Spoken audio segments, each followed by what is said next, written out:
Chapter 141. Dioya nodded. It is very likely. I, Lao Jiang, Helangsu, Shen Xiaoyu and others all looked at each other in bewilderment. This water is really calculating and his IQ is almost demonic. He knew that Monk Li's pagoda was not easy to find, so he wanted Qilin to wade into this muddy water for the first time and act as his vanguard. First, it can reduce the death of his own personnel. Second, it can greatly reduce our combat power. And he only needs to sit back and reap the benefits, this water. Thinking of the casualties along the way, I swear that I will never let him step on the blood of the victims to pick peaches. Old Jiang couldn't help but look stern at this moment. The plan has changed. We have to leave this place as soon as possible. Where to go? Everyone looked at Old Jiang, but Old Jiang cast his eyes on I Am Khan. Thank you. Try to take us around the sand hills. The more hidden the better. We must get rid of the tail behind us. Old Jiang is worthy of being the Black Knife Karen, and he made the most correct decision in a short time. We immediately climbed onto the camels one by one, but before we took a few steps, Feng Lao suddenly said, "Wait." This is the first time that Feng Lao took the initiative to speak, which made us curious. The next sentence he said was earth-shattering. I may be poisoned. What's the situation? We all looked over. The food was poisoned, my legs had begun to weaken, and I was poisoned by a flower on the snow. Although Feng Lao's face did not change, his breath was obviously a little more hurried than before. None of us knew what this flower on the snow was, and we had never even heard of its name. Only Lao Zhang's eyes narrowed slightly, revealing a hint of hatred. Legend has it that the snow flower is a plant that grows on the glaciers of Tibet. It is even rarer than snow lotus. It blooms only once every 10 years and bears fruit only once every 20 years. The fruit contains a colorless and odorless poison that cannot even be detected by instruments. And its poison can slowly paralyze a person's limbs, weaken his hands and feet, and make him lose all mobility in a short period of time. But because this flower is so rare, I haven't heard of its name for decades. Lao Zhang's words made us feel scared. I said suspiciously, we put our food and drink in Luo. On the camel, even if Warner has great abilities, he can't come and poison in public, right? Does he have the ability to be invisible? Old Jiang shook his head. No, you missed a point. Remember when we replenished the water source, when we left the oasis? The poison should have been put in a stream, and the onset of this poison is extremely slow. Only a top master like Feng Lao can detect it at the first time. At the beginning, we found the footprints of Warner and his escape near the oasis. Could it be that the poison was put at that time? They actually set a trick on us before leaving. It was really vicious. Then are we all poisoned? Professor Xiang Wanli asked worriedly. I looked at my water bag. Fortunately, I have been saving the old water, and didn't drink the new water. Old Jiang looked back at everyone at this time. How many people drank the newly replenished water after coming out of the fog? Xiang Wanli, De Wu, Lin Qiuxing and others raised their hands one by one. Only the military advisor Yi Jianmei and Ye of the Free Commune were not affected. At this time, Yi Linger also raised her hand timidly and asked cautiously, although I didn't drink the new water, I drank the water from the stream when I came out. Does this count as poisoning? We were speechless for a while. How could this not count? Unexpectedly, Helangsa looked at Yi Linger with a headache and said something like this. No matter how poisonous a flower on the snow is, it is not as poisonous as your life-threatening poison. Yi Linger breathed a sigh of relief and smiled sweetly. Oh, I almost forgot that I am immune to all poisons.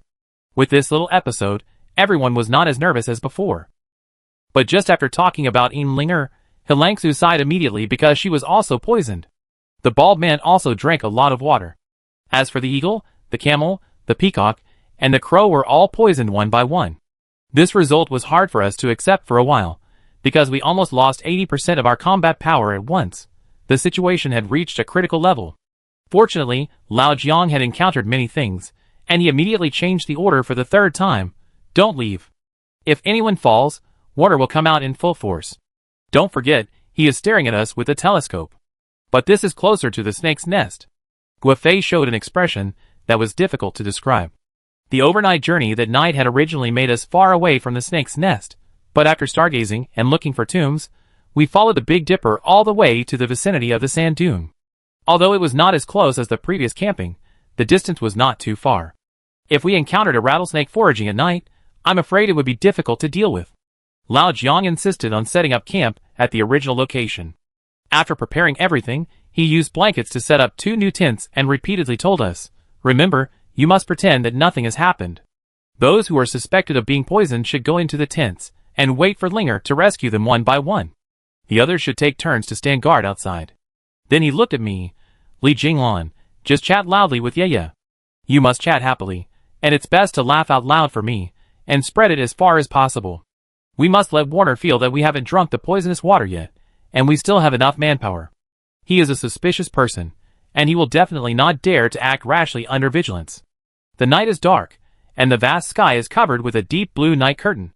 In order to cooperate with Lao Jiang, I could only sit outside the tent and chat with Ye, but we didn't have much to talk about, so we could only chat. Ye, do you have any opinions about me? Ha ha ha. Ye's answer was, no. I asked Ye, then why did you target me along the way?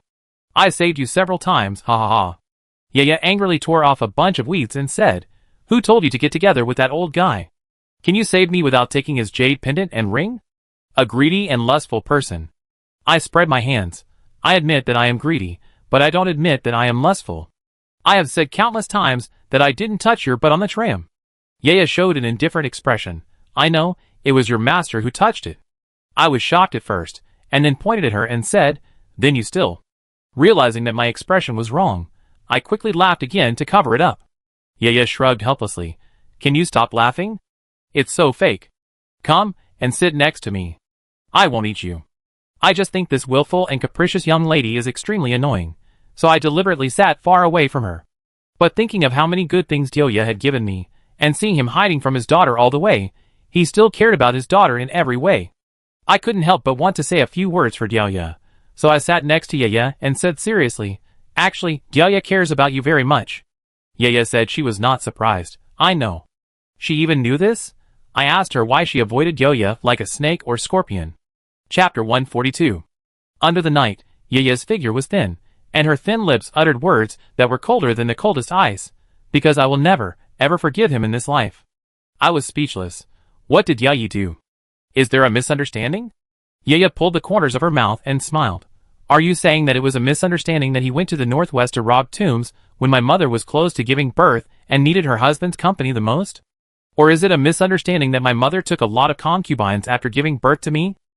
Or is it a misunderstanding that he didn't care about our lives when we were kidnapped by bad guys, and they asked him to give up the position of the head boss?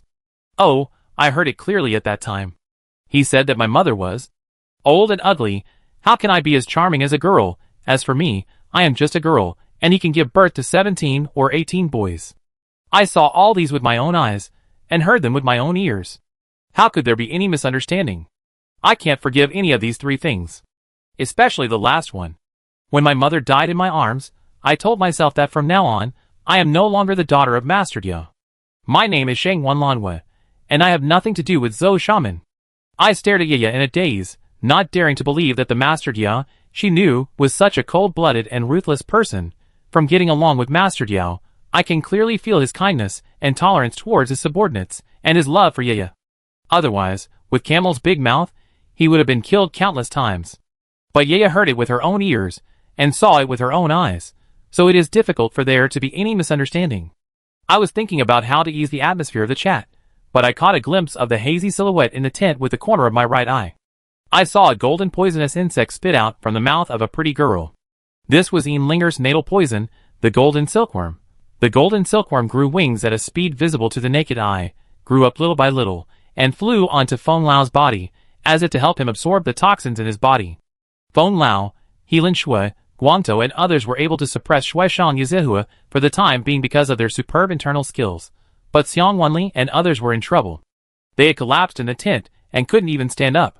I saw with my own eyes that Xiang Wanli wanted to drink a day's water to relieve his physical discomfort, but his hand was shaking, and he couldn't hold it steadily, and he dropped the water bag. At the critical moment, Lao Jiang was quick, and picked up the bag of precious water. I breathed a sigh of relief for the whole day, but when I saw Linger, my heart was tightened again, for Linger, using her life definition goo was extremely exhausting. She kept shaking the thin silk bell on her wrist to command the golden silkworm goo to absorb the poison. After helping Feng Lao suppress the poison with great difficulty, when she went to save others, Linger's forehead was already sweating, and her little face was almost transparent, which aroused Helanchua's concern. Linger, you should take it easy. You haven't had a good rest these days. Linger shook her head firmly. She gritted her teeth, grabbed a handful of candy from her arms, and stuffed it into her mouth, and encouraged herself with a weak breath. Linger, you can do it. You are the most beautiful girl among the Goo Masters, and the most powerful Goo Master among the beautiful girls.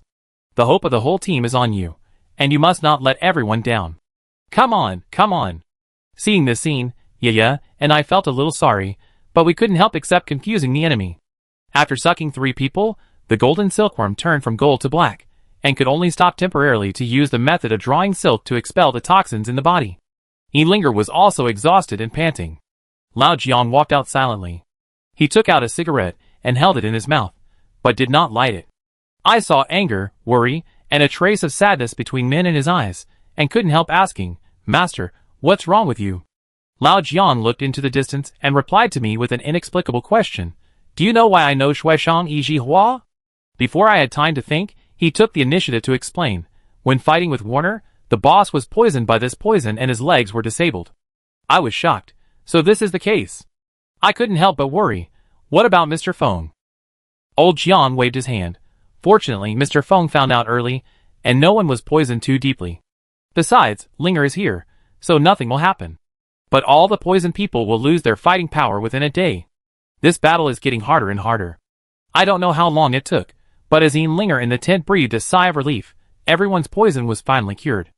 I didn't care about anything else, and rushed in to hug Linger, who was about to faint. Linger was already overdrawn, but she still reminded him, Brother Jinglan, tell everyone not to use martial arts in a short period of time, otherwise you will become disabled, and it will be fine after a day. But at that time, I didn't know how difficult that day was. In other words, every hour will cost blood. Just when Lao Jiang was hurriedly lighting a bonfire for the injured to keep away the cold, Dia Yi, who had been guarding the other side of the tent, suddenly shouted, Not good. It was dark at this time, and I didn't know what was going on, but Dia Yi asked us to lie down and put our ears to the sand. At that moment, I vaguely heard the chaotic footsteps of dong dong dong coming from afar. A large number of people are approaching us, Dia Yi said. I cast my eyes to the place where I had found the light of the telescope before. Under the faint moonlight, there seemed to be a surge of sand and dust on the other side of the hill, bringing up waves of yellow sand. Lao Jiang's face was ashen. It's over. Warner finally saw through our trick of sending troops. He must have sent ghosts to rob the camp. What should I do? What should I do? For a while, the whole tent exploded. Our strength itself can barely fight Warner, but now our combat effectiveness is damaged. Plus, there are so many wounded in the tent, we can't escape. At this time, Shahu suddenly stood up. I have a plan. Dioyi cast his eyes at him. His hoarse tone revealed displeasure. It's urgent. Why keep it a secret? Shahu's one eye turned cunningly. Boss, do you remember the game we played when we were young and begging in the Northwest? We didn't know what the so-called game meant. Dioya's eyes changed, and he leaned on the ground with his jade cane. Are you crazy? Then, Dioyi grabbed Shahu's collar. No, I don't agree. I will never agree. Shahu just stared at Dioyi, with a tragic smile on his lips. Boss, you and I know it. This is the best way to save everyone, and it is the only way. Chapter 143. Dioya wanted to say something, but Shahu exposed his weakness. Don't forget who is in our team. He was referring to Dioya's daughter. Dioya glanced at Yaya secretly, his voice moved slightly. But you have been with me for so many years, how can I? A generation of shaman heroes. Now his throat is choked with sobs, his eyes are slightly wet. This time, Shahu turned to us directly and told us his plan. I observed during the day that there is a leeward slope 200 meters east of here. You will hide quietly behind the leeward slope later. The deeper you hide, the better. As for me, I will take the camel team and escape from another direction. Although it is convenient to launch a sneak attack at night, it also makes it difficult for Warner's subordinates to distinguish our true and false. I will try to pretend to be as real as possible and lead them to another direction. Lao Jiang had just heard the hidden meaning of Dia Yi, so he also shook his head. I don't agree. This is too dangerous. And ghosts are not easy to deal with. When they find out that they have been deceived, they will circle back, and we still can't escape. While speaking, Lao Jiang glanced at Diao Yi and Yaya. Sand Fox smiled coldly. What if they can't come back? We thought about it, and saw Sand Fox picking up a backpack and said confidently, Don't forget, the rattlesnakes in the snake nest are still hungry. At this time, we have roughly seen through Sand Fox's plan, luring the tiger away from the mountain and closing the door to fight the dog. This is a plan within a plan, But our mood is extremely complicated. Although we know that what Sand Fox said is right, we don't want him to do it. Because once he goes, it may be difficult to come back. The brave and resourceful Sand Fox gave me a lot of advice along the way. I said sadly, "Brother Sand Fox, what about you?" But Sand Fox was smiling from beginning to end, and even his originally sinister and vicious one-eyed patch became very friendly. Haha, do you know why my nickname is Sand Fox? Because Sand Fox is the creature with the highest IQ in the desert. Even if the enemy is 100 times or 1,000 times more vicious, it can mediate to the end. It was only later that I learned that there is a second half to this sentence. When the enemy comes, Sand Fox often leads the enemy away alone to gain precious escape time for his family, even if he eventually pays the price of his life, because this is the spirit of sacrifice. Shahu clasped his fists to Eagle Master, Camel, Peacock and others, and said nothing. Brothers who have been through life and death often understand each other with just a glance, so why say more? The last words of the Sand Fox were for me, "Li Jinglan, take good care of the general leader, and please take good care of the eldest lady. I'll be back soon." After saying that, he strode out of the tent. At that moment, the poison peacock suddenly struggled to stand up, but the crow patted her shoulder gently. "We must not become a burden to the Sand Fox." The camel also gritted his teeth and said, "Yes." We all listened to the Sand Fox. Imohen moved his mouth, and he was concerned about the white camel leading the team. The white camel was raised by him since he was a child, and he just hoped that it would suffer less when it died. "I didn't protect your father, and I owe you a lot this time," Imohen said to himself. Soon, the roar of the white camel and the sound of camel bells came from outside. The Sand Fox moved. A large number of camels followed him, and in order to attract the ghost's attention, he even fired a shot at a certain place shortly after leaving. Bang! This shot was even more piercing in the lonely night. The ghost found himself exposed, and no longer hid, but accelerated the pace of attack and ran towards the Sand Fox. For a while, the gunshots were loud, and the wind brought the hearty laughter of the Sand Fox. He led a group of camels to die generously. The ghost's people were getting farther and farther away from us. At this moment, I suddenly heard an explosion in the desert. It seemed to be the direction of the snake's nest. The explosion sounded far away, but the ground shook slightly, as if it was wailing for the departure of the Sand Fox. At this time, I remembered the backpack that the Sand Fox carried before leaving, which was actually filled with explosives. Delia sighed deeply, as exhausted as an old man. Shahu followed me when he was 7 years old. I asked him to beg for money when I tested his loyalty. Since then, he has become one of the 4 saints of Shaman. It's just that the explosives I gave him at that time were fake, but this time he brought real explosives. Shahu's goal is to lead all the ghosts to the snake nest, then detonate the explosives, blow up the rock layer above the snake nest, and let himself and Warner's people fall into the snake pit. What he wanted from the beginning was to die together. Shahu is worthy of being the land of strategy among shaman. He is not only cruel to the enemy, but also to himself. Just thinking of that face, I always feel a little sad. Another person left. We followed Shahu's instructions and moved in all directions, first to the leeward slope, and then fled to another sand hill. Because Warner's men appeared again in the middle of the night, this time he showed up himself, searching everywhere with the remaining men. He should have heard the explosion of the snake's nest and realized that something had happened. Unfortunately, during our escape, Professor Xian Wanli, Yaya and Guifei were separated from the main force. Dia Yi wanted to find Yaya immediately, and Lao Jiang and I could only temporarily comfort her, saying that now was not the time to find someone, and we could only make long-term plans. If we are caught in one fell swoop again, wouldn't Brother Shahu have died in vain? I mentioned Shahu, and Yao Yi finally calmed down. He turned his back to us, his nails digging into the flesh. We can't let another person die. After we transferred the wounded, we started looking for Yaya. At this time, the sky was already bright, and the sky in the east was white. What we didn't expect was that there were nearly 30 fully armed camels tied up densely at the place where we originally camped. Warner led a group of men, marching in the wind and sand. Among them were foreigners and Yen people. He himself wore a round hat and goggles, and was surrounded by the center of the team. On his left was a strange man covered with gauze, covered in black clothes, presumably the evil Taoist in Shen Xiaoyu's day. On the right was a foreign expert, pointing at the crowd and checking the traces we left. At this time, the ghost who attacked us last night also came back. They suffered extremely heavy losses. Although it was not clear in the dark, I was sure that there were at least 20 riders who attacked the camp at that time, but now there were only 2 or 3 left. They brought back a large number of dead companions, and more than a dozen foreign bodies covered with wounds were placed side by side in front of the camp.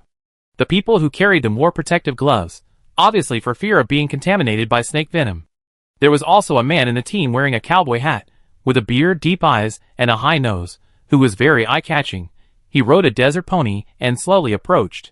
The horse was very slow, and every time he took a step, the man would take off his hat and bow deeply on the horse. Finally, he jumped off the horse, silently stared at the corpses of his subordinates, and played a sunshine. The sound of the sunshine was extremely desolate, carrying the sadness of its owner farther and farther away. Chapter 144. After he finished playing a song, he stood there and seemed to say something. Lin Xiaoxing's English was good. Although he couldn't hear clearly, he could guess roughly from the other party's tone.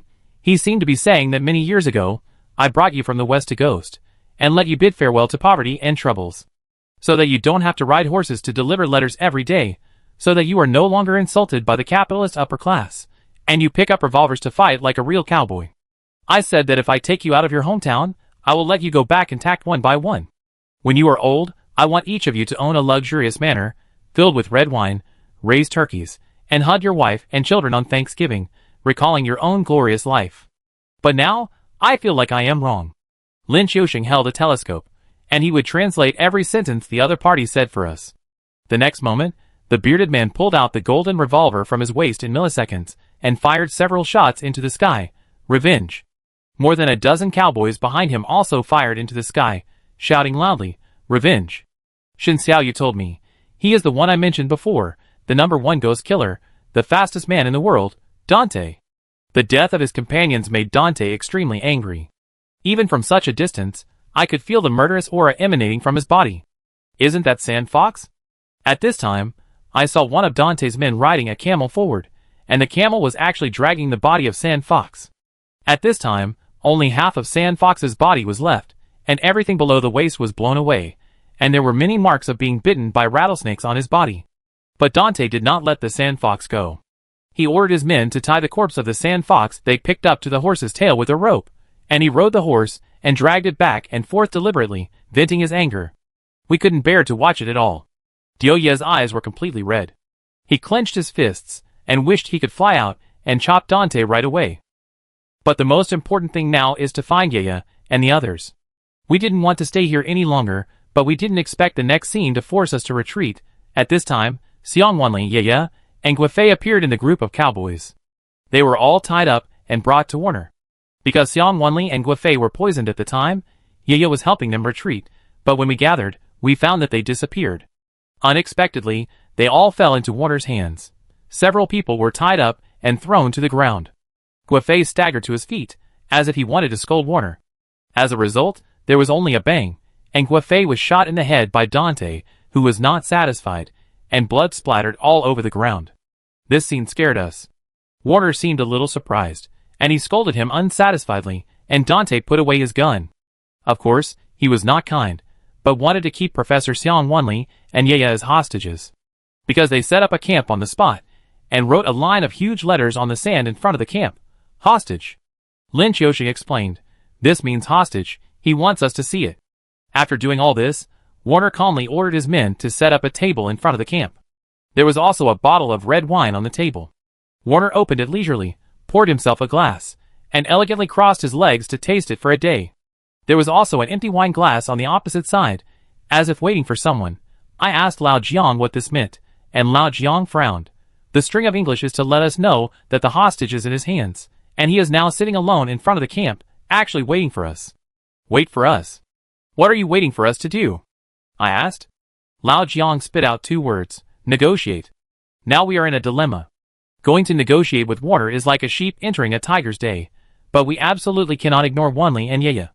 Seeing his beloved daughter being tied up, Dio, he was even more anxious like an ant on a hot pot, turning around and around in place, turning around and around. Finally, we decided to negotiate with Warner. For safety reasons, only I, Lao Jiang and Diao Yi were negotiating, and the rest of us stayed behind to protect Feng Lao and others who had not recovered yet. We were ready to go right away. But before we set off, Lao Jiang, Diao Yi and Yi Jian Mei were actually hiding in the corner and chattering as if they were discussing something. You know, They are almost the most intelligent and strategic people in the 3 teams. After Lao Jiang came back, I asked them what they said, but Lao Jiang replied mysteriously, "The secret cannot be revealed."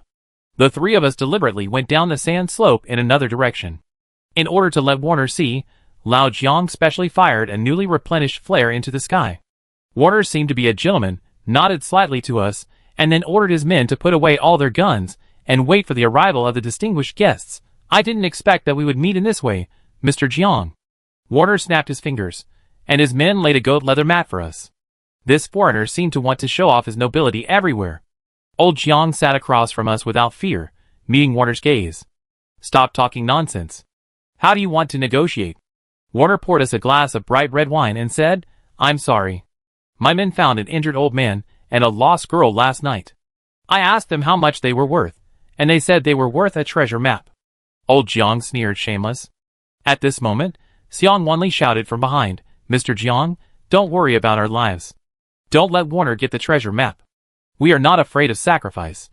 Warner turned around and looked at Xiang Wanli with a smile. "Professor, according to the information my men have found out, you have a lovely wife and a son and a daughter at home. What will happen to them if you die?" Xiang Wanli's expression was unmoved. "After I die, my wife can remarry naturally. Whether my children are rich or poor is their fate. They will only miss a patriotic father, and will never accompany a traitor who sells out his country." Warner had no choice but to look at Yaya again, shaking the red wine glass in his hand. "Little girl, you really have the charm of an oriental beauty, and you look nothing like your father." I was shocked. Warner's intelligence was really thorough. He actually knew that Yaya was Yaya's daughter. This time, the negotiation was difficult. Chapter 145. Yaya pouted, "Shut up, robber." Warner still smiled slightly. "Robber? It seems that you really don't understand me." Yaya gritted her teeth. "How many cultural relics have you stolen from Dunhuang over the years? How many murals have you torn off from the beautiful Mogao grottos? Your arrival is a disaster for Yin country. When you die, your god will not forgive you." The charges were thrown at Warner, but he had no shame at all. "No, God will forgive me, because I bought enough indulgences. Do you know how many churches were built with my money? Do you know how many true bodies of the Lord were sculpted by my tulip family? Do you know how many homeless orphans were raised in my welfare home? If God punishes me, he will have no place to stand." Hearing Warner self-praise, I couldn't help but feel a sense of irony. Is there anything more ridiculous than this guy who robbed tombs, robbed and killed people all over the world, but he is actually the biggest philanthropist in Europe and the most devout believer of the Lord?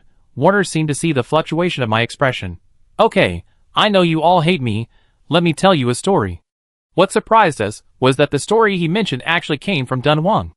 After the Silk Road was cut off, Dunhuang once again became an unknown border town, with only yellow sand and north wind as company. Until the Xiantong emperor of your Qing dynasty, a wandering Taoist came to Mogao grottos. His name was Wang Yuanlu. Wang Daotu was poor at the time, so he stayed temporarily in Mogao grottos. Perhaps it was fate, or perhaps it was the Buddha's manifestation. On that day, Wang Daotu found a wall in Mogao grottos that was empty. When he chiseled open the wall with strong curiosity, he was immediately stunned by the scene in front of him. There were thousands of Buddhist scriptures piled up behind the wall, and the walls were full of colorful flying murals. Obviously, this was a treasure cave worth a fortune. At that time, Wang Daotu knew that he had found the way he had been pursuing all his life. Although this was a Buddhist treasure, he still felt that since the Buddha wanted him to find it, he was begging him to protect this Dunhuang civilization.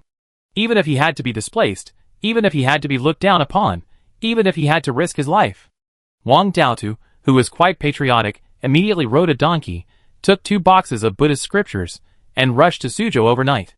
He slept in the open air, risked being eaten by wolves and robbed by bandits, and walked more than 800 miles before he found the official in charge of the Northwest. Warner sipped red wine for a day, revealing a hint of sarcasm in his eyes. It's a pity that he was so sincere, and said that the Mogao grottos were full of cultural relics and treasures of the Yin country. He hoped that the Qing dynasty would pay attention to them. But the official didn't care at all and threw the Buddhist scriptures out the door. In order to protect the 2 boxes of scriptures, Wang Daotu paid so much effort along the way, and they were just thrown away casually. Warner's tone was sarcastic, but I seemed to see the picture with my own eyes, how the ragged old man rushed all the way, just hoping that Dunhuang would be valued. But he didn't get his wish.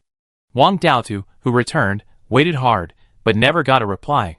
After that, He asked countless officials and local gentry, but all his requests fell on deaf ears. All the cultural relics he handed in were divided up. Finally, Wang Daodu was discouraged. He no longer prayed for the help of the Qing dynasty, and at this time, a foreign explorer named Stein arrived in Dunhuang. He was fascinated at first sight. How could this country have such beautiful murals? This is simply a brilliant stroke in the history of the East. No, all mankind.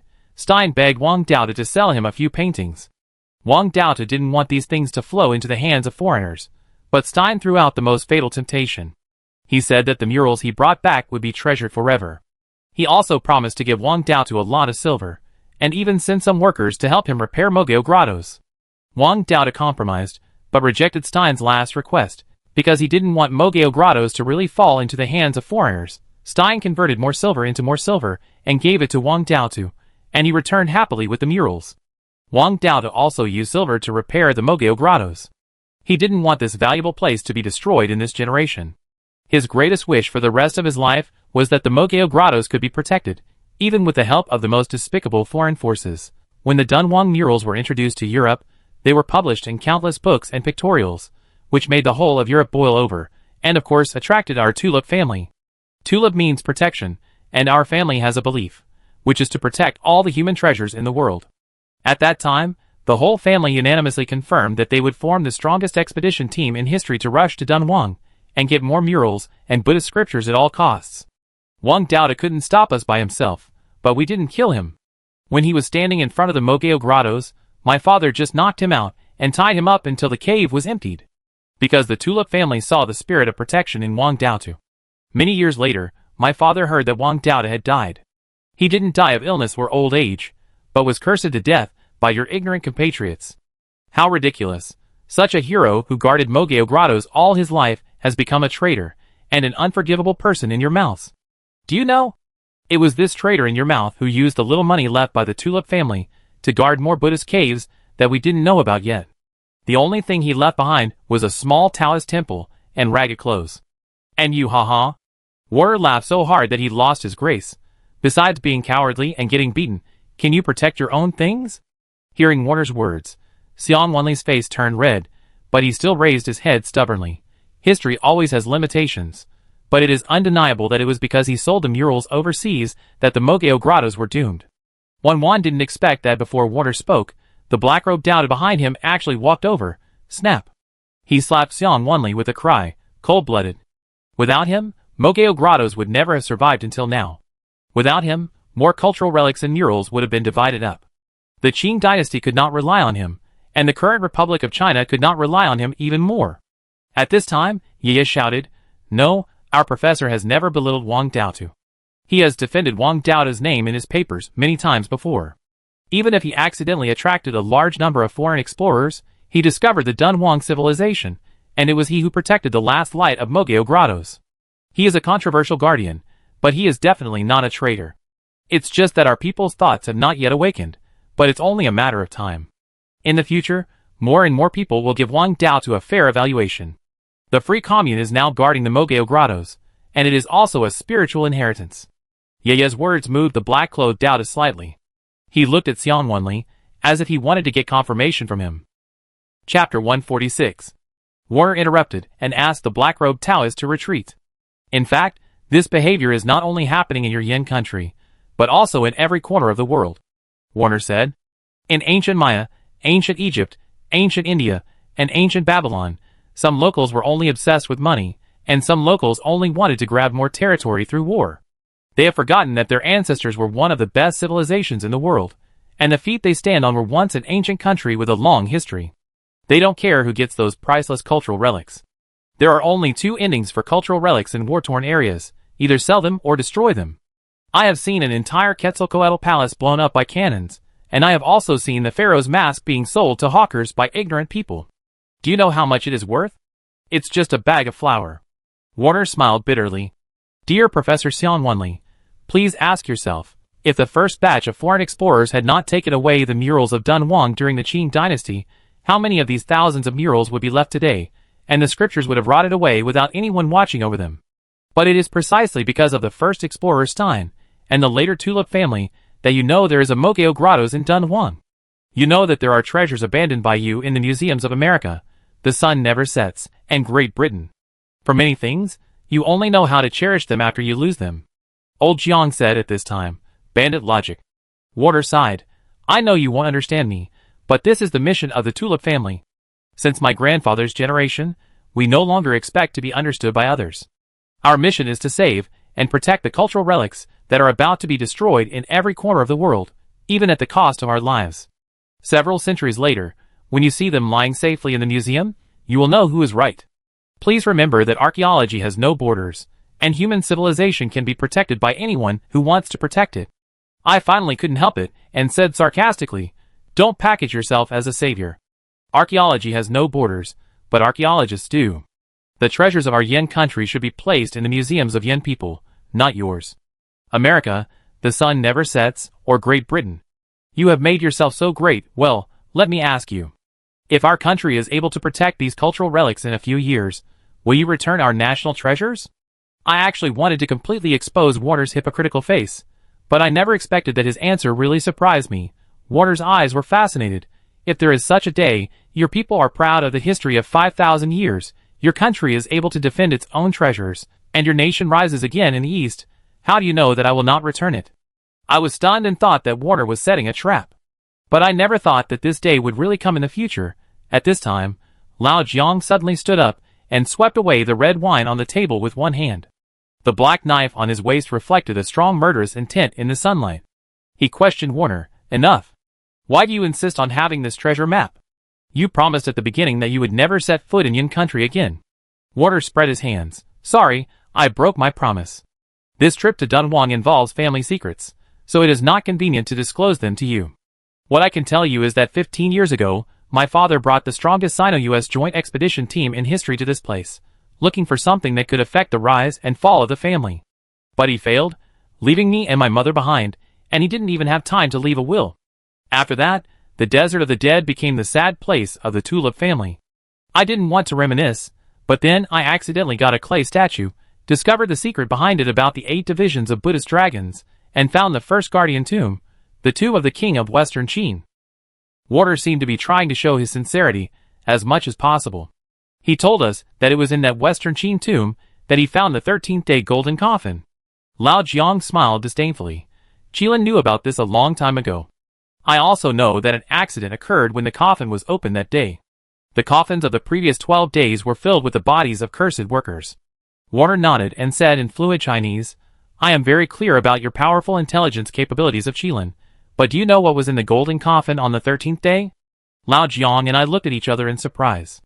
According to the original news, Warner did open the golden coffin on the 13th day, but no one knew what he saw.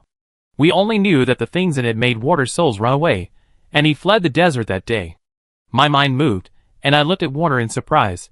Could it be that the body in the golden coffin is your father's? Warner glanced at me in surprise, as if he felt that he had underestimated me, a young man, and then showed an admiring look and said, Yes, it is my father. Surprisingly, when the coffin was opened, he seemed to be sleeping peacefully, lifelike, just like when he left home. But a moment later, he turned into ashes, leaving only the statue of the gods tightly held in his hand. He spent a lot of money to recruit countless Chinese and foreign experts, and after deciphering the statue of the gods, he finally understood his father's long-cherished wish. From then on, Warner began to plan everything. He wanted to find the treasure map for his father, and find out what the thing deep in Dunhuang was. I am also very grateful for the help of all my friends, which has brought my plan forward many years. Warner smiled and said, We suffered losses in yesterday's battle. I believe that both sides do not want anyone to die again. So, please give us the treasure map. I will return the hostages to you unharmed, and guarantee to send you out of the desert safely. Before I and Lao Jiang could start a fight, Xiang Wenli fell to the ground and said with gritted teeth, Don't even think about it. You can't take away the Yen people's treasure in front of the Yen people unless you step on our corpses. Warner glanced at Xiang Wenli and said, I know you have established a commune and want to make some achievements. Don't worry, after I find the treasure, I will leave a part for you so that you can happily take it back to Yanjing. Of course, you can serialize in the newspaper the great story of how a group of patriots defeated the thieves.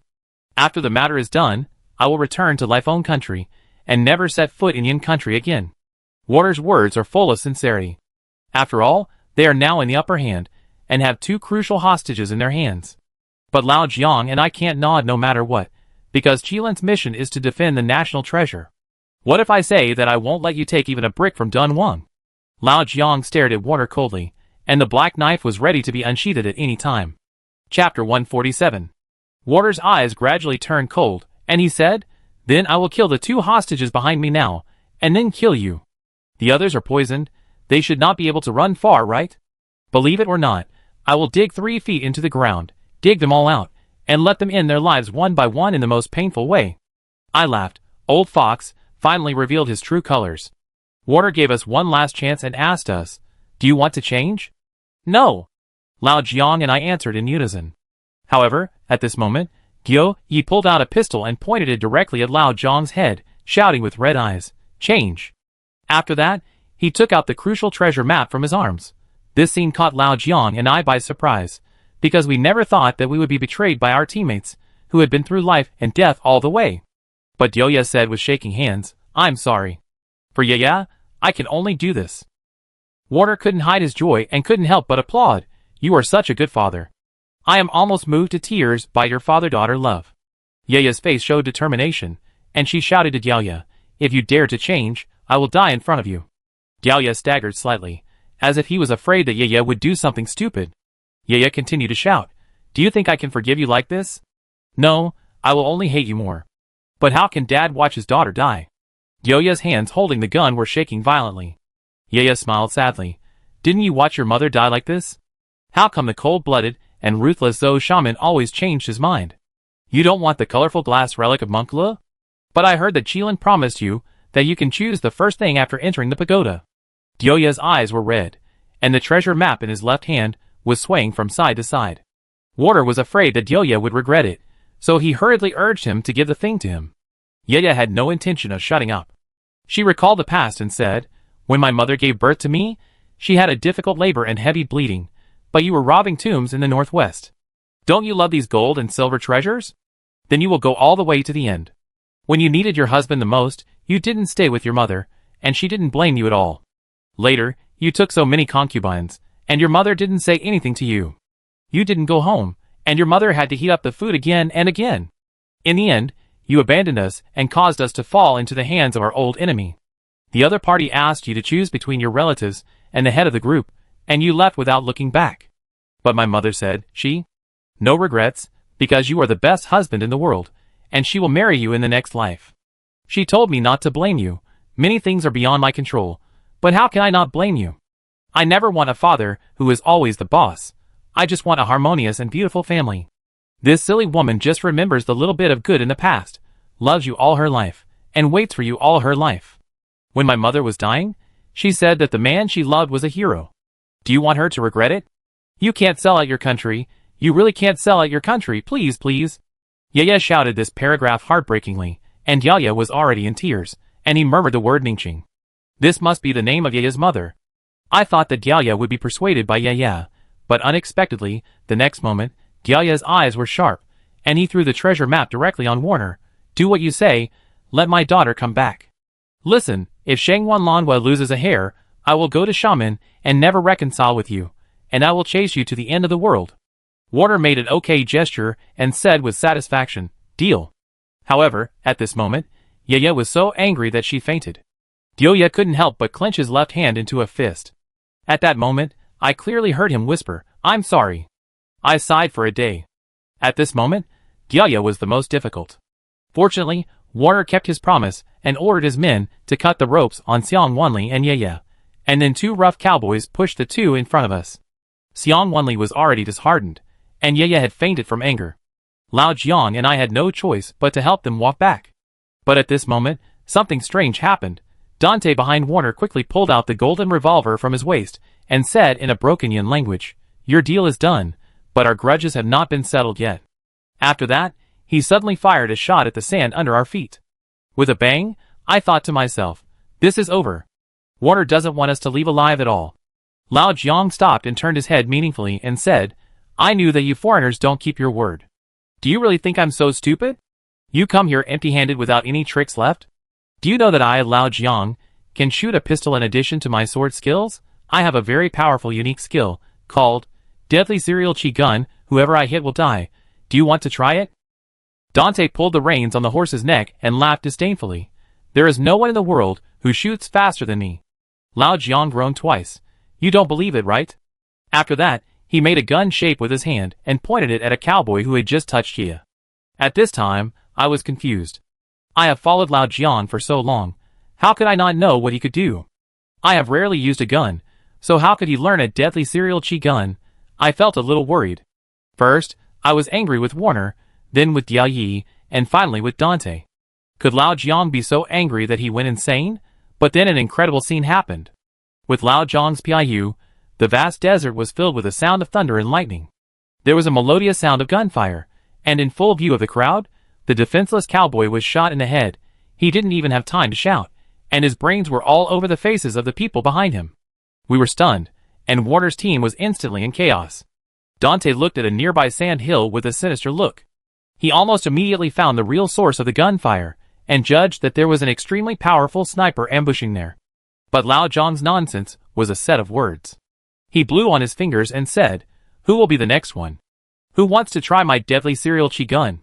As he pointed his hand in the direction of Dante, Dante's eyes suddenly changed, and he hid in the stirrup at almost the fastest speed, hiding under the horse's belly. Seeing this scene, I couldn't help but sigh. It was indeed a first-class killer. The speed was so fast that I was dazzled. Chapter 148. However, this time, there was no gunshot. Lao Jiang laughed. I was just kidding you. Look how scared you are. Dante was about to pull out his revolver when he raised his hand and made another PIU sound. Then a sharp bullet pierced the desert pony that Dante was riding.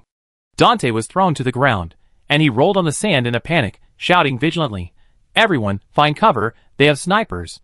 Old Jiang seemed to have not had enough fun, and pointed his finger at Warner again. "If we can't get back safely, the next shot will hit your head. Do you think it will hit?" At this moment, the black-clothed Taoist next to Warner laughed coldly. "You only have one sniper. Can you kill all of us? As long as you dare to fire another shot, the 5 of you will be shot into seas immediately." With this quick command, the chaotic formation on Warner's side was immediately restored to its original state. Those who sought concealment, those who guarded, and all the black holes of the gun were pointed at us. Lao Jiang was not in a hurry, and continued to smile. "I have another trick." He put his hands into a ring and blew a whistle. A strange flute sounded on the sand dunes behind Warner. Accompanied by the sound of the flute, the strange notes made Warner's camel team restless. The camels were breathing white air from their mouths. They jumped up and knocked their masters to the ground. At this time, I finally understood that what Lao Jiang, Diao Yi, and Yi Jianmei had discussed before was how many tricks we should keep. The one who cooperated with Lao Jiang in the sniper mission was obviously Shen Xiaoyu holding a 98K rifle, and the one who played the flute was Yi Jianmei. I didn't expect that Yi Jianmei's flute sound could disturb animals listening. I underestimated him. Warner remained calm in the face of danger. He punished himself with a glass of red wine and apologized. "It was just a misunderstanding just now. My people didn't listen to discipline and bumped into you. But you also killed one of my men. His life should be regarded as an apology for you. Or let's make a gentleman's contract of your yen country. I guarantee with my personality that my people will not attack you again before sunset. As for who will get the treasure after sunset, it's up to fate." After getting Warner's promise, Lao Jiang stopped when he saw the good idea. "Let's do it." Dante Yunzi was not convinced and felt that he had suffered a loss, but Warner took the initiative to scold us in front of us. "Hasn't the trouble you caused enough? Not only did you greatly reduce the credit of the Tulip family, but you also lost one of your men. Get out of here." Dante had no choice but to get out. Warner's team also began to retreat, but at this moment, the black-clothed Taoist suddenly walked in front of us. We all looked at him vigilantly, but unexpectedly, he actually bowed to us and clasped his fists. "The mountains remain unchanged. The water flows forever. We will meet again soon." When he closed his fists, the Taoist raised his palms strangely. I thought he was going to release a hidden weapon, but unexpectedly, there was a strange black text written on his palm. Then, he left quickly. When the whole team withdrew from our sight, I couldn't help but look at Lao Jiang and Diao Yi. The treasure map hasn't been taken back yet, and we let them go? This time they have a big advantage. Unexpectedly, Gyoye shook his head. "We don't need the treasure map anymore." "What? But don't you have a sentence in Indian that you can't read? Is the treasure map already in your mind?" I was confused. Looking at Warner's team going away, Delia showed an unfathomable expression. No, just now, I have cracked the true meaning of that sentence. Hearing this, Lao Jiang and I were surprised and happy. I was surprised that Delia actually cracked all the treasure maps, and I was happy that he never betrayed us. So you just used a worthless thing to exchange for 2 more important companions. I was so excited that I immediately gave Delia a thumbs up. Delia, you are really shrewd. I spoke in a very low voice, but I didn't expect Delia to wake up. Delia was originally leaning on Delia's shoulder, but she suddenly pushed Delia away and glared at him with hatred. I don't need a traitor to help me. She then stared at me with resentment, as if she was extremely dissatisfied with me. But I didn't provoke her at all. Yeah, are you awake? Delia couldn't hide his excitement. At this time, I suddenly realized that maybe Delia had never fainted from anger, and she was just pretending. The reason why she was so against Delia and me at this time was probably because she heard what I said just now. Delia just exchanged her for something that he didn't need. This little girl, it turns out. Before I could continue to think deeply, Delia suddenly pulled me aside, probably wanting me to persuade Delia again. I snorted twice. Just now you pointed a gun at my master's head, and now you ask me for help. It's too insincere. As I was talking, I couldn't help rubbing my 2 fingers together. Delia rummaged through his bag and said, I don't have anything valuable on me, but the pair of white jade and gold earrings from Kong K were worn by Princess Ningwa of the Ming dynasty. She always wanted to keep them as a dowry. Also, the desert scimitar on Camel's waist was also held by a general named Chiluan of the Mongolian Empire. I give them all to you when we get back, okay? When I heard what Delia said, I smiled and said, okay. I take care of it. Then I walked to Yaya's side. Yaya didn't want to pay attention to me at first, until I held her shoulder and said bluntly, in fact, in your heart, you always recognize this father, don't you? You're talking nonsense. Yaya's eyes were red, and she was furious. I smiled and said, look at you now. If you really treat him as a stranger, you would not care about his every move. But you care about him more than anyone else. You say you don't forgive him. But in fact, how many times have you secretly glanced at him along the way? Every time you see Delia in danger, you are more nervous than anyone else. Every time you see him bribe me to coax you, you are so happy that you are about to take off. And just now, you scolded him every day, hoping that he would stand on the national justice and not choose you. But in personal feelings, you are extremely eager for him to make a different choice than before. You hope. He gave up the treasure map and saved you at all costs, which can prove that he loves you more than gold, silver and jewelry, loves you more than anything else. Because you and I both know that the choice just now is enough to make him go to Shiminzong and be criticized by thousands of people, but he still did it, without hesitation and fear. This remark completely exposed Yaya's disguise, so it was better to say that she didn't know how to face Delia than to say that she fainted with anger at that time. Such a father who loves her deeply, she can no longer find a day to resist, and she is reluctant to use the most indifferent words to criticize him as before. But she said stubbornly, so what, you said it yourself, he just exchanged me for something he can't use. Silly girl, you know better than anyone whether he loves you or not. I raised my hand and patted Yaya's shoulder gently. Yaya stammered and lowered her head and said, even if he is different from the past, even if he has changed, I can't forgive him on behalf of my mother. Hearing this, I couldn't help laughing out loud. You are really stupid. Your mother herself doesn't blame him, so why do you blame him? Have you ever thought that it is because your mother understands your father the most that she understands your father's difficulties, and knows all the difficulties your father has encountered? What do you mean? Yaya raised her head, and her beautiful almond eyes showed a trace of confusion. Chapter 149.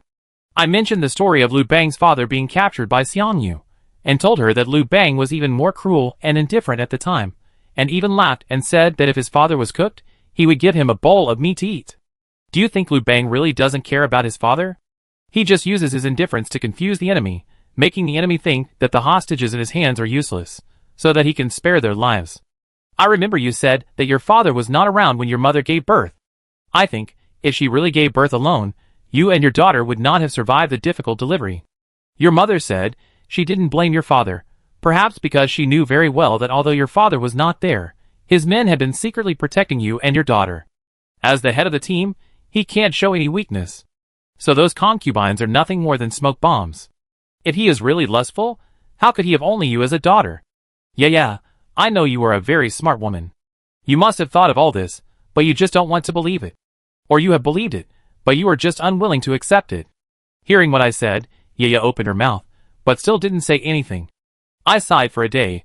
When we went to Shanghai to ask your father for help, we were very surprised why he locked himself in prison. Later, we learned from Brother Shahu that a tall tree attracts the wind, and Yaya was trying to protect Zhou Shaman. What about you? You and your mother are the people he loves most in his life, and he doesn't want you to be hurt at all.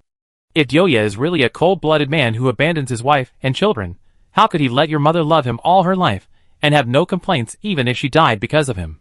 I just can't get over the hurdle in my heart. Yaya's tears fell one by one. She lowered her head and whispered, "Actually, my mother has told me all these words you said, but I really can't do anything." I sighed, touched Yaya's head and said, "When I was 18 years old, I escaped from my hometown Lasian, thinking that the world outside would be better. But when I went back, I couldn't see my father anymore. Something should be said to him while you can still say them. Otherwise, there will be no chance in the future." After saying this last sentence, Lao Jiang waved at me from a distance and asked me to accompany him to search the camp left by Warner. There were still some abandoned camels tied there, and their owners had lost their lives in the battle last night. To show his sincerity, Warner ordered the army to retreat, and there was no time to pack up the things in the tent. Just as Lao Jiang and I were happily sweeping these tents, Yaya's grateful voice came from behind. "Li Jinglan, thank you." I turned my back to her and raised my hand to show that I understood, but I couldn't help but smile. Because I like a happy ending, after Lao Jiang and I turned back, everyone rode a camel. Although Yaya hadn't completely told Gao Yi, Gao Yi's face was full of joy. I immediately asked him how he cracked the strange Indian text. Gao Yi put away his smile and said, "If I say that I was reminded by the black-clothed Taoist, do you believe it?" Lao Jiang and I shook our heads at the same time. "No." Gao Yi sighed slightly, "But that's the fact. Didn't the black-clothed Taoist raise his palm when he said goodbye to us? In fact, there was a black word written on his palm called Kekeduo." Kekeduo? I was a little curious. Gyoya explained, "This is a term used in ancient Indian Buddhism. It can represent both blessing and disaster, as well as life and death, indicating that everything has two sides." I was even more confused. Then what does this have to do with us finding the pagoda? Gyoya patiently said, "The last paragraph of the treasure map, Black Storm, will bring us death. If it is translated again with Kekeduo, it means that the Black Storm can also bring us new life. In other words, the Black Storm is the sunset of the pagoda." At this point, he looked straight at me. "Li Jinglan, you didn't find the wrong coordinates at all. It's just that the time has not come yet. When the Black Storm appears there, the pagoda will reappear on Earth." Gyoya's words made me, Lao Jiang and Professor Xiang Wanli's blood boil, and we were secretly glad in our hearts. Even if Warner has a treasure map, what can he do? He will never find it according to that map. But who is that black-clothed Taoist? Why is he so powerful? He broke through the white fog with his own strength in the oasis last time. Now he deliberately warned us behind Warner's back. Is he an enemy or a friend? Seeing Warner's large army leaving in a dusty dust, only a small black dot was left on the horizon. Shen Xiaoyu and Yi Jianmei also came to join us without worry. In addition to Shen Xiaoyu himself, there was Yin Linger carrying a large bamboo basket, and Ban Man. When I asked, I found out that both of them insisted on following Shen Xiaoyu to ambush. Ban Man didn't want to be separated from me for a moment, but as for Yin Linger, I don't know why. It's just that baby face that seemed to be stained with sunset glow was very beautiful. At this time, Shen Xiaoyu laughed. "Li Jinglan, do you really not know, or are you pretending not to know? I don't know how many times this little girl has been nagging in my ear just now. Will Brother Jinglan be okay? My ears are almost covered with calluses." As a result, as soon as Shen Xiaoyu finished speaking, a murderous look appeared behind him. "Uncle Xiaoyu, do you feel your neck is very itchy now?" Then, Shen Xiaoyu let out a pig-killing howl and an endless plea for mercy. "Let that thing go back. I hate hairy insects the most." After Yinlinger was completely relieved, Shen Xiaoyu collapsed to the ground. We simply distributed the camels, and prepared to meet up with the rest of the teammates. After all, Feng Lao and the others are still in a state of poisoning, and the situation is very dangerous. Even if Warner has been abiding by the gentleman's agreement, if they encounter other monsters in the desert again, the consequences will still be disastrous. But at this moment, the camel under us suddenly became restless. We all looked at Yi Jianmei, but saw Yi Jianmei touching the black flute on her waist. "It's not me. It's not you, it's..." Before Yin Linger finished speaking, Yi had already turned over and jumped off the camel with a serious face.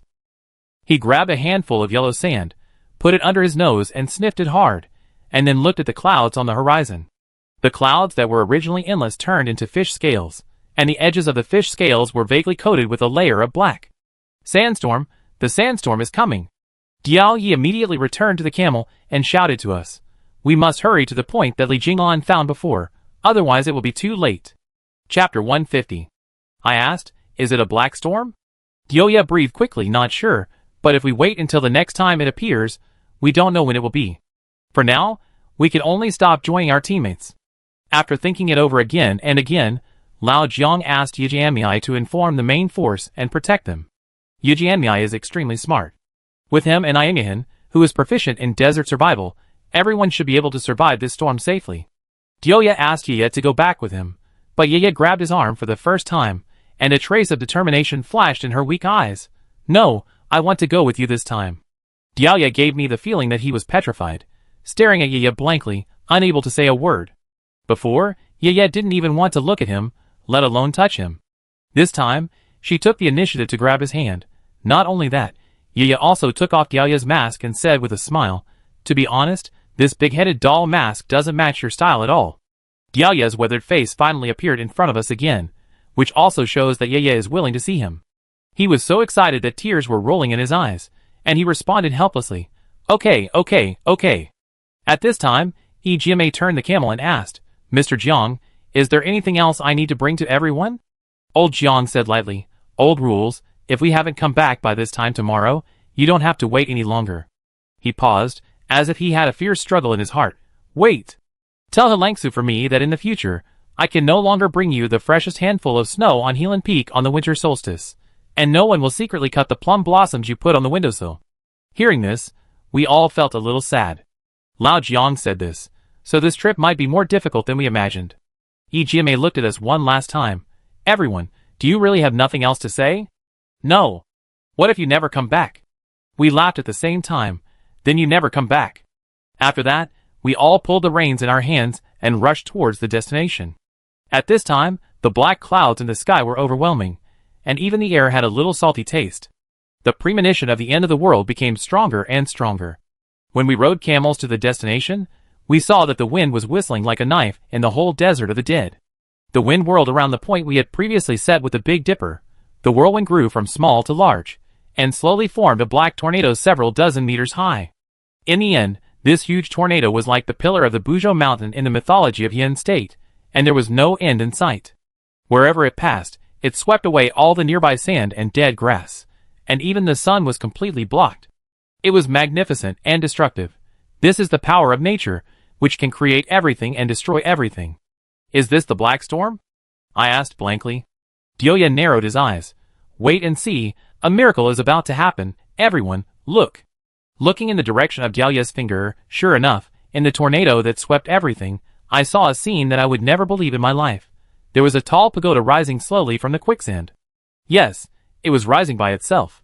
It seemed that there were countless hands under the rolling yellow sand, holding this pagoda to the other side of the sky. The pagoda has finally reappeared in the world. Lao Jiang stuttered. As the speed of the black storm slowed down, we gradually saw the pagoda in the center of the storm. It was a pagoda that I had never seen before. It was divided into 7 layers, from top to bottom, and the color of each layer was different. The first layer was golden, the second layer was silver, the third layer was crystal clear, the fourth layer was red like the sun, the fifth layer was white like snow, the sixth layer was bright like the sunset, and the seventh layer was a beautiful rainbow formed by all the colors. Linger couldn't help but exclaimed, It's so beautiful. I asked Diao Yi if there was anything to say about this pagoda. Diao Yi comforted the camel and said, according to the Amitabha Sutra translated by Kumarajiva, the 7 layers of the pagoda represent the 7-story pagoda. The materials plated on each layer are gold, silver, glass, coral, giant clam, red pearl, agate, which are the 7 treasures of the Buddha kingdom, and can be used to store Buddha's light. And you can see that this pagoda has a total of 8 corners, which shows that the builder of the pagoda worshipped the monk buried in it to the extreme. He wanted to use these to imply that the monk had accumulated merits from all directions during his lifetime, had become a bodhisattva, climbed the 7-story pagoda, and went to the western paradise. In this land of the western regions, I am afraid that only monk can enjoy such treatment from ancient times to the present. But what I am wondering now is, how to enter the pagoda? Diao Yi looked me up and down, and smiled maliciously. Of course going directly, Li Jinglan, don't you always like to take risks for everyone? This time, you will jump in first, right? I was horrified and looked around. Don't you want to take revenge? This is a black storm. I was torn into pieces before I even entered. Delia was too lazy to talk nonsense with me. He whipped my camel's butt. At this time, I and the camel under me were like a runaway train, rushing straight into the black storm. Bam Bam was worried about my safety, and also sprinted after me. In this way, we were all involved in the black storm one after another. After entering the black storm, I originally thought that I would be torn into pieces by the knife-like wind, and then rolled into the sky, and finally my body was thrown to the ground. But the imagined scene did not happen, and my body did not feel the tearing pain. I couldn't help but open my closed eyes. When I opened my eyes, I found that I was in the center of the black storm. Strangely, my whole body was suspended here, as if I really had some special ability. Then I saw Lao Jiangyoya, and the others also came in. When I saw them, the first thing I said was a smile. Oh my god, this place is so magical, I feel like I have become a Buddha. As soon as I finished saying this, we were sucked into the pagoda by a strong suction force. The sound of clang clang continued, and we fell into a cold space one by one like passing the parcel. There were high walls made of blue bricks all around, and it was dark without a trace of light. I could not see my hand in front of my face, but I could still hear Lao Jiang cursing. Who is it that fell on me with the basket? My old waist. Then there was Ian Linger's voice. Sorry, it's me, I come down right away. Then there was Lao Jiang's even more miserable cry. Ouch, it rains all night, you stepped on my waist. I almost laughed out loud. It's a good thing for Lao Jiang, who usually speaks vulgarly, to get hurt a little more. Now he can even write ancient poems. I couldn't help but ask Yi, how did you get in so quickly? Yi answered in a hoarse voice. Because Warner caught up with us, they haven't gone far. Chapter 151. I just realized that the Black Storm also attracted Warner's army. When they saw the mighty camel team coming in the dust, Lao Jiang and his team had no choice but to jump into the tornado. There is no time to lose. Now that we have come in, we must hurry to find the relics and make a quick decision. This is Xiang Wenli's voice. After entering the pagoda, Professor Xiang Wenli was obviously quite excited, but now, we don't even know where we are in the pagoda. This time we came in a hurry, no one brought a flashlight, and we could only rely on a few lighters for lighting. Delia's eyes were sharp, and he suddenly caught a glimpse of a strange ever-burning lamp on the wall. The ever-burning lamp was carved from crystal, but there was no wick. The shape seemed to be a Western monk holding a mirror high up, praying to the sky for light, as if hinting at something. How can Diao Yi be the best tomb robber in the northwest? He frowned, walked quickly to the crystal lamp, turned the monk statue holding the mirror, and pointed it at the sun at the setting sun. Instantly, the crystal lamp was full of energy like a battery, and refracted the sunlight to the mirror of another lamp. In this way, the crystal lamps were all illuminated at once, reflecting colorful lights. We also took the opportunity to see the surrounding environment clearly. It turned out that we fell into a closed secret room. On both sides of the secret room, there was a row of Western-style murals, colorful and lifelike. The painting was a monk leading a skinny horse, traveling in a Central Plains country. It's Monk Lu, Diao said. Lao Jiang and I immediately observed carefully. It turned out that Monk Lu was going to Nanliang this time to persuade the king to stop fighting with Beiliang and protect the peace of the Silk Road together. The king was dismissive of Li's arrival, but clapped his hands and asked his men to bring in an iron cage. He said that a ferocious tiger had just been offered as tribute by a foreign country, but the tiger had not eaten for 3 days after a bumpy journey. I heard that the Buddha cut meat to feed an eagle. In order to not let the eagle starve to death, the Buddha actually cut a piece of his own meat to feed the eagle. If Lu is willing to cut his own meat to feed the tiger, he asked Lu to continue talking. I can even see that in the mural, the king's guards brought up a set of sharp meat-cutting tools and bone-cutting knives. I thought Monk Lu would be scared away, but what everyone didn't expect was that Lu in the painting was smiling from beginning to end. He put his hands together, chanted Amitabha softly, and then took off his monk's robe and put it aside neatly. Then he picked up the knife, cut a piece of meat from his thigh, and threw it into the tiger cage. A maid covered her eyes, and a guard turned back reluctantly, but a miracle happened. Lu, who cut off the meat, actually shed golden blood. When the piece of meat was thrown in front of the hungry tiger did not rush to eat it, but instead shed tears from his eyes, and knelt down in front of Lu. The tiger shed tears, and the beast knelt on the ground. This scene made the king immediately think that it was the Bodhisattva appearing. He was greatly surprised, and then agreed to Lu and let the frontline troops withdraw from the 4 counties of Dunhuang. This Monk Lu is simply amazing. I said, If the story in the mural is true, he did persuade the warlike kings one by one, and even willing to sacrifice himself. But why is his blood golden? Imlinger asked in confusion. Isn't he a human? We really can't answer this question. In the end, Professor Wanli explained that when people extremely revered a certain sage, they would constantly make him a myth, such as Fuxi and Niwa with human heads and snake bodies, and Lu Bang was born of a dragon, all of which were false. But we didn't know at the time that Lu was not a myth. He really had golden blood flowing, and wherever he went, there were miracles. And the secret that the Warner family was looking for was related to him. At the end of the mural was a thick wall, on which was painted a little devil with bared fangs and claws. The little devil was blue all over, with long green hair, 2 long fangs sticking out of his mouth, and a cold steel fork in his hand. It was as if he was about to stab us, very scary. Yiksha, this is the Yiksha among the 8 heavenly dragons. We shouted in unison. I took another look at the mural and instantly understood its meaning. Yiksha is the messenger of hell, representing death. The monk Lu in the mural chose to feed the tiger with his body, after seeing through life and death, which can move all living beings. The problem is that there is no way out. How can we get out? My hands carefully stroked the wall with the Yiksha painted on it. My intuition told me that if there is a mechanism, it must be here. Just when my fingers touched the Yiksha's thigh, a mechanical sound came from the secret room.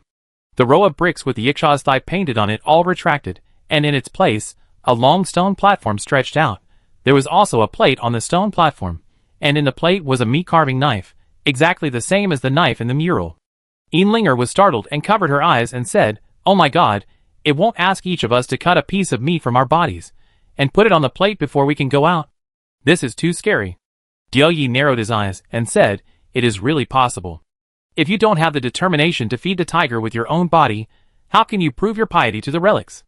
Just when we were at a loss, Xiang Wanli suddenly walked over, rolled up his sleeves, cut a piece of meat from his thigh with a knife on the tray, and put it on the tray with gritted teeth. Obviously, he was just a scholar, but he didn't say a word throughout the whole process. It seemed that he didn't feel any pain at all, but the left leg was already bleeding. Yaya immediately rushed forward and bandaged him with a bandage, and said anxiously, "Professor, why do you do this? We can think of other ways." Xiang Wanli waved his hand. "It doesn't matter. This is the simplest and fastest way. I guess this mechanism does not require all of us to cut off a piece of meat. As long as someone shows the determination to feed the tiger with his own body, it will open. Bai Bing, Xiao Wu and others have sacrificed their lives for their beliefs. What does it matter if I lose a piece of meat? I, Xiang Wanli, will never be a burden in the team." As soon as the voice fell, the stone platform actually shrank back with the meat with a whoosh. Not long after, the stone wall in front of us began to rise slowly. I didn't expect that this level would really be broken, but as the dust cleared, our hope turned into disappointment. Because what appeared in front of us was not a magnificent tomb, or a treasure box for storing relics, but a larger maze. Chapter 152. Generally speaking, the first thing that people who go to the tomb fear the most is the ghost wall, and the second is the maze. Although these two things cannot directly kill people, they can trap an entire team until they run out of water and food. What's more, in this rush, we didn't even have time to bring water and dry food, only a few chocolates and compressed biscuits looted in the camp. I have seen such an example in Qilin's archives. An elite archaeological team in the early years of the Republic of China opened the tomb of Empress Xiao of the Liao dynasty with confidence, but they didn't expect to fall into a maze in the shape of a Chinese character for you. They used various excavation tools, even explosives, but they couldn't blow up the maze, and eventually all the members starved to death in it. This also made the archaeological career that had just emerged at that time unable to recover. I looked at the gray maze in front of me with my eyes. There was a road on each side, and at the end of the 2 roads on the left and right, it split into 2 roads, just like mathematics that is constantly multiplied. I couldn't help but look at Lao Jiang. Are we going to run into a U-shaped maze? Lao Jiang smiled bitterly. Have you ever seen a U-shaped maze with so many forks? This time, our master and disciple are doomed. I swallowed my saliva, tried to stay calm, and asked Lao Jiang, should we go left or right now? Lao Jiang only replied with 3 words. I don't know. I looked at Diao Yi again, but Diao Yi couldn't guess either. In the end, we could only walk to the right passage based on our feelings. Unexpectedly, before we reached the end of the passage, there was a sudden sound of gears turning in the tower. The passage we were in was like a box being hoisted up, suddenly rising 1 or 2 meters, and the violent bumps made us fall to the ground. When the movement stopped, we found that the environment we were in had also changed. We actually entered a new secret room, which also depicted a mural about Monk Lo. Monk Lo seemed to have stepped into another Central Plains country. When he walked into the city gate with a thin horse and a tin staff in his hand, he found that the country seemed to be suffering from a huge catastrophe. The people on both sides of the street were skinny, the old people were cooking soup, and the young people were wearing mourning. Many people were still coughing violently. Wherever we passed, 4 or 5 out of 10 families had white lanterns hanging on the eaves, which meant that a relative of this family had passed away and was in mourning. In addition, there were densely packed bounty orders posted everywhere. It said, "A plague fell from the sky in Nanyin, causing great suffering to the people. I hope that all doctors will select talents and save the people from the water and fire. Anyone who can cure the plague will be rewarded with 1,000 gold coins by the King of Yin and be granted the title of Marquis of Wanhu." Looking at the piles of red coffins on both sides of the street, Monk Lo sighed, raised his hand, and tore off the notice, and then went straight into the palace. The King of Yin did not seem to expect that the person who took down the notice would be a monk, not a medical officer. While he was still looking at Monk Lo nodded slightly to the dignified King of Yin, murmured Amitabha, and then explained his purpose. He hoped that King of Yin could stop the war, and in return, he would help King of Yin to wipe out the plague. The King of Yin did not believe this foreign monk, and said that if the other party really had this kindness, he should cure the people in the city first. Monk Lo smiled and nodded. The King of Yin did not expect him to agree so quickly, so he hurriedly asked him what prescription he wanted to prescribe, and what precious medicinal materials were needed to treat the plague. Monk Lo in the mural smiled slightly. "I just need you to issue 2 decrees. I heard that your country has a strange snake with a black body and white rings. It is not only a delicacy, but also a medicinal material worth thousands of gold. People have been going into the mountains to catch and kill this snake for years, and even the small snakes in the nest are not spared. God can't bear it, so he sent down the plague to punish Dian. Everything is cause and effect. Just your majesty's first decree, let the people of Yin stop eating snakes, and release all the captured snakes back to the mountains. Within 3 days, the plague will be eliminated." At that time, the legend of Monk Lo had spread in the Central Plains, and the King of Yin issued this first decree with a skeptical attitude. 3 days later, no one in the city died of the disease, and the coughing symptoms gradually recovered. The King of Yin even witnessed an incredible scene with his own eyes. He saw thousands of mother snakes, and their little snakes released into the forests, looking back every few steps to express his gratitude to Lo. The King of Yin was shocked and asked Monk Lo, "Why is this so? The people clearly pulled out the snake's teeth and cleared the snake venom after hunting, so how could they cause plague?" Monk Lo explained, "Everything is cause and effect. Snakes are the cause, and plague is the result. Your unjust killing is the cause, and the imminent destruction of the country is also the result. Do you understand now?" The King of Yin suddenly realized and immediately issued the second decree. From now on, the great Yin city will no longer recruit soldiers, and will immediately send skilled craftsmen to Dunhuang to build Mogeo grottos together with friendly countries. After reading this mural, we sighed. We really didn't expect that there was such a person in thousands of years, who traveled thousands of miles to more than 10 countries just to stop killing with one word. Xiong Wenli and Yeya also had tears in their eyes. Xiong Wenli said to himself, "When I go back, I must write a key paper about Lihi Mogeo grottos. Publish it internationally." But the eyes of me, Lao Jiang and Yeya were attracted by the pattern on the wall in front of us. Compared with the Yikshaw that appeared before, this time it was a flying rock with flapping wings. The rock was fierce, and it was Garuda among the 8 heavenly dragons. Strangely, at the position of Garuda's claws, there should have been a pattern of a poisonous snake caught by it, but the snake disappeared and was replaced by a hole drilled in. The hole was dark, and there seemed to be a mechanism knob inside that could open the door, and the size of the hole was just enough for a person to put his arm in. I asked Lao Jiang, "Does this mean that people can reach into the hole and open the door?" Lao Jiang nodded, "Yes. But according to my experience in cracking mechanisms, there must be countless rotating sharp blades in this hole. The moment you reach in, the blades will fall and cut off your arm. Therefore, this mechanism is also called arm-breaking gate in the industry." Really? I put my eyes in and looked around, but suddenly I cried out, "Oh my God," and sat down on the ground. Because in that hole, I didn't see Lao Jiang's sharp blade, but I saw a small snake entwined on the mechanism. The snake was black all over, with white patterns all over its body, just like the Yin state snake in the mural.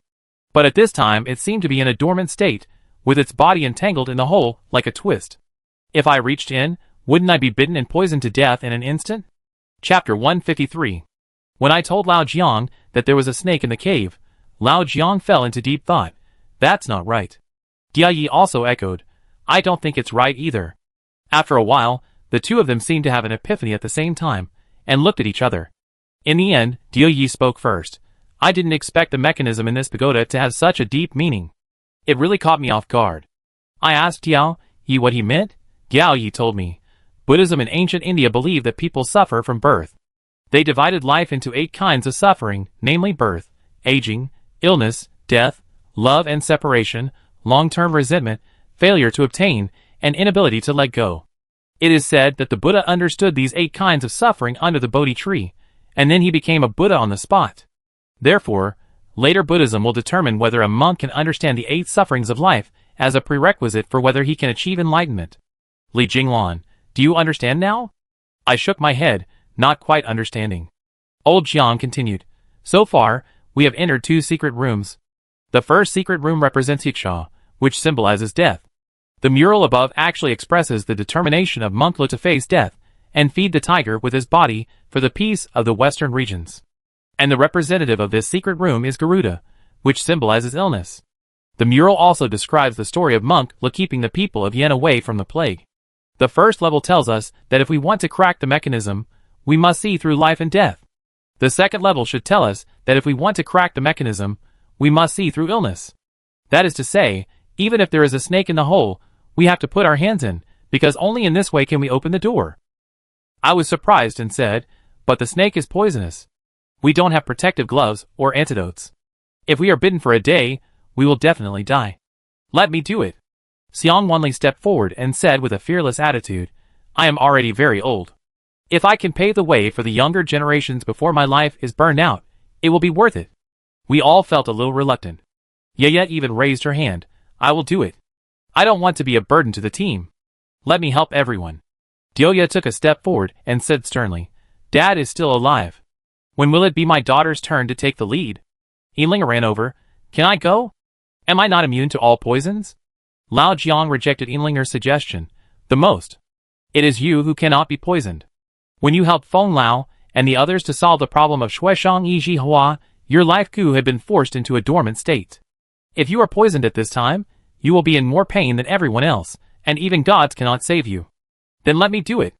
Let me do it. Don't fight with me. I, Dia Yi, have been in the northwest for decades. How could I care about a mere poisonous snake? Xiang Wanli, Yaya and Jiao, you were vying to feed the snake. Lao Jiang shouted, don't fight. This is not a fight for cabbage. Don't take your life seriously. While talking, Lao Jiang looked at Ban Ban. At this time, I also thought of Ban Ban.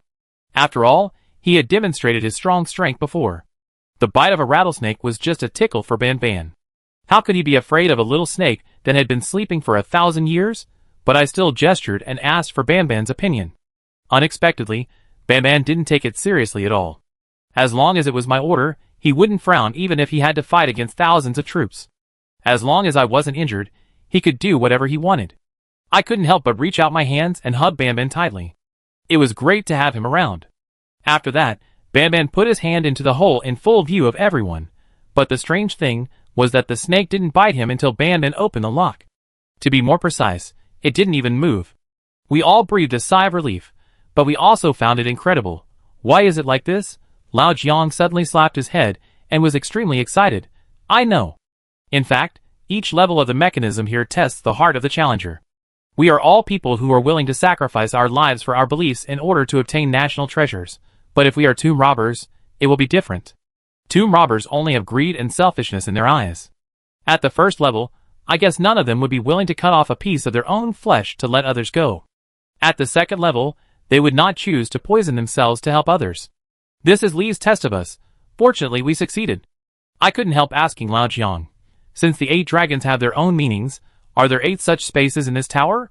Once you go to the wrong maze, you will fall into one of the spaces and be tested. Only those who can reach the end can see the relics. Lao Jiang nodded.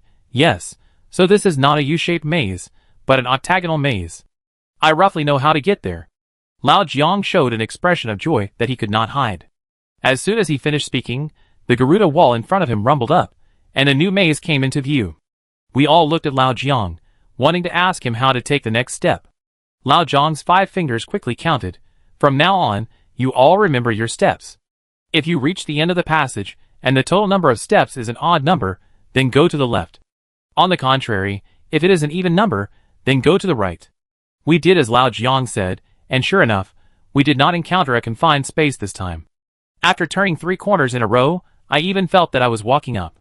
Could it be that the relic is on the top of the tower? Mr. Jiang, it really lives up to your reputation. Professor Xiang Wanli praised him again and again from behind. He even forgot the pain in his legs, and his eyes were full of enthusiasm. But at this moment, Shen Xiaoyu and the team suddenly shouted, "Everyone retreat! Use the left wall as a cover, hurry up, hide in it!" Lao Jiang reacted the fastest. Before Shen Xiaoyu finished speaking, his black knife had already come out of the sheath with a clang. Diaoye grabbed Yaya with one hand and Xiang Wanli with the other hand and instantly flashed to a safe position. At this time, I heard the sound of footsteps coming from the maze opposite. The only team that could appear in the tower at this time was Warner's team. Indistinctly, I heard the footsteps of the opposite side slow down, and it seemed that they also discovered us. There was a faint sound of guns being drawn on the wall at the corner in front.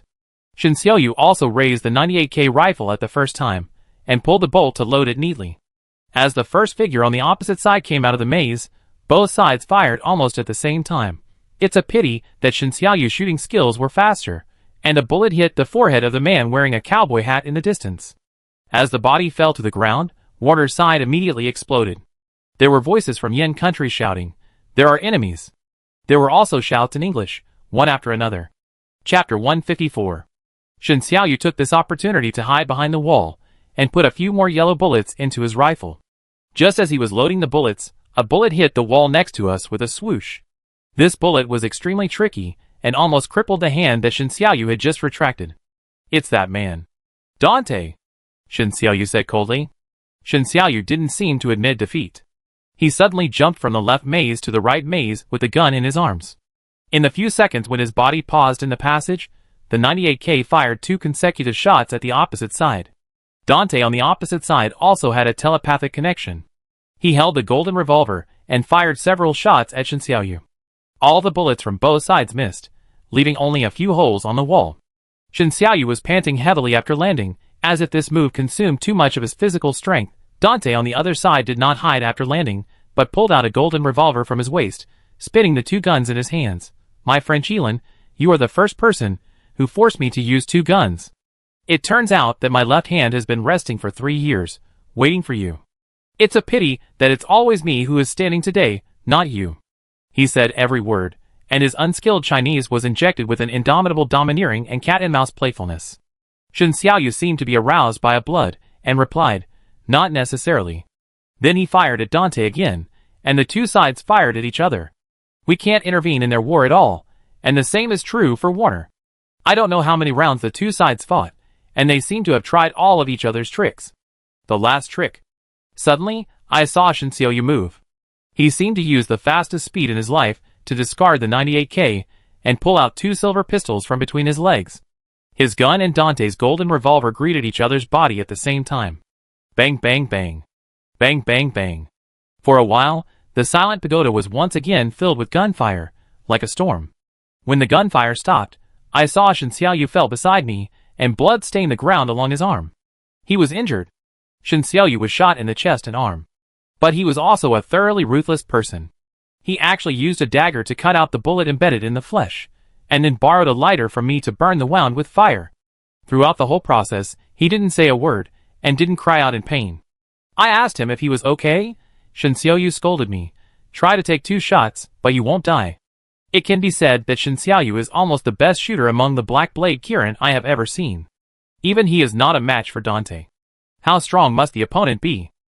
Shen Xiaoyu panted and said, "Dante is the fastest shooter among the cowboys in the West, and he is also the number 1 in the European killer rankings, but he may not be much stronger than me." Shen Xiaoyu showed a victorious smile. At this moment, I took a sneaky glance and found that Dante in the passage looked down at his calf incredulously, and then staggered on the spot. It turned out that he was also shot, but Dante was not angry, but laughed heartily. "You can actually hurt me. I am more and more interested in you." Water over there did not understand the excitement of this kind of match, and immediately ordered his men to quickly help Dante back to bandage. We are temporarily tied in this duel. But this is not an advantage for us, because in addition to Dante, Warner has many tomb robbers he recruited. Lao Jiang said that among them are the Manon-poisoned Dr. Lin Papa who gave us a flower in the snow, and the only 3 tomb robbers in the world, and a few guys hiding behind who don't know the depth. Warner's reaction was extremely fast, and soon I saw an iron can thrown into the passage. The can bounced 3 times on the ground, and a hissing smoke came out. Lao Jiang couldn't help shouting, "Oh no, it's a smoke bomb, they are going to attack." Lao Jiang asked me to support Shen Xiaoyu, who was shot, and retreat to another maze in time. When retreating, he called Yin Linger's name again. "Linger, find a way to delay Warner's steps." As a large number of troops rushed in from the smoke, Yin Linger patted her big bamboo basket fiercely, shaking the bell and said, "Loyalulu, come out quickly, I am your little mother, deal with these bad guys, and go back to feed you Xingxinghai." In an instant, a group of black insects surged out of the bamboo basket.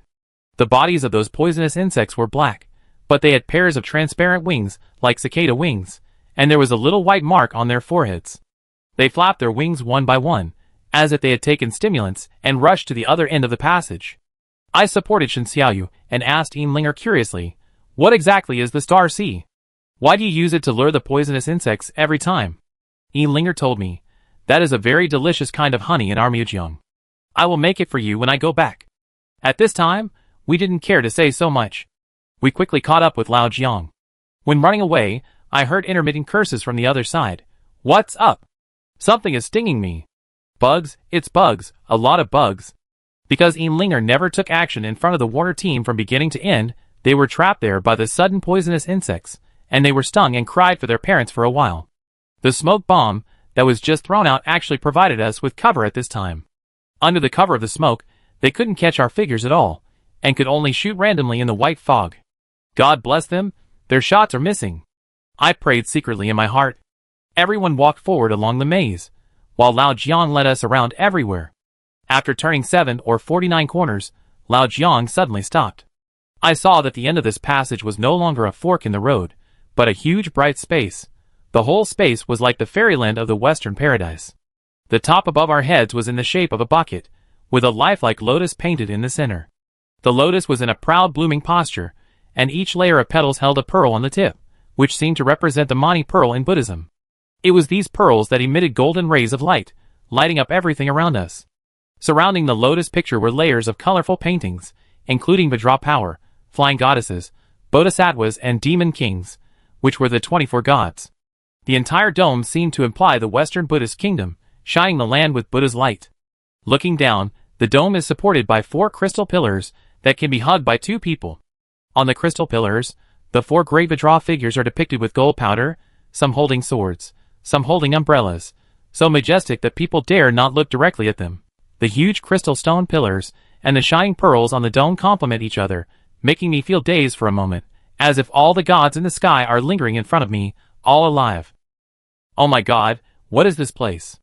I looked at Lao Jiang, but saw that Lao Jiang was also distracted for a moment. Chapter 155. At this time, Yi pointed and said, "Look there." Following his direction, we saw that in the center of this Buddhist palace, there was a huge mechanism that none of us could imagine. This mechanism is composed of countless steel parts, and the levers rotate in turn, back and forth. In particular, the largest gear in the middle is as high as a house, and at this moment, it is rotating, making a ticking sound. Every few seconds, it will turn a scale. Why? Why are there so many mechanisms here? I asked stutteringly. Yin Linger looked innocent. She pointed at the largest gear with her little finger and said, "Is this a hidden weapon? Will it crush us in an instant?" Lao Jiang shook his head and told us, if I'm not mistaken, this should be the mechanism room of the entire pagoda, or the control room. Before, we were trapped in various secret passages, including mazes, and the power came from here. I was surprised, but it has been thousands of years, how can it still move? While talking, Lao Jiang had already walked up to observe carefully. When he found the golden sand on the gear, he instantly understood. There should be more small gears under this gear to connect the quicksand group under the desert of the dead. It should be the endless quicksand that allows the mechanism in this tower to accumulate power all the time, just like a water wheel. The pagoda has been relying on the power of nature to stand for thousands of years. I admire the wisdom of the ancients more and more. Those hardworking and resourceful people can accomplish impossible miracles because they understand the principle of leveraging power. For example, the terracotta warriors and the Great Wall. We walked into the mechanical room and found that there were reliefs made of white jade all around. It was really luxurious. You know, murals are usually made of pigments. Even the tombs of noble emperors only took craftsmen several years of effort to make reliefs with stone. And here it was chiseled with white jade, which really gave the best things to this pagoda. Jade is holy and flawless, which should be used to praise the great character of Monk Lu. Professor Xiang Wanli explained. Lao Jiang stared at the reliefs without blinking, and these lifelike reliefs were telling us a new story. At this time, we felt that we were getting closer and closer to the relics. Because unlike the previous Monk Lu who persuaded the kings of the 16 kingdoms to stop fighting, these reliefs seemed to tell the story of Li's life. Under each relief, there is a line of Western characters, which are full of praise, recalling and remembering the saint. Lao Jiang and I looked at Professor Xiang Wanli at the same time. He was proficient in the Western regions, and was knowledgeable. He was the most suitable person to explain. Xiang Wanli squinted his eyes, and looked at several reliefs in succession, muttering, "So that's it." Lao Jiang was a little anxious, and was about to ask, but he saw Xiang Wanli's throat rolling, brewing in his heart for a while, and then he said, Monk Lu was originally a young monk in the Western regions. He made a great wish and vowed to travel all over the central plains where the sun shines. And that day, when his master died, he gave him a horse and a 7-treasure Zen stick, and told him his last words. Lu, help me find the Bodhisattva and give this Zen stick to him. In this way, Monk Lu traveled all the way to the Western regions. He saw countless Buddha statues, but never saw the real body of the Bodhisattva. Will the Bodhisattva really appear in the world? He murmured to the sky. Maybe it's because my practice is not enough, and the Bodhisattva doesn't want to see me? Monk Lu comforted himself with this. Until he followed the ancient Silk Road, crossed the Desert of the Dead, past Human Pass, and walked all the way to Dunhuang, and suddenly saw the Buddha's light at the foot of the Misha mountain in Dunhuang. The land covered by the Buddha's light looked very much like the Western Buddhist country in his dream. Perhaps this Buddha's light was a sign before the Bodhisattva came. At that moment, Monk Lu suddenly decided not to leave. He wanted to build a Buddhist cave here to welcome the Bodhisattva to appear again. Or rather, Lu saw all kinds of Buddha statues along the way, some holding flowers and smiling, some lying and sleeping, and some wearing golden crowns. They came from various nationalities, and had various appearances. But Lu wanted to make a Buddha statue to see what the Bodhisattva in his heart looked like. This could be regarded as fulfilling his master's last wish. But at that time, the Western regions were in chaos for years, and the people were living in poverty. Countless lives turned into white bones because of the war. Not to mention building a Buddhist cave, when there would be no blood dripping on Misha Mountain, was an unattainable dream. The fleeing people came and went, and their miserable appearance was like a precursor to the end of the world. At this time, Lu suddenly had such an idea. If I could persuade the kings of the 16 countries to stop fighting, wouldn't the world be peaceful? This idea was too bold and too fearless, but he held the spirit of sacrifice, and after several years, he shuttled through the 16 countries, and finally brought peace to the Western regions. On this day, Crescent Moon Lake finally turned clear again, the air of Misha Mountain no longer smelled of blood, the birds that had flown away also returned, the Silk Road began to resume trade, and people began to smile. The king set countless craftsmen to work with Lu to carve out more Buddhist caves, and this place was also named Mogeo Grottos. It was the darkest period in the Central Plains, but it was also the period when Buddhism was most widely spread. However, when the Mogeo Grottos were completed, the kings of various countries wanted to welcome Lu back to their own land, promising to build the largest and most magnificent temple for him, and to make him a national teacher, so that he could enjoy the worship of the people above him. Kale refused one by one. He just stood on the Mogeo Grottos alone with a Zen stick, looking at the vast desert in the distance, and fell into deep thought. The Western regions finally ushered in peace, but he still had a wish that had not been fulfilled. That was his first wish. Bodhisattva, what do you look like? Lu had not given up his obsession to find the Bodhisattva. He always remembered his master's last words.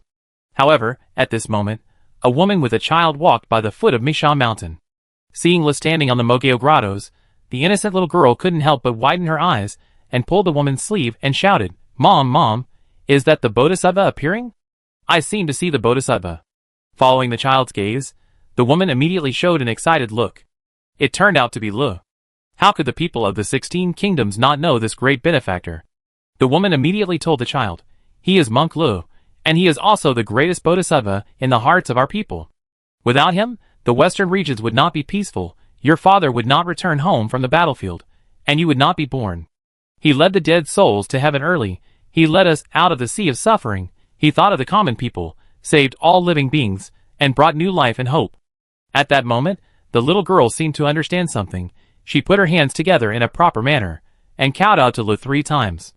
At this time, the relief also reached the last picture.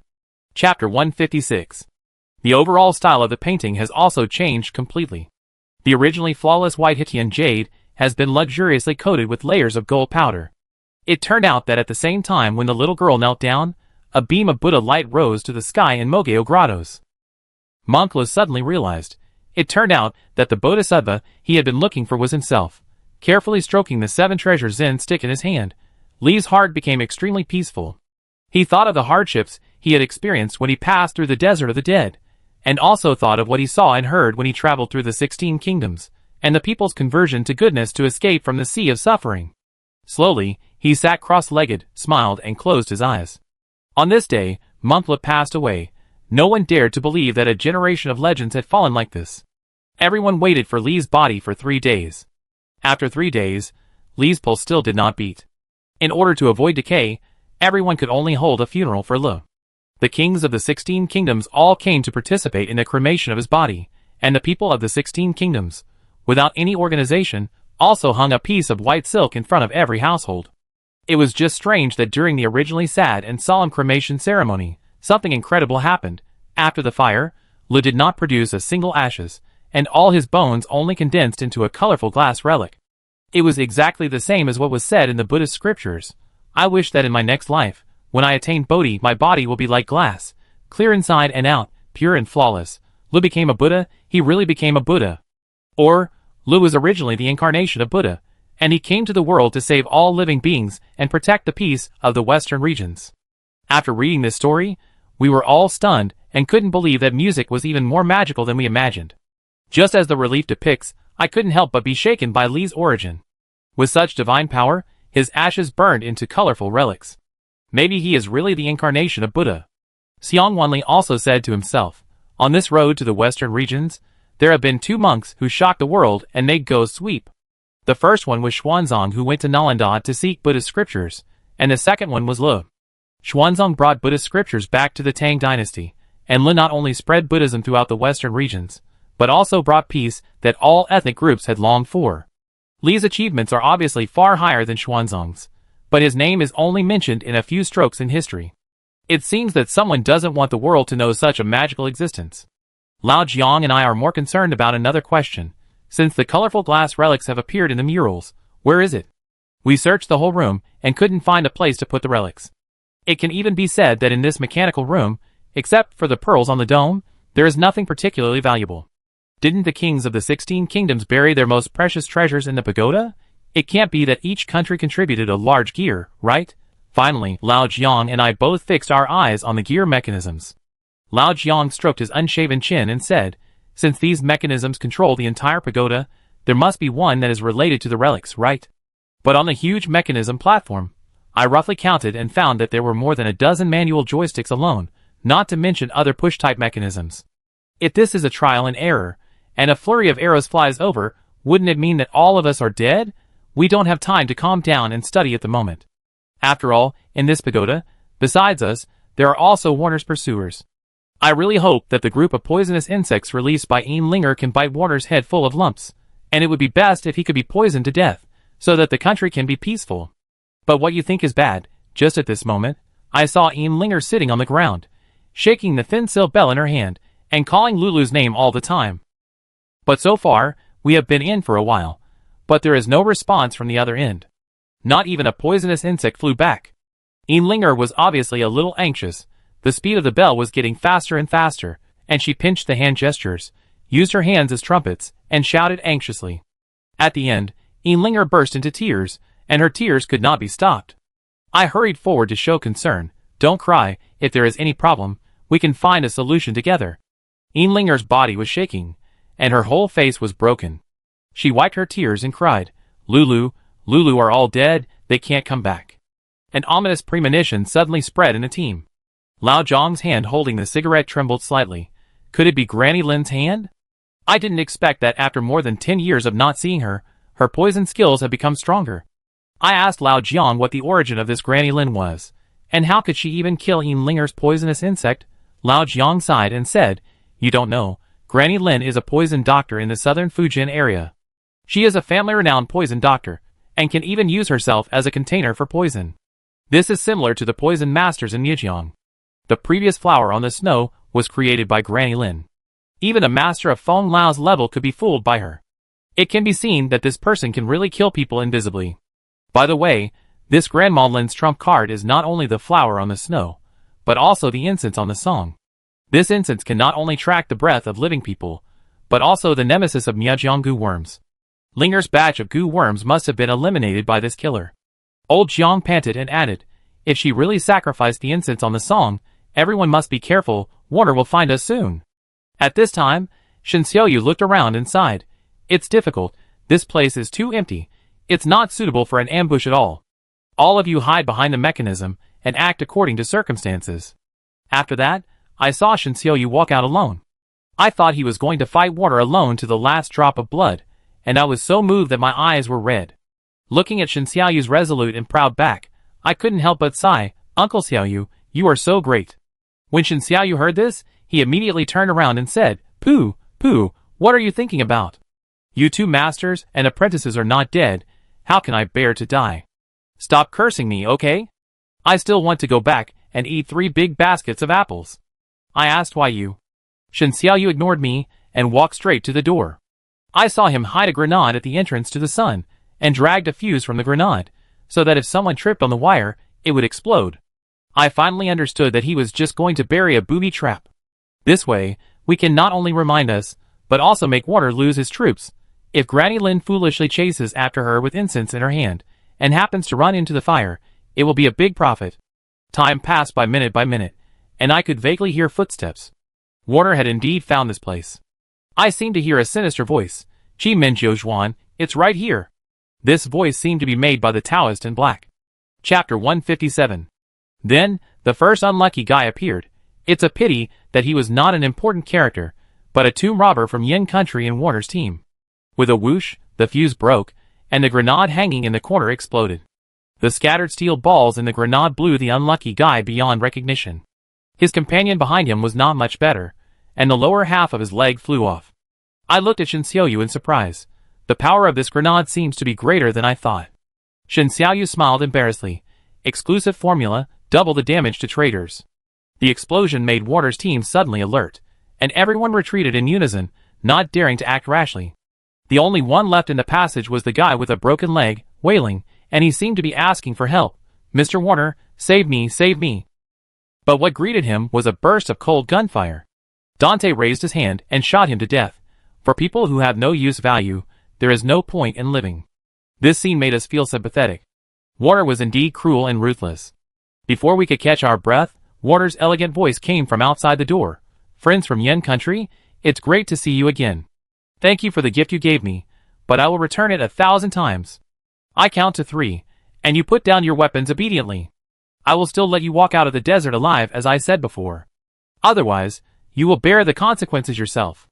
The second half of this sentence was full of threats, but none of us moved. It was absolutely impossible to bow to the foreign devils. When Warner began to count down, Lao Jiang also reminded us to prepare for battle. 3, 2, 1. As the last shot fell, Dante and another cowboy rushed in quickly and fired several shots at the mechanism room. Lao Jiang and I also raised our guns to fight back, while Shen Xiaoyu pointed the black gun at the top of his head. He shot one by one, breaking all the luxurious pearls and laid on the lotus.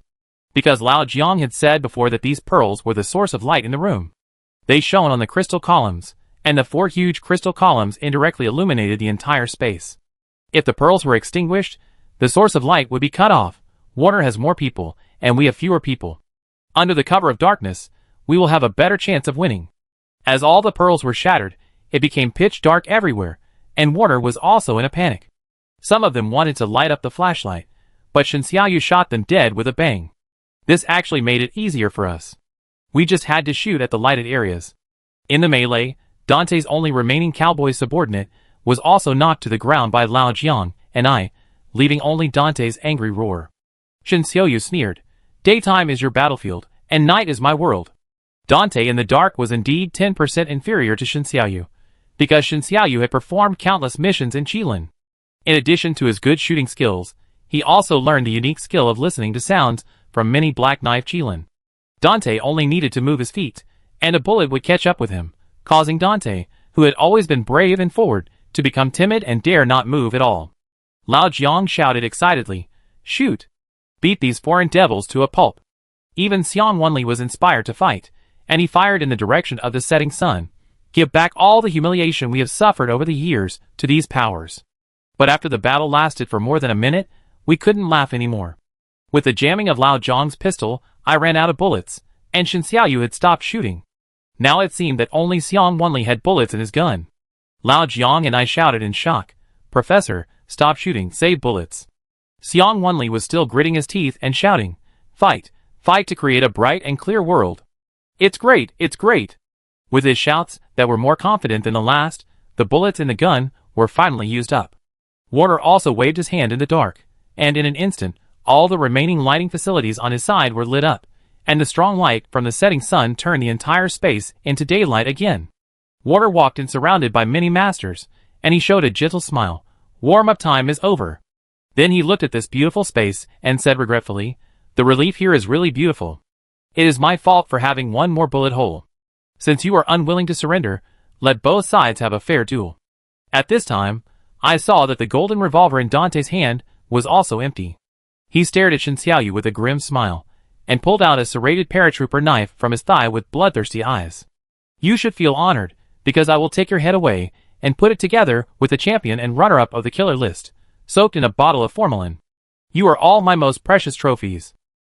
Shen Xiaoyu stood up fearlessly, leaning against the wall. He took off his sunglasses with a smile and pulled out the black knife from his waist. "To be honest, I've wanted to beat you up for a long time.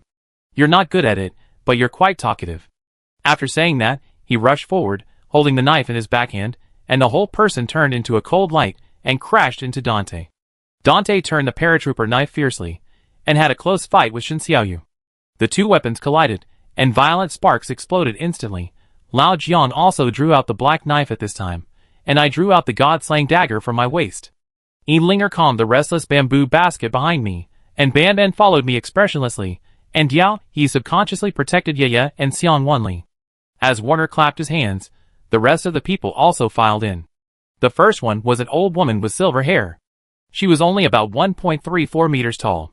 She was wearing a purple coarse linen shirt, with a wooden hairpin in her silver hair. Her face was full of wrinkles, just like an old pine bark wearing an old woman's clothes. What was even more weird was that there were patterns tattooed on both sides of the old woman's cheeks, and she was holding a black incense in her left hand. Compared to the big bamboo basket behind Linger, she had a black wooden medicine box on her waist. I don't know why, but the medicine box always gave me an extremely weird feeling, as if it didn't contain any poison, but a sealed demon, because I clearly saw that the medicine box was covered with yellow talismans, and the dense talismans were like blood-red earthworms running around. The moment she looked at Lao Jiang, the old woman let out a creepy laugh. "Long time no see, Xiao Jiang, you are still alive. Say hello to your crippled boss for me." A cold and strange aura emanated from her body, slowly approaching us. She should be Granny Lin from Lao Jiang's day. Chapter 158. Hearing Granny Lin's provocation, old Jiang immediately became furious, holding the black knife, and said coldly, "Isn't this time I'm here to take your life?" Granny Lin laughed strangely, showing her white teeth. "Come and take it if you can, anyway, I have 9 lives. After that, the eyes of the two began to collide violently, which gave me the feeling that two top-level masters were fighting with their minds. Old Jiang's 5 fingers pressed the black knife tightly, sweating on his forehead, and veins popped. Granny Lin stared at the knife in Lao Jiang's hand without blinking, and her right hand was on the medicine box. None of them dared to make a move first, for fear of revealing a flaw. As for the Taoist in black, he kept protecting Warner, so that we couldn't kill him with one blow. At this time, 3 more elderly people came out, followed by a young man with oily hair and bad intentions. The young man seemed to be the apprentice of the 3 old men. Since he came in, his triangular eyes never left Linger, and he kept swallowing water in his mouth. This man is so annoying. Linger couldn't stand it anymore, and looked at me. I also hated this guy's eyes, as if I was imagining stripping Linger naked, and couldn't help but say, "Don't worry, I will kill him for you later." These three old men are in their 70s, 60s, and 15th years. They are obviously old, but I dare not underestimate them. Because they are all vigorous and powerful, and their sleeves can bring out the wind when they walk. The most terrifying thing is that each of them has a black and shiny gold-touching talisman hanging around their necks. That was a real gold-touching talisman made from the claws of a pangolin after 49 days of work. The darker the color, the more authentic it was. You know, I had only seen drawings of gold-touching talismans in Qilin's archives, but I had never seen the real thing. Noticing my gaze, the three old men smiled faintly. They all reached out their hands to Lao Jiang and Shen Xiaoyu and said, "The heir of the Tian brand of Majin, Pei Qinhu. The heir of the Di brand of Majin, Li Qinbao. The heir of the Ren brand of Majin, Wang Qinsha. It's a pleasure to meet you two Black Knife Karens." I don't know the details of these three people, but Lao Jiang was terrified. "You three are the only remaining heirs of the Majin lieutenant, and you are also the leading figures in the tomb robbing world. I, Lao Jiang, have to call you seniors, but why do you want to be the running dogs of the foreigners? Have you forgotten the ancestral precepts of the Majin lineage?"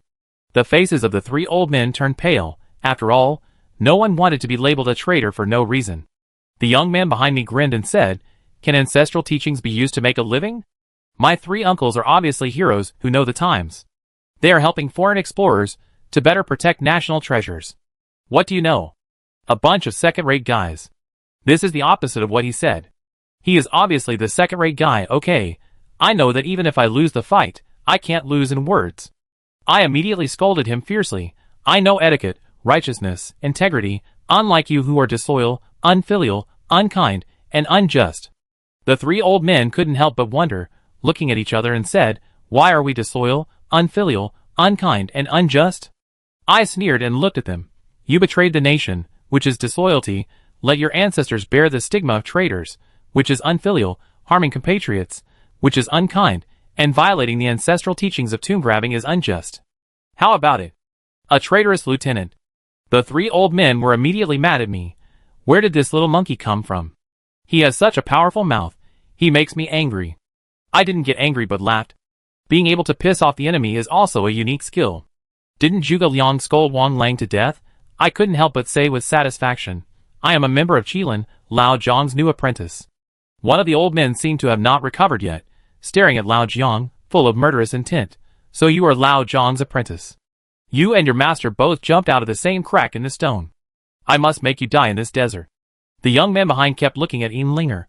"Uncles, why use a butcher knife to kill a chicken? I think this little monkey seems to be a pair with the girl behind him.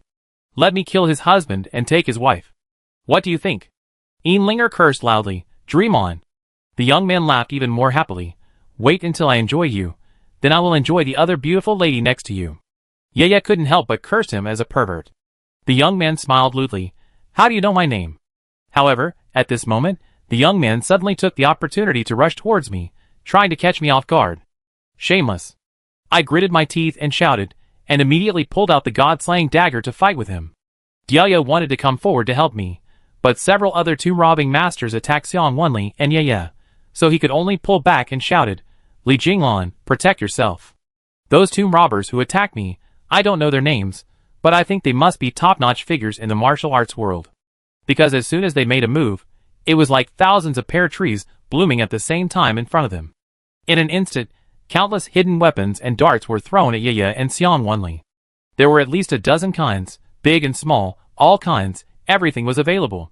Yaya pulled Xiang Wenli back quickly, and at the critical moment, Yi came like a god and pulled him to avoid the hidden weapons. Yi rarely made a move, but as soon as he made a move, he showed the speed, accuracy, and ruthlessness of a monk. He took off his fur coat at lightning speed, turned left and right, and caught all the hidden weapons in the first round, including dozens of caltrops, meteors, etc. The group of hidden weapon masters were resentful, and turned to launch a second wave of attacks. Unexpectedly, Yi swung the coat into the air. In an instant, dozens of hidden weapons that had been inserted into it were driven by his internal strength and shot back in the opposite direction, instantly turning the two assassins into a hornet's nest. The next moment, the fur coat was put on steadily by Yi when it landed on the ground. That scene was so handsome that it was jaw-dropping. Jia Yi coldly swept his eyes to the group of ants in front of him. The little guys of Tang sect are too disrespectful to their elders. Frightened by Jia Yi's momentum, the tomb robbers who wanted to rush up behind him did not dare to move for a while. At this time, I noticed that Yaya's eyes were shining instantly. I think she finally understood what her mother said. Your father has always been a hero in my heart, always. Chapter 159. Yaya looked at Dioya with tears streaming down her face. She finally saw her father's demeanor with her own eyes, the upright man, the powerful leader of the Zhou shaman. Not to mention Yaya, even I was stunned by Diaya's skills just now. However, just when I was distracted, the young man who was fighting with me suddenly had a trick and pulled out a strange soft sword to stab me. Although I blocked it with a god-slaying dagger at that time, the sword was soft. It seemed to have eyes. It suddenly bit 90 degrees and pierced my arm. I blocked it several times, but I had several more wounds on my body, my skin was torn, and blood spurted out. Hee, now you know how powerful I am. I will poke 9,981 holes in your body, and finally dig out your eyes, and play with them as marbles. The cold young man deliberately provoked. If we fight alone, he is not my opponent at all. But this guy's soft sword was too tricky. It should be the sharp weapon passed down by the three old men. I didn't know where it would come from in the next second. I silently chanted dozens of times in my heart. Bodhisattva appeared. I hope the god-slaying dagger can emit purple light again, but the dagger didn't change at all. Seeing that the soft sword was about to stab me again, I shouted in my heart. It's over, I have to die here today. However, at this moment, the air behind me suddenly condensed, and a raging murderous intent suddenly spread forward. At that moment, Ban Ban walked over from Ian Linger's side. Didn't I tell you to protect Linger and not leave at all? I shouted to Ban Ban to go back and let him protect Ian Linger. But he turned a deaf ear to them, his eyes turned blood red, and his muscles bulged. His murderous intent caused a gust of wind in the Buddhist palace. The cold wind blew, and his long hair was lifted, revealing a cold face. Even the three tomb-raiding old men felt this murderous intent, and they immediately shouted, Yuner, retreat quickly. In addition, they murmured in panic, what's going on? Why did I feel an unprecedentedly strong corpse aura just now? Are there zombies here? I felt it too. Such a strong corpse aura, at least at the level of a zombie king. But it was too late for the young man called Yuner to retreat. He trembled and asked for help from several old men. Uncle, my legs can't move. Save me, save me. With his shouts, a figure suddenly jumped up from behind me. The man had flying long hair and handsome features. He raised his hand and shot the young man through. It was Ban Ban. Ban Ban's whole movement was smooth and flowing. He let out a long howl from his throat and continued to move forward without a pause. He actually nailed the young man to the ground of the Buddhist palace. Then, Ban Ban pulled out the dragon-sounding spear, and a big hole immediately appeared in the young man's chest, and blood spurted out like water. He fell down with his eyes open, without even a last word. Ban Ban held the spear horizontally, and let out a wolf howl that shook the world, causing the pagoda to shake faintly. The three tomb-raiding old men instantly pounced on the dead young man, and Ban Ban had already returned to my front. His tall and upright figure stood like a warrior who had guarded for thousands of years. He stood in front of me, looked at the three old tomb raiders, and said word by word in a babbling voice, anyone who touches my master will die. At that moment, the raging anger swept over like a black cloud, filling the entire Buddhist palace. Yuner, my Yuner. Pei Qin, who burst into tears. The dead young man was the only descendant of the three tomb raiders. He was also their only nephew. Over the years, the young man had done evil and ruined countless ignorant girls. But the three old men let it go, thinking that they had passed down the unique tomb raider skills, so they could run rampant without hindrance. They didn't expect that today this only descendant would be killed by a long spear from Ban Ban. Pei Qin, whose eyes flashed with infinite grief. He pointed at me, and then at Ban Ban and said, You did a good thing. The two old men behind him had already reacted at this time. One of them stammered and said, Brother, something is wrong. This disheveled guy is not a human. The corpse gas we just felt came from him. The other one looked alert and said, This corpse gas has been brewing for at least 1,000 years. He is the corpse king among corpse kings. Pei Qin, who looked in the direction of Lao Jiang and sneered. I didn't expect that the self-proclaimed upright Qilin would actually do the business of raising corpses. This is something that even the crooked ways are unwilling to do. Lao Jiang was confronting Granny Ling at this time, and could not spare a single bit of his attention, so he naturally could not answer. I smiled disdainfully and said sarcastically, What's wrong with the corpse king? He is my best friend. Unlike you three old turtles, the the little beast born from an affair with your sister-in-law. Although it looks like a human, it is worse than a dog. Linger also ran back in small steps, clapping her hands and shouting, "Well scolded, well scolded." 3 old turtles raised a little bastard, shameless, shameless. The 2 tomb-raiding old men were also furious at this time, gnashing their teeth and looking at Pei Qinhu. "Brother, don't waste time talking to them. Quickly set up the corpse-binding formation." The next moment, Li Qinbao and Wang Qinsha put the tomb-raiding talismans on their necks and their mouths, and then each took out 2 golden ropes from their arms and surrounded Ban Ban from 2 directions. Ban Ban waved his spear and stabbed with a roar, but what he never expected was that at this moment, Pei Qinhu, who was standing in the middle, raised a strange 3-pronged bell and shook it. The bell seemed to be an ancient artifact with a long history, and it had no tongue. As Pei Qinhu shook it, it did not make any sound. But this bell, which sounds fine to me, can actually affect Ban Ban. At this moment, I finally understood why Lao Jiang was afraid of the 3 of them. They are truly the only remaining tomb raiders in the world, and their ability to control corpses is unparalleled. In the soundless bell's sounds, Ban Ban seemed to have become a blind man who had lost his target, stabbing with his spear in a daze. Li Qinbao and Wang Qinsha took this opportunity to grab one end of the rope and throw the other end to each other. Then, I don't know what steps they took, but they tied Ban Ban tighter and tighter, and Ban Ban's struggle became weaker and weaker. This scene made me feel distressed. You know, although Ban Ban's body is invulnerable, I don't know what was coated on the golden rope, but it can restrain Ban Ban. Once it touches Ban Ban's fair skin, it will burn that area into black, and hiss with green smoke. Seeing Ban Ban howling in vain, as if he was in great pain, I couldn't bear it anymore, and rushed to help in panic. Pei Qinhu walked towards me, while shaking the bell and sneering, "Little monkey, it's time to pay Yuta with your life." Chapter 160. I raised the god-slaying dagger with all my strength to face him. But what level is he and what level am I? Even Lao Jiang has to call him a senior. He just raised his leg and kicked me 2 or 3 meters away. Linger was anxious to release the poisonous insects in the bamboo basket, but with the arrival of Granny Lin, the room was filled with fragrance. Her incense has long been filled here. Her poisonous insects were trembling even if they were shrinking in the bamboo basket, let alone charging into battle. The petite Linger could only carry the big bamboo basket and bump into Pei Qinhu. Not only did she not knock him down, but he grabbed her throat and lifted her up high. "Since Yuta likes you, I will kill you and let you have a hell marriage in the underworld." "No! Don't hurt her!" I raised the god-slaying dagger again and stabbed it, but Pei Qinhu dodged it again. This time he pinched my wrist and twisted my arm directly. I screamed, and Pei Qinhu kicked me hard in the chest again, causing my internal organs to mix together, and a trickle of blood flowed from the corner of my mouth. "It's over." Pei Qinhu looked at me with a smile. I gritted my teeth and tried to get up from the ground, but I was trampled down by him again and again. "Old turtle, you won't have a good end." I cursed. Pei Qinhu stepped on me hard, and the dirt on his soles rubbed on my face. His old voice was extremely cold. "The one who has no good end now is you." Just when Linger and I were about to die, Lao Jiang could only draw his knife to save us, but at this moment, he accidentally revealed a flaw, and Granny Lin launched a sneak attack without thinking. Lao Jiang's body fell against the wall, his right hand turned black, obviously it was stained with poison. Granny Lin smiled cynically, pointed at Lao Jiang's nose and said, "I have said that anyone who has concerns will not be my opponent. Your boss is like this, and so are you. Is it over? Is it really going to end?" At this moment my heart was dead. Just when everything was about to settle, Ban Ban suddenly turned his head and looked at me. I also struggled to look up and look at him. Although his eyes were dull, I still forced out a sentence, "Ban Ban, run."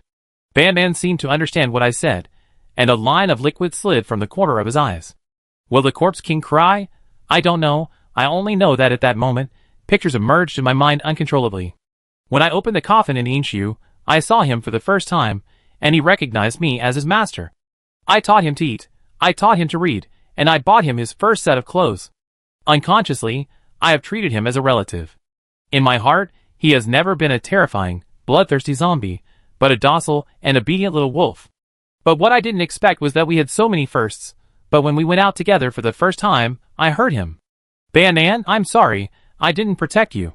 Seeing Ban Ban's painful appearance under the corpse rope, I couldn't help but shed painful tears, blaming myself for bringing him out of Qilin. At this moment, I suddenly saw that Ban Ban's body seemed to stop, and the 2 tomb-raiding old men who tied Ban Ban also stopped. The spring breeze is not blowing, and all things are silent. Everything in the world seemed to be in a state of stillness at this moment. I clearly saw that at this moment, Banban closed his eyes, and his blood evaporated quickly in the air. When he opened his eyes again, I seemed to see the thousands of ghost soldiers passing through the Yin ruins at that time. Beside Banban, countless warriors wearing Shang dynasty armor seemed to appear. They were wrapped in blue flames, holding long spears and sharp swords. Exuding a cold chill, these ghost soldiers were Banban's comrades in arms. They followed the female war goddess Fu Hao to expand the territory for Wu Ding and guard every inch of my great Yin country. In the haze of life and death, I seemed to see Banban turn back into the former great Shang wolf general. With a shocking wolf howl, the ropes that tied him into several circles all broke at the same time, and Banban's roar was even about to lift the dome of the pagoda. The wolf commander of the Shang dynasty is invincible. Anyone who stands in my way will be turned into dust. As Banban howled to the sky, the corpse chi on his body became several times more than before, and it actually swept into a gust of wind, spinning and cutting the golden corpse rope. How is it possible? How could the corpse rope break? This is a treasure passed down by our ancestors. Li Qinbao and Wang Qinsha looked at the scene in front of them and exclaimed in disbelief. You should know that this corpse rope is a treasure passed down by generations of tomb raiding lieutenants, and it is made of the hardest and softest things in the world. It also contains the hard blood of dozens of tomb raiding ancestors, which is specially used to defeat the corpse king. Now, it's broken like this. Banban regained his freedom in an instant. The dragon-sounding spear in his hand was dazzling with cold light. Only a shadow passed by, and Banban rushed towards the two tomb-raiding old men with one gun. Charge! The first old man was stabbed to death before he could even react. He was dying. Pei Qin, who didn't care about me and Yin Linger at this time. He flew over to save the situation, but his three-pronged bell had lost its function. After fighting with him for several rounds, Banban swept his spear and directly cut off the arm holding the bell. Pei Qin, who screamed heartbreakingly, My hand! My hand! The next moment, he was supported by another old man and fled back to the crowd. Banban retreated to my side majestically, but unfortunately, with every step he took, Banban seemed to have used up all his strength. The blood in his eyes gradually extinguished, and his steps became weak. Just as he was about to fall, I rushed up and hugged Banban. At the same time, the battles on the other two sides also had results. Lao Jiang was seriously injured. Granny Lin smiled triumphantly, and Shen Xiaoyu and Dante each lost their combat effectiveness. Here, only Die Yi is left to protect us and hold on. Zhou Shaman always takes the lead, which is well deserved. Warder clapped his hands and called more masters to rush to Die Yi. I was as anxious as an ant on a hot pot, turning around and looking at Lao Jiang to ask him what to do now. Lao Jiang winked and told me in Japanese, There is another way. After that, he looked at the huge mechanism in the center of the Buddhist palace. Chapter 161. I looked over as if I had realized something. Lao Jiang's meaning couldn't be more obvious. If we could control the mechanism here, we might be able to compete with Warner. I couldn't help but sigh, because now the hope of the whole team fell on me alone. If we win, we can still barely deal with it. If we lose, there's no way back. At this moment, my eyes were suddenly attracted by the three control rods in the mechanism. These three control rods are all golden, and there are Buddha statues painted on them, but each Buddha statue is different.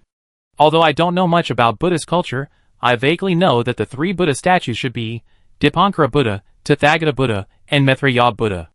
They represent the past, present, and future respectively. These three Buddhas are the highest in the Western Buddhist kingdom. I believe that the one who can find the relics must be one of them. Thinking of this, hope suddenly surged in my heart.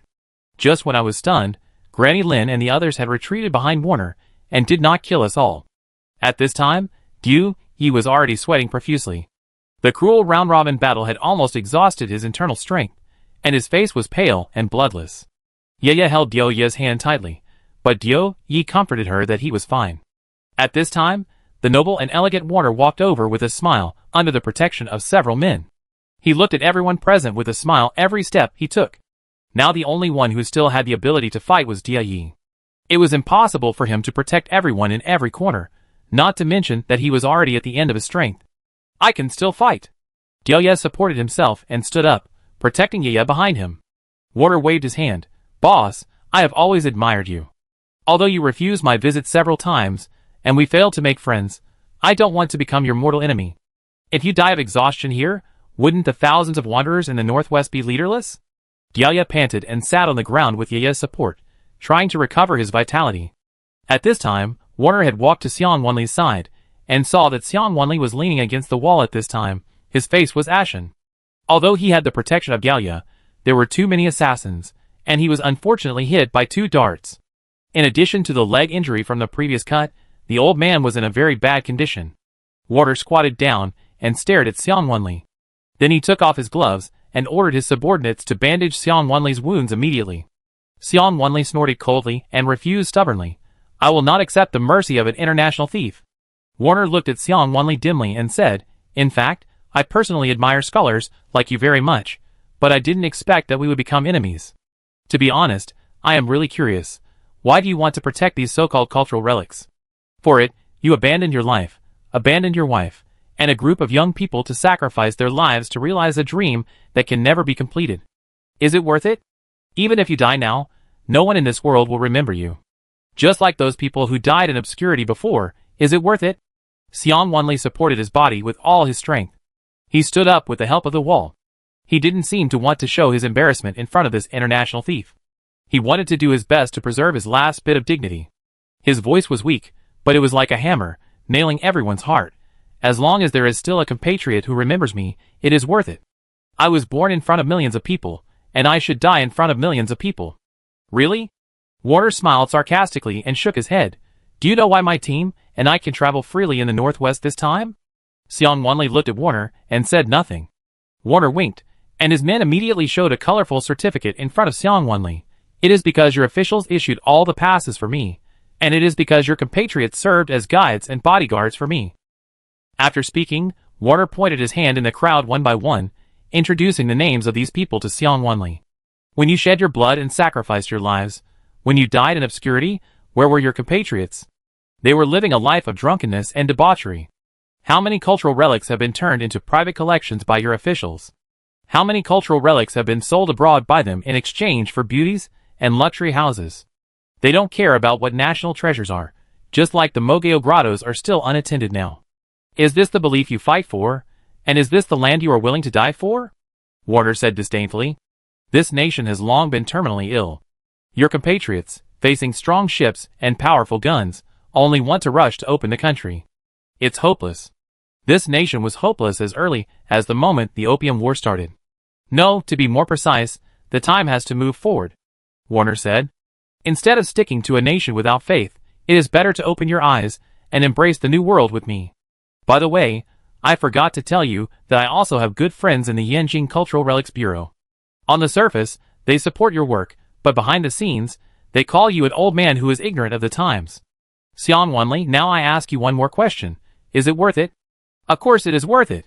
Xiang Wenli laughed. At that moment, he laughed from the bottom of his heart, looking up to the sky and laughing wildly. He laughed so hard that tears came out.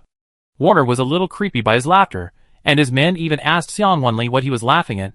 Xiang Wenli smiled and greeted Warner, saying this. It turns out that you don't understand this land at all. I was not sure before, but now I can say that the final victory must belong to the Yen people. Yen people. Warner savored these 4 words carefully. Warner showed a confused look, but you have already lost. Most of the murals of Dun Huang are lying in American museums, and this colorful glass relic will soon become my possession. Facing Warner's words, Xiang Wenli still had a smile on his face. Aren't there still people in Mogeo grottos? Chang Shuhong, as long as there is still one person, Dun Huang will still be there. As long as the Yen nation has a next generation, your wolfish ambitions will never be realized. When hearing this, a subordinate next to Warner drew out a paratrooper knife. Master, how about I kill him? Warner waved his hand and told him to retreat. He looked at Xiang Wenli in silence, and suddenly understood what it meant to be righteous. Chapter 162. Xiang Wenli wiped the dried blood from the corner of his mouth, with a face full of fearlessness. I don't need the world to remember my name, I just hope that I can fall quietly before dawn. Several years later, when my compatriots see the national treasures one by one, they will understand that their happiness and stability are because someone has sacrificed their lives for them. This is the meaning of the new youth. A spark can start a prairie fire. At that moment, I saw Xiang Wenli's figure was extremely tall, but Warner's eyes flashed with a trace of sadness. He silently stepped back a few steps and gave Professor Xiang Wenli the greatest respect. Yes, If this nation has more people like you, our warships will never be able to break through your country. It's just that you don't want your life. So do they not want it too? Perhaps they can help me find the relics? Warner looked at others unwillingly. As soon as Warner finished speaking, I suddenly made a decision, and my whole body instantly rushed towards the huge mechanism, and my hands grasped the handle with Mithraea Buddha carved on it without hesitation. I'm betting the past, the present, and the future. Monkla hopes that there will be peace in the future, not just the present. As I pulled the control lever to the bottom, the whole pagoda spun around, and even the people on Warner's side fell to the ground without any preparation, and some so-called tomb robbers even slid back and forth in the hall. When I saw the wall with Monk Lee's enlightenment rising slowly, I almost shouted to everyone without thinking, "Follow me." At that moment, Deoye grabbed Xiang Wanli and pulled him back, and then slid him and Ye in. I held my partner and dragged Linger, while Lao Jiang dragged Shen Xiaoyu, and we retreated towards the wall together. At this time, Shen Xiaoyu smiled strangely. Fortunately, I have hidden a new invention. As soon as he finished speaking, he threw a grenade-like thing towards Warner, which turned out to be a flash bomb. At the same time as the flash bomb exploded, everyone on the opposite side was temporarily blinded, and we took this opportunity to retreat inside. As soon as I hid in the new space behind the wall, I hurriedly pressed a mechanism inside. In an instant, the relief wall that had just risen fell again with a bang, blocking all of Warner's people outside. At this time, I collapsed to the ground as if I had taken a reassurance pill, and breathed a sigh of relief. I called Lao Jiang, but he ignored me. I called Linger again, but there was still no response. What happened to you? Oh my god. I turned my head, and was instantly attracted by the scene in front of me.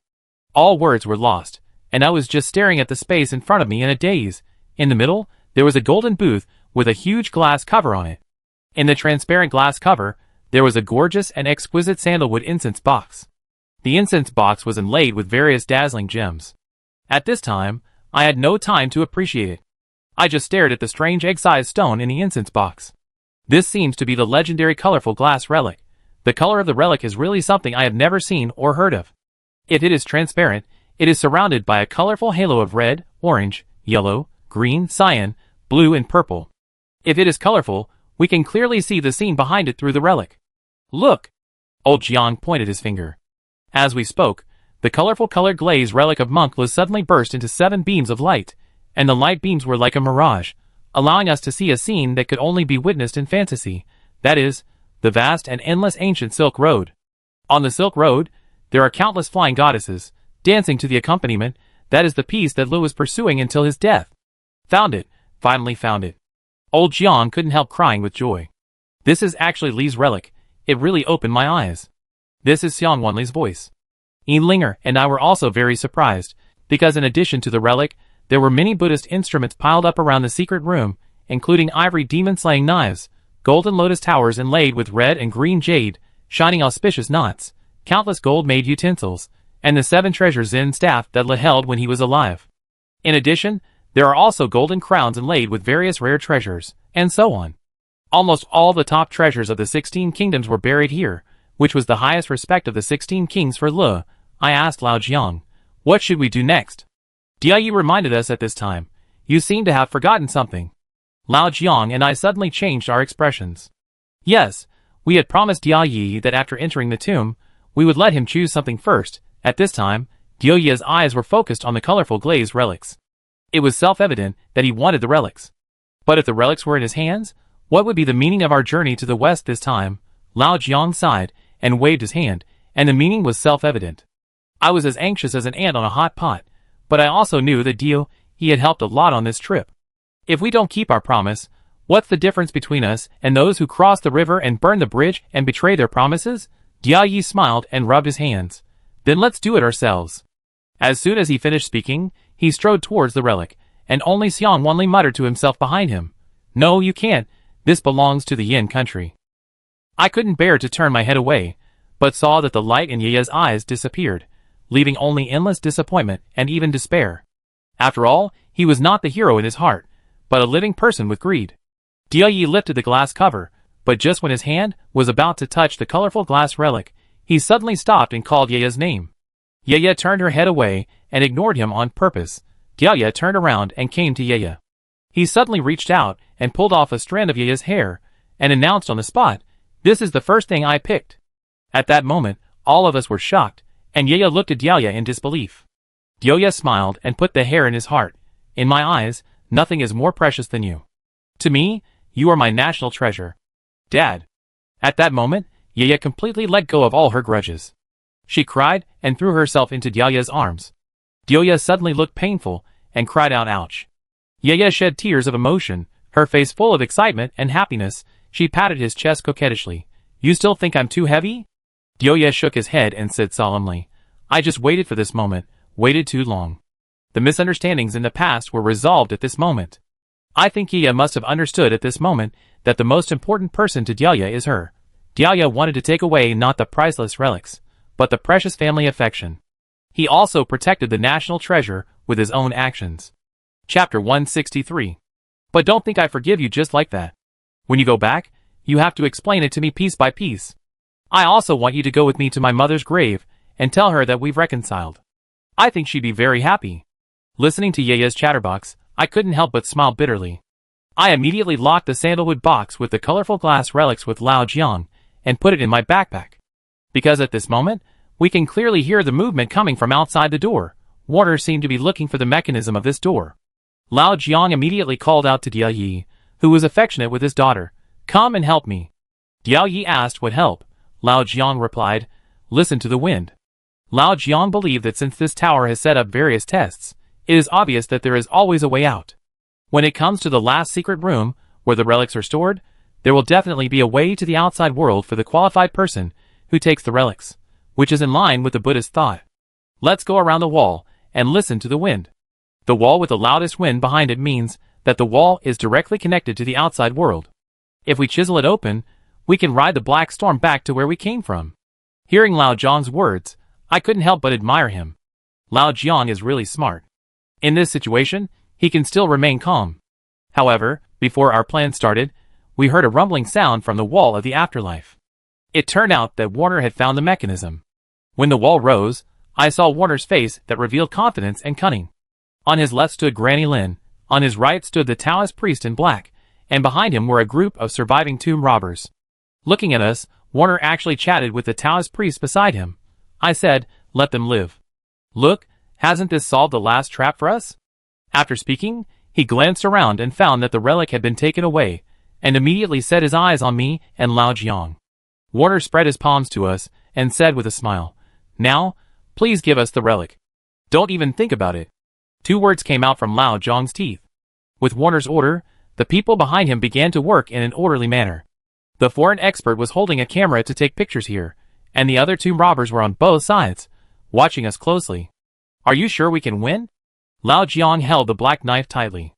At this time, Granny Lin said, "Jiang Donghu, do you know what poison you are in?" "Kawakami Yidianhong, this is one of the 3 poisons in southern Fujian. In another half an hour, your hand will be disabled. The poison will slowly invade your internal organs through the blood, but you will not die. You will only suffer endless pain until you die of pain." Speaking of this, she couldn't help but touch the medicine box hanging on her waist with regret. "I thought I would use this medicine box when I met the 2 black knife unicorns. It's a pity that you are too weak. Now I give you one last chance to hand over the relic, and I will give you the antidote." Old Jiang looked at his arm, with a bandage tied up his blood vessels. At this time, his 5 fingernails had turned blood red, but he just disdainfully took out a cigarette and held it in his mouth, his eyes firm, and said, "I tell you one last time, life and death for the country, go all out. This is what Qilin has been insisting on all his life, and it will never change. I swear this must be the most majestic appearance of Lao Jiang I have ever seen." The frivolous Lao Jiang in the past, the Lao Jiang who always cheated his apprentices, are all gone, replaced by the attitude that a black knife Qilin should have. At this moment, even his body is shining. I didn't expect to die here. Shen Xiaoyu also leaned against the wall with a smile at this time. He had several gunshot wounds on his body, and blood was gushing out of those black holes. What a pity, I don't know if there will be little apples at my funeral. I felt sour in my heart. Everyone present was either my elders, my friends, or my favorite people. Looking at their faces that were willing to die, I really couldn't bear it. Although in my heart, Qilin's mission is extremely important, I always feel that living people are more important than treasures. Because there is a chance if you are alive. I took out the relic from my backpack. If I give it to you, Will you really let us get out of the desert alive? When he saw the seven-color light emitted by the relic, Warner's eyes were intoxicated, and he murmured something I couldn't understand. He really exists. If he is not a person who walked out of that place, how could such a relic be burned? Father, did you see it? The place you have been looking for may really exist. I frowned in surprise, but was interrupted by Lao Zhang's roar. Li Jinglan, you are crazy. I turned around and smiled. There is a chance if you are alive. While speaking, I blinked my right eye at Lao Jiang, and Lao Jiang understood instantly. In fact, this is a unique code between him and me, master and disciple. Every time we blink our right eyes, it means that the other party is ready to play bad intentions. Warner slowly approached the relic and said, Young man, I admire you very much. Don't worry, the gentleman always keeps his promises. I will give you enough supplies to let you leave the desert of the dead. After getting what I want, I will return to my country immediately, and never step into Yin country again in my life. This is still the restricted area set by your Qilin. Okay. Come and get it. Just as I handed over the relic, the whole person rushed forward and prepared to capture Warner. As the saying goes, to capture the thief, you must first capture the king. As long as Warner is in my hands, everything will be a win. At the same time, Linger also quickly shook the bell, and two groups of poisonous insects flew out of the big bamboo basket. The first group quickly retreated to protect Lao Jiang, Shen Xiaoyu and others.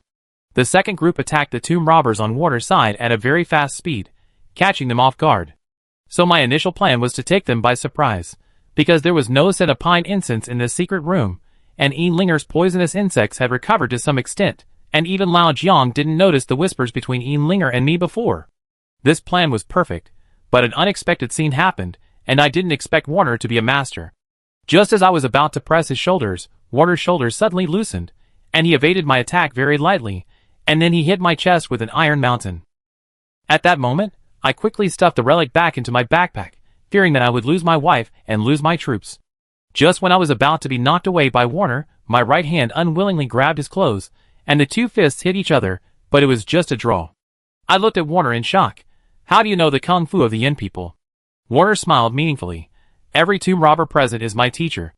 Because I am very obsessed with the culture of the Yin country, every time I invite a master to come out, I will ask them to teach me a killer move. You are very smart, Li Jinglan, but it's a pity that your intelligence is not for me. You made me want to kill. After saying that, Warner turned around and signaled his men to approach us. Chapter 164. With Granny Lin around, Linger's poisonous insects really couldn't exert their original power. Linger said aggrievedly, It's all my fault. When I was in Mujiang, I ate candy every day and caught dragonflies everywhere. I didn't study poison properly. If my mother was here, it would be fine. She can definitely avenge Lulu. All of us are ready to fight to the death. In this situation, killing one will make up for the loss, and killing two will make a profit. No matter what, we have tried all efforts and must not let Warner take the relic so easily. Even if he takes it in the end, he must know that taking away the treasure of the countryman will cost blood. All of us gritted our teeth and planned to fight Warner to the death. However, at this moment, an unexpected change occurred that none of us could imagine. At the moment when Warner retreated, the black-clothed Taoist beside him moved, and he had captured Warner in a flash of black shadow. The next second, a sharp knife was placed on Warner's neck. We were stunned by the scene. What happened? Internal conflict? Why did they start fighting among themselves? The black-clothed Taoist took Warner as a hostage and slowly approached us. After reaching a safe position, he took off his black hat and veil, revealing a handsome and thin face. Warner still maintained his gentlemanly smile, raised his hand and pushed the knife forward a centimeter, and asked, Why? The black-clothed Taoist did not answer directly, but took out a piece of jade bagua from his arms, stared at it deeply, and then smashed the whole piece of bagua to the ground. The jade bagua hit the ground, making a crisp clanging sound, and then broke into several pieces. The black-clothed Taoist's cold voice was chilling. Do you know what this sound is? This is the sound of jade breaking. We have an old saying in ancient times, it is better to break jade than to live in disgrace. This is why your money can buy 1 or 2 people in the country, but not all of them. To be honest, this sentence is similar to what Xiang Wanli said just now. Warner frowned. Who are you and why do you want to help them? In fact, his question is also a question in all of our hearts. This black-clothed Taoist has always given me the feeling of being both an enemy and a friend. If you say he is an enemy, he did help Warner cross the desert of the dead. If you say he is a friend, he did point out the true location of our pagoda. He was like a mystery, and I didn't know what to do or say next. At this time, Xiang Wenli suddenly seemed to realize something and looked at the black-clothed Taoist. He had taken off his black veil, his face was thin, and he had a bun on his head. Unlike other tomb robbers around Warner, he exuded a feeling of poverty. Gradually, his image overlapped with the person we had in mind. At this time, I suddenly remembered something and pointed at him and shouted, "Could you be?" The black-clothed Taoist nodded silently, but his spine became straighter. "You can call me Wang Chunfeng. I am the son of Wang Dao who betrayed Mogao grottos in your country." This sentence caused a huge uproar. I didn't expect that Wang Dao actually had descendants, and his descendants were so powerful. But why do you want to help us? I couldn't help asking. You know, none of us have any connection with Wang Dao. How can we let him risk his life and suddenly turn against us to save us? Wang Chunfeng laughed creepily. "I never helped you. I came to Dunhuang to repay my debts. My father guarded Dunhuang for his whole life, but he had to bear the eternal infamy after his death. At that time, I joined that organization with endless hatred, thinking that I could finally destroy Mogao grottos and destroy the culprit who killed my father. But when I really stepped into Dunhuang, I realized that this land was so beautiful, and my father's love was flowing everywhere here. Even if he died and rotted in the soil, his heart loved this land deeply. His wish was that more people would protect Mogao grottos like him." Speaking of this, Wang Chunfeng looked at Xiang Wenli and Yeye with compassion. Perhaps it was their words at the time that made Wang Chunfeng wake up from the brink of death. Not everyone hates Wang Dao. Some people still remember that Wang Dao traveled all the way to protect Mogao grottos. He hopes that Yeye and Xiang Wenli can live and tell the world that Wang Yuanjuan is not a traitor. Jiusan Chengshu, you go to the third wall on the right, where the sunrise is. Remember, after you go out, you must protect this relic. Mogao grottos. I leave it to you too. The black-clothed Taoist seemed to have a life-and-death determination to hold Warner for us. I couldn't help but ask with some emotion, "What about you?" "Me? You should take care of yourselves." The words of the black-clothed Taoist were still unkind, but I could clearly feel that he was moved when he found someone caring about him. "No one is allowed to get close. Otherwise I will kill him." The black-clothed Taoist shouted at the approaching men. "You should know that the most terrible enemy is the one who lurks in the team and eats and sleeps with you. He knows all your weaknesses and all your tricks. I really underestimated you." Warner chuckled. He said, "When I came to Dunhuang, I lacked a top master who was proficient in feng shui, so I asked that organization for help. They sent you to me, and I listened to you all the way. I didn't expect you to betray me at this time. It's really disappointing." "So what?" Wang Chunfeng shouted. "I was born in this land, and I can't." Before he finished speaking, Wang Chunfeng felt a pain in his stomach, and saw a short sword penetrated his body and pierced his back directly. That dagger came from Warner. It turned out that Warner had been on guard against him from the beginning to the end. "How could you?" Wang Chunfeng raised his head in shock. Warner still had that elegant smile on his face. "In fact, before handing you over to me, the organization said something to me. Your heart is not there. When the mission is over, no matter success or failure, you can't live.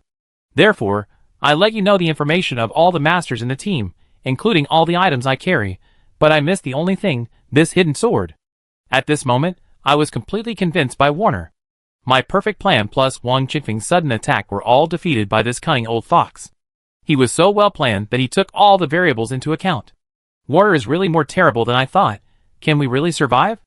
At this moment, I had strong doubts. Chapter 165. At this time, Wang Chunfeng staggered a few times on the spot, his blood dripping down the wound, but he didn't cry out in pain, but pointed at Warner and kept saying, okay, but you missed one thing, I am also a weapon." After that, Wang Chunfeng suddenly tore off the black robe on his body, and I saw 3 explosives tied to his chest. At this moment, I finally saw a trace of panic on the face of this foreigner, who was as steady as a mountain.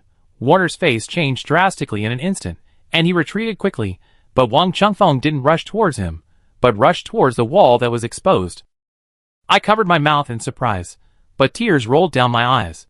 He was going to blast away for us at the cost of his life. No! I stretched out my hand with all my strength, trying to retain the corner of Wang Chunfeng's clothes. Just now, I had already regarded him as a friend in my heart. But Wang Chunfeng pushed my obstruction aside, ignited the explosives, and rushed to the wall. His fearless voice echoed in my ears, "Tell the world, I have paid my father's debt." With a loud bang, the whole pagoda seemed to have suffered an 8-magnitude earthquake, and a huge hole was blown out of the wall. The sandstorm swept in, blowing Warner and the others out of the secret room. We took this opportunity to rush into the black storm. The swirling storm engulfed us, making me dizzy, and we held hands in the storm to prevent ourselves from getting separated. In the end, we all landed on the desert safely, and the pagoda was slowly sinking. It will continue to sink into this vast desert, waiting for the next destined person to come. It was the big brother who saved us with his life, Linger said sadly while lying on the sand dune. Wang Qingfeng's handsome and thin face flashed before my eyes, and I couldn't help but feel a little wet in the corners of my eyes. If someone could say something for Wang Daodu at that time and let him end up as a hero, Wang Qingfeng's ending would not be like this. Maybe this is the way of the world. Black turns to white, and white turns to black. No one will ever remember those who silently protect the Yen country. But we will still not go along with those people, because we have the belief of Qilin in our hearts, which is sacred and inviolable, and noble and cannot be desecrated. I was tidying up my clothes, and suddenly found that there seemed to be something more in my bag. It was a paper tube, which seemed to be secretly stuffed into my pocket by Wang Chengfeng when I stopped him just now.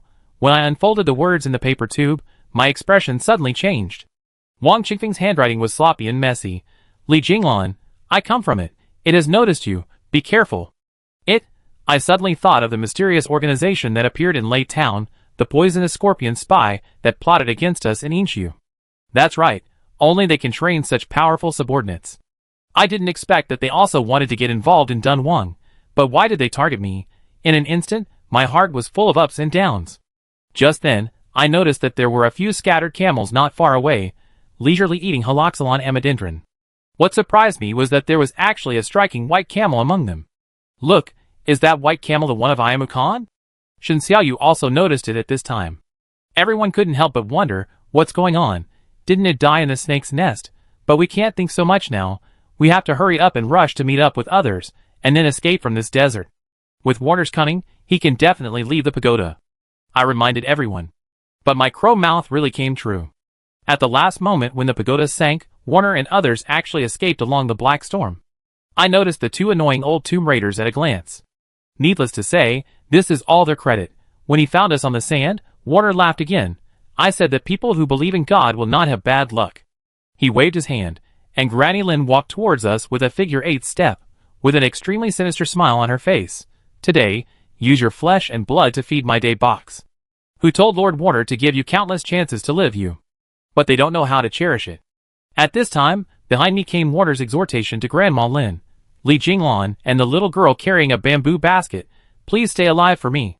I admire this smart young man. In addition, I don't want to offend Miajiang. Hee, do you want to offend me?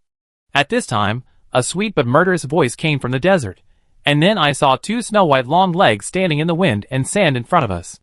It turned out to be Nuwa Xiao Xiao. I didn't expect that after disappearing from the snake's nest, she appeared here again. The wind pulled up her ponytail, and her pink sleeves fluttered, which made me think of the gods high in the sky. Why is there such a big difference between Nuwa Xiao Xiao and before? I can't help but wonder. Her hands were empty, but she looked at Granny Lin with disdain. Who are you? I don't know why, when facing this harmless little girl, Granny Lin suddenly pressed her hand to the medicine box on her waist. It was an ultimate fear from the heart, Li Jinglan. Nuwa Xiao Xiao suddenly tilted her head and looked at me, smiling lightly. Lend me the god-slaying dagger. After saying that, without waiting for my answer, she moved and took away the god-slaying dagger I had inserted in my waist. I just realized it, and could only give a friendly warning after knowing it. Miss, this thing doesn't work. I have regretted countless times. Why didn't I pick a knife? A kitchen knife is more convenient than this. However, Nuwa Xiao Xiao just looked at the rusty dagger with a look that I couldn't understand. Old friend, long time no see. At that moment, I suddenly thought of what Nuwa Xiao Xiao said subconsciously when I fought against Liang before. This is not how to use things. Could it be? Nuwa Xiao Xiao turned her back to me and whispered, this time, you should look carefully and see how to use the Zhanshin. The next moment, she walked towards Granny Lin step by step with Zhanshin in her hand. Granny Lin held the medicine box tightly with her hand, suppressed her inner panic, and said, you ignorant little girl, I have seen many of you. Black Knife Jilin fell into my hands. What can you do to him? Nuwa smiled slightly. Really? 18 years ago, I used a spear to kill the bandits in Xiangling. But later, I felt that the spear was too murderous, so I changed it to a sword. 15 years ago, I wielded a sword to kill the king in the tomb of King Xian. The three heads of Hanba, a shocking battle. But the murderous aura is still too strong. 12 years ago, I changed to a soft whip and used it to seal the corpse king of Xiangxi. 10 years ago, I went into the demon-locking cave alone with the god-slaying dagger and was unscathed. Later, I found that as long as a person is strong enough, the magic weapons and blades are all burdens, so I sealed the god-slaying dagger in the Qilin's arsenal. Hearing Nuwa's little words, Granny Lin was stunned and pointed at her and said, "You, who are you?" Chapter 166. Have you heard of the myths of the Nuwa clan? How dare a firefly compete with the bright moon? Remember my name, Nuwa Xiao Xiao. At that moment, I swore that Nuwa Xiao Xiao was the strongest person I had ever seen in my life. Even when I later met the leader of the organization called it, I never thought of this. Today I will use the god-slaying dagger to send you off. Who dared you to poison my apprentice, Lao Feng? After Nuwa Xiao Xiao finished speaking, the god-slaying dagger instantly emitted a purple light into the sky. Grandma Lin trembled, and cold sweat continued to flow from her forehead. Even the two raiders hid in the crowd. And Yin Linger, Xiang Wanli and others, I was completely petrified. What's going on? Isn't she the apprentice of Master Feng? How come Master Feng is her apprentice now? When I saw the constipated eyes of Lao Jiang and Shen Xiaoyu, I realized that maybe what Nuwa Xiao Xiao said was true, and she was the god of Qilin, because of the things that happened along the way, plus Mr. Zhang's previous performance. If Nuwa Xiao Xiao was matched, everything would be reasonable. And the more than 10 kinds of weapons behind Feng Lao were Nuwa Xiaoxiao's old things. But how did an 18-year-old master teach an 80-year-old apprentice? Also, even if she practiced martial arts since birth, she couldn't be as powerful as she said, right? He who is going to go on the road is still uncertain. Didn't anyone tell you that I have 9 lives? Grandma Lin suddenly took the initiative and rushed towards Nuwa Xiao Xiao with a sinister smile. At the same time, she had opened a medicine box that was covered with talismans that day. What I never expected was that there was a centipede with wings in the medicine box, and it actually dragged 9 tails. Each tail was a different color, and the red tail was even more dazzling. The moment it was released, it instantly spit out a green poisonous mist in front of it. 9-tailed centipede. Old Zhang's pupil shrank, and he said, I didn't expect that Granny Lin would actually raise it into a demon. It turns out that many things in nature will become demons after a certain age, such as pythons, weasels, etc. Of course, poisonous creatures like centipedes are no exception. It is actually against the rules of nature for these things to become demons. So nature will send down lightning and kill them at the moment they become demons, so as to maintain a normal food chain. But there are exceptions in many cases, especially for things that have opened their minds. They often use various methods to avoid disasters brought by nature. Perhaps because of this 9-tailed centipede reached some kind of secret agreement with Granny Lin. While it became Granny Lin's medicine pet and was driven by her, Granny Lin also had to help it avoid the thunder. If I guess correctly, the talisman on the medicine box that day was to hide the demonic aura of the centipede to avoid being killed by lightning. The 9-tailed centipede flapped its wings and exhaled smoke, flying towards Nuwa Xiao Xiao. Nuwa Xiao Xiao did not show any panic, but saw that the rust on the god-slaying dagger faded away little by little, and in the blink of an eye it turned into a dazzling purple divine weapon. You know, I begged for it but couldn't make it change, but when it came into Nuwa Xiaoxia's hands, it was like unsealing, shaking the world. Nuwa Xiao Xiao, is this god-slaying dagger the real owner? This god-slaying dagger is too mercenary. I couldn't help but grit my teeth and said, Yin Linger kindly reminded me, staring at the small figure of Nuwa with shining eyes. No, I think it should be admiration of the strong. If it were me, I would also hope to show my style in the hands of the long-legged sister. This dead girl has completely forgotten how I protected her just now, right? I felt sour, but I saw that Nuwa turned over with the god-slaying sword and swung it, and actually split the poisonous fog in front of her. Then the purple light, like a purple thunder from the divine world, cut the centipede with the remaining force. The 9 tails were cut off at the same time, and the remaining half of the body fell to the ground like a broken doll. Then, with a small step from Nuwa, it instantly turned into ashes. Grandma Lin had never thought that Nuwa's fighting power would be so strong. When she was in a hurry to find other poisons, Zhangshan had already arrived. The dagger with purple light was less than a millimeter away from Grandma Lin's heart. The arrogance on Grandma Lin's face had completely disappeared, replaced by cold sweat. Without the medicine pet, do you still have 9 lives now? Nuwa looked at Grandma Lin without any emotion. No. Grandma Lin shook her hands like a rattle. Nuwa put away Zhangshan and said, I respect the elderly and love the young. Hand over the antidote, and I will let you go back. Okay, okay. Grandma Lin trembled, and took out a small porcelain bottle from her sun bag, and handed it to Nuwa Xiao Xiao.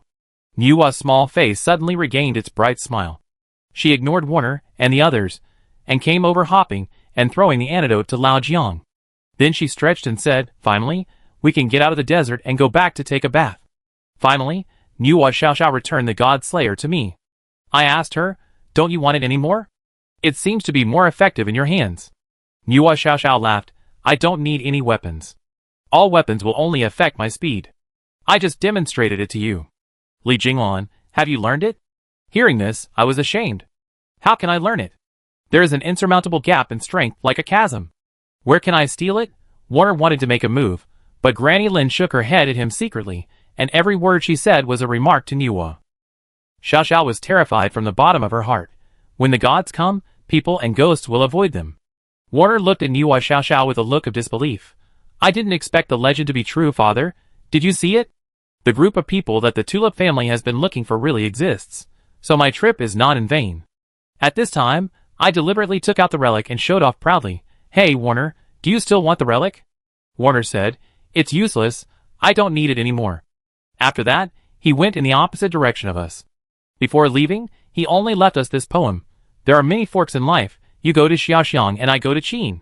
Lao Jiang looked at Nuwa Xiao Xiao and asked tentatively, don't you want to get rid of Warner? He seems to know something. Nuwa Xiao Xiao glanced at the back in the distance with a sidelong glance. Don't worry, they can't cross the line. Cross the line? What does this mean? Chapter 167. Since we have obtained the relic, we plan to reunite with Feng Lao and the others as soon as possible. However, just as we were about to leave, Yaya's heart-wrenching scream suddenly came from the other side. Under Yaya's fur coat, a pool of blood was seen. How could this happen? How could this happen? How did you get injured? When did you get injured? Yaya asked Yaya one question after another. We all ran over. Lao Jiang lifted the corner of Yaya's coat, and saw that there were several fatal wounds on his abdomen and chest, but they were all suppressed by Yaya's deep internal strength. Yaya, listen to me. Yaya stretched out his hand, and Yaya immediately leaned her face over. She kept shouting to Yaya, Dad, it's okay, you will be okay. We have just reunited. You can't bear to leave me, right? Yaya's face was completely bloodless. I couldn't believe how he had survived step by step without being discovered by us. He stroked Yaya's cheek, his eyes full of reluctance. You are a good child. Daddy is no longer alive.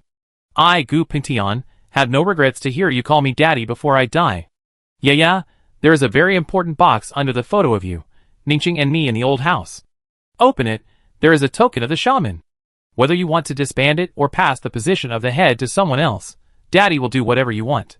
Yaya held Yaya's hand tightly. No, don't leave, you are my only relative, Daddy, don't. Be good, I'm going to find your mother. I've been so sorry to you in my life.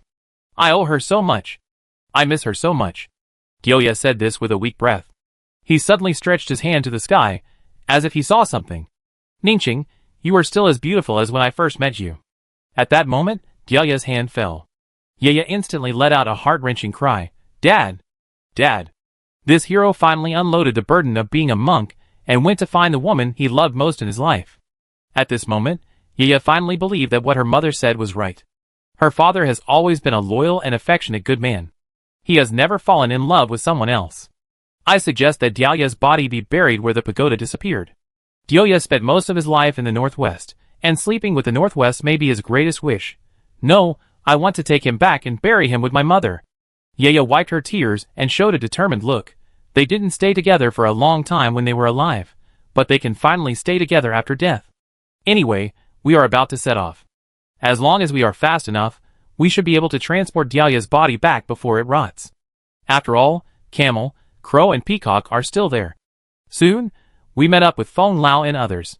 After seeing Yaya's body, Camel burst into tears, but Crow calmed down at this moment. No, we must not let outsiders know that Yaya is dead. We must keep it strictly confidential. Otherwise, we will suffer a catastrophe if we go to Shaman. When Peacock and others looked at us, we raised our hands to indicate that we would not leak this secret. The Camel still couldn't hold back his sadness, so the Peacock suddenly slapped him in the face. Why are you crying? Do you want to destroy the business that the boss has worked so hard to build? Remember, the boss is still alive. living in prison, and you can't shed a single tear. At this time, Peacock suddenly sniffed, looked at Yaya and said, "Miss, I don't know if it's appropriate to call you like this.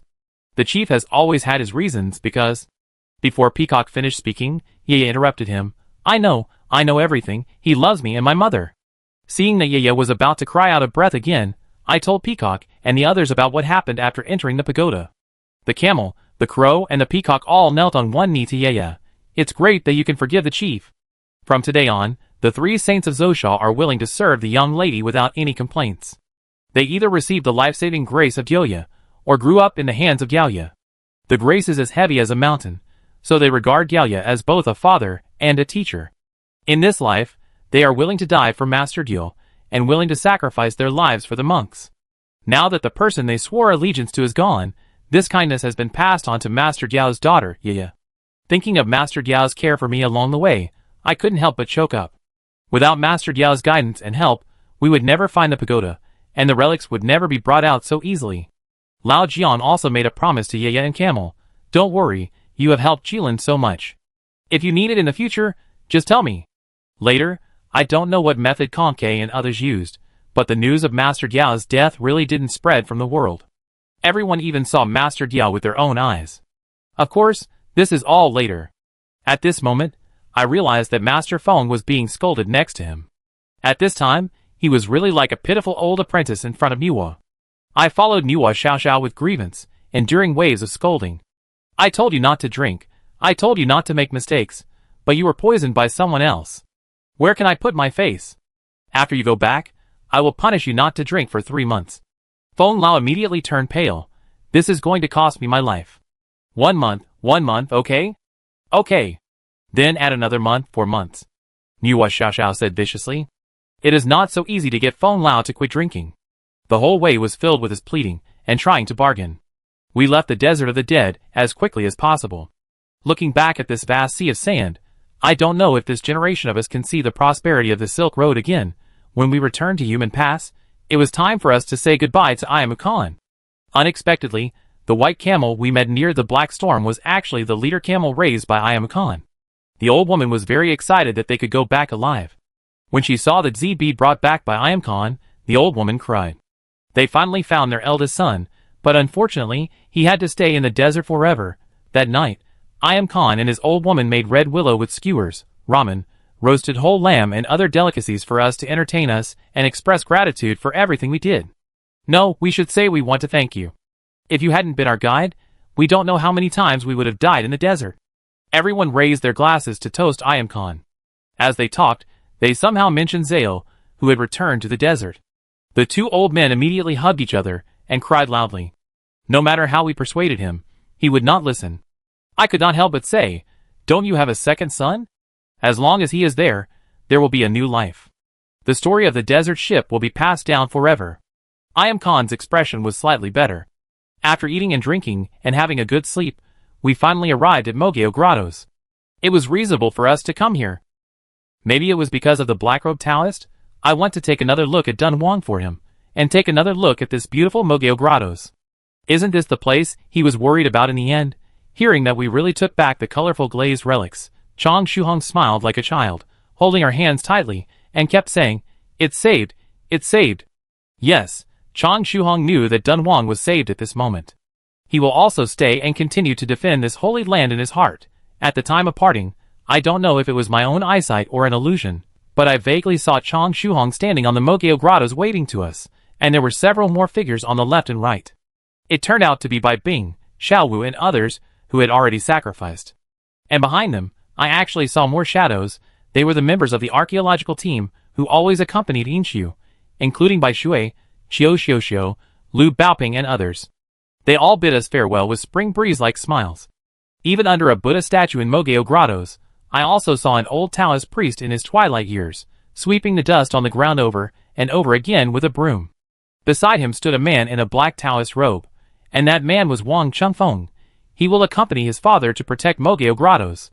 At this moment, all of them merged into one, becoming the eternal guardian of the land of Yin. Seeing this scene, the tears that I had just tried to control could no longer be suppressed and burst out. I opened the notebook I carried with me, stayed on the second page, and wrote the following words. In 1935, this was my second mission with Qilin, and I brought back the second national treasure in my life, the colorful glazed relic. In the vast desert of Dunhuang, I saw the Buddha's light on the Silk Road, witnessed the beauty of human nature, and witnessed the sacrifices of one after another. Thank you, the tearful people of Yin. Later, the Dunhuang Research Institute was finally established, and Chang Shuhong was appointed as the director. He spent the rest of his life repeating two things. The first was to repair the murals, and the second was to protect the cultural relics, which made the Mogao grottos pass on to future generations. But what is strange is that the first rule set by Chang Shuhong after he became the director was, all workers who visit Mogao grottos must face the Buddha caves and remain silent for 1 minute. At that time, major newspapers speculated what the purpose of doing this was. Some guessed that it was to make them worship the Buddha, and some guessed that it was to make them respect the archaeological results. But only I know the real meaning behind this. This is to let everyone remember together all those who sacrificed their lives on the road to protect national treasures. Although you are unknown, you deserve my salute. Chapter 168.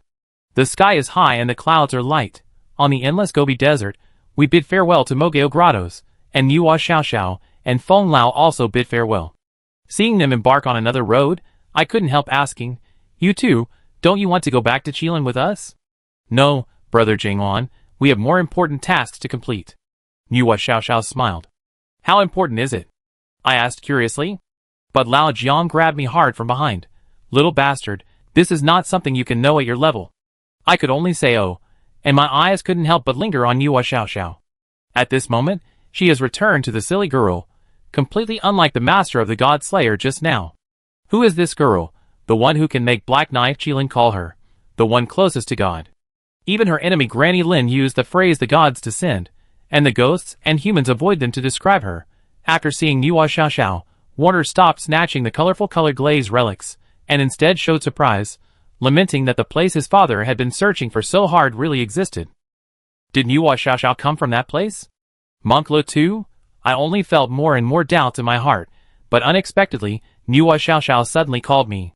She was ready to leave, jumping and waving at me. Brother Jinglan, you have to work hard. I hope that when we meet again, the God Slayer will not rust. Looking at the God Slayer dagger on my waist, I felt a huge pressure and couldn't help but smile bitterly. Try your best. The wind blew up a layer of fine yellow sand, as if bidding farewell to Nuwa Xiaoxiao and her apprentice. A pink-dressed girl and an old man walked away as we watched them go. Finally, their figures disappeared on the horizon. At that time, I had never thought that the curse on me was closely linked to that unknown place, and when we met again, it was too late to recover. I don't know if Lao Jiang had sent a telegram to his superiors. When we arrived at Gansu Station, there was already a specially arranged train waiting for us. It was only half a month, but it made me feel like I had spent a century. This place was still the same as when I left, but I always felt something was different. Is it because the trip to Dunhuang has gained too much knowledge? We also brought back treasures, but we also lost a lot of precious things. De Wu lost his brother. You lost her father. Maybe life is like this. When you gain, you will also lose accordingly. When I boarded the train, I took a last look at the vast northwest, and buried my respect for Xiao Wu and my reluctance to Dia Yi here. Brother Jinglan, let's go. Just like Yinlinger, she no longer calls me the stiff and dryly Jinglan, and has grown up a lot. Looking at the soft and tender little hands reaching out to me, I shook them without thinking and quickly caught up with her. On this specially arranged train, there were actually members of Qilin serving as security. As soon as we got on, 3 or 4 well-trained people bandaged our wounds. This move was really a timely help, because everyone was more or less injured this time. The redness of Kawakami and Lao Jiang has been solved by Yinlinger, but several wounds are left on his body. The 2 gunshot wounds on Shinxiaoyu's body had begun to rot and turn black. It was obvious that Dante used poison bullets. The most important thing was that he was stabbed in the abdomen, which was very serious. I think if the injury cannot be controlled in time, it will be very dangerous when he arrives in Yanjing. Shinxiaoyu sat in his seat, looking at the shocking wounds, and a female member of Qilin next to him gasped. As soon as the clothes were cut open, a rotten stench came to the nose, and the meat inside was even more horrible. What are you doing? I don't have flowers growing on my body. Shinxiaoyu still had time to joke. The other party swallowed the water, but he didn't dare to do it. Just when she was in a dilemma, a vicissitudes of life voice suddenly came from the carriage. Let me do it. What came into view was a middle-aged man of the same age as Lao Jiang. He was wearing a decent black Shongshan suit, with a thin face and a very unique beard on his chin. He was carrying a medicine box on his back. When I saw his waist, my eyes were shocked. I didn't expect that there was a black knife Qilin among the people who came to pick us up this time, but I saw him take 2 steps at a time and come to Shen Xiaoyu. With a wave of his right hand, the medicine box was already opened. But I saw that the medicine box was divided into 3 layers, upper, middle and lower. There was a row of golden needles on the top, in the middle were sharp knives and axes, and at the bottom were some strange medicine bottles that I couldn't name, at least 40 or 50 kinds. Before I finished observing the box, he had picked up a golden needle in his left hand and stabbed it into Shen Xiaoyu's body as fast as lightning, as if to suppress the poison in his body. Hold on. The middle-aged man simply said this. Shen Xiaoyu, who was joking just now, seemed to have heard the most horrifying thing in his life. He trembled and said, "You do it, I can't help it. Can you give me a day of Ma Fei San first?" The middle-aged man showed a conspiratorial smile and shook his head and said, "In ancient times, Guan Gong scraped his bones to treat poison. Now Xiaoyu has cut open his stomach. How can Ma Fei San be used for a great hero like you?" For some reason, I faintly smelled something wrong. There seemed to be a feud between the two. And this time, Shen Xiaoyu was obviously going to suffer. So I quickly pulled the corner of Lao Jiang's clothes and asked him what was going on. Lao Jiang secretly leaned close to my ear and whispered, "You don't know, that is our Qilin's doctor, Lao Qian, nicknamed the Qi Nong medical saint.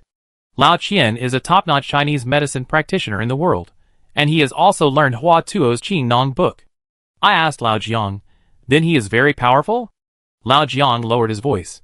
"Isn't this nonsense? Just think about it. A person can rise to the position of Black Knife Qilin by relying on skills alone. How terrifying is it?" I looked at Shen Xiaoyu, then at Lao Qian. What about the two of them? Lao Jiang seemed to be afraid that Lao Qian's eyes would stare at him, and hurriedly shushed. After a while he said, "Once, Shen Xiaoyu won $300 from him when playing mahjong with him." I asked in confusion, "Is that all the grudges?"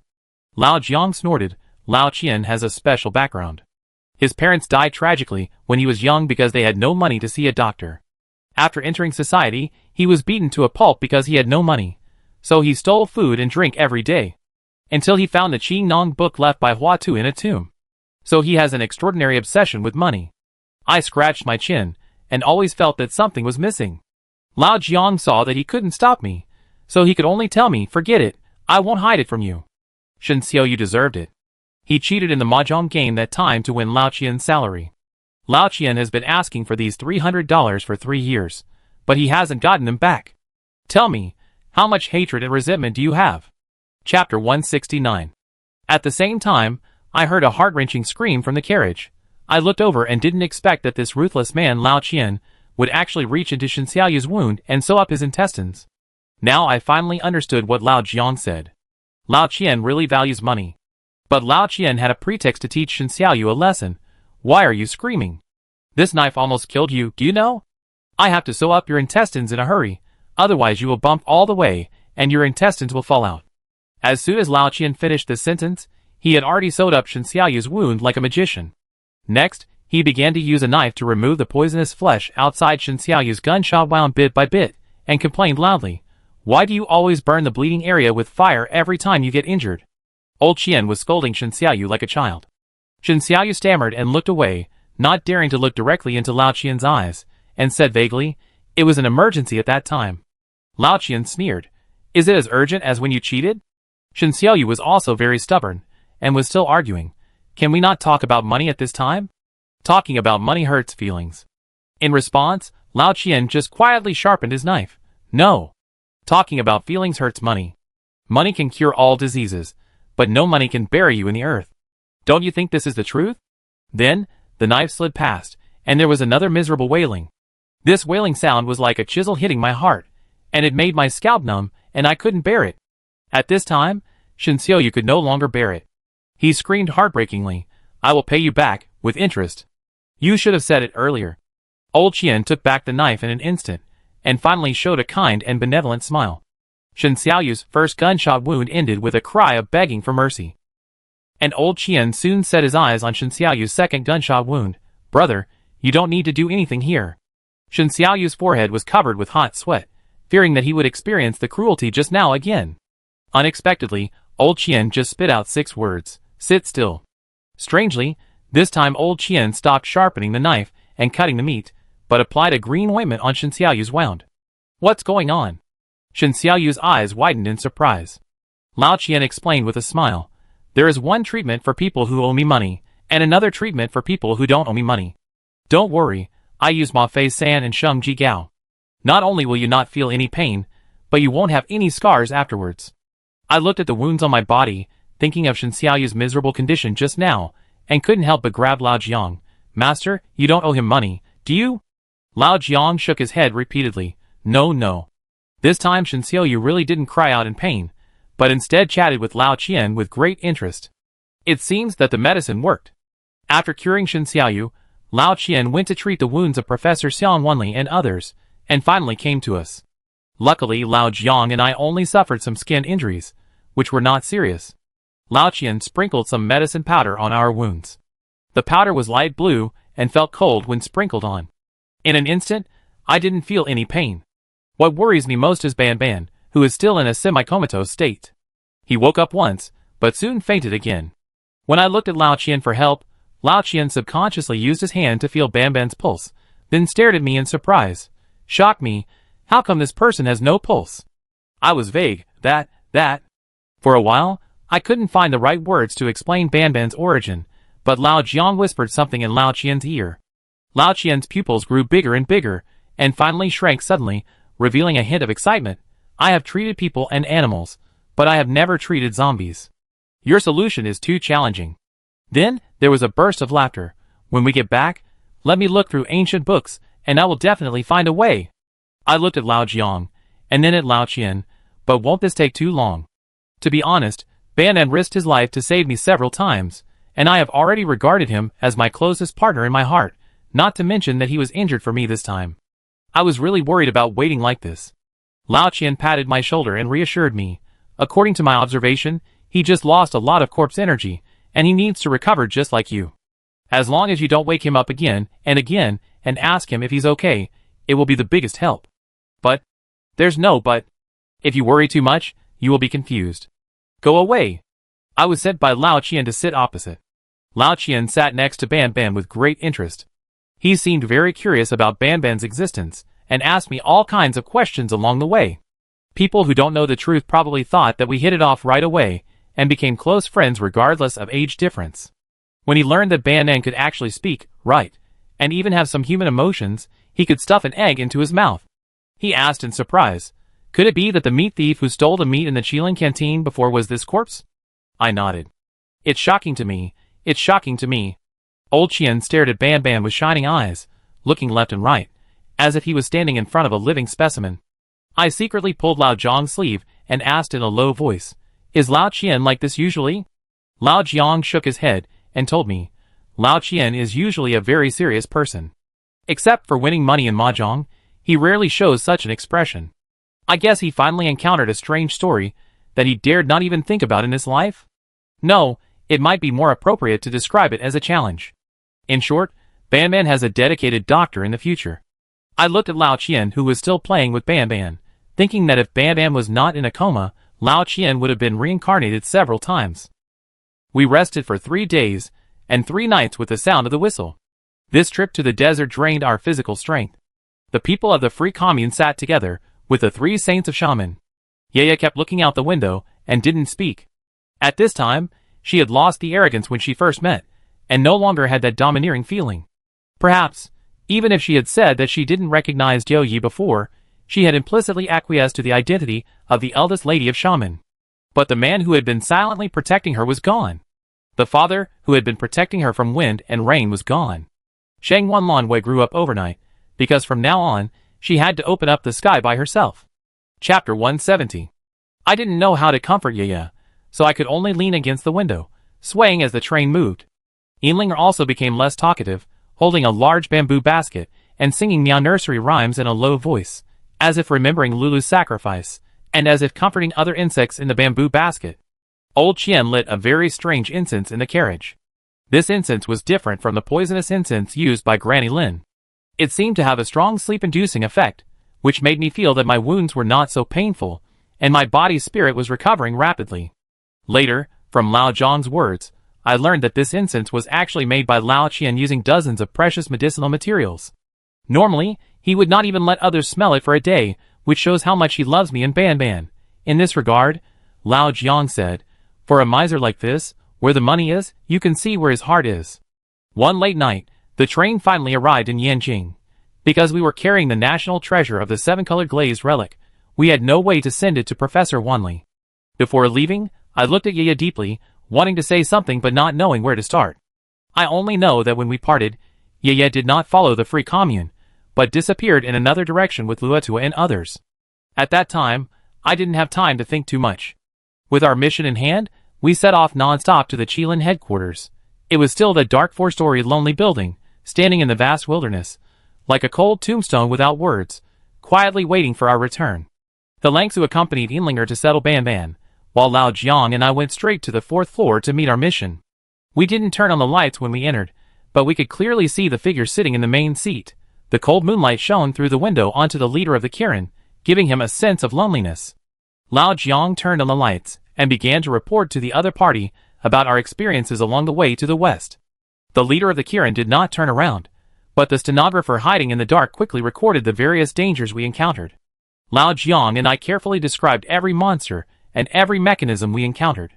If there are no accidents, these will be recorded in the S-level files and stored in the archives forever. After learning that 2 members had died, the leader of the Kirin finally turned his wheelchair and sighed for a day. 2 more. Maybe this is the sadness of being a superior. Even if the loss has been anticipated, it is still sad. Lao Jiang completed the report expressionlessly. When hearing about Warner's cunning, Monk Li's greatness, and Wang Qingfeng's tragic and heroic deeds, the leader of the Qilin fell into a long silence. Finally, he looked at the box in our hands and whispered, "At least, it's back." I carefully opened the treasure box that contained the colorful glass relic that day. At the moment of verifying the true identity, the dim conference room was suddenly lit up by the colorful halo of the relic. The brilliance of the 7 treasures complemented each other, beautiful and magnificent, like the appearance of the Bodhisattva and the 10,000 Buddhas. Through the rays of rainbow-like light, we seemed to have returned to the western regions. In that vast desert, watching a monk riding a skinny horse and leaning on a Zen stick slowly walking from the other end of the ancient Silk Road. He brought peace and hope. For a moment, I couldn't help but burst into tears. The leader of the Qilin stared at the relic infatuatedly, then waved his hand and asked us to put it back into the box. He said with a vicissitude, "Water is right. Our nation does not have enough ability to protect Dunhuang now. Due to the special nature of this treasure, the colorful glazed relic will be kept by the Qilin for the time being and will not be brought out to the world. At this time, the northwest region is still in a state of war among warlords. If this Buddhist treasure relic falls into the hands of any warlord, it will be a disaster.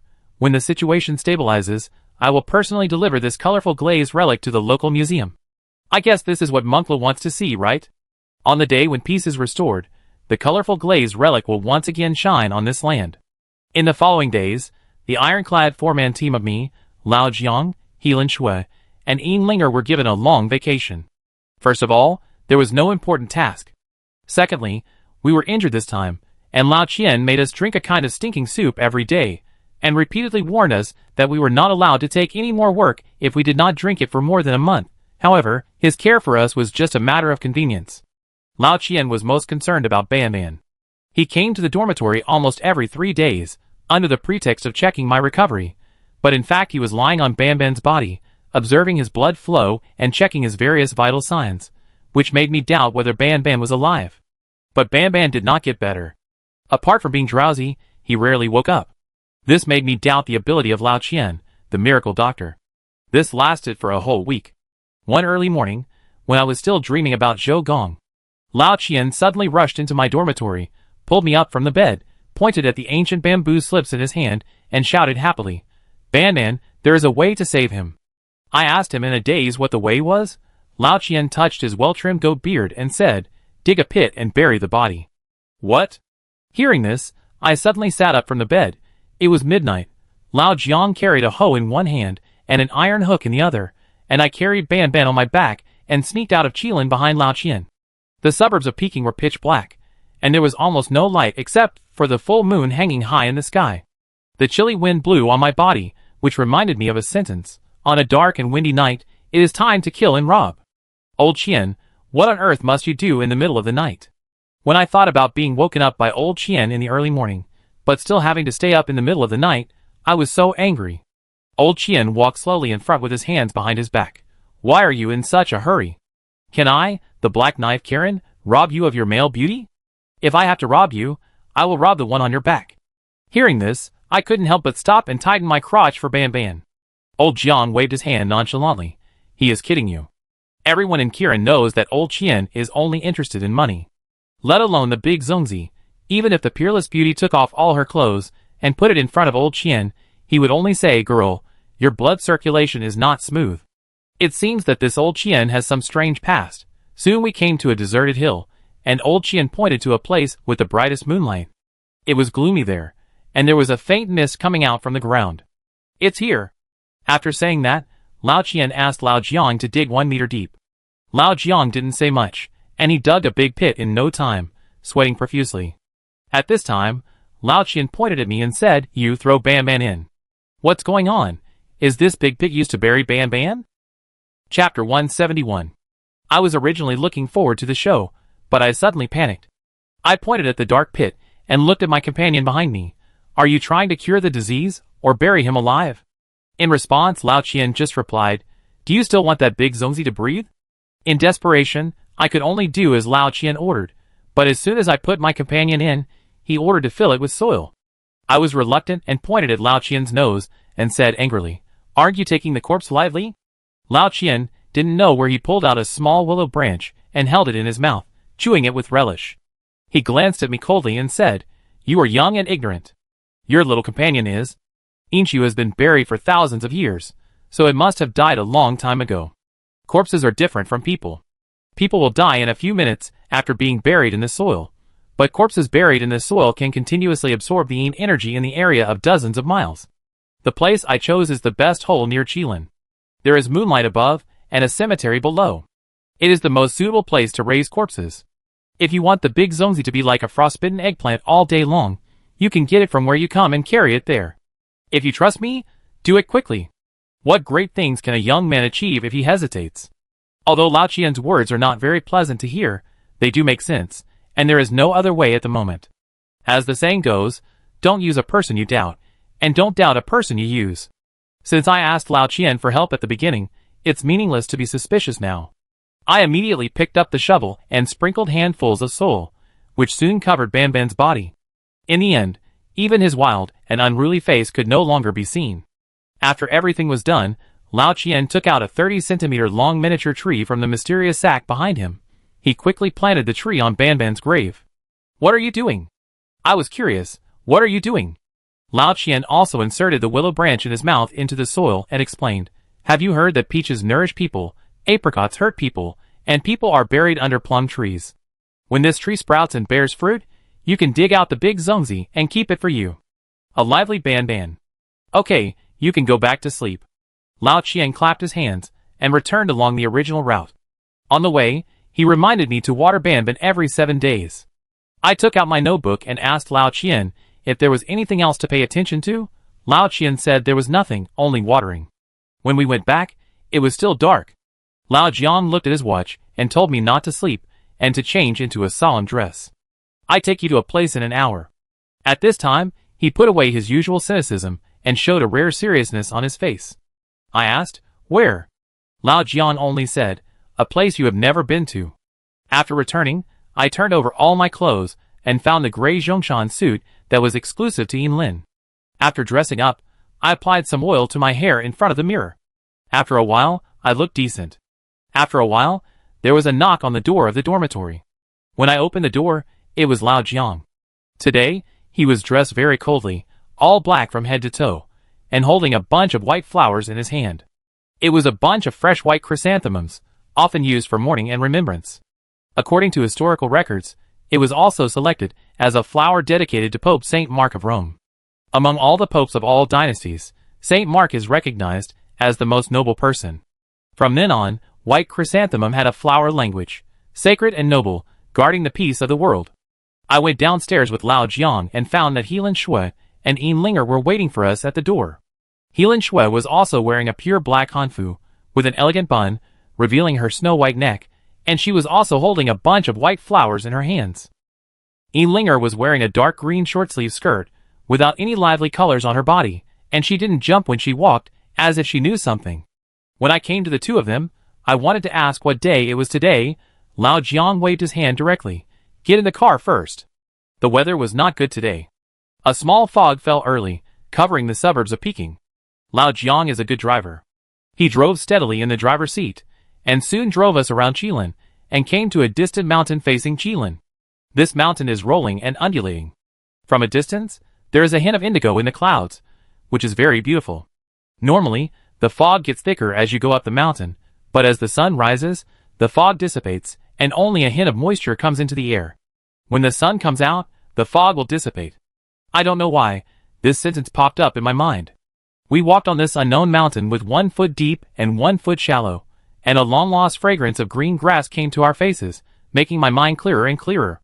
Soon, we arrived at the halfway point of the mountain. There were actually densely packed white tombstones standing there.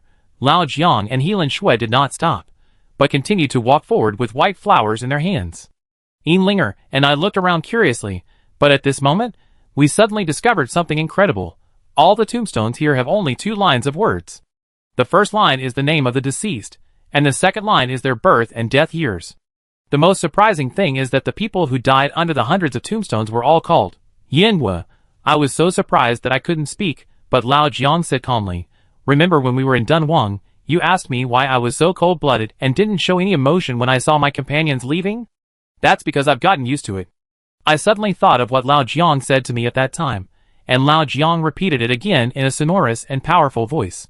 Many times, we don't even have time to bury the bodies of our comrades before we rush to the next battlefield. They were nameless when they were born, and when they died, they were all called Yanhua. What could be more shocking than seeing it with your own eyes? Every row and every column of white tombstones here is a living life.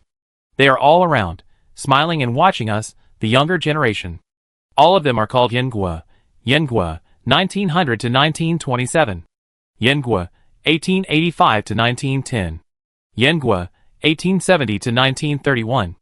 Some people's lives are only 20 to 30 years long, but when one falls, another will take his place, and they have to protect the national treasures one after another.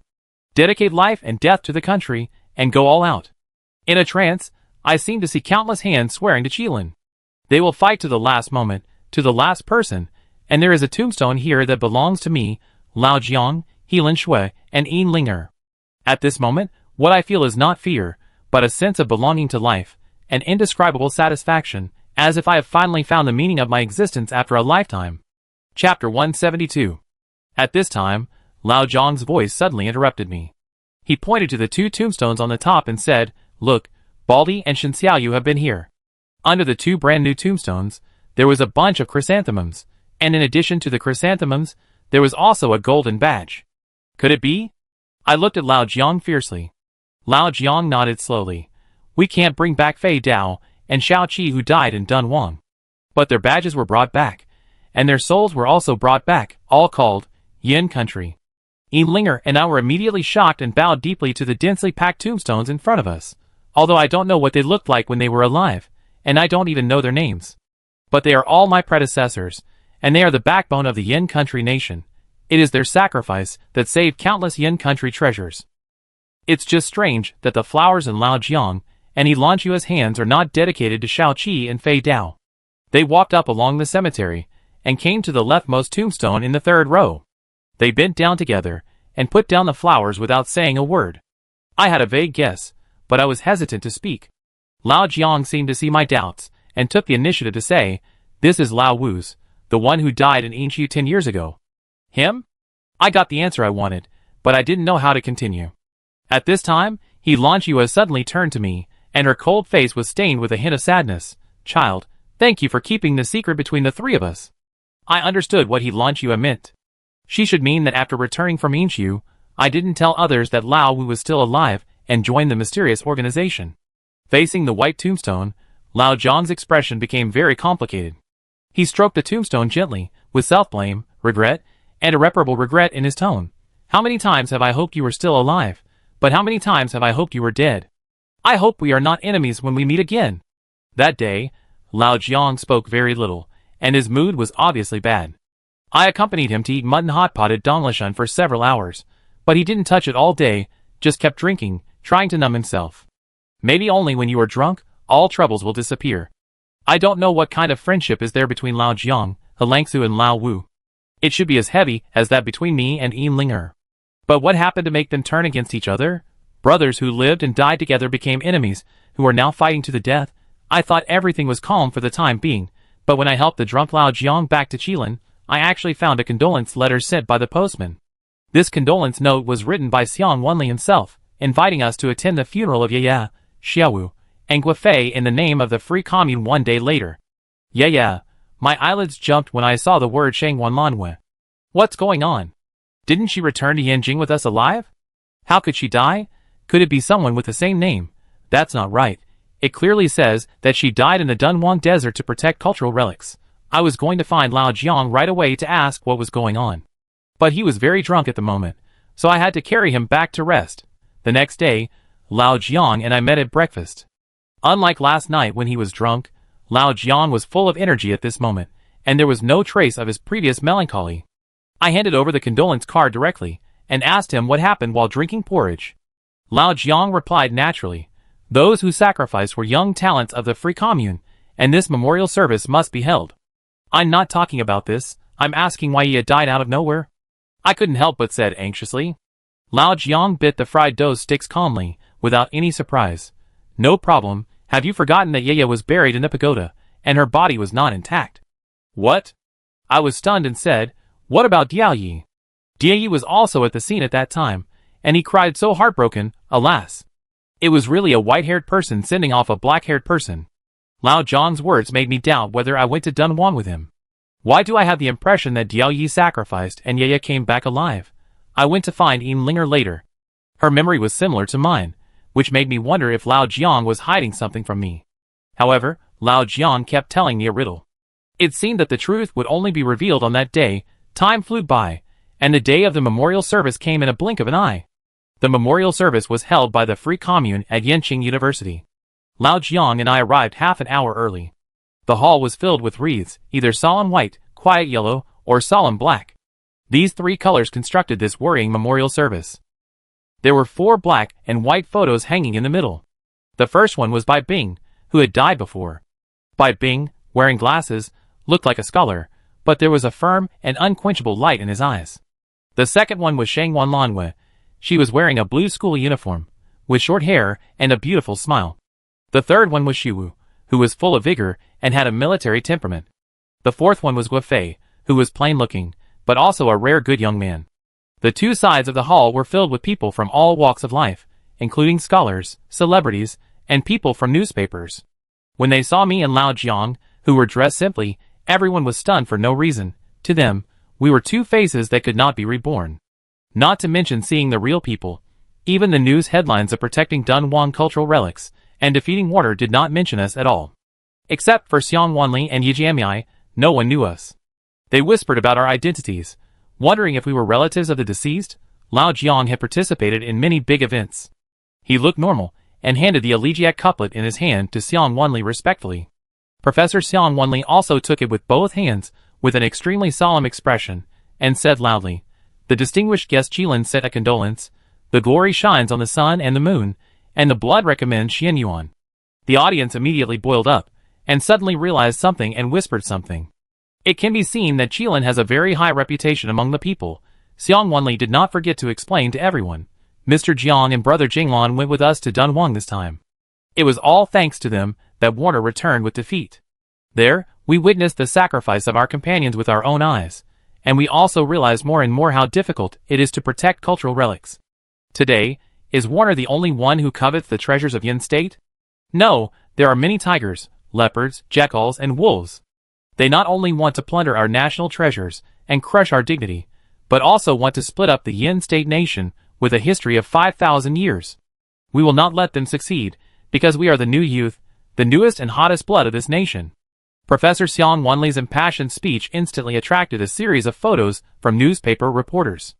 At this moment, a man wearing a military coat and white gloves suddenly came to the door, surrounded by guards. He was about 50 or 60 years old, with majestic eyes, silver hair on his temples, and a heroic look, but he held a delicate little flower in his hand. The man in military uniform carefully placed the flower on the altar, and stared at the black and white photo hanging above for a long time. After a long silence, the man in military uniform suddenly took off his gloves and stretched out his right hand to me. I asked curiously, "Who are you?" Chapter 173. Father, you are here too. At this time, De Wu suddenly squeezed out of the crowd in a hurry. Professor Xiang Wanli bowed to the man apologetically. "I'm sorry, I didn't protect Xiao Wu."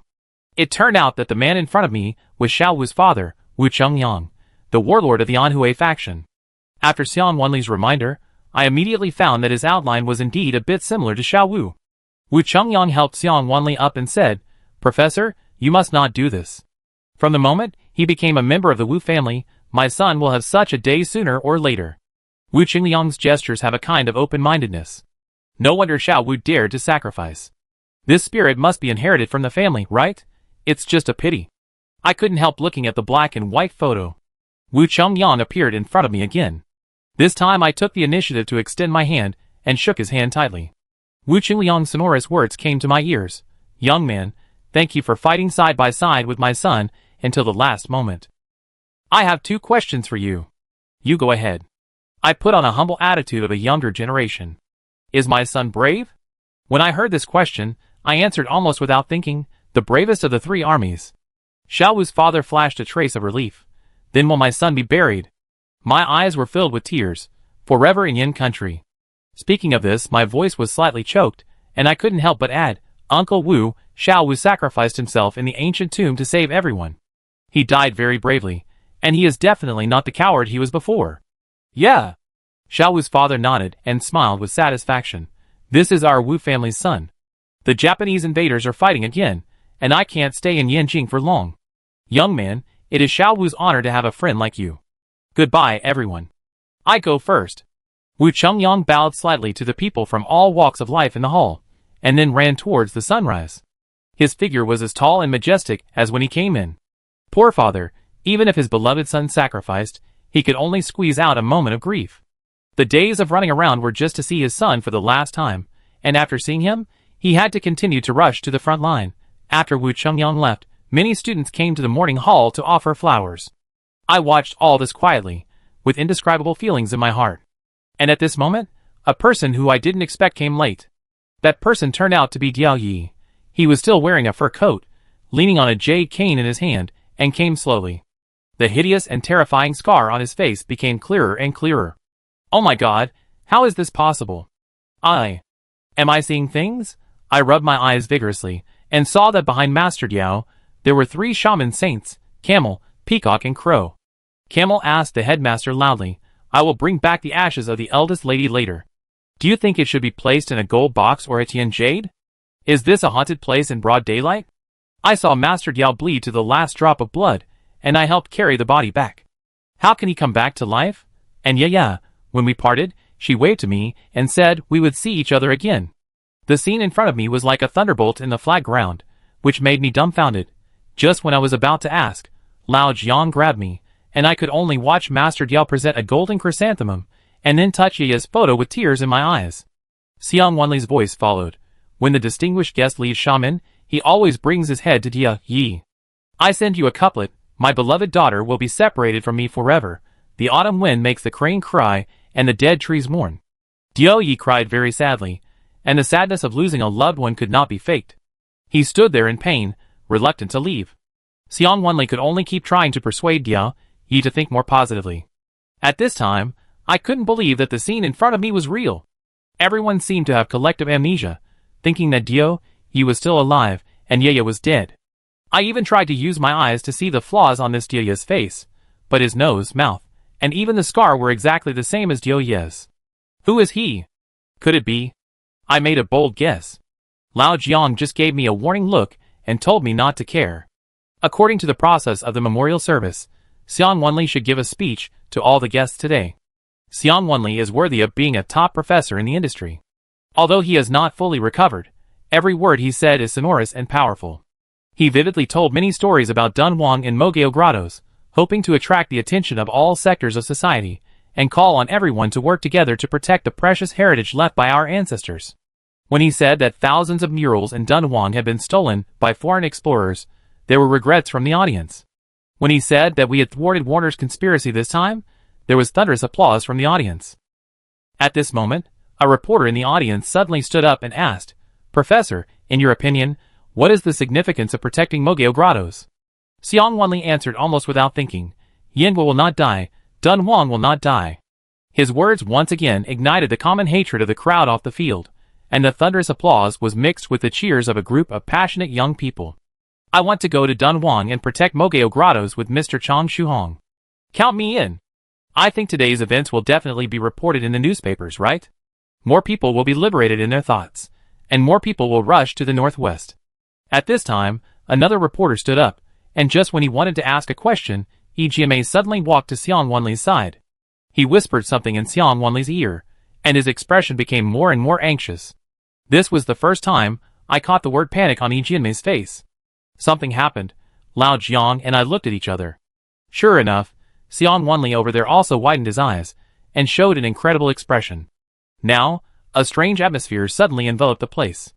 Xiang Wanli embarrassedly patted the microphone and said, "I'm sorry, something urgent happened suddenly, and I need to host it myself. My assistant will continue to host the memorial service." Afterwards, Xiang Wanli left in a hurry, leaving EGMA to deal with the reporter's questions. What happened that made Xiang Wanli leave like this? You know, today we have to remember not only his close friends of many years, but also his students. If it wasn't for a groundbreaking event, he would never leave. I don't know why, but I always feel that everything that happened today is weird. I pinched my thigh, and the clear pain told me that all this was not a dream. Just then, a charming woman's voice came to my ears. It was the charming peacock. She stepped forward slightly and said, "Mr. Jiang, Li Jinglan, please go to a nearby pub for a chat." Not only that, she seemed to know the doubts in my heart, and deliberately smiled and added, "After you go there, you will get the answers you want." Chapter 174. Lao Jiang and I stood up immediately. When we arrived at the tavern, we found that the whole place was booked. The people who were drinking inside had all been paid and asked to leave. From time to time, there were disciples patrolling vigilantly in the corner, outside the door. "Let's go. Master Dia is waiting for you in the private room upstairs." After going up, we saw the door gods like crows and camels standing on each side, guarding the room tightly. Lao Jiang and I pushed the door open, and Peacock gently closed the door. After entering, I saw the figure with his back to us at a glance, the familiar mink coat, the familiar back, everything seemed to have not changed. The other party turned around, and it was Master Diao's face. There was no outsider at the moment, and I wanted to jump out with a lot of questions in my mind. Master Diao had clearly died in the desert, so where did this person in front of me come from? With your intelligence, you will guess it. The other party seemed to know what I was thinking, and poured himself a glass of wine and reminded me. I sat opposite him, not daring to move my eyes away from the Diao Yi in front of me. Thinking of the inexplicable resurrection of Diao Yi and the inexplicable death of Yaya, I actually have the answer in my heart. But I don't want to say this answer. Diao Yi, who was sitting opposite the table drinking wine, suddenly said, "Yes, that's it, just as you think." This time he no longer made the hoarse voice before, but a feminine and playful female voice, and that voice was Yaya's. At the same time, she tore off the entire human skin mask in front of me, stroking it as if it were a treasure. This is the last thing my father left me. Although he said that I can decide whether to stay or go, I can't really disband Zhou Shaman. I know very well that he has devoted half his life to Zhou Shaman, and there are countless brothers there. But I know even more clearly that Zhou Shaman can't live without him for a day. Therefore, from now on, I am him and he is me. Yaya stood up. After not seeing her for a few days, her immaturity had completely faded away, leaving only her fortitude and courage, as well as her indestructible determination. In fact, from the conversation in the desert, I knew that Yaya was much more stable and profound than I thought, but at that time, she was just a woman with her father's protection. Even if the sky fell, there was still Diao Yi to support her. But now, the willful and capricious young lady, who would always use me as a scapegoat, has disappeared. She has grown up overnight, and she is even a little scary to be mature. Yaya turned her back to me, revealing a sense of desolation and loneliness. Before he died, my father told me that he left me a box after taking a group photo in the old house. In addition to the token of the leader of Zhou Shaman, there is also a human skin mask. Yes, he has always been a cunning man who has already calculated everything. This is the choice he left for me. Maybe he really thought that I hated Zhou Shaman and wanted to disband the sect. But I finally chose to be him. I can't watch the foundation he built with great effort destroyed, and I can't watch the brothers of Zhou Shaman being slaughtered by others. As long as Diao Yi is here, everything can remain the same. At this moment, I realized how deep Yaya's feelings for Diao Yi were. She took over this burden without any hesitation. If Diao Yi knew that his daughter loved him so much, he would be very happy, right? But at Yaya's age, can she really lead one of the 3 major sects that dominate the tomb-robbing world? I hesitated whether to start the day, but Yaya had already seen my doubts. She told me, I have already had an idea in my mind. I have discussed it with the teacher and Uncle Camel. The former righteous and evil Zhou Shaman will gradually disappear. I will teach them that in the Northwest, in addition to tomb robbing, there are many other ways to support the family. I hope that the sacrifices of my father and Uncle Shahu will not happen again. Lao Jiang sighed deeply. He wanted to light a cigarette several times, but finally gave up. He just murmured this sentence while drinking at the table. Diao Yi is really a man. During those days of getting along, Lao Jiang must have been impressed by Diao Yi's courage and strategy and his decisiveness. If it weren't for Diao Yi, we would probably have died in the desert many times. During the meal, the atmosphere was too dull. Yaya didn't want us to be too emotionally burdened, so she deliberately restored her girlish savagery several times, and would joke with us from time to time, and would tease Lao Jiang several times. But I know that some things can never be returned. When we parted, Yaya raised her head and drank the last glass of wine, and said with regret, I will always miss today. After today, there will be no Shangguan Lanwei anymore. As she said that, Yaya took out a small cloth bag from her bosom and put it in my palm. I weighed it, and it was very heavy. Yaya told me, this is a token of Zhou Shaman. If you need me in the future, give it to any Zhou Shaman disciple you see, and Zhou Shaman will help you. I put the token away, and Yaya waved her hand. Okay, let's go. However, just as I was leaving the pub, Yaya's voice sounded upstairs again. Thank you, Li Jinglan. You gave me the opportunity to get along well with my father at the last moment. I looked up at her, and Yaya opened the window at this time and smiled at me. That was the most beautiful time she smiled at me in her life. But there was a hint of sadness in her eyes. If we had not met on the tram, but in any sunny spring, with warm wind blowing and peach blossoms blooming, how great it would be. I didn't quite understand. Yaya shook her head and said to herself, even if there is no wind and no flowers, I seem to still. Her voice became lower and lower, and the last few words were directly inaudible. But her words really made me a little confused. The strange thing is that Lao Jiang held back his laughter all the way, as if he knew something. I asked him what was going on, and Lao Jiang just said inexplicably, the disciple is better than the master. If I had half of your charm when I was young, I would not have failed to woo the fourth sister. This made me even more confused. But this is not something I worry about. After returning to Qilin, we fell into a life of leisure again. Every day, apart from eating and sleeping, I read the book 36 Secrets of Moving Mountains and Filling Seas from back to front. This time, I was inspired by the three-eyed Li Jinglan in my dream, which made me understand the secrets of the 36 Secrets of Moving Mountains and Filling Seas. Unknowingly, I made rapid progress. Lao Jiang tested me in a serious manner, and then nodded with satisfaction, and even boasted, in just 1 year, you are not inferior to me in finding dragon points and cracking mechanisms. You are simply the best apprentice I have ever taught. In this regard, I can only smile bitterly. All the bad ones are dead, right? Chapter 175. Every 7 days, at midnight, I would go to Ban Ban to see how the plum tree on his grave was doing. The small tree still didn't produce many new buds, but the willow branches were all black, and it had obviously begun to absorb the yin qi from dozens of miles around. It seems that it will take a long time for Ban Ban to recover from his injuries. During this period, the lazy duo had a new member, Linger. According to her, Lan Yue went to the Tibetan area to perform an S-level top-secret mission. For some reason, Lan Yue resolutely did not take her with him this time. She also said that this trip would take at least a dozen days, and at most 2 or 3 months, so Linger should take care of herself. Why didn't Master let me go? Linger asked, holding a braised chicken drumstick in one hand, and wiping the oil off her mouth with the other. I explained, it should be because he thinks your wounds haven't healed yet. I said this, but I felt in my heart that Linger was avoiding something. I thought we would rest like this forever, but unexpectedly, the peaceful days were suddenly broken one day. That day, I was sleeping in the dormitory, and Lao Jiang suddenly woke me up in a hurry, and asked me to go directly to the conference room on the second floor. I asked him what was going on. Lao Jiang only said, "Professor Xiang Wenli is here." Why would he come? Lao Jiang didn't explain much about this, but just urged me to hurry up. On the way, I suddenly remembered the posture of Xiang Wenli when he left the memorial service. He was suddenly called away, which must be a shocking event. Could it be that the event had reached a point where it could not be resolved?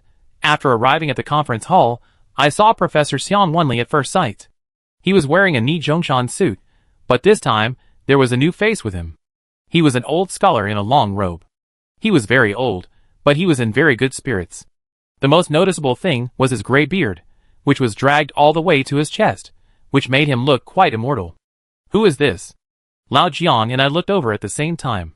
Xiang Wenli gave us a brief introduction, and I knew that the old scholar was Su Jingxing, a well-known archaeological master in Yanjing City. I have heard of you for a long time. I stretched out my hand and bowed respectfully to Mr. Su. When I was studying at the Institute of Archaeology, I even studied several articles written by him. It is said that Su Jingxing is not only well-educated, but also has a pair of golden eyes. As long as he puts cultural relics from all dynasties in his hands and plays with them, he can identify the age and value of these things in less than a minute. Therefore, many auctions would not hesitate to spend a lot of money to invite him to appraise the collections, because an appraisal report from Mr. Su is a reassurance in the circle. But why did he come to Qilin with Xiang Wenli? After shaking hands, everyone sat down separately. At this time, Xiang Wenli explained his purpose. To be honest with Mr. Jiang, I came here to ask for advice. I don't deserve your advice. Old Jiang was rarely humble. I saw Xiang Wenli exchange glances with Old Su, and then Old Su carefully took out a strange iron box. The iron box was only the size of a palm and looked very ordinary, but it had 3 or 4 locks, and the things on the outside of it made Old Jiang and I jump at the same time. It turned out to be more than a dozen blue talismans painted with cinnabar, which tightly wrapped the box layer by layer. A gloomy and strange breath slowly released from the iron box, which made my scalp numb. What on earth is in this? In the Qilin archives, I have probably seen the types of Buddhist and Taoist talismans. The runes written on them are almost all, begging the gods to suppress the things in the box. Lao Jiang frowned and said with a piercing look, "Let's see first." Xiang Wenli rolled his throat and swallowed some water. Then he carefully cut the talisman with a blade, chanting, "Don't be surprised if there is something strange in his mouth," and then opened the lock. Inside was a toad with a diameter of 4 or 5 centimeters, carved from topaz. This jade toad is vivid, and almost every cut shows its spirit and shape to the fullest. It opened its mouth and laughed strangely, and there were dense lumps of flesh on its back, just like a tumor filled with ominous things. There is a black impurity in each of the 2 eyes of the jade toad, which looks alive and vivid under the light, especially the yellow jade that carved it. I don't know if it's a coincidence or something, but there is a blood-red streak between the 2 eyes of the toad, just like a drop of blood dripping on its forehead, which looks extremely weird. What surprised me even more was that this was not just a simple toad, but it actually had 2 horns on its head. A toad has horns. Isn't this a demon? My heart skipped a beat. Lao Jiang's expression also became extremely serious. He didn't even dare to reach out to touch the jade toad, but deliberately put on a pair of double-layer gloves used for fighting, and then held the toad in his palm and looked at it carefully. I don't know if it was because of the light or something, but at that moment, I actually felt that while Lao Jiang was staring at the toad's 2 eyes were also staring at Lao Jiang and laughing strangely. Oh my god, could this jade become a spirit? Lao Jiang's expression became more and more solemn, and he finally asked, "Where did you get this jade toad?" Xiang Wenli glanced at Old Su, and he sighed for a long time. It's a long story. Just 2 years ago, in the middle of the night, Guanghan County in Sichuan suddenly had lightning and thunder, and heavy rain poured down. The rain lasted for 3 days and 3 nights. Many farmers' homes had several toads jumping into their homes, croaking day and night. Fortunately, after the rain stopped, the flood in the county receded, and the toads also left. A local farmer named Yan Daocheng hurried to clean up the silt in his field, fearing that it would affect the autumn harvest. As he dug, he found that there seemed to be something hidden in his field. After digging the soil, he saw many scattered jades in the mud, including jade by as big as a wheel, broken jade pieces, and some ancient jade ornaments. Yan Daocheng knew that these things were valuable, but he was greedy, and did not tell anyone about it. Instead, he carefully dragged these jades back home in a sack at night, and buried them under his pigsty. He waited until the next day to tell this secret to his wife, son, and daughter-in-law, and repeatedly told everyone not to disclose it and to keep this windfall from God. Yin Daocheng naturally had his own ideas about how to deal with this batch of jades. He secretly picked up some broken jades and sold them to those antique dealers who came to the village to collect things. This Yin Daocheng was extremely shrewd. He only sold to strangers passing by the village, and never to those antique dealers who came to the village every few days to collect money. In this way, Yin Daocheng made a lot of money, and his family successfully built a new house. Yin Daocheng happily picked a few jade jewelry and gave them to his wife and daughter-in-law, and he tied this finely crafted jade toad with a rope and hung it on his grandson's neck. What a joke!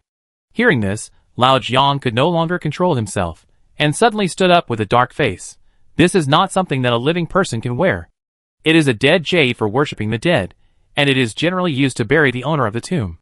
Because the ancients had the tradition of burying people alive with the dead died of starvation and thirst in the tomb, and they often had a lot of resentment. Putting a jade toad in the tomb will absorb these resentments. Do you see the red spot between its eyebrows? This is the materialization of resentment. Not to mention a child. Even an adult man with full yang energy can't bear the resentment of this jade toad. Chapter 176. Xiang Wanlei sighed. We know this, of course. But that family of farmers has been farming for generations. How could they know so many details? Not long after, all kinds of strange things began to happen in Yin Daocheng's home.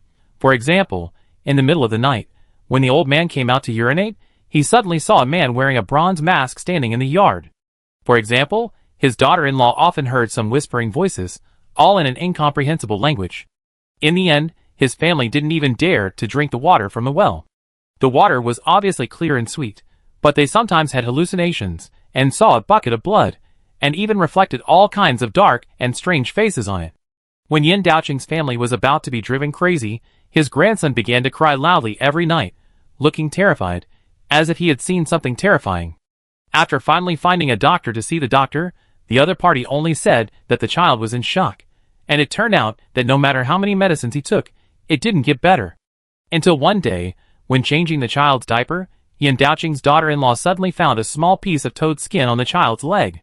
She was so frightened that she scraped off the toad's skin, but the next day, the toad's skin grew again, and even more. Not only this child, but before long, Yin Daocheng's family had more or less dense toad skin on their hands and legs, and they had to drink a lot of water, otherwise they would feel thirsty every day, and their skin would be so dry that it would almost crack. At this time, Yin Daocheng could no longer sit still, and quickly asked the village witch for help. After the witch performed a ritual, she asked him if he had done anything wrong. He could only tell the story of the discovery of the strange jades. The witch told him that because he disturbed the peace of the dead, his family was punished. So Yin Daocheng no longer dared to keep the jades, and he sold all the jades in his home to the antique dealers at a low price. According to common sense, there are only a limited number of old objects in a village, so antique dealers run back and forth between villages and towns. Where have they seen that a family can sell so many jades overnight? These 2 boxes full of jades are definitely not passed down from the previous generation, because they are so old that they don't know which era they are from. They just know that they are very real and valuable. The witch's mouth is not tight. She accidentally leaked the news that many precious jades were dug out from Yin Daocheng's field. At one time, all the antique dealers in Guanghan County were in a frenzy, and they all gathered here. These strangely unearthed jades were also sold all over the country, as they were constantly transferred. But the strange thing was that these jades seemed to be cursed, and many people who handled them would die a miserable death, and all of them died for the same reason, committing suicide by jumping into the river. This incident caused a lot of panic, but a small part of the jade still ended up in Yanjing City, including this jade toad. The owner of Qingxiang pawn shop took it in. According to his recollection, there was a crazy homeless man who came to the pawn shop with his head turned back every 3 steps, as if there was a ghost chasing him. He threw the jade toad, along with a box of broken jade, in front of the pawn shop owner like a hot potato, and left as if he had been pardoned after exchanging it for $100. The pawn shop owner thought he had found a great bargain. Although the jade in the box was all broken, the quality of the jade toad was extremely good.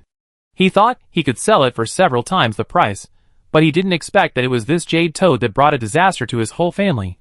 When he took the jade toad home, he was so happy that he played with it every day. But 3 days later, his wife suddenly went crazy and wanted to go back to her parents' home. As a result, on the way, she saw a river. She got off the carriage and threw herself into the river. The pawnshop owner's own mental state also became abnormal, just like the madman who entered the shop at the beginning. In the end, he found Mr. Su's home with his connections, and wanted to let Mr. Su see what kind of evil thing this was. It was a big harm to people. Unfortunately, the thing was just handed over to Mr. Su, and he had an accident the next day. What happened? I asked. Xiang Wanli said with an unpleasant face. Without the jade toad around, his madness was cured instantly, and he became refreshed. He was about to return to the pawnshop happily that day, but suddenly changed direction. You know there is no big river in Yanjing City. He came to the outside of Yanjing City that day and committed suicide by jumping into the river. When the body floated out, his eyes were grinning, just like the jade toad. In other words, this is a cursed object. Anyone who has handled it will die a miserable death, and everyone will find a river to commit suicide. So you suspect that this jade toad is cursed? I asked. Xiang Wanli's eyes were serious, and his tone became more solemn. It's more than a curse. It's simply a great evil thing that has never been seen or heard of. Old Jiang laughed meaningfully, and said to Xiang Wanli, "You have been a professor for so many years, how could you not have seen similar evil things? This kind of thing can be buried in a piece of soil, thrown into a river, or even burned. Unless it has other secrets." This sentence hit Xiang Wanli's soft spot, and Xiang Wanli sighed for a long time. I knew I couldn't hide it from Mr. Jiang. It turned out that after Mr. Su found Xiang Wanli, they both believed that this jade toad and the broken jade pieces were all from the Shang and Zhou dynasties. But the problem is that they compared all the cultural relics of the same period and used various identification techniques, but got an incredible truth. It does not belong to the Shang dynasty, nor to the Zhou dynasty, nor to any small country in that period that we know, but comes from an unprecedented foreign civilization. That civilization has never appeared in any dynasty, but because of a heavy rain, a farmer, it was accidentally born. Since this item might be cursed, they didn't dare to ask their peers to observe it. Besides, as the leader of the archaeological community, Su Jingsheng couldn't figure out the trick, so what could others figure out? Xiang Wanli strongly recommended Qilin at this time. With his experience of life and death in the desert of the dead, he thought Lao Jiang would not refuse. So they found Qilin and asked for help. If there is anyone in this world who can find out the secret behind it, it must be Qilin. Xiang Wanli said this, and couldn't help but cup his hands. Chapter 177. Old Jiang is very fond of this. But I have to say that what Xiang Wanli said is true. At the same time, Old Su brought out a large box. After opening it, it was full of white jade fragments. Most of the fragments in it were only the size of a fingernail, and some were even smaller. It was really a headache just to look at them. Cultural relics are witnesses of history. If you want to understand an unknown civilization, you must start with their cultural relics. Old Su stroked his long beard and said, "So I brought them this time." Looking at the two jade artifacts in front of us, Old Jiang and I were both in trouble. One of them was a murderous object that would kill you if you touched it. The other was broken into pieces that you couldn't bear to look at. How could we start with this? I subconsciously reached out and took out a piece of white jade and looked at it under the light, but at this moment, my finger was suddenly electrocuted. The pattern on the white jade suddenly hit my brain, and I seemed to have the terrible dream I had before. On a pitch-dark night, I fell into a huge earth pit. The pit was surrounded by dense bronze faces wearing masks. They stretched out their hands and called me, trying to drag me into their world. "Ah, go away!" I screamed in fear, and the jade piece in my hand fell on the table. Lao Jiang grabbed my hand with concern and asked what happened. Only then did I realize that everything just now was just an illusion. So I shook my head, indicating that I was distracted and saw something terrible. Lao Jiang's eyes moved, and he noticed that Xiang Wanli and Su Jingsheng were a little nervous, and immediately said lightly, "Maybe you didn't rest well during this period." "Well, Professor Xiang, Mr. Su, these two things will stay in Qilin for now. I will call you as soon as I have any news." Xiang Wanli and Su Jingsheng kept thanking me. Lao Jiang asked me to go back to the dormitory first. He would see them off and check them. I guess he was worried that they would be affected by the curse, but I was too powerless to care about these things at this moment. I could only walk towards the dormitory. At this time, I didn't realize that those broken jade pieces would be the beginning of my nightmare. After sending Su Jingsheng and Xiang Wanli away, Lao Jiang reported the matter to his superiors on the same day. I wonder if it was fate. It happened that the Black Knife Qilin, who was responsible for repairing cultural relics, went to the Tibetan area with Shen Xiaoyu, and he launched Yue to carry out the S-level mission. Therefore, this hot potato was thrown back into Lao Jiang's hands. Lao Jiang held the heavy box of jade pieces and worked on it for an entire afternoon. When I ran into him in the cafeteria while having dinner, I found that his eyes were bloodshot, he looked haggard, his hair was messy, and he seemed to be on the verge of collapse. Yes, with so many pieces, wouldn't it be exhausting for him? I walked up to Lao Jiang with a plate and asked him how he did. Lao Jiang stuffed a piece of braised pork into his mouth, looking listless. Don't mention it. If it was a complete jade artifact that was broken into pieces, I would be sure to restore it to its original state. But this thing was incomplete when it was dug out, and it was passed on by various antique dealers in the middle. In short, many key things are missing. Besides, they are really too broken. I guess the craftsmen who made it at the beginning don't have the ability to put it back together. I snorted coldly and said, "Don't you claim to be the best in the world, extremely smart, and unparalleled? Are you stumped by such a small matter?" TSK, master, I still advise you not to brag too much, otherwise it will be embarrassing." Hearing this, Lao Jiang's hand holding the chopsticks suddenly paused, but he was obviously not angry, but stared at me with his eyes. "Li Jinglan, are you very idle recently? It's over. This old bastard is not going to cheat his apprentice again." "I'm full, master. Please take your time." I immediately stood up and tried to run away, but I couldn't escape Lao Jiang's sinister voice. "I will deliver the box of jade to your dormitory on time later. You are always full of miracles." When I heard this, I felt that something was wrong. "Master, you also know that our Lei town has been cursed for generations. If it makes me grow toad skin again, I will not be able to survive? You don't want to change your apprentice for the time being, right?" But Lao Jiang smiled and said, "Since they are all cursed, maybe it's better to fight poison with poison, don't you think so?" I agreed reluctantly, but Lao Jiang offered a tempting condition that was hard to refuse. "You performed very well when you went to Dunhuang. If you can make another great contribution this time, you might be promoted to Jin Lin." I turned my head immediately and saw Lao Jiang counting on his fingers. "Aren't there just 2 vacancies for Jin Lin?" I gritted my teeth and said 2 words, "Deal." However, thinking of the fate of those antiquities dealers, I still put forward a condition that Lao Jiang must always guard outside the dormitory to prevent me from committing suicide by jumping into the river. Lao Jiang agreed very readily. "Don't worry, I will move directly next door to you." That night, I returned to the dormitory with a large box of broken jade. A large box would have at least hundreds of pieces. How long would it take to put them together? I poured them on the table, turned the desk lamp to the brightest, and carefully examined a few larger pieces of jade. Soon I found the first problem. These jades were unearthed in Guanghan County, Sichuan. But as far as I know, Sichuan is most famous for jasper, black jade, lapis lazuli jade, and ivory yellow jade, but it does not produce this kind of white jade. The patterns on these white jades look very much like the ancient jades of the Shang dynasty that we saw in Yinshu. Could it be that there is a tomb of a vassal of the Shang dynasty under the field of Yan Daoqing's family? However, during the Shang dynasty, the territory of the Shang king did not seem to include the Yangtze River basin. Forget it, I don't want to think about it anymore. The more I think about it, the more I feel overwhelmed. I might as well try to put these things together. Under the illumination of the desk lamp, I began to study each piece of broken jade seriously. Most of the patterns on these jades are carved with negative lines, but as Lao Jiang said, it is difficult to determine what it is. At present, it is very likely to be a huge jade plate. I picked up a magnifying glass and wanted to draw these lines on a notebook, but suddenly, I had a splitting headache, and it seemed that something exploded in my brain. I didn't even dare to look directly at these broken jades, because as soon as I saw them, the huge earth pit in the dream and the hideous and grotesque bronze masks would appear in my mind again.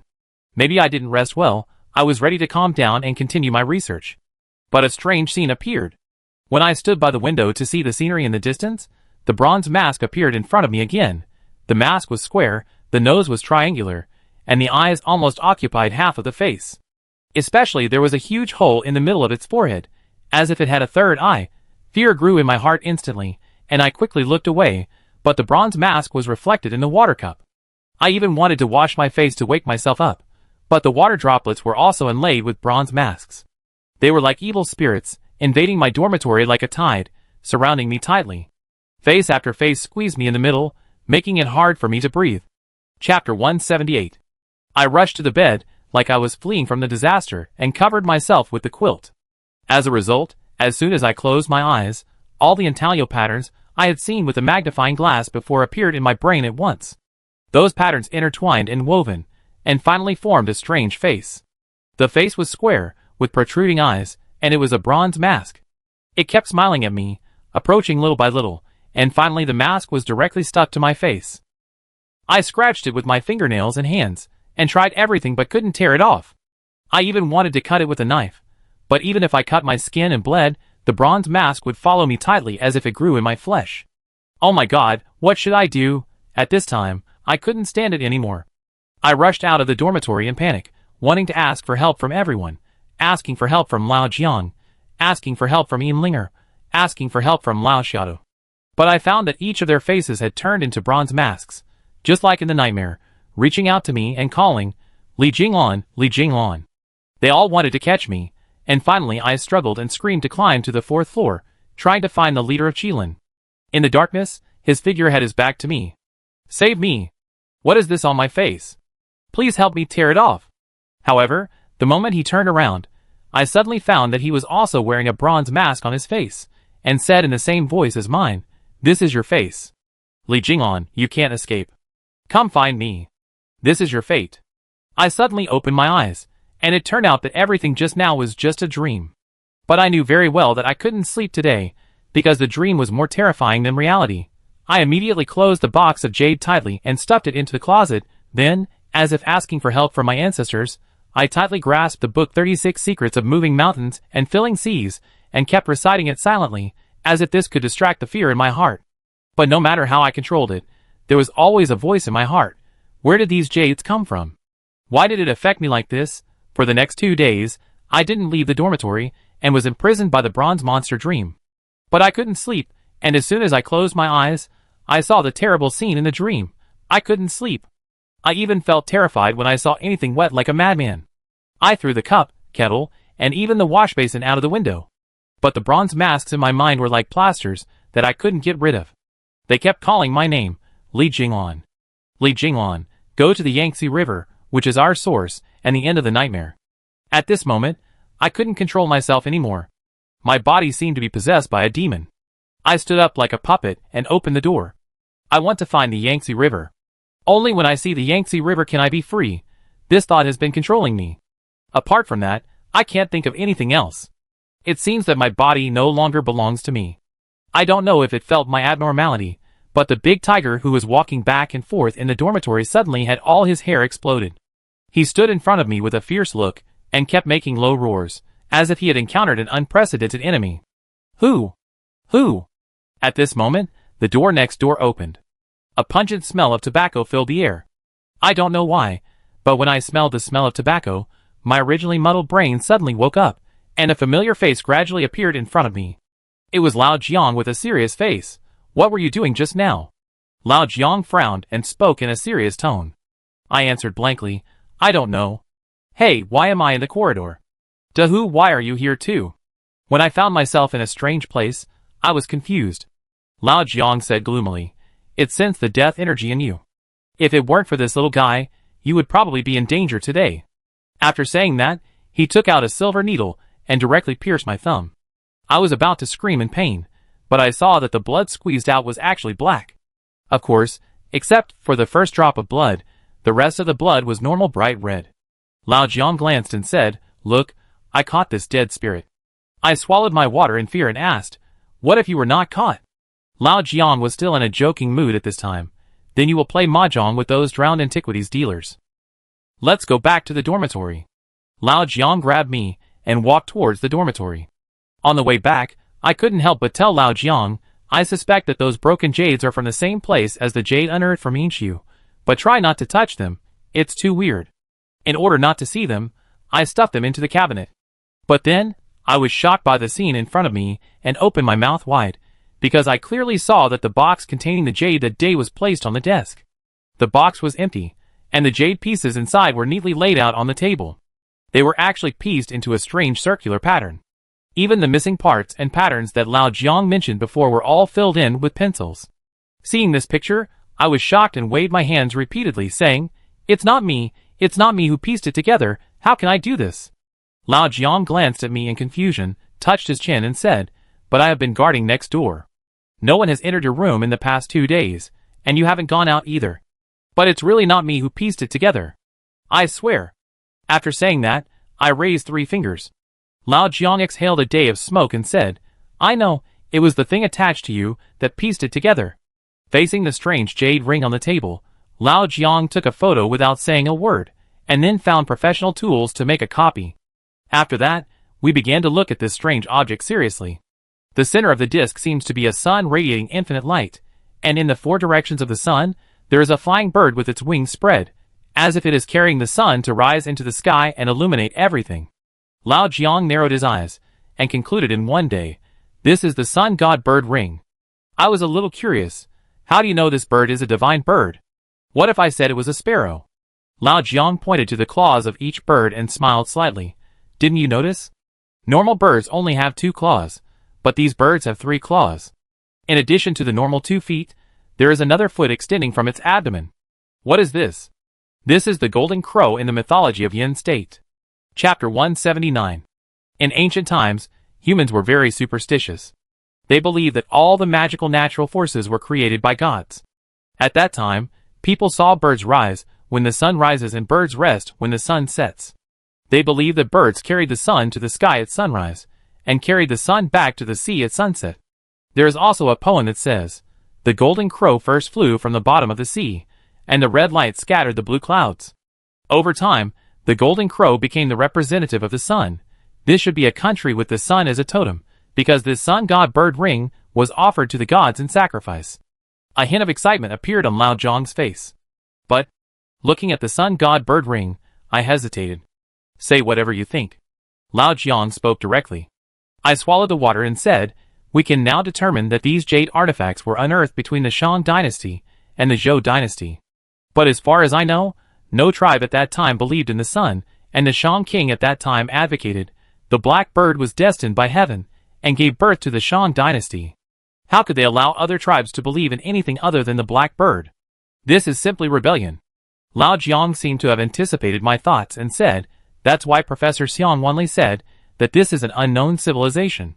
I couldn't help scratching the back of my head, and then I repeated to Lao Jiang everything I had discovered in the dormitory in the past few days. Now the clues we have are the Shang and Zhou dynasties, the Sichuan region, the sun totem, the 3-legged golden crow, and the bronze mask. But I still firmly believe that no country can appear quietly and disappear quietly under the nose of history. Even if they are not in the official history, there must be traces of them in the unofficial history of 5,000 years. Suddenly, Lao Jiang's eyes were shocked, and he asked me with a strange expression, have you heard of a poem? Kansong and Yufu, how confused they were when they founded the country, and for 48,000 years, there has been no communication with the Qin Pass. This is Li Bai's the road to Shu is difficult. I said quickly, it is about the 2 kings Kansong and Yufu, who established the oldest Shu kingdom, but no one knows when they founded the country, and when they appeared. After 48,000 years, they have no contact with the outside world. Li Bai always liked to exaggerate when writing poems, and he often said that his hair was 3,000 feet long, and he was 48,000 years old. Who can prove that Kansong and Yufu are not fictional mythological characters? Who can prove that they really created the ancient Shu kingdom? Lao Jiang pointed to the sunbird ring, but his eyes revealed an indescribable excitement. What if this is the first batch of evidence? What if there is a second batch or a third batch of evidence hidden in Guanghan County that we don't know about? I have to say that Lao Jiang's words are often very reasonable.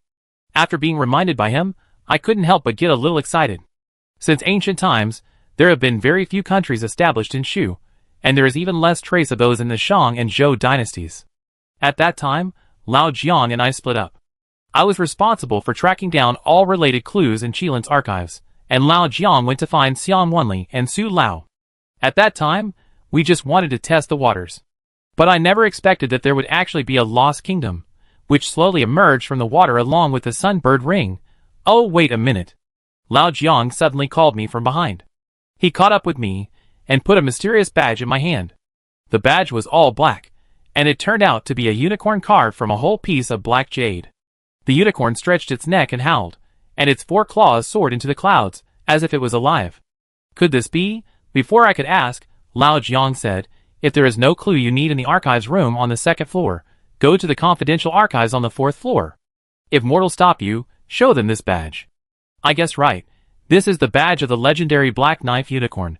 For unicorns, The badge is proof of identity. The badge is there. The person is there. The badge is lost. The person is dead. Lao Jiang was willing to lend it to me, which was a 100% trust in me. I held it in my hand as if I had found a treasure, as if I had become the majestic black knife unicorn invisibly. Master. This was the first time I called Lao Jiang so touchingly. Forget it. Lao Jiang didn't have time to listen to my heartfelt words. He just patted my shoulder and said, "Little bastard, I know you always want to go to the 4th floor to see what the S-level and above files look like. This is your best chance. Find the ancient Shu kingdom and tell me the good news." As soon as he finished speaking, he hurried out. I spread my hands carefully, knowing that Lao Jiang was training me invisibly. But this was the first time I saw the badge of the Black Blade Kirin, and I couldn't help but take a few more glances, but the carving of the black unicorn on the badge was far better than the shabby silver unicorn on my body. And behind the black unicorn, there were actually golden lines, as if this war god unicorn had just rushed out of the darkness and was bathed in light. It was simply mighty, domineering, and enviable. I don't know when I can have a black unicorn badge of my own. As I was thinking, my feet had already walked to the archive room on the 2nd floor. Old Xia saw that I was here, and asked where Banban had been during this period. I didn't have time to greet, and went straight to the point. I need unofficial history from the Shang and Zhou dynasties, the more the better, and quickly. Old Xia immediately understood that I was on a mission, and pointed inside and said, "Go straight in, the second to last row of cabinets, all are what you are looking for." I said thank you, and rushed to the destination like the wind. The bookcase was exactly 2 or 3 meters high, and the books were arranged in sequence, so densely packed that I didn't know when I would finish reading. But I had no choice but to start from the first book. While flipping through the ancient books, Dahu followed me happily, occasionally poking out a furry head from the left, and sneaking around in the middle of the bookcase with a grin, becoming more naughty than before. I started reading quickly from the first page. I don't know if it was because of 36 Secrets of Moving Mountains and Filling Seas that I had developed the ability to read 10 lines at a glance. I flipped through a book as thick as a brick in my hand, and once I didn't find the clues I needed, I threw it aside. In less than an hour, the books behind me had piled up into a small mountain, which made old Xia very miserable. He was holding a big teacup and his glasses were about to fall off in fear. "Oh my god, how can I deal with this later? Li Jinglan, your cat is difficult to deal with. Your Zongzi is also difficult to deal with. And you yourself are even more difficult to deal with." He kept cursing, but he had to reorganize according to the book number. "Wait!" I suddenly spoke up and interrupted him. Old Xia seemed to know that I must have found the key thing, and he didn't dare to move for a while. Chapter 180. And I snatched the Huayangguiji from his arms. This book was written in the Jin dynasty, and is not famous. It only describes the customs and people of the Bashu region. The Huayangguiji is divided into 12 volumes, but the Shuji in it clearly states, there is Kansong, whose eyes are vertical, and he was the first to be called king. This means that at that time, a man named Kansong came to Shu. His eyes were very strange, and he was the first to be called king here. My face was delighted. This was the first discovery. Not long after, I found another book called Shuang Binji, which was written by Yang Xiong, a great writer in the Western Han dynasty. There was a sentence in it.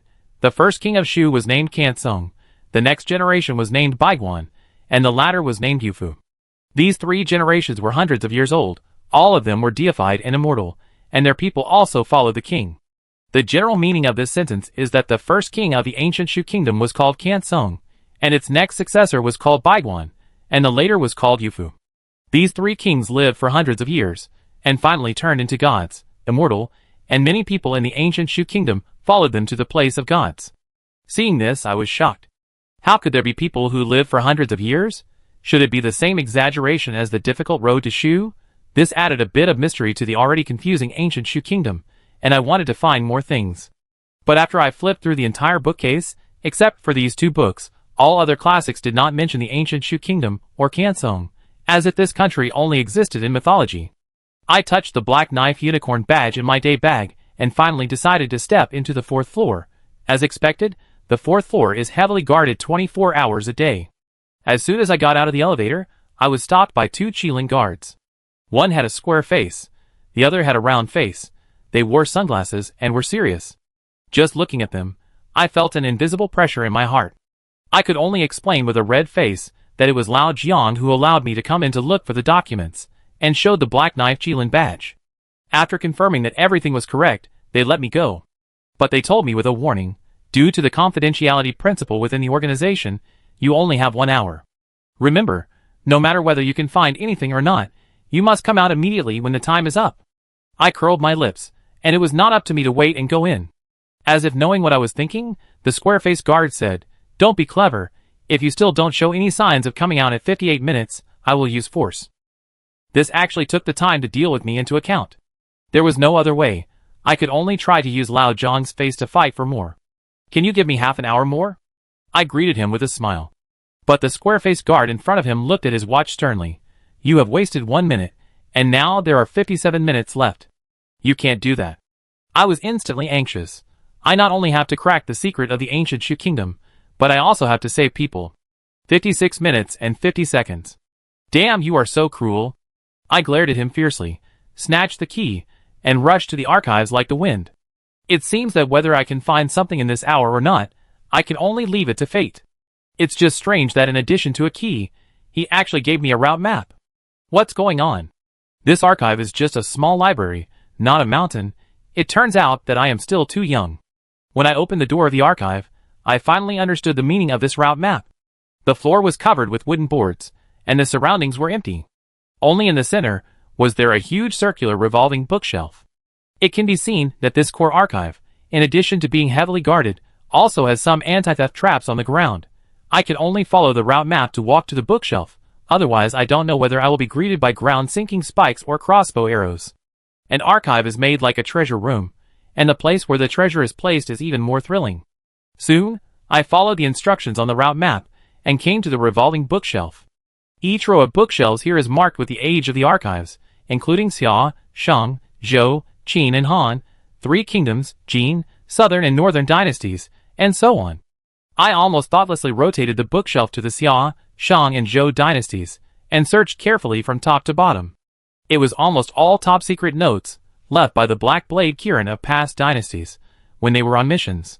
After only 1 night of reading, the monsters inside shocked me.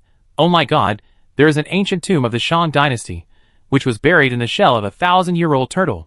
There is a tomb of the Western Zhou dynasty that can only be entered by taking a ghost ship, and the ghost ship only appears on the 7th day of the 7th month. There is also a general's tomb, which actually raises a group of white-haired female corpses. Once a tomb robber breaks in, he will be strangled to death by countless white hairs.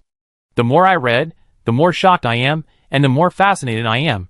No, I didn't come here to see these.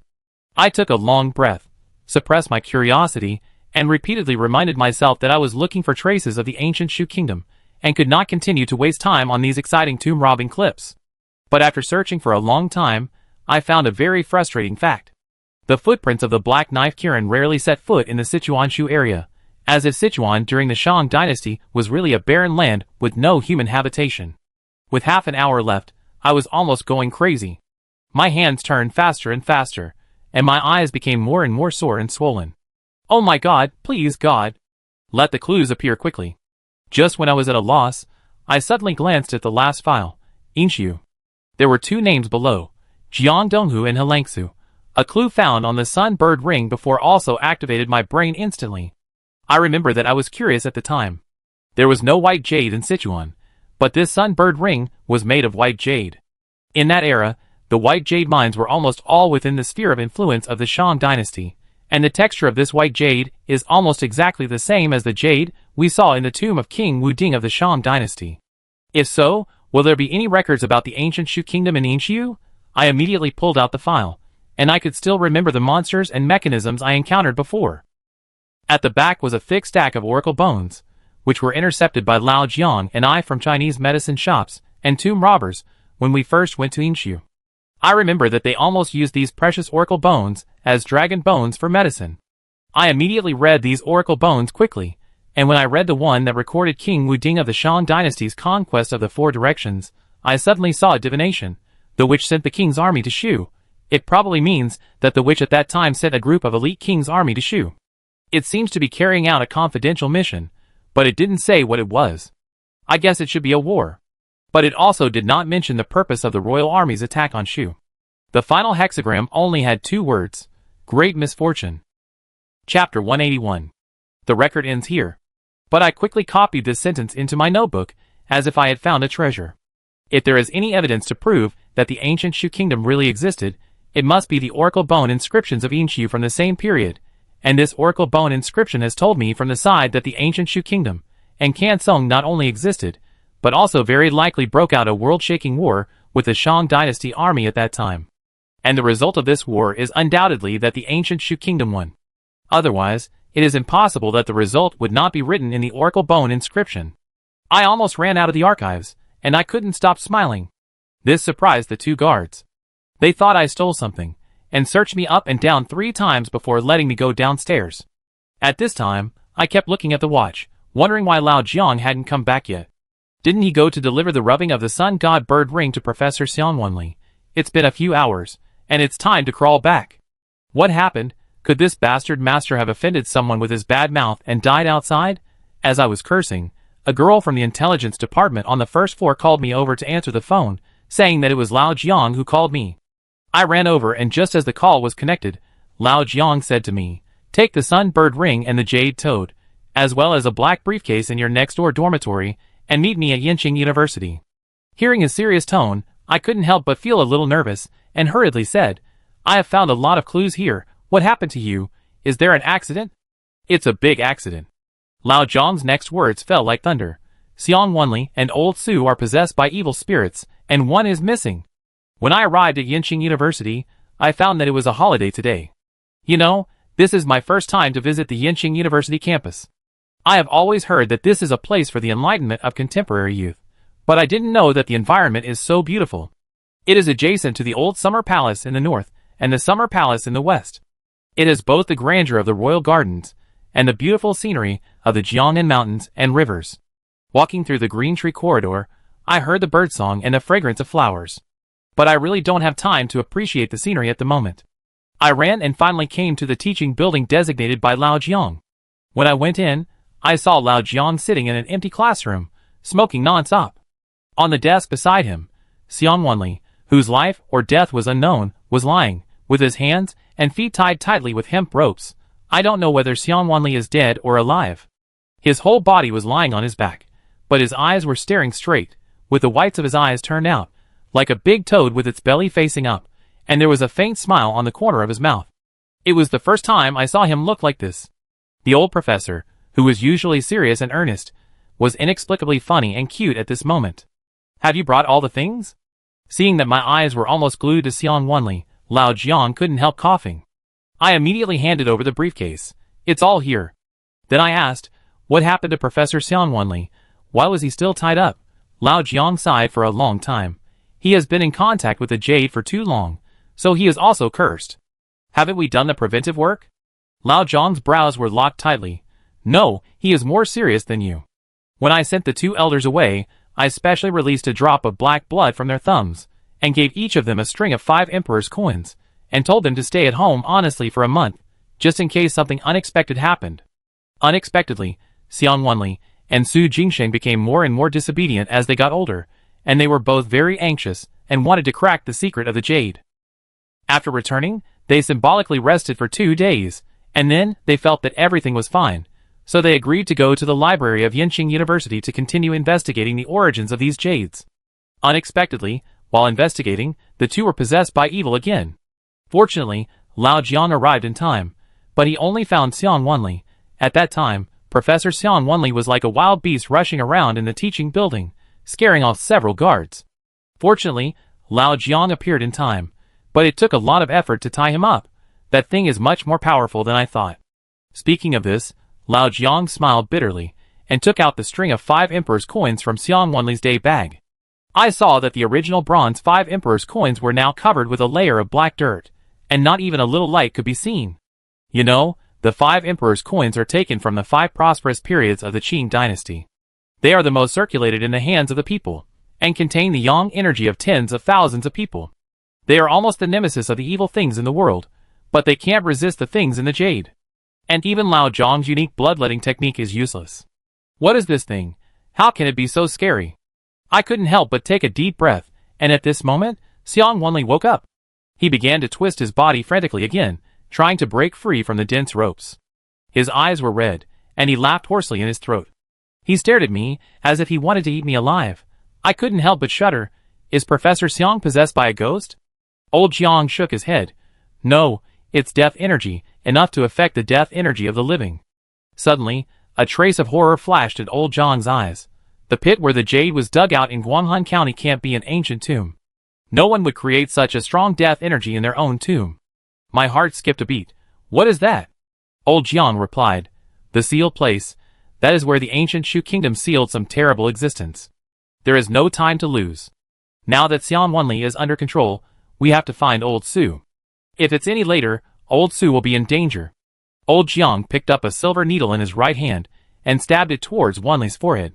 I only heard Xian Wenli screaming, his head tilted, and he fainted again. Our top priority now is to find Su Jingxing. After all, this old man is nearly 70 years old, and his body can't stand the tossing. But the whole university is so big, where can we find it? Old Jiang confidently took out the dowsing ruler from his briefcase, and then threw the silver needle to me. Li Jinglan, look for a drop of blood from Professor Xiang's fingertip. Okay. I did it immediately.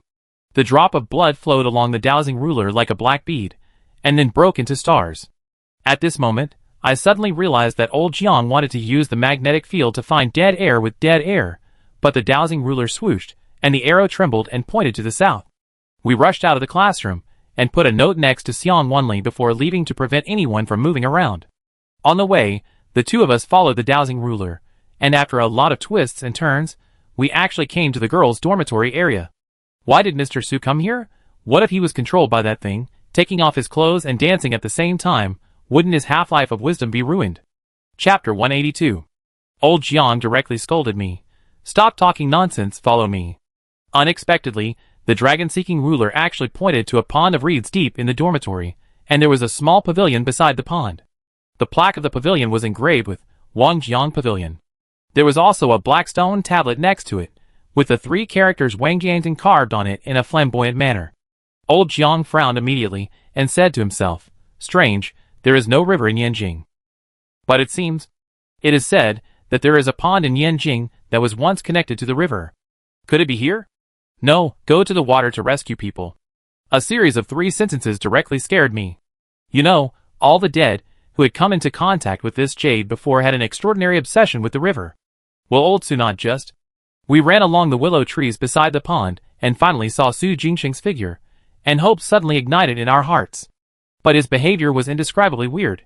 He was wearing a white robe, with his back to us, and he kept walking into the pool, and the water had already covered his knees.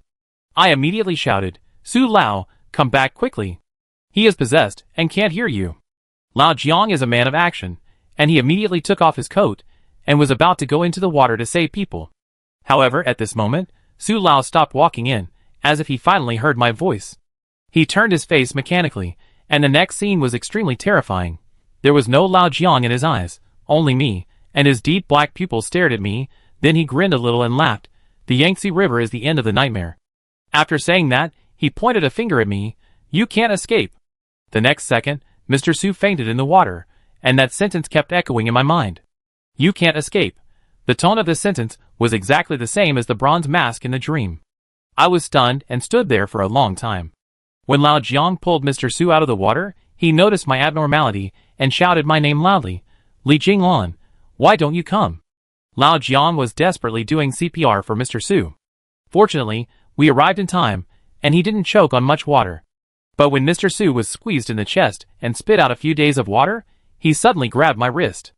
At that moment, his pupils suddenly turned into 2 black vertical lines, like a ghost crawling out of the underworld, staring at me with a dark face, which scared me so much that my heart almost stopped. Lao Jiang inserted a silver needle into Mr. Su in time, and finally made him faint for a short time. Seeing that I looked extremely unhappy, Lao Jiang didn't bother to comfort me, and just said, take them back to Qilin. But I was too afraid of old Su, and I didn't dare to let him get on my back. After weighing the pros and cons, Lao Jiang had to carry old Su, and I was responsible for teaching Xian Wenli. After a long journey, we finally returned to the Qilin headquarters. The first thing I did after returning was to find the genius Dr. Lao Qian, and ask him to help check on Su Jingxing and Xian Wenli. At this time, Lao Qian was squatting on the ground, holding a cattail leaf fan and lighting the stove, and the whole room was filled with a strong smell of medicine. Of course, the most discordant thing was the mahjong table not far away, on which a set of mahjong tiles was spread out, indicating that a game had just ended not long ago, and the battle had not been cleaned up yet. Li Jinglan, what are you doing? When he saw me, Lao Qian was delighted. But when he saw the patient on our backs, he immediately frowned and rubbed 3 fingers. Don't worry, I know your rules. Lao Jiang took out a bag of silver dollars with a lavish attitude. Lao Qian took the silver dollars and weighed them, and finally decided to feel Xiang Wanli's pulse. Suddenly, his face changed, and then he reached out to Su Jingsheng. After a long time, he finally uttered 2 words, strange. Lao Jiang and I stretched our necks at the same time. How strange. Lao Qian said to himself. From the pulse of these 2 people, there is nothing wrong. All their internal organs are normal, which means that they are not sick at all. Only this slightly older gentleman has a little kidney deficiency, but for such a small matter, I believe you, Lao Jiang, should not need to come to the door for help, right? Lao Jiang and I looked at each other, and quickly repeated the strange incident of the 2 people being possessed by evil spirits.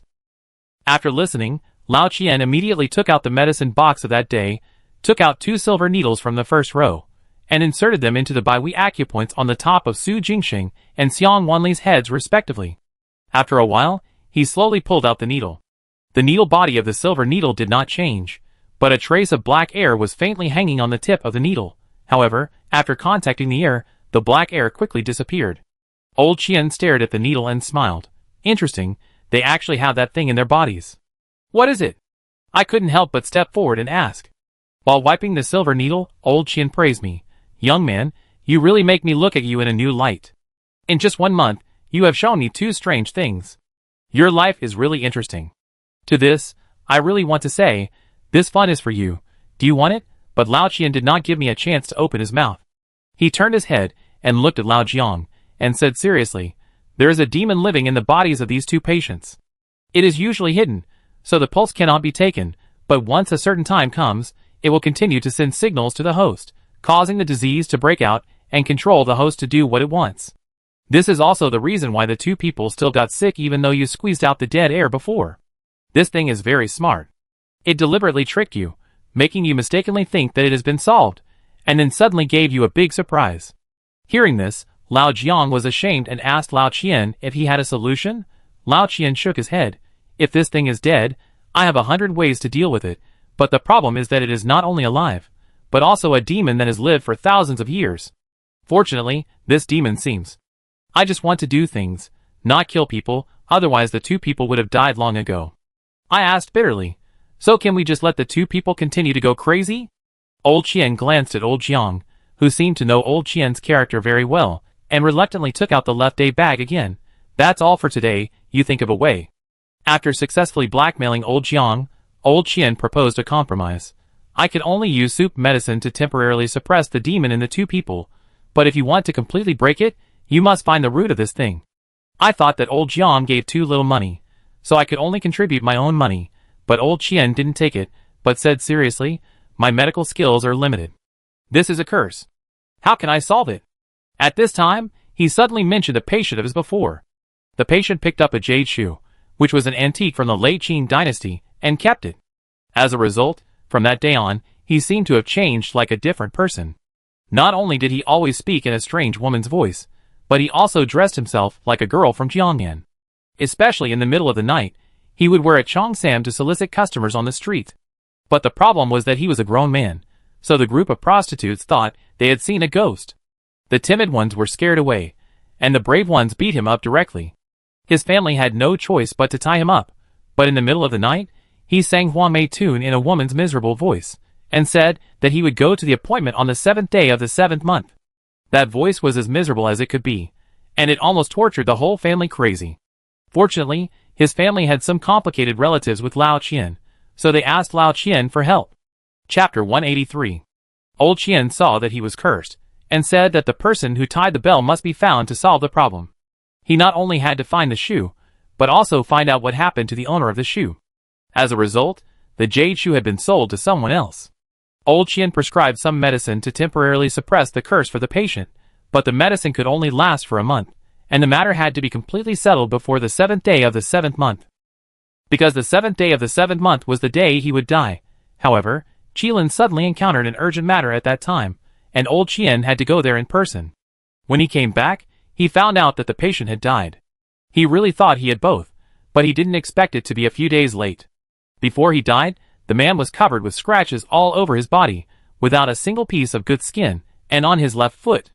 He was wearing the jade shoe. I couldn't help but feel a little sorry when I heard about the tragic death of this man. I immediately asked Lao Qian, "What is the most urgent matter that requires you to make this trip?"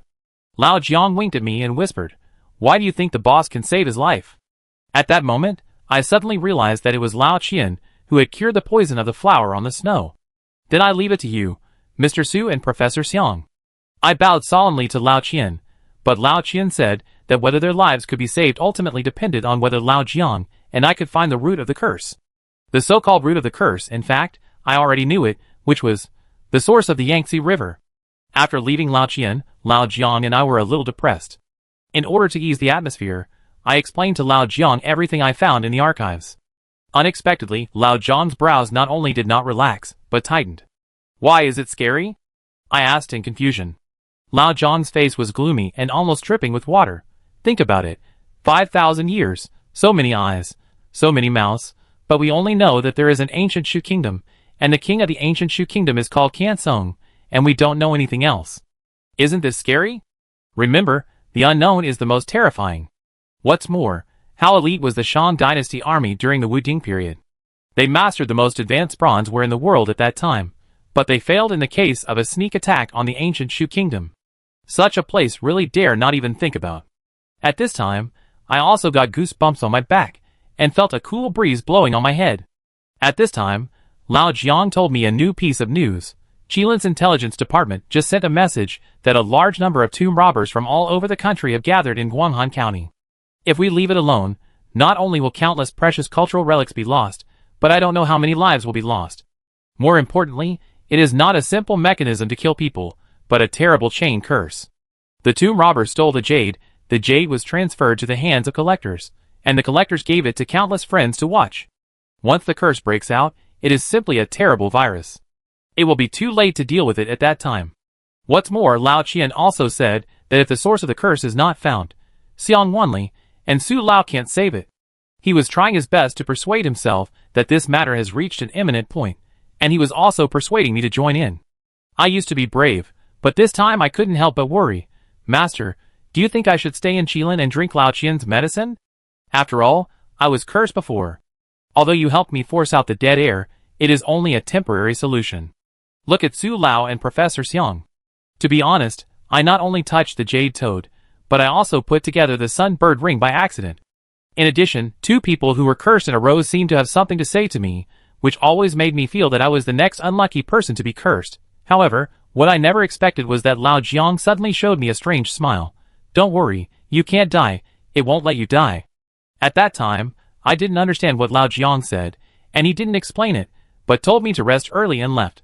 When I was lying on the bed in the dormitory, hypnotizing myself over and over again that I was fine and wanted to have a good sleep, the terrible thing happened again. Just as I closed my eyes, the strange bronze mask appeared in my mind again, and its mouth moved. "Chong Jiang, go find Chong Jiang. Li Jinglan, there are all the answers you want." He tempted me again and again, reaching out to put the mask on my face, and the wet and cold touch made me open my eyes suddenly, and sit up from the bed. At this moment, I knew very well that the moment I got the jade toad, I had already stepped into a part of the curse plan, and there was no way to escape. Now, wherever I go, the bronze mask will follow me, so I can't sleep well at all. In desperation, I had to knock on Lao Jiang's door with red eyes. I didn't expect that the light in his room was also on. Could it be that Lao Jiang was not sleeping either? But after waiting for a long time, the door opened. When Lao Jiang saw that it was me, he was not surprised at all, and just said, "Come in." After entering, the first thing I saw was a whole map of Sichuan province hanging on the wall. It was more than 3 meters long, with many scarlet symbols and circles marked on it. Looking at Lao Jiang's panda eyes, it goes without saying that he must have been studying the existence of the ancient Shu kingdom all night. "You are quite serious." I rarely praised Lao Jiang. But Lao Jiang poured out a cigarette from the box, and asked me what was wrong. Why did I come to his place so late at night? I had to tell Lao Jiang about my nightmare in detail. Lao Jiang frowned again and again. It seems that the situation is worse than I thought. It turned out that I was not the only one who wanted to find the Yangtze River tonight. Su Lao and Xiang Wenli also had several quarrels and shouted that they wanted to go to the source of the Yangtze River. Forget it, let's talk about the place we are going to investigate this time. Lao Jiang crushed the newly lit Hardman in the ashtray and then pointed to the huge map. Guanghan County on the map has been highlighted with a red pin. He pointed and said, "This is a poor little county surrounded by mountains." On a rainy day with thunder and lightning, Farmer Yin Daocheng dug up a large number of jade artifacts in this place, and also brought out the curse hidden in the soil.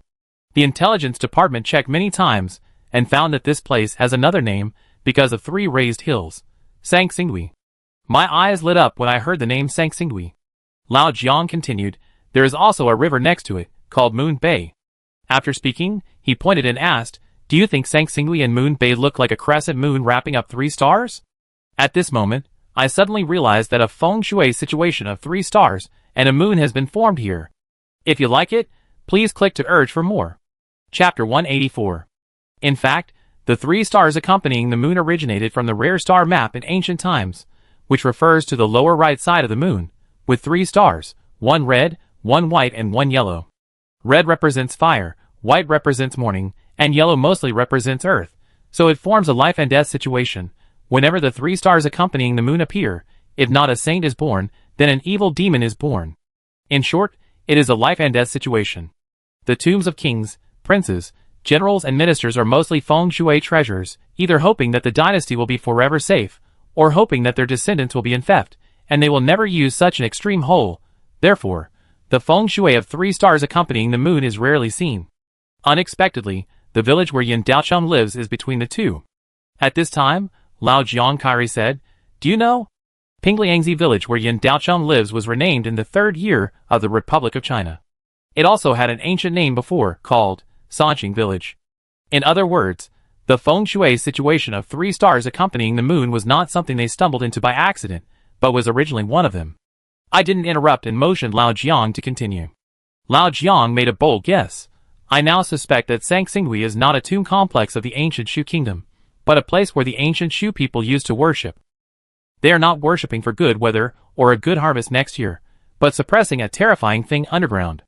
The sudden appearance and sudden disappearance of the ancient Shu kingdom is definitely closely related to this thing. All the curses among people are also spread by this thing. Old Jiang is still the best."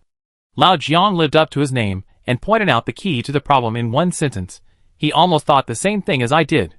No, he was much more in-depth and comprehensive than I thought. But I still have a question. Why are all those who have touched jade cursed, but you are fine? Why am I also cursed, but my reaction is different from Xiang Wenli and Su Lao? Lao Jiang answered my first question lightly. "That's because I wore gloves the whole time." As for the second question, he suddenly pointed his finger at my nose. I held my breath and looked at him, but heard a creepy sentence, "Because you are the one chosen by that thing." I don't know what your relationship with that bronze mask is, but it is obvious that its purpose is to let people explore the source of the Yangtze River. Those who are not chosen will be cleared, and those who are chosen will see some different clues. The second half of the sentence made me confused, but it was obvious that Lao Jiang meant that the sunbird ring was treated differently from others when it was with me. Maybe this is why Lao Jiang said that I would not die easily from the curse. Before the purpose was achieved, that thing would not be able to protect me in time. I took a nap at Lao Jiang's place in the second half of the night. The next morning, Lao Jiang took me to see the leader of Qilin. It was still the same conference room, and the same face. It was just that because of the dream not long ago, I was a little afraid of the leader of Qilin. I was always worried that he would say, "This is your face." I tried to move my eyes away. After a long time, when the leader of Qilin carefully read all the materials we handed over, he said, "As far as the sunbird ring that has appeared now is concerned, this place is not worth our effort. Lao Jiang, you must know that whenever Qilin takes action, it must be a national treasure. Besides, whether the ancient Shu kingdom existed or not is still a mystery, but the curse can't be delayed any longer. So, I will set this mission as B-level, and you and your disciples will go there to find out the situation, and see the Sanqing village first." Compared to the calmness of the Qilin leader, Lao Jiang's face was extremely serious. "Boss, B-level is too low. I always have a bad feeling. This trip will definitely not be much easier than the Inshu trip. If the horror of Inshu lies in the numerous traps, then the curse of Guanghan County can be said to kill people invisibly, and even defense cannot be prevented. After Lao Jiang's repeated efforts, the Qilin leader finally upgraded the mission to A, and promised that all Qilin members in Sichuan would be at Lao Jiang's disposal. But Lao Jiang was still somewhat dissatisfied, frowning and saying, "In addition, I need to borrow another person." "Who?" "Linger." Lao Jiang explained. "Sichuan is full of mountains and dense forests. Linger has experience in traveling in such places, and it is very likely that her poisonous insects will be used this time." The Kirin leader was very happy, and said that as long as Linger was willing, she could go with us. When she heard that we were going to Sichuan, Linger jumped 3 feet high with excitement, and her eyes were about to pop out. I hurriedly asked, "Did you hear what I just said? There is a curse?" Linger shook the thin silk bell in her hand and snorted. "My mother said that the Miao people are not afraid of poison or curses, but are afraid of unfaithful men. And the most important thing is that we are going to Sichuan this time. I have wanted to eat Sichuan hot pot for a long time, but my master has always been unwilling to take me there." Linger held her cheeks with both hands, and her sunscreen was about to flow down. She is really a competent little foodie.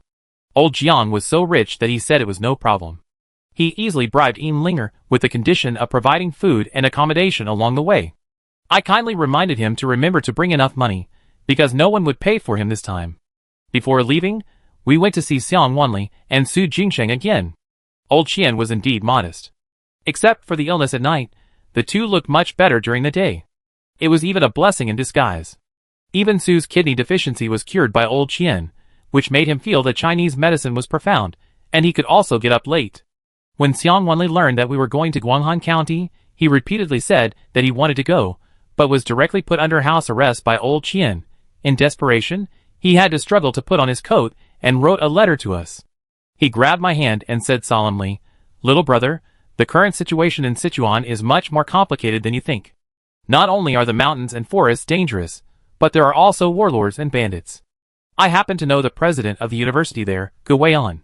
He has been doing archaeology in Sichuan for decades, and has rich experience in jungle life. And because he is a life-owned countryman, the warlords have to give him some face. I talked to him on the phone some time ago, and he seemed to be investigating the batch of jade in Guanghan County. I believe that with his help, your trip will be much smoother."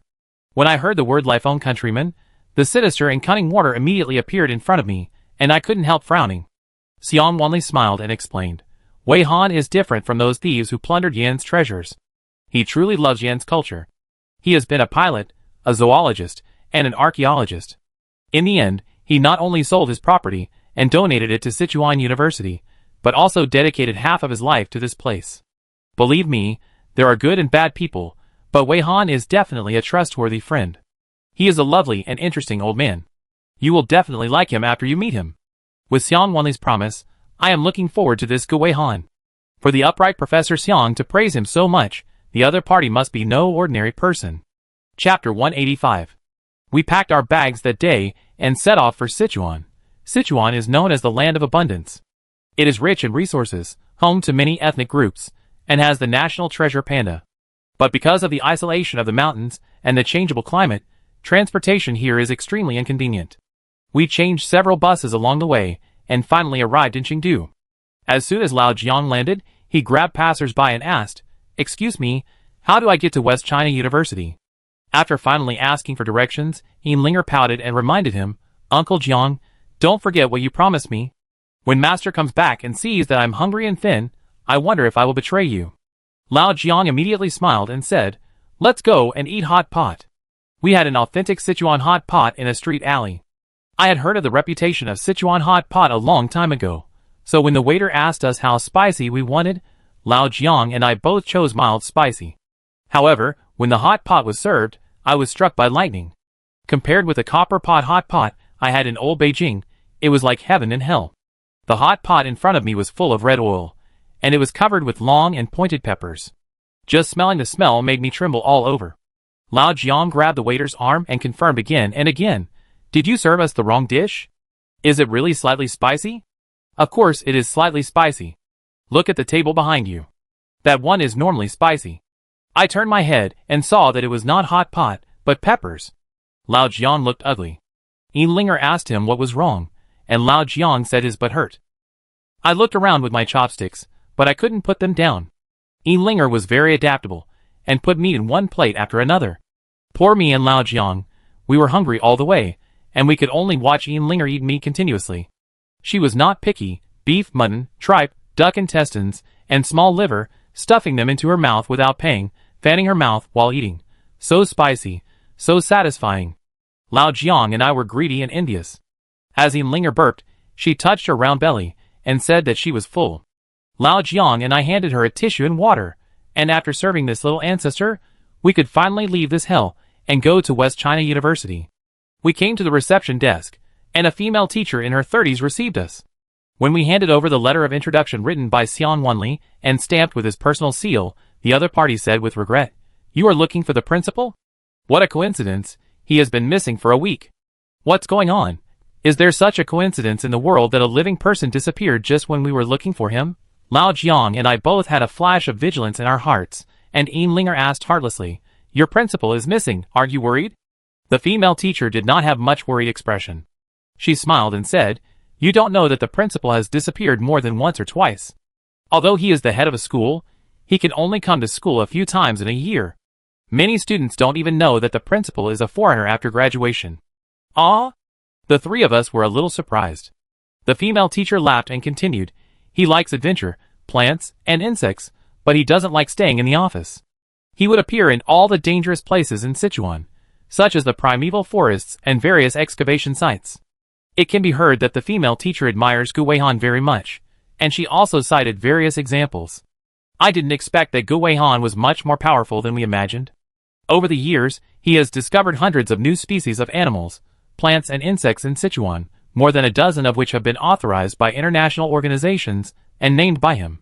What a great honor, and this honor not only belongs to him, but also adds a golden light to West China University, attracting more and more students to come here.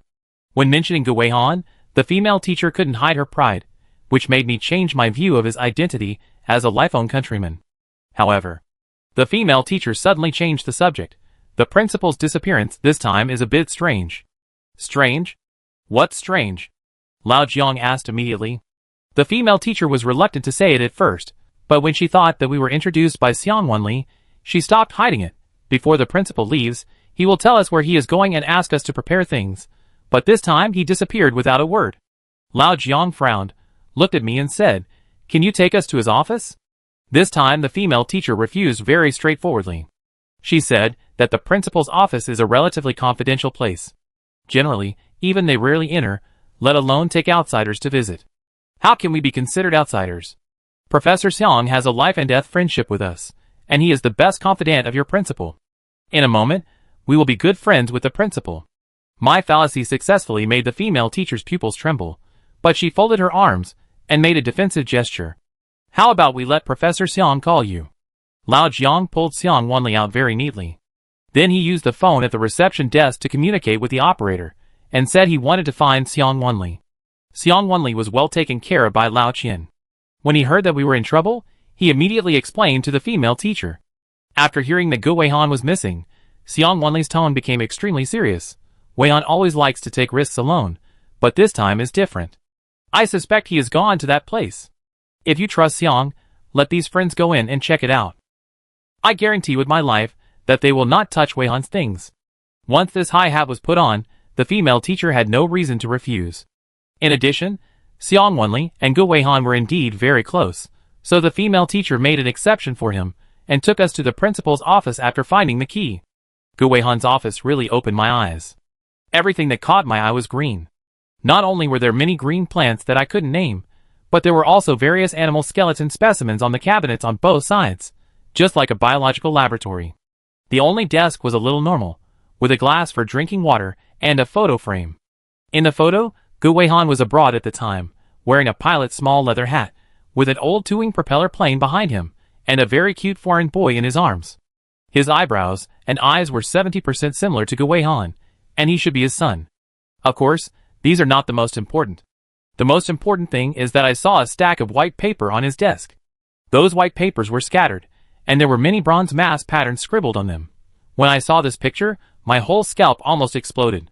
The mask on the paper was square, with a triangular nose, and a pair of eyes that almost occupied half of the face. especially the eerie and weird aura. It looked almost exactly the same as the bronze masks that entangled me in my dreams. Chapter 186. Lao Jiang noticed that something was wrong with me. He patted my back, gave me a steady look, and then continued to search in the office. Soon, he found a tape recorder in the drawer. I subconsciously plugged in the tape recorder and pressed the switch. Suddenly, a humorous voice came from it. It was a foreigner speaking Yangui dialect very poorly. The key point was that this Yangui dialect was also full of Sichuan Japanese accent, which was extremely funny. But the content of his words made us sweat coldly. Dear Yangui friends, when you turn on this tape recorder, it means that I have set off. I am going to find an answer that I have been pursuing all my life. But if I haven't come back in a month, please burn this tape recorder and all the information in the drawer. Remember, these secrets must never be made public forever. Otherwise, it will bring a terrible disaster. These words shocked me and Lao Jiang. It was obvious that Gu Weihan had discovered something, and he was going to find that thing. But what did he find? Lao Jiang and I started looking again. At this time, Linger found a safe in the secret compartment of the drawer. The safe was very small, and was definitely not used to store money. Linger asked us if we should ask the female teacher at the door to see if she had the password of the safe. Lao Jiang said no. With such a master of machinery, this little thing can't be difficult for me. Lao Jiang asked us to draw all the curtains, then took out a strange silver paper and covered the 9-digit password lock, pressed it a little bit, and asked me to turn the flashlight to the maximum. Soon I could clearly see the 4 numbers 1379 on the silver paper, which meant that the password was these 4 numbers. But how to determine the order? Lao Jiang pulled out a few iron wires thinner than a needle and poked them in, then tried the numbers little by little. Once the combination lock made a sound, it meant that the number was correct. Master is master, nothing can stump you, I exclaimed in admiration. With a click, the combination lock opened. There was a thick notebook in the safe. We quickly took the notebook out and found that there were many blurry black and white photos inside, one of which was about the bronze mask. The bronze mask seemed to be taken in a very dim environment, with very dim light and blurry, but I knew at a glance that it was the mask in my nightmare, no mistake. In addition, there are some photos that are almost all jade artifacts unearthed from Guanghan County. Under each photo, Gu Weihan marked the name of the jade artifact and its possible function. Jade Gui, long strip, with a point on the top and a bottom, mostly used as funeral instruments by the ancient Yin people. Jade Bai, oval, with a hole in the middle, one is for offering sacrifices to heaven and gods, the other is for offering sacrifices to mountains and seas. Jade Chan, burial jade held in the sun by the deceased, representing the afterlife. On the last page of the notebook, there is a question mark that almost occupies the entire page, and under the question mark there is a line of words. The source of the Yangtze River? This time, I simply can't use shock to express my emotions. I didn't expect that this foreigner had investigated so much more than us, and he had already set off first. But why did he set this 1-month deadline? Did he foresee that this trip would be a life-or-death experience? But what terrible secrets did he hide in this notebook? Why did he ask the teachers to destroy it all after they confirmed that he would not come back? At this time, I was almost surrounded by question marks. However, when Lao Jiang and I were packing up and planning to take it away secretly, we were caught by the female teacher. She was guarding outside the door, but she came in after we drew the curtains, and she seemed to have overheard the recording just now. Well, we didn't want to steal. Before Lao Jiang and I finished talking, the female teacher took the initiative to say, I didn't see anything, you can take everything you need. I only have one request, bring the principal back alive. West China University can lose everything, but it can't lose him. Lao Jiang and I solemnly promised, definitely. It can be seen that Gu Weihan is very important to West China University. With the female teacher's words, we took the notebook away with confidence. Just as Xiang Wanli said, Gu Weihan did go to Sangsingli first, because on the last few pages of the notebook, there was a route map he had drawn up to Guanghan County. This undoubtedly served as an indirect guide for us. Lao Jiang and I only discussed for a moment, and decided to follow this route map. We left Chengdu that afternoon. At first, we could take a horse carriage, but when the road became more rugged, the driver was unwilling to go further no matter how much money he gave. We could only start walking. Lao Jiang and I were relatively lightly equipped, but Linger was quite miserable. She complained bitterly, while carrying a large bamboo basket that was more than 1 person tall. You have to come to this poor mountain valley to suffer instead of eating delicious food. I have never lived in Chengdu. Linger sighed as she walked. Lao Jiang told Linger not to think about the weight of the bamboo basket, but to look at the scenery along the way, which was lush and beautiful. Linger pouted her pink lips and said aggrievedly, "We have all these trees and grasses in Miajiang, okay?" Suddenly, Linger stopped. I held a dogtail grass in my mouth and hurried over. "What's wrong?" I saw Linger bending down and catching a small flying insect lying on a flower. Her two beautiful eyebrows frowned, and she fell into deep thought. Strange, how did our Miajiang little flying wing appear here? Linger looked at the green-headed insect with 4 transparent wings. She told me that this kind of insect is usually used to explore the way in Miajiang. But there is only one, it must be a coincidence. Linger's brows relaxed immediately. I nodded and said, "Of course, there are all kinds of strange things in the world, and there are many insects everywhere. Miajiang has not applied for any patents." "That's right." Linger regained her joy just now, and jumped up and down again, with a big bamboo basket on her back. We walked along the winding path on the hillside. At dusk, we made a tree bed to make do for the night, and waited until dawn to continue our journey. After walking for about a day and a night, we saw a strange village at the foot of the mountain in the distance. The village was planted with mulberry trees with green branches and leaves, and their houses were also strange, 2-storied buildings with green tiles. What's more noteworthy is that there are 3 strangers on the road ahead of us. Chapter 187. But the 3 people didn't seem to be on the same road, because 2 of them were wearing hiking boots, and the other was wearing ordinary straw sandals. The young man wearing straw sandals was only about 20 years old, wearing a blue ethnic minority short coat, with a bruise on his white face, and a timid and pitiful look. But he carried all the packages in the team, and if he walked slowly, he would be scolded by the other 2, just like a slave. Old Jiang obviously saw the trick, and he gave me and Linger a few words. At this time, the people in front actually found us. They even took the initiative to greet us and walked over. After the 2 people dragged the poor guy with the luggage to us, they grinned with yellow teeth. What a coincidence, there haven't been new faces on this road for a long time. If you say that no one has come before, I believe it, but the problem is that the news of the excavation of the large tomb in Guanghan County has attracted countless batches of tomb robbers. How could no one come? This person is obviously deliberately framing us. Lao Jiang immediately bowed and asked for their names. The tall and burly man with hair on his chest seemed to be the boss among the 3. He told us that his name was Zhao Eru, and the one next to him was his 3rd brother, Zheng Sanpao. Zheng Sanpao was short and stocky, like a walking cannon, and his name really lived up to his name. As for the other one, he's just a waste, not worth mentioning. Zhao Eru waved his hand, and the young man also lowered his head, and didn't dare to say a word. What waste? It was clearly the local people they kidnapped to do hard labor. Lao Jiang and I knew that they were local thieves. Apart from their attire, they couldn't hide the strong smell of earth on their bodies. Lao Jiang didn't intend to cause trouble, and said half-truthfully, "Brothers, you are obviously brothers from the underworld, so I won't hide it. I heard that Guanghan County has dug up a lot of treasures, so I want to bring my brothers and sisters here to make a fortune." "Brothers and sisters? How come you are also an uncle?" Zhao Eru looked at me and Linger, and obviously felt that there was a big generation gap between us and Lao Jiang.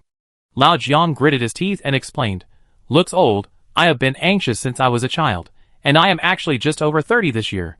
"Then you look a little ugly." Zheng Sanpao on the side showed a sympathetic look, and Lao Jiang couldn't say anything. Lao Jiang cleared his throat. According to the rules of the underworld, whoever dug the hole, the things in the hole belonged to him. I am not greedy if you dug more holes, and I am not laughing if you dug fewer holes. Anyway, we go to Sangsingui, and we rely on our own abilities. What do you say? Zheng Sanpao on the side wanted to applaud as soon as he heard it. That's a good point. Zhao Eru glared at him, and looked at Lao Jiang with a fake smile. From your Japanese voice, you are here to fight in Yanjing, right? Yanjing is 180,000 miles away from here. You are here with your family. You have to come to Guanghan County. Isn't it too far? Isn't it because there is no other way? My brother wants to marry a wife, and my sister wants to save up for a dowry. Now the war is raging. If it is not urgent, who would be willing to make a living in the fields? Lao Jiang lied without frowning, and seeing that Zhao Eru did not respond, he covered his chest with a heartache and said, "Hey, 20% is okay. If we really dig something out, we will give you 20%. After all, you are outsiders, and you should really pay a toll. At least 30%. Zhao Eru held up 3 fingers. Lao Jiang gritted his teeth and agreed. But this did not make us get rid of these 3 people. Zhao Eru said that their destination was also Guanghan County, and asked us to follow him all the way. I, Zhao Eru, am a man of honor. I won't take your money for nothing. I will show you the way, which is also a return of favor. This is a very loud calculation, but the account will be settled later anyway, and Lao Jiang, and I don't feel bad about the empty promise. We walked towards the village at the foot of the mountain. On the way, I wanted to ask Zhao Eru about the details of the village, but Zhao Eru said there was nothing special. Instead, Zheng Sanpao couldn't control his mouth. Linger smiled and got everything. The village is called Qingyi Village. Mulberry trees are planted here. Every household picks mulberry trees and raises silkworms. They have been relying on the silver urn from selling silk to exchange oil, salt, and other necessities of life with the outside world. Although they are isolated from the world, they are self-sufficient and a very strange village. If it were another village, the young people would have left long ago, but none of the young people here have left Qingyi Village. In short, the people there are very strange. My eldest brother has told us not to spend the night there. Zheng Sanpao reminded. Brother, do you still have a boss? I rolled my eyes and continued to ask questions. Zheng Sanpao didn't notice anything wrong at all and said naively, yes, it was the eldest brother who called us here this time. He has been in Guanghan for a long time. Before he could finish, Zhao Eru suddenly kicked the poor guy, and the miserable cry immediately attracted Zheng Sanpao's attention. Zhao Eru hooked his finger at Zheng Sanpao and called him over, obviously afraid that this idiot would reveal some secrets again. It seems that their boss has arrived in Guanghan County, and seems to be completing some secret that cannot be revealed. But since it is a secret, why bring a slave as a burden? Shouldn't the secret be known by as few people as possible? I looked at the poor guy curiously, and saw him lowering his head, touching the place where he was kicked and crying. We continued to move forward, getting closer and closer to Qingyi Village. The green was lush and densely packed mulberry trees, and some mulberry trees were covered with a few snow-white silkworms, which were particularly conspicuous. In front of us was an ancient gate archway with 3 crooked words written on it, Qingyi Village. Entering the scope of Qingyi Village, I found that the people here were actually wearing green clothes and wrapped in green scarves on their heads. It seems that they really have a strong obsession with green. What's even more strange is that there are many roadside temples under the mulberry trees. These small temples all worship a man in green clothes, with 3 words engraved on the top, Qingyi God. This seems to be the belief of the village. Zheng Sanpao said before that people here don't like to deal with the outside world, and they all have a cold expression when they see outsiders, but today, for some reason, they are all smiling, and it is obvious that there is something worth celebrating. Brother Pao, this is not quite right with what you said before. Linger trotted to remind Zheng Sanpao. Zheng Sanpao touched the back of his head, with a strange look on his face. At this time, the poor guy who had been silent all the time suddenly raised his head. It's the annual Qingqiang sacrifice. If you are not in a hurry, a few friends can take a look. There will be. It's your turn to interrupt. Zhao Eru whipped the poor guy's arm with a whip, and the poor guy didn't dare to say anything immediately. Seeing a blood mark on his snow-white skin, Linger and I felt a little sorry, and couldn't help but step forward to speak for him. But the poor guy shrank back and shook his head at us, obviously afraid that he would be beaten more severely. Just then, a strange melody sounded, and Lao Jiang looked at me and said, "Go over and take a look." Chapter 188. After chasing them, we found that there was a group of white sheep dancing with waist drums. No, to be more precise, a group of women wearing sheepskins dancing. Outside, there was a group of children, holding mulberry leaves and sprinkling water on the white sheep, as if blessing them. The one in the middle seemed to be their village chief, wrapped in a green dress, dancing gracefully, and a palm-sized silkworm was lying on his shoulder. The Qingqiang sacrifice, I understand, is the ceremony of the Chong people to worship the Qingyi God, and these are the descendants of the Chong people. Lao Jiang suddenly realized and muttered to himself. Chong people, I seem to have heard of these 2 words. It is said that Chong was a tribe during the Shang dynasty. The Shang king was tyrannical, and often captured Chong people as 2-legged sheep for sacrifice. Whenever there was a lack of live sacrifices, they would use their people to make up the number.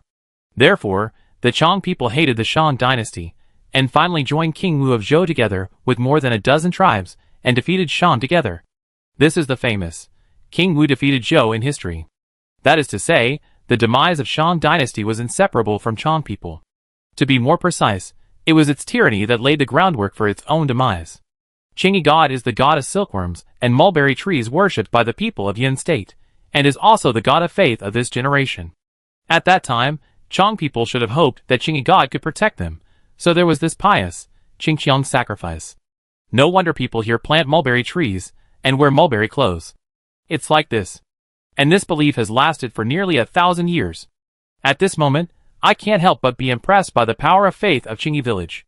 It is really admirable that they can believe in a god so devoutly, without changing from generation to generation. I stood there and watched the whole performance quietly. Lao Jiang also asked Zhao Eru and others not to disturb the sacrificial activities for the first time. I never expected that after the end, the green dancer came over, untied the green scarf on his head, revealing a vicissitudes of life face. It turned out to be an old woman. But her face was full of wrinkles. At least, she was 100 years old. The old woman looked at us with a smile. For many years, I haven't seen a foreigner who can watch the whole Qingqiang sacrifice for a long time.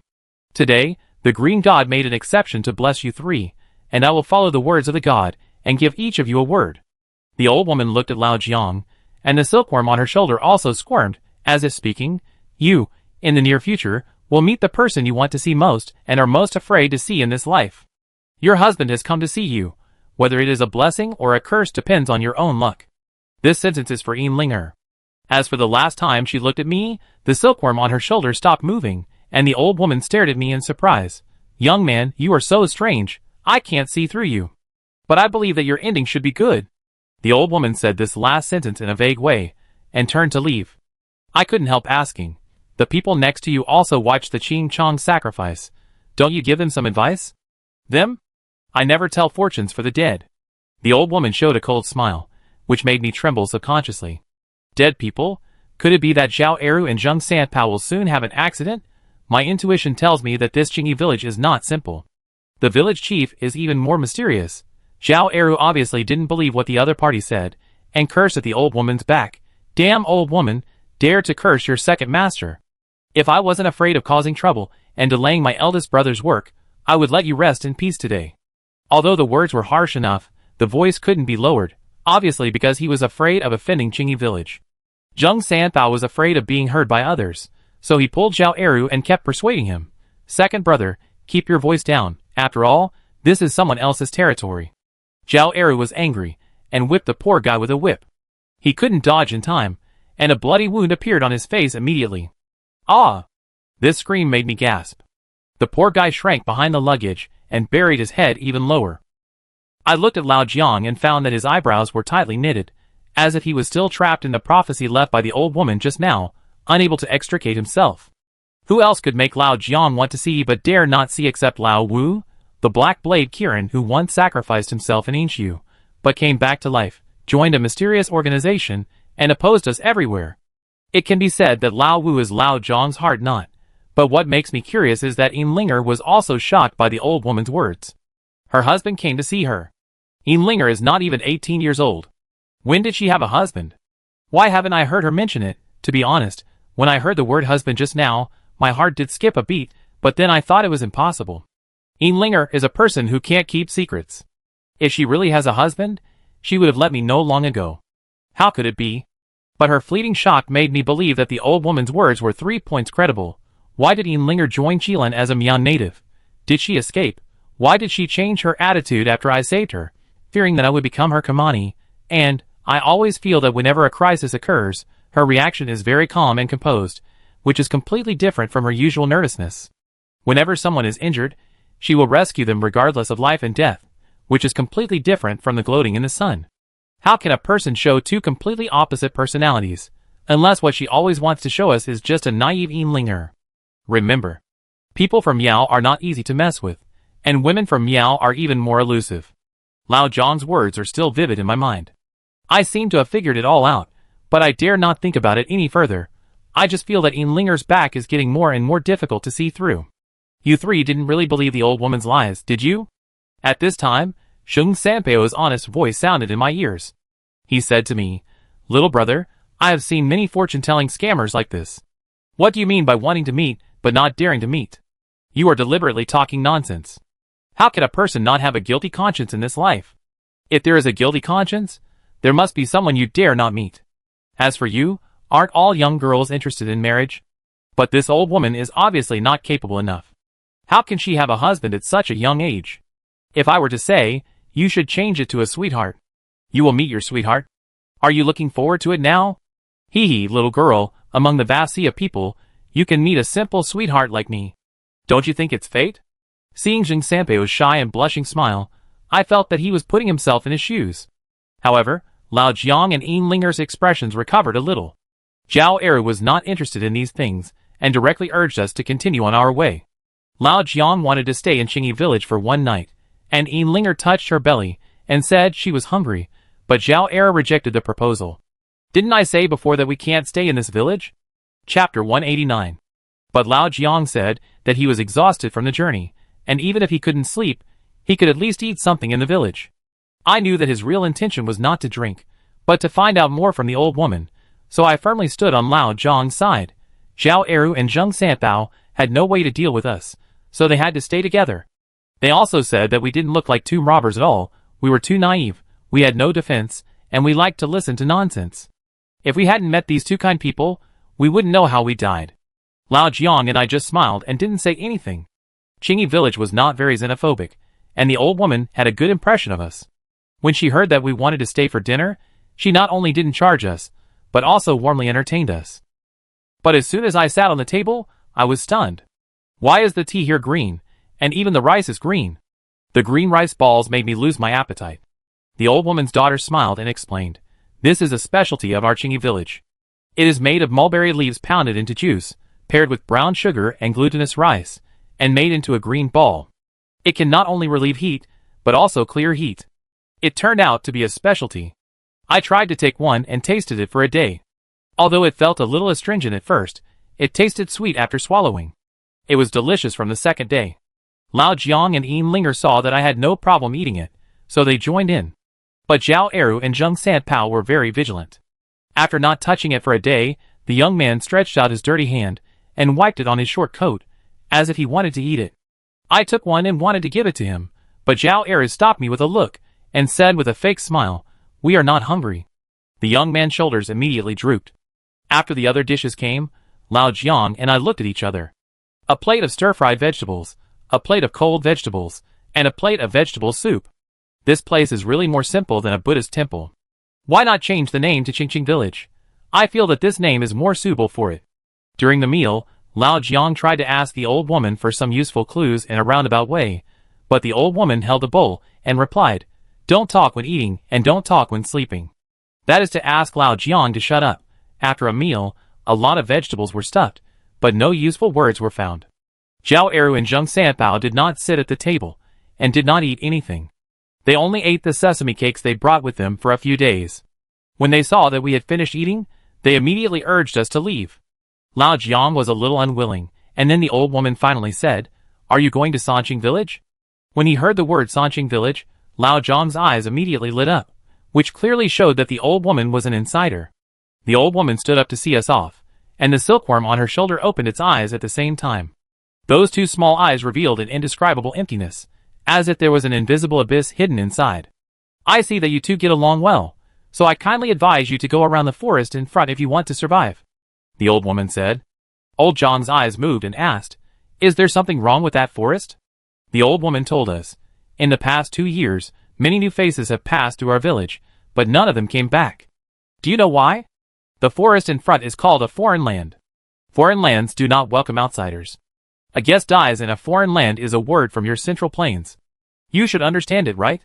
This sentence made us feel a sudden shock in our hearts, but Zhao Eru didn't take it seriously at all and insisted on taking that road. After saying goodbye to the old woman, I kept thinking about the words she left me. I turned my head while walking, but I didn't expect that the old woman was still standing there looking at me. One person and one silkworm looked at me strangely, which made me break out in a cold sweat. I turned around immediately, but a terrible thought suddenly came to my mind. Every time the silkworm was sleeping, the old woman didn't speak, and when the silkworm moved, the old woman started to daydream. Could it be that this silkworm was controlling the old woman? The so-called prophecy was all seen by this silkworm? No, no, no, how could the silkworm be the master? I must have thought too much. After walking for about half an hour, we saw a green forest not far away. The green here was obviously several degrees deeper than the green in Qingyi village. The tall fir trees and lush leaves blocked the sun, and very little sunlight could shine in. Is this the foreign land? Since the Qing Chong sacrifice, Yin Linger has stopped jumping around. My intuition tells me that this is the real her. I nodded at the same time with Lao Jiang, but I couldn't help but wonder about the origin of the name of this forest. Why is a forest called foreign land? What's the secret behind this? Zhao Eru is a reckless and fierce character. He dragged Zheng Sanpao to go in. Lao Jiang advised, why don't we take a detour? I always feel that this forest is a bit gloomy. You guys, you want to make a fortune with this little courage, go back as soon as possible. Zhao Eru sneered contemptuously, thinking that the people from Qingyi village were deliberately scaring us. What foreign land is not a foreign land? Isn't it just a primitive jungle? At this time, the timid poor fellow started to complain. You outsiders don't know, this forest is really called a foreign land. It is said that there is miasma in it, and locals will wear some anti-miasma items before entering to be safe. And those outsiders who don't know often get lost or die in the miasma, so there is a saying in our tribe. A foreign land only accepts outsiders. Damn it, do you have the right to speak here? Do you want to curse me too? Zhao Eru swung his hand, and gave the poor fellow another whip, making him want to cry but dare not, so he could only stand there pitifully with his arms folded. Zheng Sanpao had a little conscience, and he told Zhao Eru not to beat people at every turn. After all, he still relied on this kid to carry his luggage, and it would be a waste if he was beaten to death. Humph! Zhao Eru straightened his neck, and straightened his clothes. Lao Jiang and I listened to the young man's words. He was wearing a blue shirt of ethnic minorities. He should be a local here, kidnapped and used as a laborer. What he said should make some sense. We immediately wanted to take a detour, but Zhao Eru told us, this guy is not a good guy. He talks nonsense all day long. What kind of miasma can kill people? I am in a hurry to get on the road. If I take a detour, I will be late for 2 days. There are cliffs on both sides, which is much more dangerous than this. After saying that, Zhao Eru took out a map to show us. Lao Jiang and I only have the route map left by Guihan. If we take a detour, we don't know where to go. Now I see Zhao Eru's map, and know that this forest is really the only way to Guanghan County. If we take the other road, we will not only have to take a detour for 2 days, but also have to pass a bird path hanging on the cliff, which is extremely dangerous. Yes, if the task assigned by the eldest brother is not completed within the specified time. Zheng Sanpao was about to agree, but Zhao Eru glared at him fiercely. Shut up. Zheng Sanpao also knew that he almost let something slip, so he stopped talking. I saw everything and smiled slightly. It seemed that the two of them were not going to do this simply. We looked at Linger, and she said it was no problem. There were many such forests in Yajiang, and she was not afraid at all. Just like that, we walked into the foreign land with 1 foot deep and 1 foot shallow. Chapter 190. Although Zhao Eru claimed that he was not afraid of this jungle, he still let the poor guy take the lead. The young man was obviously extremely afraid of death, but he did not dare to openly disobey Zhao Eru's orders. He could only shrink his head and move forward trembling all over. Zhao Eru thought he was too slow, so he whipped him again and knocked him to the ground. Why are you pretending? Why don't you get up quickly? Zhao Eru raised his whip and was about to start again. The poor guy sat on the ground, blowing air at the injured son, with tears in his eyes. That look was really tragic. This time, I couldn't help it and stepped forward to stop him. Linger also shouted, "Are you a violent maniac? You want to beat people every now and then. Even the gods don't bully like this, right?" Zhao Eru sneered, "We are not afraid at all." The poor guy struggled to get up, fearing that he would be beaten more severely. Zheng Sanpao acted as a peacemaker in the middle. After helping the poor guy up, everyone continued on their way. I asked Zheng Sanpao about the origin of this poor guy. Zheng Sanpao's eyes were evasive. He said that he rescued a young man on the road. He was alone and helpless, so he took him with him. No one believed this nonsense. Linger walked to the poor guy in small steps, and asked him in a low voice which village he was from, and why he came here. She also hinted that he could be a little tougher. We have 3 people, and are not afraid of Zhao Eru and others. But the poor guy seemed to have heard something terrible. He was so scared that he kept waving his hands, hoping that we would not mess around. It's really pitiful for his misfortune, and angry for his lack of struggle. He didn't dare to say a bad word about Zhao Eru, nor did he dare to refute Zheng Sanpao's words. He only said that he was an E from the mountains of Sichuan, and we could call him a Shui. A Shui is probably a marginal figure in their village. Such a big person has been lost, and no one has come to look for him until now. Zhao Eru must have seen this point, and dared to bully him like this. Although A Shui is very weak, he is kind-hearted and repeatedly told us that there is indeed miasma here, and we must be careful later. You are talking nonsense again. Zhao Er sneered and warned us not to listen to Shui. If there is miasma, it should have appeared long ago. This forest is lush and leafy, and the sun rarely penetrates. There are mottled shadows everywhere on the ground. Although it is not very smooth to walk, it is indeed peaceful all the way. However, at this moment, Zhao Er suddenly stepped on something, accompanied by a crisp creaking sound. Zheng Sanpao shouted, "Bones, second brother, you are stepping on dead bones." Zhao Er kicked the fallen leaves under his feet, and a section of calf bones was faintly revealed. Lao Jiang stepped forward quickly, cleaned it up, and a complete skeleton suddenly appeared. Especially the white skull, which looked particularly scary, with two huge eye holes staring at us, as if saying, next is you. Could this be the foreigner who died in the miasma? My words caused Zheng Sanpao to panic, but Zhao Er regained his composure after a brief nervousness. Why panic? There are so many local thieves coming and going, maybe they are lost or killing each other. We have a map, so what are we afraid of? After that, Zhao Er walked forward a few steps. I saw Lao Jiang still squatting on the ground to check the bones, and hurriedly asked him if he had found anything. Lao Jiang shook his head. It seems that he was really trapped to death. I didn't find any signs of poisoning or trauma on his joints. Hearing his words, I felt a little relieved. But I don't know why, I always have a feeling of uneasiness deep in my heart. Where did his clothes go? I finally realized what was wrong. Even if the flesh of the deceased was rotten, the clothes and some metal objects could not be completely rotten and disappear, right? Lao Jiang's expression also became extremely nervous. At this moment, Zheng Sanpao suddenly shouted, "It's foggy, it's foggy!" Looking in the direction of his finger, a group of green smoke was floating over little by little. Lao Jiang stood up suddenly. This is not fog, it's clearly miasma. Zhao Er still wanted to be stubborn, saying that miasma was nothing big, and miasma often occurs in deep mountains and old forests. Lao Jiang said, "See? This is green miasma, it's poisonous. It breeds many diseases, such as malaria, jaundice, etc. There is a folk song in Yunnan. 10 people go to Mengla, 9 of them can't go home. They have to go to Chifonin to buy coffin boards, and go to Pusaba to marry their wives first. It's about the miasma over there. 9 out of 10 people will die." This sentence made our hearts ache.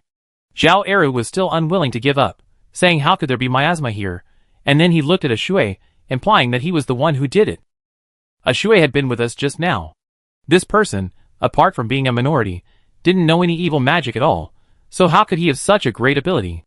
Besides, he didn't support us going to a foreign land from the beginning. Lao Jiang explained, "I have made special observations since I came in. This is all broadleaf forest, with layers of fallen leaves, and no sunlight can penetrate, forming a unique damp and rotten environment. When leaves, animals, and insects decay, they produce a lot of poisonous gases. These gases cannot be dispersed and are deposited in the forest. Over time, they form miasma. Then let's take a detour." Zheng Sanpao was very timid and immediately pulled Zhao Er to change the route. Lao Jiang's next words made all of us present give up. "No, we can't go back." We saw that a layer of gauze-like miasma gradually gathered in the direction we came from, and the miasma completely cut off our retreat. Zheng Sanpao panicked at the time, and the fat on his face trembled. What should I do? I haven't married a young wife yet." Zhao Er was very calm and shouted angrily, "What are you panicking about?" Then he looked at Lao Jiang and said, "Brother is a capable man. Since you know this is miasma, you must have a way to break it, right? You must be more cautious when taking this road." Lao Jiang immediately asked me to take out the gas mask from my backpack. I looked at him in shock. "You didn't let me bring it before we set off." Lao Jiang's face changed slightly, and he quickly searched his backpack, but found nothing. As expected, without Healan Shui, he couldn't be counted on. With a previous experience, I remembered to remind him to bring money, but who knew to bring a gas mask?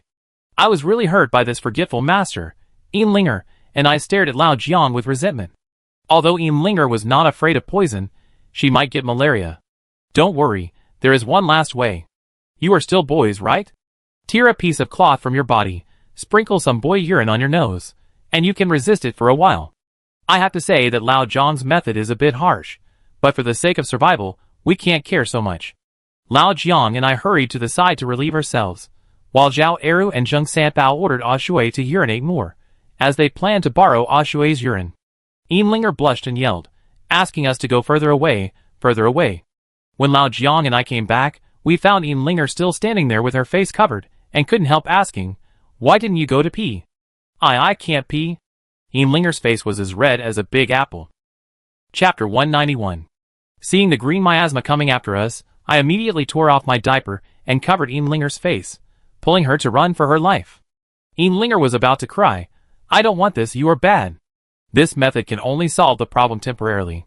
Zhao Era ran desperately in front, hoping to leave the forest as soon as possible. However, he suddenly stopped while running. Zheng Sanpao was still very surprised and asked him what happened. Zhao Era turned his head from the weeds. His expression was very strange. His whole face was purple, and his lips were pale. I seem to feel that my lower body is missing. That was the first time I read fear on his face. The next moment, his skin and flesh suddenly melted and fell off like a candle. The body slowly shrank in the weeds and soon disappeared. Second brother, second brother. Zheng Sanpao screamed and rushed over, but was grabbed by Lao Jiang. I clearly saw that at the moment when Zhao Era fell, a faint purple mist came out of his mouth. Ashue's pupils dilated, as if he saw a particularly terrifying scene. He pointed in the direction of Zhao Eru and stumbled back. It's miasma, the miasma has eaten him up. At this moment, each of us was like a frightened bird. Only Lao Jiang was still calm, and said to himself, hasn't this forest always been green miasma? How did it turn purple? No! There's yellow over there. I pointed to the left of the crowd in fear, but saw a group of yellow-orange miasma emerging from the soil little by little, like a claw stretched out from hell. Zheng Sanpao was so frightened that he cried for his second brother, and asked us what to do. Suddenly, he tried to move his butt back, and his fingers trembled, as if he saw something more terrifying. Red, red. We looked around and found that there were 5 colors of miasma approaching quietly: black, purple, white, red, and yellow. Just now, Zhao Era proved with his life that diapers are useless for this purple barrier. Just then, Linger said, 5 poisonous miasma, this is the 5 poisonous miasma of our Mujiang. 5 poisonous miasma? Lao Jiang and I looked at Linger at the same time. As soon as we heard the name of this thing, we knew that it was a big deal. But Linger didn't have time to explain, but pointed to a locust tree in the east and asked me to dig it. Then she pointed to an elm tree in the south and asked Lao Jiang to dig it. It was urgent, so I didn't have time to ask her much, and hurriedly did it. The soil under the locust tree was soft and moist. I picked up an engineer shovel and dug while staring at the yellow miasma not far away, thinking that I had to dig it out before the miasma came. Strangely, the soil here is moist, and there should be many earthworms living there. But every piece of soil dug out was clean, with nothing but gravel and grass roots. After digging for about half a meter, the engineer shovel suddenly hit something hard with a ping. I could only reluctantly dig with my hands. Gradually, I smelled a very strange smell, and a tightly sealed pottery jar came into view. The pottery jar looked a bit like a pickle jar, but the lid on it could not be removed. I wanted to break it open to see what was inside. On the other side, Linger urged, Brother Jing'an, hurry up, Uncle Jiang has finished digging and is back. Hearing her words, I hurried back. I glanced back halfway, and found that the yellow miasma was moving faster and faster. The moment I joined the team, I heard Lao Jiang complaining, Linger, Uncle Jiang has always been kind to you. You actually gave the most dangerous place to me, and let Li Jinglan go to the safest direction. It's really a girl who can't be kept when she grows up. Lao Jiang, who cheated his apprentice, even wanted to eat this jealousy. But my heart was warm, and I quickly handed the jar to Linger. Linger asked Lao Jiang to smash the jar and reminded him to throw it far away. I don't know if the things inside are dead or not. Be careful not to get bitten. Is there a living thing inside? Lao Jiang and I were shocked. Lao Jiang was a skilled man. He lifted the jar high and smashed it to the side. A pool of red liquid spilled out, and a small red snake as thick as a finger came out. The little snake could still move. Its cold triangular eyes slowly opened, and its scarlet tongue spit out, and it was about to crawl towards us. Snake, snake! Zheng Sanpao screamed hysterically, and almost fell into the woods. Fortunately, Ashui was quick to hold him. Although Ashui was weak, he had a very kind heart. He said tremblingly, Don't get separated. Zheng Sanpao obviously didn't expect Ashui to help him, and he felt ashamed and guilty for a while. The little red snake hadn't crawled a few steps before it was killed by a stone thrown by Lao Jiang. Then, Linger smashed open the jar I took that day, and inside was a green toad. Lao Jiang picked a leaf and used it as a flying knife, like a sharp hidden weapon, which immediately cut the toad's body into 2. Zheng Sanpao was stunned by the scene. Hi, a master. It seems that Zheng Sanbao is really stupid. When Yinlinger said the word Miaojiang just now, he should have known that the identities of the three of us are not that simple. At this time, Yinlinger finally told the origin of the 5 poisonous miasma. Sure enough, my guess was right. The 5 poisonous miasma here was deliberately set up by someone. Miasma is very common in humid mountains and forests, but the 5 poisonous miasma is difficult to form naturally, because it requires 5 extremely and evil poisons to spray enough poisonous gas at a specific location to make the miasma poisonous. But the Gu masters who cast the 5 poisonous miasma are also divided into high and low skills. Those with high skills use living things, while those with poor skills use dead things. That's why Yinlinger was not sure whether the things in the jar were alive or dead at first. I can basically say that only people from our Miaojiang can make something like the 5 poison miasma. The 5 poisons actually refer to centipedes, venomous snakes, scorpions, geckos, and toads. These 5 poisonous animals are collectively called the 5 poisons. Buried jars with the 5 poisons in 5 directions, day and night, the 5 poisons began to breed and produce miasma that took people's lives. Then do you have any way to deal with this 5 poison miasma? I immediately asked the question that everyone was most concerned about. Yinlinger nodded. If it is an ordinary 5 poison miasma, just fight poison with poison. Lao Jiang happily said that it was right to bring Yinlinger this time, but Yinlinger slowly uttered the second half of the sentence. What I am more worried about is that this 5 poison miasma is a more advanced 5 poison miasma. What do you mean? I and Lao Jiang looked at it together. Chapter 192. Yinlinger frowned and said, it's just that the gas is easier to deal with, but if someone mixes some insect eggs in the soil where the 5 poison altar is buried, it will be troublesome. These insect eggs are born by swallowing poisonous gas. Those who can't stand the poison will die immediately, and those who survive will become small flying insects and move with the miasma. These flying insects are the most poisonous and more difficult. Before Yinlinger finished speaking, we suddenly heard a buzzing sound in our ears, and we saw that a layer of purple miasma gradually rose from the place where Zhao Eru originally fell. This miasma is obviously much thicker than the color we saw just now. Zheng Sanbao is a slow-witted person. He even stuck his head out to see. Hey, where is my second brother's body? Why is my second brother's body gone? Just now, only his limbs were eaten away, but now his clothes are gone, and even his bones are gone. Damn, this poisonous insect can even eat bones?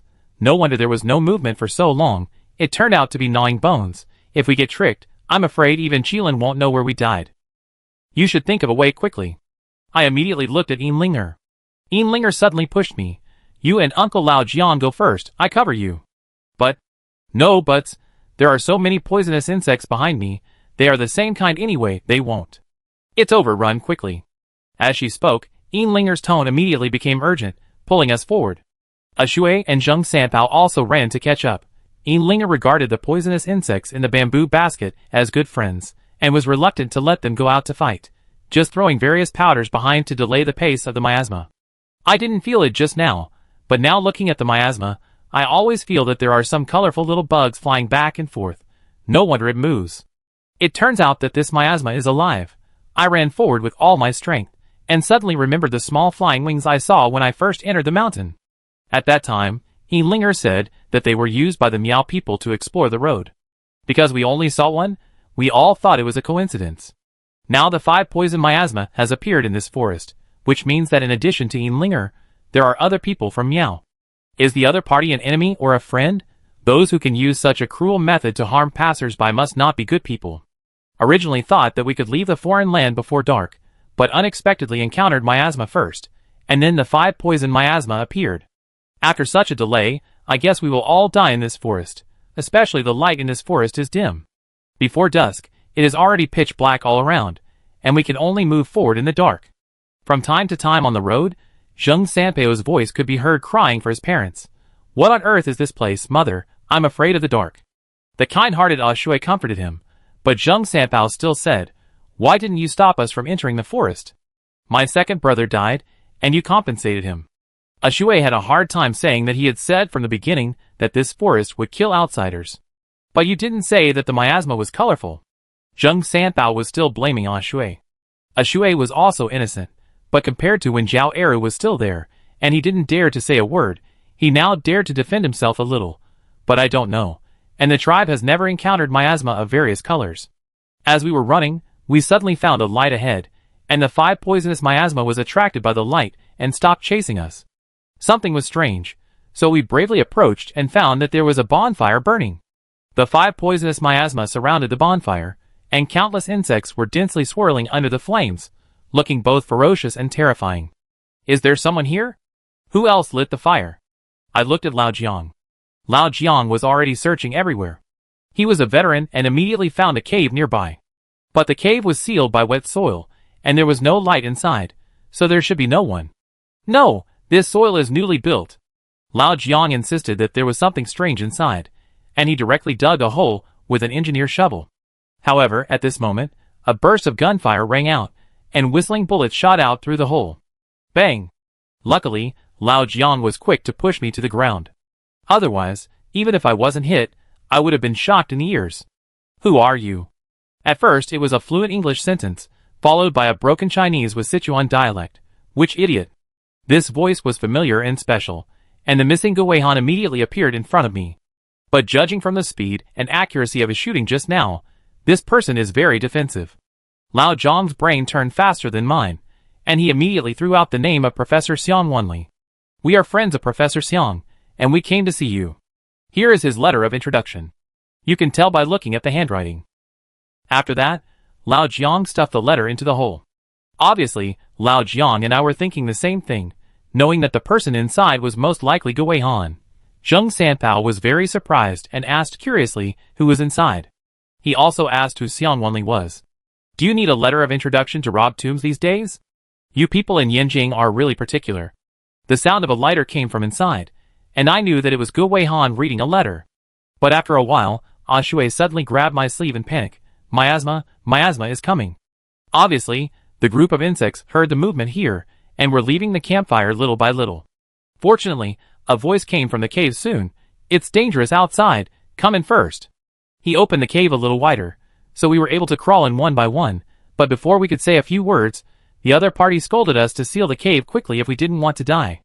There was actually wet mud prepared next to it, so we quickly sealed the cave and covered it tightly with weeds. I noticed that there was a small transparent glass bottle hanging on the top of my head. I don't know what it was for. The cave was very dark, without any light, which made Zheng Sanpao very dissatisfied. It's so dark, aren't you afraid of falling down? I took out the flashlight directly from my arms, and the moment I turned it on, a poor Chinese voice with Sichuan accent came from inside. Don't turn on the light. Don't light the fire, so as not to attract the bugs outside. This person was originally a foreigner, and his dialect was too strong. At first, I really didn't understand what he meant, and walked in with the flashlight. As a result, the man came over angrily and snatched my flashlight. Are you going to kill everyone? However, under the light, I saw the face clearly. He wore a pilot's small leather hat, had a beard unique to foreign farmers, and had a pair of goggles around his neck. It was almost exactly the same as the photo in the principal's office. Chapter 193. Principal Gu, we finally found you. I extended my hand with surprise, wanting to shake hands with Gu Weihan. But Gu Weihan looked me up and down and turned off the flashlight. I was about to ask what happened, but Gu Weihan shushed, then struck a match and led us into the cave with the weak light. The first thing Gu Weihan said was, "Are you really Wanli's good friends?" "The goods are genuine. Guaranteed to be genuine." Lao Jiang and I answered at the same time. Linger asked sweetly, "Uncle with the big beard, why did you run to the wilderness alone?" "Uncle Xiang is very worried about you, and the female teacher in the reception room has repeatedly told us to send you back safely." "Who doesn't like a girl with a sweet voice and polite and well-behaved?" Linger's words immediately drew Gu Weihan's heart closer. He also knew that we had visited West China University, but he said unconvincingly, "Wanli, that idiot, said everything I did was dangerous and wouldn't let me go. This time he even asked you guys to come. You really underestimated me. Uncle Xiang cares about you. If something happens to you, what will happen to West China University? You are the backbone." Linger picked out pleasant words to put into Gu Weihan's ears, making him laugh. Zheng Sanpao obviously didn't know Gu Weihan's identity. When he heard Linger mention the word university, he immediately came over and said, "Grave robbers also have universities? How can they be pillars? We won't say much to a fool." Zheng Sanpao felt bored and planned to pick up some branches in the cave. He couldn't help complaining. "How long have you been in the cave? Why don't you build a fire? It's so dark here, you can't see anything." Just like he stopped me at the beginning, Gu Weihan didn't allow Zheng Sanpao to build firewood at all. Zheng Sanpao was very aggrieved. My second brother just died, and you bully me. Aren't you afraid that my second brother will turn into a ghost to scare you? Gu Weihan snorted and threatened, if you don't want to live, go outside and build a bonfire. Even Jesus can't save you. He seemed to know that Zheng Sanpao was not in the same group as us, and his tone was very bad. I humbly asked Gu Weihan if there should be no light here. You are quite smart, young man. After Gu Weihan praised me, he immediately asked if we saw a big bonfire nearby when we came here. You see, we were attracted by the bonfire. I lit the fire. Gu Weihan explained, according to scientific research, this miasma is actually caused by poisonous insects gathering together, and mosquitoes are attracted to light. I deliberately use fire to lead them to other places, so this cave is safer. There is only one sun in the whole cave. The wet mud can isolate the smell. I also specially mixed some camphor oil that I extracted myself, which can disperse most insects. But just in case, we should try not to light an open fire in this cave, first to save resources, and second to avoid light sources attracting mosquitoes. I didn't expect Gu Weihan to do things so flawlessly. No wonder he didn't get into trouble after visiting so many places. I underestimated him before. Linger exclaimed in admiration, and kept saying that the bearded uncle was so amazing. Gu Weihan was a little embarrassed by the praise, and said modestly, science is powerful, I just used the principles of science. What is science? Zheng Sanpao heard this word for the first time, and couldn't help but lean over. I didn't know how to explain it, so I just told him, it's the tricks of foreign tomb robbers. Zheng Sanpao muttered, foreigners are really particular. By the way, do you have dry food? I'm hungry. After Gu Weihan got familiar with us, he asked for water and food without any courtesy. I quickly gave him some of the canned food in my backpack, and Gu Weihan was so happy that he said in English, there is meat, good job. Then he started to eat it fragrantly.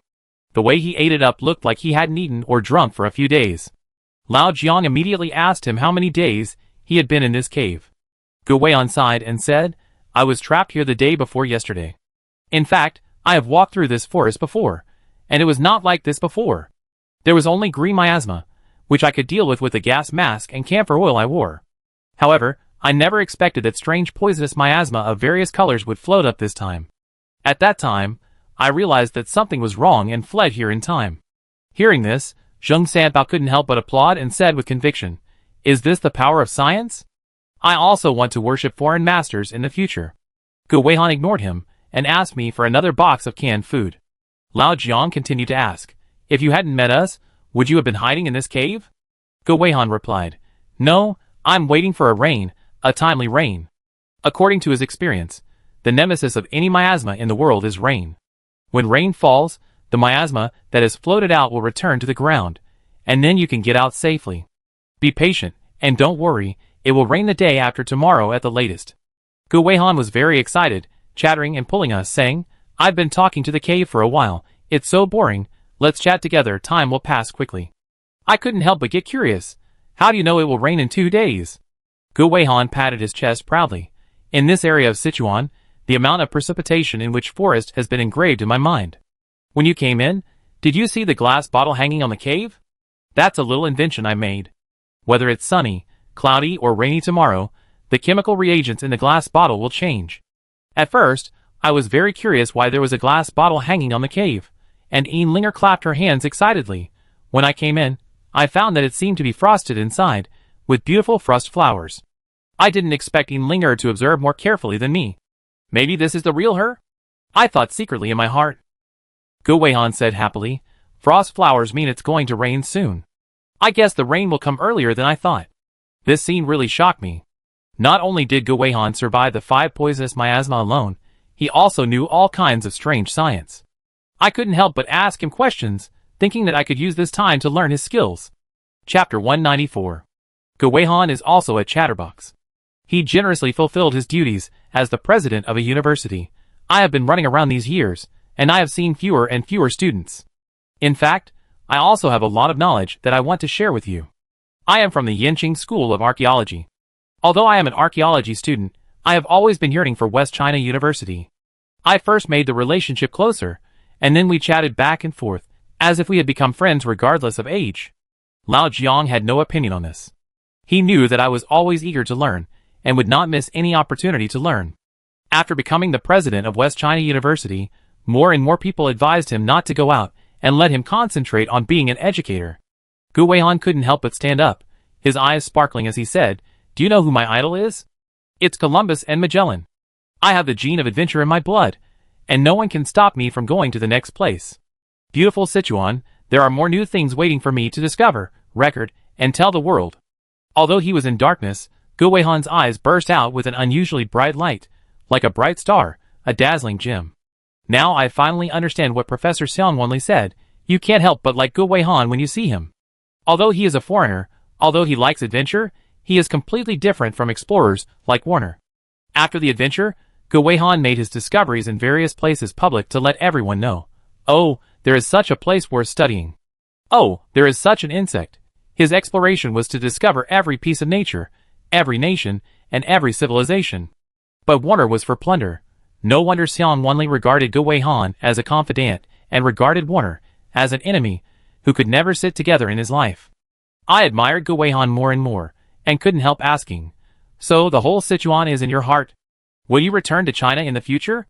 Gu Weihan shook his head. "No, Sichuan is too big, I can't walk through it all in my lifetime. This place is worth staying here forever, and there is another place I must go." "Where?" Linger and I asked at the same time on a different day. Gu Weihan's eyes were full of yearning, and his voice was full of excitement. "It is said that the first generation of the ancient Shu kingdom, King Kansong, was buried there. Have you heard of a poem? There is a bird path in the west of Taibai Mountain, which can cross the top of a mountain. The earth collapsed, the mountains were crushed, and the earth was dead, and then the ladders and stone steps were connected." Lao Jiang and I silently continued the next sentence. "Above, there are 6 dragons circling the high peak of the sun, and below, there are rivers that rush against the waves. The yellow crane cannot fly over it, and the monkeys want to cross it but are worried about climbing. Have you also heard of the difficult road to Shu?" Gu Weihan's appreciation for us has also deepened. Lao Jiang finally got to the point and said, "We actually read the notes in your office. Are you going to Guanghan County?" After that, Lao Jiang took out the notebook from his bag and asked what the huge question mark on the last page meant. "Xianren Banban, did you pry open my safe?"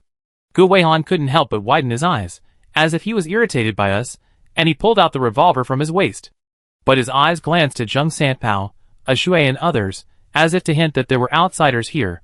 My heart and Lao Jiang's heart were as clear as a mirror. Lao Jiang stayed behind to appease Gu Weihan's rage, while I made up a story. The bonfire was about to go out, and we needed to chop some firewood. We took all the others out of the cave. Facing our backs, Gu Weihan was still furious and holding his pistol, while Lao Jiang nodded and bowed, calling him to calm down while opening a can of food for him. He also kept winking at me, asking me to walk faster. I sighed in my heart, and I wondered if this old fox could pry out the secret from Gu Weihan's words. When we went out, Zheng Sanpao was still cursing, saying that foreign local masters were really bad. "Don't let the bearded uncle hear this, he's hungry anyway, and you're short and fat, and he start eating you after the can of food is finished." Linger deliberately bared her teeth and claws at Zheng Sanpao. "I have thick skin and flesh, so it won't taste good even if I roast it." "Who said roast it? Don't you know that foreigners eat steak raw? The more blood, the better it tastes. What's the point of rare or rare?" Linger's words frightened Zheng Sanpao, and he couldn't help shrinking his neck. I shushed them and told him to be alert. Not far away, the layers of 5 poisonous miasma were like 5 colored ribbons, rotating around the campfire.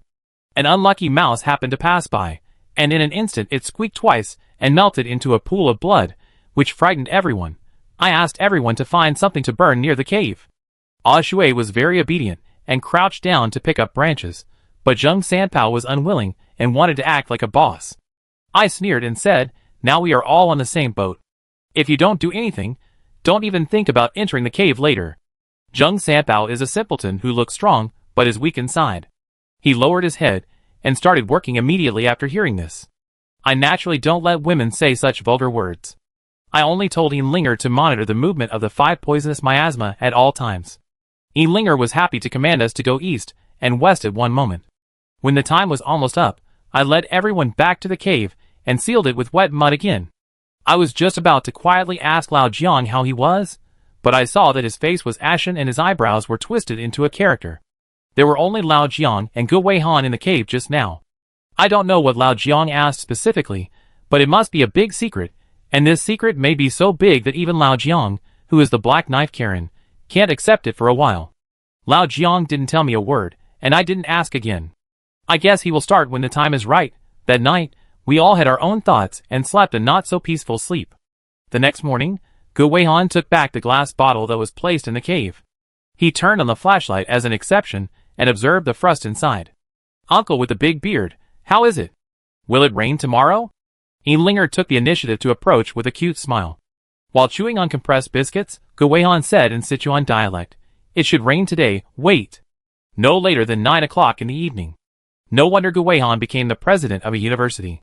He has a lot of knowledge in his stomach. And he is not the kind of person who talks on paper. Almost all of his theories have been tested by experiments. I don't know how long it has been. People always blur the concept of time in the dark. I only know that I have repeated 36 secrets of moving mountains and filling seas countless times in my mind.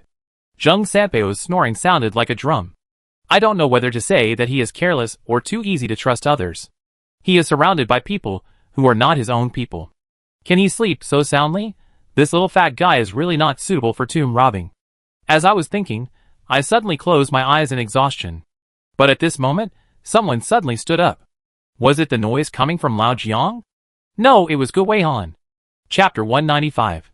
After I roughly confirmed his identity, I lit a match in the dark, and I saw Gu Weihan walking towards the cave with the help of this weak light. I thought he wanted to take another look at the frost flowers in the glass bottle. In the end, he actually took the engineer shovel and smashed a hole in the cave. A beam of light shone in from the hole, and the light was so strong that I was a little uncomfortable. Lao Jiang sat up immediately, and Zheng Sanpao also cursed, "Don't make trouble, I'm in the bridal chamber in my dream, just untied my belt." In response to us, Gu Weihan smashed harder, rumbling, until the whole cave was smashed open. Gu Weihan opened his arms, bathed in the sun, showing a happy expression. Linger pouted and asked, "Isn't it raining yet? Why did you smash the cave?" Gu Weihan slightly tilted his face, revealing the beard that is unique to foreign farmers, and laughed. "I smell the southeast wind, and the rain will come soon." Hearing this, I immediately thought it was impossible. After all, the sun was still hanging in the sky. Besides, how could a foreigner predict the weather so accurately? You think you are Zhuge Liang, who can borrow the wind when he wants and rain when he wants. At this time, although I admired Gu Weihan very much, my inherent impression of foreigners in my mind was that the culture of our ancestors was the most powerful and advanced. "There is no rain here," I muttered in a low voice. However, as soon as the voice fell, a small drop of water hit my cheek, and another drop fell on my mouth. Linger seemed to feel it too, and she immediately danced and cheered. "It's raining, it's raining." Gu Weihan looked at me proudly. "This is science." At this time, Ashui also stuck half of his head out with his luggage, followed by Zheng Sanpao, who was yawning all the way reluctantly. "Brother, is it easy for me to have a wedding night?" No one paid attention to him, but walked out of the cave in unison. The bonfire not far away had long been extinguished, and it was daytime now, and the five-color miasma had long dispersed back into the forest. I don't know whether Gu Weihan's method is effective or not. Will the rain really drive away the miasma? Gu Weihan has turned back to pack his backpack, so he also packed it up casually. When he came out, he took off the glass bottle and hung it on his bag. "Let's go. This rain won't last long, at most an hour, but it's enough for us to get out of this hellhole." Gu Weihan glanced at the watch on his wrist and said. As we walked, the rain became heavier, and the red miasma that could be seen in the distance was shrinking at a speed visible to the naked eye. It turns out that rain is really the nemesis of miasma. I couldn't help but admire Gu Weihan's power. No, to be more precise, the magic of science. We passed through the woods, hurried along the way, and finally left the foreign land before the rain stopped. Before leaving, Zheng Sanpao actually knelt on the ground with a plop, and kowtowed 3 times in one direction of the woods. "Second brother, your body is gone. Sanpao can't take you home with me. But don't worry, I will take good care of my sister-in-law, and from now on your wife is my wife." After he got up, he wiped the tears from his face, and kept some dry food specifically. I don't know if it was used as a sacrifice. In short, this Zheng Sanpao is a bit stupid, and his words and deeds are not normal. Forget it, let him be. As long as he has no bad intentions. After a night of running around, we finally arrived at Guanghan County. On the way, Gu Weihan also talked to us about this small county. It turned out that this place where no one lives has been targeted by tomb robbers from all over the country because of the sale of a large number of jade articles. The water is quite deep now, but don't worry, I will protect you." After that, he patted the revolver on his waist and shouted proudly, "If we meet the enemy, let's duel in a manly way." At that moment, Gu Weihan had the heroic spirit of an ancient knight, and the boldness of a Western cowboy who would shoot at the slightest disagreement. In fact, I was very curious at this time. Gu Weihan was alone. Since he knew that Guanghan County had become a paradise for tomb robbers, how could he dare to take such a big risk to go to Sanqing village? Gu Weihan smiled mysteriously at us. "I have a trick." "Besides the trick, is there another reason?" I glanced in the direction of Zheng Sanpao and asked. Zheng Sanpao was still in the grief of losing his brother. He looked back every step, and his mind was not on us at all. Gu Weihan took me and Lao Jiang and walked to the front quickly. He whispered, "Didn't you read my diary? Then you should know that in addition to many jade artifacts unearthed in Sanqing village, there is also a mysterious bronze mask." Hearing this, my whole heart skipped a beat.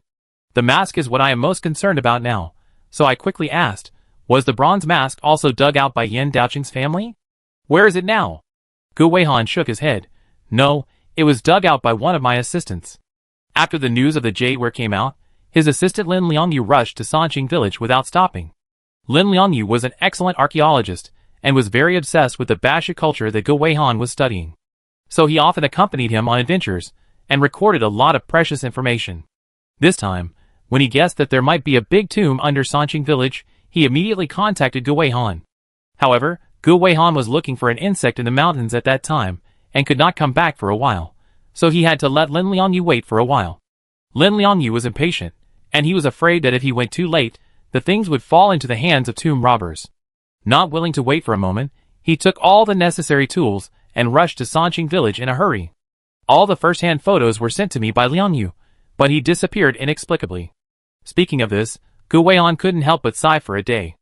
Although I knew that Gu Weihan felt bad, I wanted to know about the bronze mask so much that I continued to ask. Gu Weihan said that he didn't know where it was dug out, but he only knew that Lin Liangyu had lived in the village for a week and finally dug out something, including the bronze mask. Lin Liangyu had never seen such a mask before. It was weird, mysterious, and even a little scary. It was as if the person who had worn it did not belong to this world at all.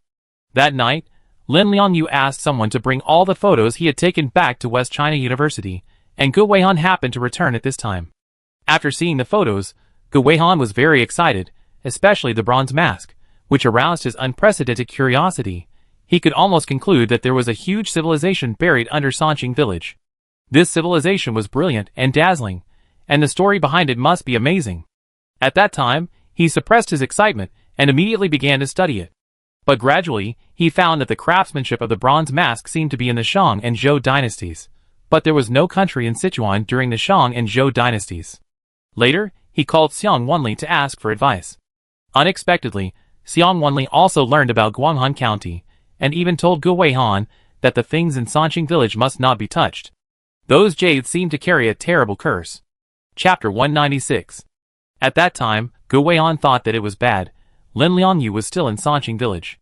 At this time, Lin Liangyu had not written for a long time, and there was no news. He couldn't help but worry, so he contacted his friends in Guanghan County, hoping that they could help him find out the specific situation. The final answer from the other side was, Lin Liangyu disappeared. Together with all the antiques he dug up, they were all missing, including the bronze mask. Sichuan has many rivers. Could it be that Assistant Lin was cursed and committed suicide by jumping into the river? Thinking of the fate of those antique dealers who handled the jade toad, I couldn't help but sweat for Lin Liangyu. The light in Gu Weihan's eyes dimmed, and he told me, Xiao Lin is indeed dead, and he did die in the river, but it has nothing to do with the curse. At this point, Gu Weihan angrily glared at Zheng Sanpao and the team. Zheng Sanpao kept looking back and muttered, Second brother, you died miserably. I was shocked. Could it be that Zheng Sanpao killed Lin Liangyu? It didn't look like it. Lao Jiang replied me with 3 words in Japanese, tomb robber. Gu Weihan took a deep breath and then continued, My friend found a floating corpse that was white in a small river downstream of Guanghan County. It was Xiao Lin. His bronze mask was gone, all the jades were gone, the radio in his backpack was smashed, and the notebook that recorded the findings was torn page by page. He carved a line of words on his back with a knife. Live well, isn't it good? At this point, Gu Weihan held down the revolver with one hand and bit his back teeth hard. It seems that he has been investigating for so long, not only to explore Sanqing village, but also to avenge his assistant. So, Uncle Bearded Man, are you really not afraid? Imlinger asked innocently. Gu Weihan suddenly smiled strangely and waved at us. Imlinger, Lao Jiang and I all came over. I only heard him say in a very low voice, "Are you Qilin afraid?" At that moment, I subconsciously widened my eyes. I looked at Lao Jiang with an inquiring look, mistakenly thinking that Lao Jiang had revealed his identity when we went to at Firewood that day. Unexpectedly, Lao Jiang shook his head at me secretly, meaning, it wasn't him who said that. But we never revealed our identities along the way. How did Gu Weihan know? Gu Weihan pointed to his eyes, indicating that he had seen through everyone's identity when he saw us for the first time. We are Qilin's people. Zheng Sanpao is a tomb robber. As for the weak and vulnerable young man, he was dressed in ethnic costumes, and should be a local native. At this point, I didn't know how to describe my feelings. Although Gu Weihan looked like a carefree explorer, he was much more thoughtful than I thought. It was noon when we arrived at Guanghan County. There was a noodle stall next to us. We were starving and wanted to drink some soup. We sat down and ordered a few bowls of pea noodles. Zheng Sanpao and Ah Shui shared a table, and we shared a table with Gu Weihan. When we sat down, Lao Jiang glanced around, as if observing the situation nearby. After the boss brought the noodles, Lao Jiang blew the noodle soup and asked me if I saw anything. He also specifically reminded Imlinger not to open the day, which was a special test for me. I took out a pair of chopsticks, tapped them on the table, and detailed my findings one by one. Before we came here, we knew that Guanghan County was very poor. All the young and middle-aged people had fled to other places to work, and most of those left were elderly people. But at this moment, there are so many people walking on the street, which is obviously abnormal. Today is not a market day. Second, Sichuan has many basins, which means it is destined to be mostly rainy days. But look at the people coming and going. Many people are not wearing straw sandals, and there is not much mud on the soles of their shoes. Even their trouser legs are not tied up. How can they look like local farmers? Third, have you ever seen a farmer who lives frugally and eats and drinks a lot without even frowning? Just now, I saw several people dressed as farmers buying beef and sheep heads in front, and drinking a little wine. They ate deliciously.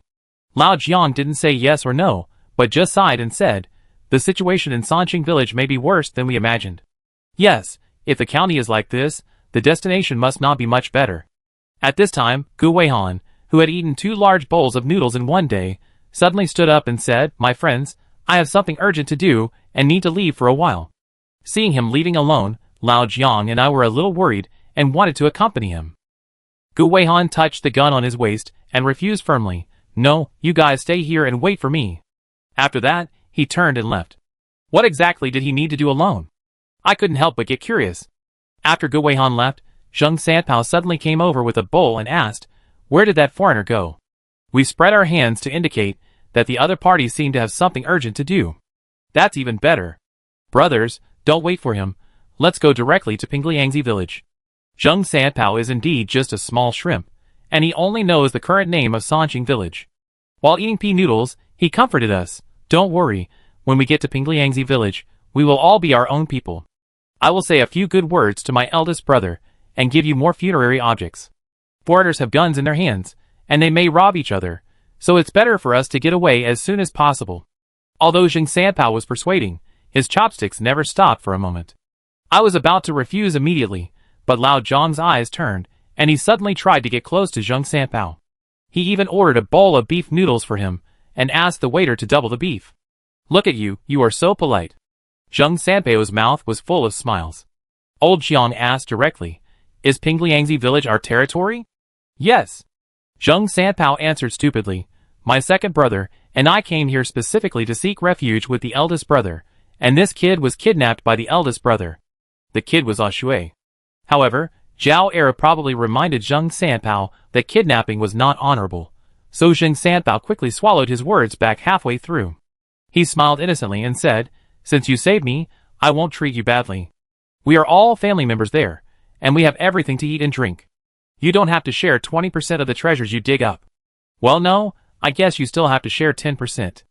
I felt that Zheng Sanpao was silly, and I couldn't help but tease him. Didn't you say that we are all family members?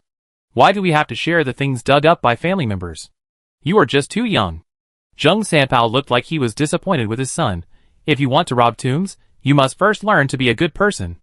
Not to mention you, even my brother has to continue to pay tribute, otherwise who will protect the brothers in peace? Zheng Sanpao ate and talked at the same time, and his mouth was full of oil.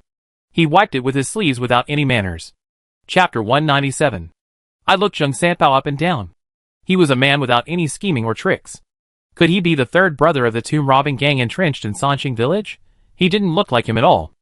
Shui wasn't an important figure either. Would the tomb-robbing boss send his second and third brothers to catch him personally? I was filled with questions. After eating the noodles, Zheng Sanpao burped and urged us to leave and not care about the foreigner. Lao Jiang and I were just trying to get some information out of Zheng Sanpao. How could he really not wait for Gu Weihan? So we bought some more equipment on the pretext of buying time. After all, the village is not like the county town. The supplies there are definitely not as abundant as here. We deliberately delayed for 2 hours, and Gu Weihan came back with his backpacks full. He didn't explain to us where he had just been, and directly asked everyone to hurry up. Zheng Sanpao snorted in a weird way, probably because he felt that he was about to reach his own territory, and finally, he could stop being bullied. Gu Weihan glared at him fiercely. Stupid kid. Pingliangzi village is not far from the county town. At noon, we finally arrived at the legendary small mountain village. The environment here is similar to other villages in Sichuan, with large earth walls, small green tiles, and stone roads. You can see a tree every few steps, unlike in Yanqing, where you can see an alley after turning a corner. There are drainage ditches on both sides of the houses. It can be seen that the people here are not rich. Every household has some dried vegetables drying in front of the door, not even meat and sausages. On the way, Lao Jiang secretly communicated with Gu Weihan and asked him to follow us to pretend to surrender to the two robbers and infiltrate the enemy to see the situation. Although Gu Weihan was unwilling to associate with tomb robbers, he also knew that this was the best way for now. As soon as he arrived at Pingliangzi village, Zheng Sanpao took Shui to meet his fate and introduced us to him. Lao Jiang and I had no objection, but Linger was very surprised. This place looked extremely quiet and peaceful, and there were a few old farmers fanning themselves at the door from time to time. How could it look like it was occupied by tomb robbers? Could it be that they were all hiding in the mountains, appearing and disappearing like ghosts? Zheng Sanpao explained, "Little sister, you don't understand this. Did you see that the brothers carrying firewood all wore leather boots on their feet? They are our people." As he spoke, Zheng Sanpao went over to introduce himself. "Oh, are you looking for Xiao Luzi? He lives at Old Man Zhang's house. Go straight along this road, and there is a cow sheet at the end." "Thank you." Zheng Sanpao clasped his fists repeatedly. This scene made me and Lao Jiang nervous. Is Zheng Sanpao's elder brother really the boss here? Why do his accomplices call him Xiao Luzi? Does he live in a farmer's cowshed? The road was full of water, which soaked our shoes and socks, making Linger pout. "Your elder brother lives in this damn place." Zheng Sanpao hummed, "You don't understand this. There is a saying that great people hide in the city. The more important people are, the more low-key they live." After arriving at the place, we found that there was a small bungalow next to the cowshed, but the environment was only slightly better. From time to time, an indescribable smell evaporated in the air. Zheng Sanpao knocked on the door, with a 3 long and 2 short signal. The door opened quickly, and a dark-faced man, with a body as strong as an iron tower was seen. He hugged Zheng Sanpao. "Old third, you are finally here. Hey, where is old second? Wow, my second brother died in a foreign land. It would have been better if he hadn't mentioned it." As soon as Zhao Era was mentioned, Zheng Sanpao cried, like a woman in the arms of the strong man, wiping his nose with his clothes while crying. Seeing the dress of this so-called big brother, Lao Jiang and I couldn't help but smile bitterly at each other. It was obvious that the other party was just a small follower. After entering, Zheng Sanpao told us about Zhao Era's death and introduced us to his big brother. His big brother was called Lu Dana, and as his name suggested, he was really tall and strong. Under Zheng Sanpao's exaggerated flattery, Lu Dana kept us, but said that this room was a bit crowded, so he arranged for us to live in the farmer's house next door. And he repeatedly reminded us that if the county soldiers came to check, we should say that we were distant relatives of this family. Just now on the way, I was thinking about a question: where would a large number of tomb robbers who broke into Sanqing village live? It turned out that they all lived in farmers' homes in the name of relatives, which was really dark under the lamp. Lu Dana was not as stupid as Zheng Sanpao. He told Zheng Sanpao important things after sending us away. Lao Jiang and I were also very smart. The moment we settled down, we each used a kite flip and jumped onto the roof of the next door, stepping on the tiles to eavesdrop on the conversation between the two. As we expected, Liu Dana was not the leader of this group of tomb robbers at all. He just boasted when he wrote a letter back to his hometown. At that time, the superiors arranged a dirty job for him to catch a young man named Shui in a certain mountain and a village. Liu Dana thought that he happened to have two brothers coming to surrender, so he asked them to do it, which was also a token of surrender. Seeing that Shui was really caught, Liu Dana was overjoyed and immediately dragged this poor guy to report. Lao Jiang and I decided to continue tracking, but we never expected that after Liu Dana handed the man over to the boss at the east end of the village, the boss at the east end of the village handed the man over to the boss of the whole village, and the boss of the whole village took Shui and went into the stage built by the village. This scene made Lao Jiang and I dumbfounded. I knew that what Zheng Sanpao, this idiot, said was unbelievable. What boss is his brother? It's obviously the younger brother of the younger brother of the younger brother of the boss. I couldn't help but curse. Lao Jiang waved his hand and wanted to take me closer to the stage to continue observing. In the shadows, I saw that the stage was built very high, with lights and decorations on both sides, and flower spears and costumes hanging on the stage, but it was strangely empty. Even Liu Dana and Shui who went in disappeared strangely. It was as if the stage was a demon that devoured living people. Just as I was about to take another step closer, a stone suddenly hit my hiding place. Lao Jiang behind me quickly imitated the meow of a cat.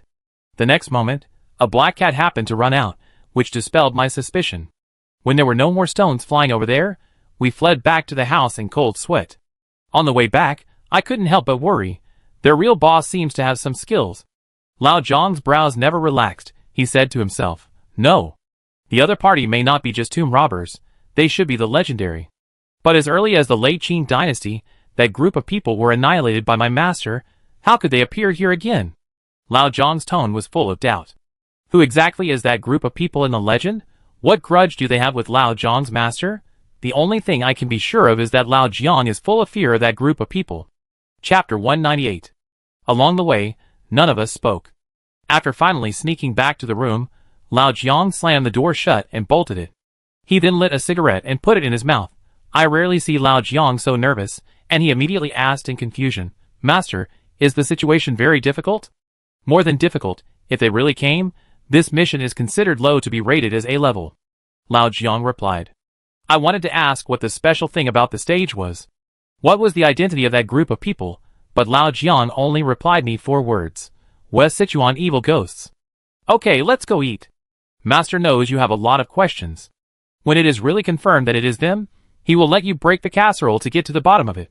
But before that, you must pretend that nothing happened. Don't tell Linger about what happened today. Sure enough, as soon as Lao Jiang finished this sentence, Linger knocked on the door outside. It is said that this family is very kind-hearted and made a pot of rice crust for us, which is very fragrant. I hurriedly opened the door and said with a smile, "Who told us to go out and meet a noble person?" I took out a few silver dollars from my daily bag and stuffed them into the hands of the middle-aged couple behind Linger. "Thank you, uncle and aunt, for the hospitality. This is our food expenses." The other party waved their hands repeatedly, and I became more determined. We are college students who came here to do archaeology. We didn't bring much money, but we came with our hearts. Are you really college students? Which ones are you? Oh, the other 2 are teachers. I pointed at Lao Jiang first, and then at Gu Weihan. The middle-aged couple looked only 30 years old, but the man was almost 40 years old. Both of them had rough skin, wore coarse cloth jackets, and had many calluses on their palms. At first glance, they were simple farmers who grew crops.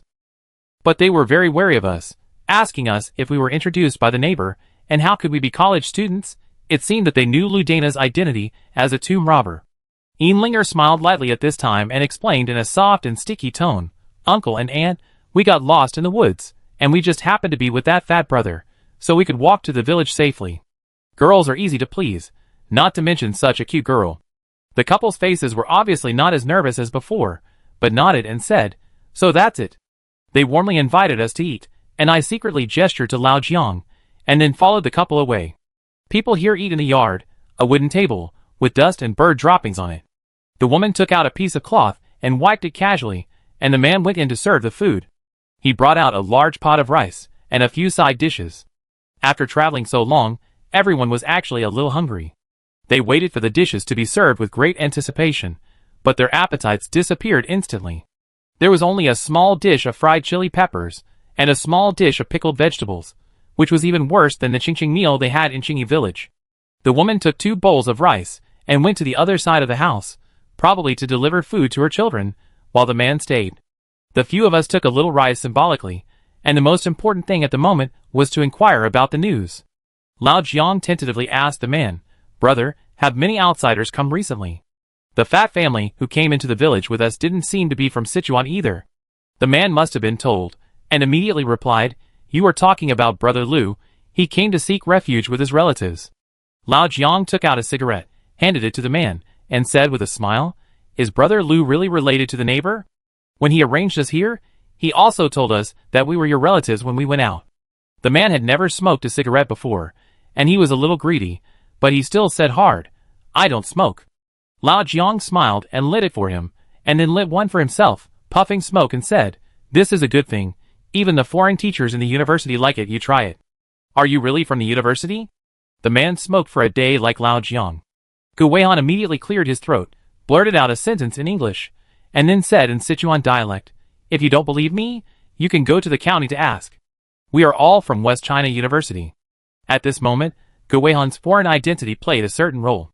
Although the man didn't know West China University, in his eyes, foreigners were high and mighty, and they definitely had nothing to do with tomb robbers.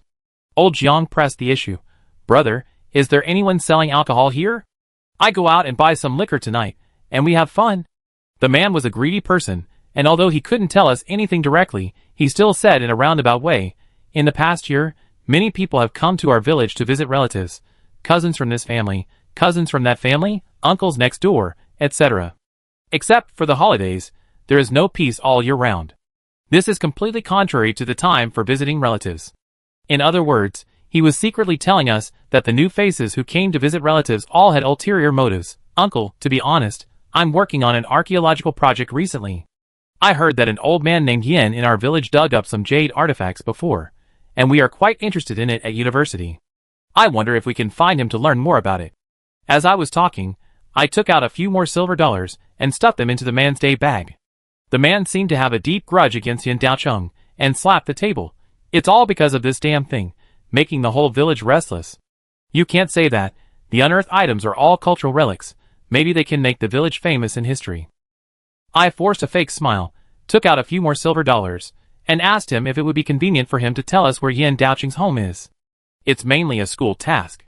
If we don't interview him, we won't graduate. "Uncle, please help." This time the man didn't take the money, but returned it all to me. "Little brother, it's not about the money, I just can't do it." This made Lao Jiang alert. "Brother, what do you say?" The man sighed and said, "You are a step too late. Yin Daocheng is dead, and his whole family is dead. The coffin has been parked in the yard for several days. It's so gloomy at night that I dare not pass by his door." After that, the man pointed the way for us. He told us to go left after going out, and the tallest 2-story building is it. It turned out that not long after Yin Daocheng's family moved into the new house, all kinds of strange things began to happen at home, either a woman crying in the small building in the middle of the night, or bloody footprints all over the ground, or green ghost lights floating in the dark. Just a few days ago, their family finally died mysteriously. The old coroner in the village couldn't figure it out. In short, there were no injuries on their bodies, but they died of bleeding from all 7 orifices. I heard that they angered the evil spirits on earth, took treasures that they shouldn't have taken, and spent money that they shouldn't have spent, so they were cursed. Even the whole village was implicated by them. The man smoked a lot for a few days, and coughed a few times because of the choking. Lao Jiang and I looked at each other. The information sent back before didn't say that Yin Daocheng was dead. What was going on? Chapter 199. After finishing our meal with heavy hearts, we returned to our room. We just arrived and someone died. What should we do? We can't find any clues. Linger pouted and sat on the stool angrily. I told her not to worry, and wait until it gets dark before investigating. Gu Weihan also felt it was very strange. If Yin Daocheng's family was cursed to death, why didn't they die in the past 2 years, but died in the past few days? In fact, have you noticed that the curses encountered by the antique dealers who handle jade are different from those encountered by Yin Daocheng's family?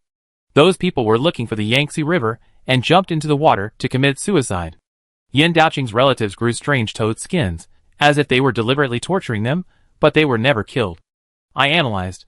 In short, the whole thing was weird. I suspect there is a huge fog covering the sky above Sanqing village, covering everyone involved. Only by breaking this fog can we know the truth behind it. Seeing that Lao Jiang didn't speak, Linger pushed him. Uncle Lao Jiang, what are you thinking about? So absorbed? Lao Jiang frowned, and a cigarette was almost finished, and finally turned into a sigh. Tonight, Li Jinglan and I will go out to explore how deep the water in this village is. Linger, you and Principal Gu stay to cover. Gu Weihan had no objection to this, but Linger took the opportunity to blackmail Lao Jiang for 5 big chicken legs and asked him to go back to make up. This little foodie, his mind is full of chicken legs. That night, Lao Jiang and I planned to wait until the early morning to find Yan Daoqing's house. Because people in the village are generally asleep at this time, the night will be our best disguise. As it turned out, just after it got dark, Lao Jiang whistled at us. It turned out that there was a strange whistle in the village, accompanied by a series of door openings and increasingly dense footsteps. We immediately climbed up the beams to observe, and a shocking scene appeared. In the entire Sanqing village, 1 or 2 men in dark night clothes walked out of each household. These people walked steadily, holding Luoyang shovels, or carrying ropes, and marched along the bluestone road. Even Lu Dana and Zheng Sanpao were among them. They didn't have flashlights, but carried a kerosene lamp in their hands and a day whistle in their mouths. They walked in the dark night, like ghosts walking at night. This turned out to be a tomb-robbing army of hundreds of people. They walked along the way, communicating with whistles. They also vigilantly observed the surroundings, as if they were afraid of being discovered, and moved very carefully. I patted Lao Jiang, ready to see what they were up to. But I found that Lao Jiang was staring in another direction. In the night stood a 2-story building, with many black crows lined up on it, like a quiet cemetery. That was Yan Daoqing's home. I pulled Lao Jiang's clothes calmly, and used my eyes to signal him whether to go to Yan Daoqing's home first, or continue to follow the tomb robbers. Look at the tomb robbers first. Lao Jiang gave his judgment almost without hesitation. The empty 2-story building was there, and could not be escaped, but we didn't know what the tomb robbers wanted to do. So we followed this mighty army of tomb robbers, and left Sanqing village on tiptoe. Since they were so numerous, we didn't dare to follow too closely to avoid being discovered. We always kept a distance of only 30 or 40 meters. It was very windy tonight, and a crescent moon was hiding in the thick clouds. This distance gave us enough cover. Even if the tomb robbers with lanterns turned back suddenly from time to time, we cleverly avoided them. At night, this group of tomb robbers was like 100 ghosts walking at night, holding dim kerosene lamps, and walking in the moonlight. If I hadn't seen them coming out of each household with my own eyes, others would probably have mistaken them for ghost soldiers passing through. The wind around me was chilly, which made my back feel cold, and I always had a bad premonition. There was a strong salty smell in the air, and as the group of people walked, they also brought a faint earthy smell on their bodies. We followed them out of the village, and found that our destination was the stage in the daytime. The stage stood gloomily in the village, with no lights on the stage and no one under the stage. At this moment, the mighty army of tomb robbers split into 2. 40 or 50 shrewd and fierce strong men were separated from the 100 or so people. They carried lanterns and engineer shovels, and entered the curtain under the stage one after another. The remaining 50 or 60 people continued to move forward. By the light, I could clearly see that those who entered the back of the stage were all the best in the team, and the rest were just small soldiers and crab generals. However, the stage was only an inch in size. How could it accommodate so many people, and what were they doing in the stage at night? At this time, I couldn't think too much, because another group of tomb robbers were still moving forward. We could only continue to follow them, and see where the second destination was. The group of tomb robbers included Lu Dana and Zheng Sanpao, as well as old men or inexperienced novices. They marched quickly along the farmland outside the village. I didn't expect that there were not many people in Sanqing village, but the fields were quite large. We walked for half an hour, and still hadn't reached the end. And we encountered a strange ditch halfway. The group seemed to be very afraid of this place, and all avoided it from a distance. Lao Jiang and I also avoided it to prevent the boat from capsizing in the ditch. On the way, Lao Jiang whispered, "Did you see it? The fields under your feet have been turned over by them, and no crops have grown. It's really a sin." I nodded, and they turned over more than once. It seems that they haven't found what they are looking for. In the end, the group finally stopped. In front of them was a small river 5 or 6 meters wide. It seemed that this was their destination. Lao Jiang and I climbed up a tree to observe the movements of the group of people. I found that they started to look for tools in their bags, but they didn't find any grave robbers, but some ropes, iron hooks, and fishing nets. They threw them into the river in the dark night. I don't know what they did. Could it be that they are so hungry that they want to catch some fish and shrimp to improve their food? I felt a little strange looking at the inexplicable behavior of this group of people. Lao Jiang patted the back of my head as if he was looking at a fool, and said unhappily, "How can you fish in the middle of the night? And who has ever seen a family fishing with an iron claw hook as big as a palm?" I looked at the group of people again, and continued to observe their actions. I saw that they put all the kerosene lamps aside, and turned their flashlights to the river surface. From time to time, 1 or 2 shouts came, as if asking their companions to shine farther. Dozens of people came, and went around the river to cast nets and throw hooks, and they were busy panting. It was obvious that they were fishing for something. I couldn't help but frown. If they're not fishing, then what are they fishing for?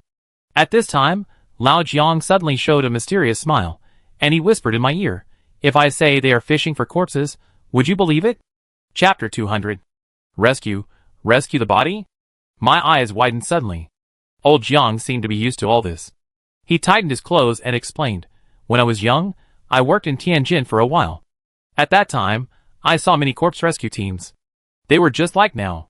They used lights to shine on the river, cast hooks, and pulled the bodies. They did it all in one go. After the bodies were retrieved, they would ask the deceased's family to exchange them for money. Because there is an unwritten rule among the people that you cannot retrieve submerged bodies during the day, otherwise you will be entangled by the ghosts of the drowned. And in the tomb robbing business, there is also a rule that you cannot touch gold when the cock crows and the lights are out. So tomb robbers will be more superstitious and follow the rules of each trade." I looked at Lao Jiang in admiration. He knew all 360 trades and taught me every time. I really didn't recognize him as a master in vain, so I continued, "In your opinion, whose body are they retrieving?" "Of course, it's the body of our companions." Lao Jiang was about to take out a cigarette from his bag, but he returned empty-handed and continued, "Have you forgotten that all antiquities dealers who have touched jade will drown themselves? This is the source of the curse, and the power of the curse will be even stronger. But these guys are really bold. Seeing their companions in trouble, they dared to stay in Sanqing village. I don't know what they are trying to do. Maybe this is greed, and they want money more than life." Just as Lao Jiang and I were chatting quietly, a faint green light suddenly appeared not far away, which seemed to be the direction of the village's stage. Lao Jiang and I immediately rushed back, found a slope, and jumped up. The view from the slope was excellent. From a high point, the entire stage was in full view. The originally gloomy and dim stage suddenly lit up. This brightness was not caused by the lights, but the entire stage burst out a strange green light from the inside out. It was like a bunch of ghost fires floating out of the mass grave, lighting up this desolate village. I felt a chill on my back again, as if something invisible was blowing my neck little by little, making my scalp numb. I stared at the stage with my eyes fixed, and there was no one there. But at this moment, without any human manipulation, the lanterns hanging on both sides of the stage also lit up, as if a ghost hand reached in and lit them. The green candlelight swayed in the wind, which was particularly creepy. At the same time, a female voice rang out in the empty plain, "The stage is up." The next moment, I saw several people in costumes coming out from under the stage. They went back and forth several times, and filled the stage with chairs. Those actors didn't seem to be tomb robbers, but what were they doing in the middle of the night? Who were all those chairs for? No one in the village came out to watch the show, everyone was asleep. The rows of chairs were empty, but those people in costumes prepared some melon seeds and cakes to distribute, as if there were really people sitting on the chairs. I couldn't help but feel a little scared. Could they really be singing a show? But who would they sing for in the wilderness? Then, with the sound of a gong, the curtain of the stage was opened, and inside stood a beautiful woman with a little makeup and white mourning clothes. Hey, where are those tomb robbers? Why are none of them gone? The woman's black hair fell to her waist, revealing only a pale face under her long hair, like a female ghost, with paper money scattered all over her body. Sun Shangxiang of Dongwu, facing west to pay homage to King Lu, looked up to the sky and called out, "My husband." The woman flicked her sleeves and sang a sad tune in a mournful voice, which really made those who heard it sad, and those who saw it cry. "You and I will grow old together, and have a deep love for each other, but who knew that you would fail in the war against Wu and die before you could fulfill your ambitions?" Her voice was extremely feminine and cold, and each syllable changed several keys strangely, which gave me and Lao Jiang goosebumps.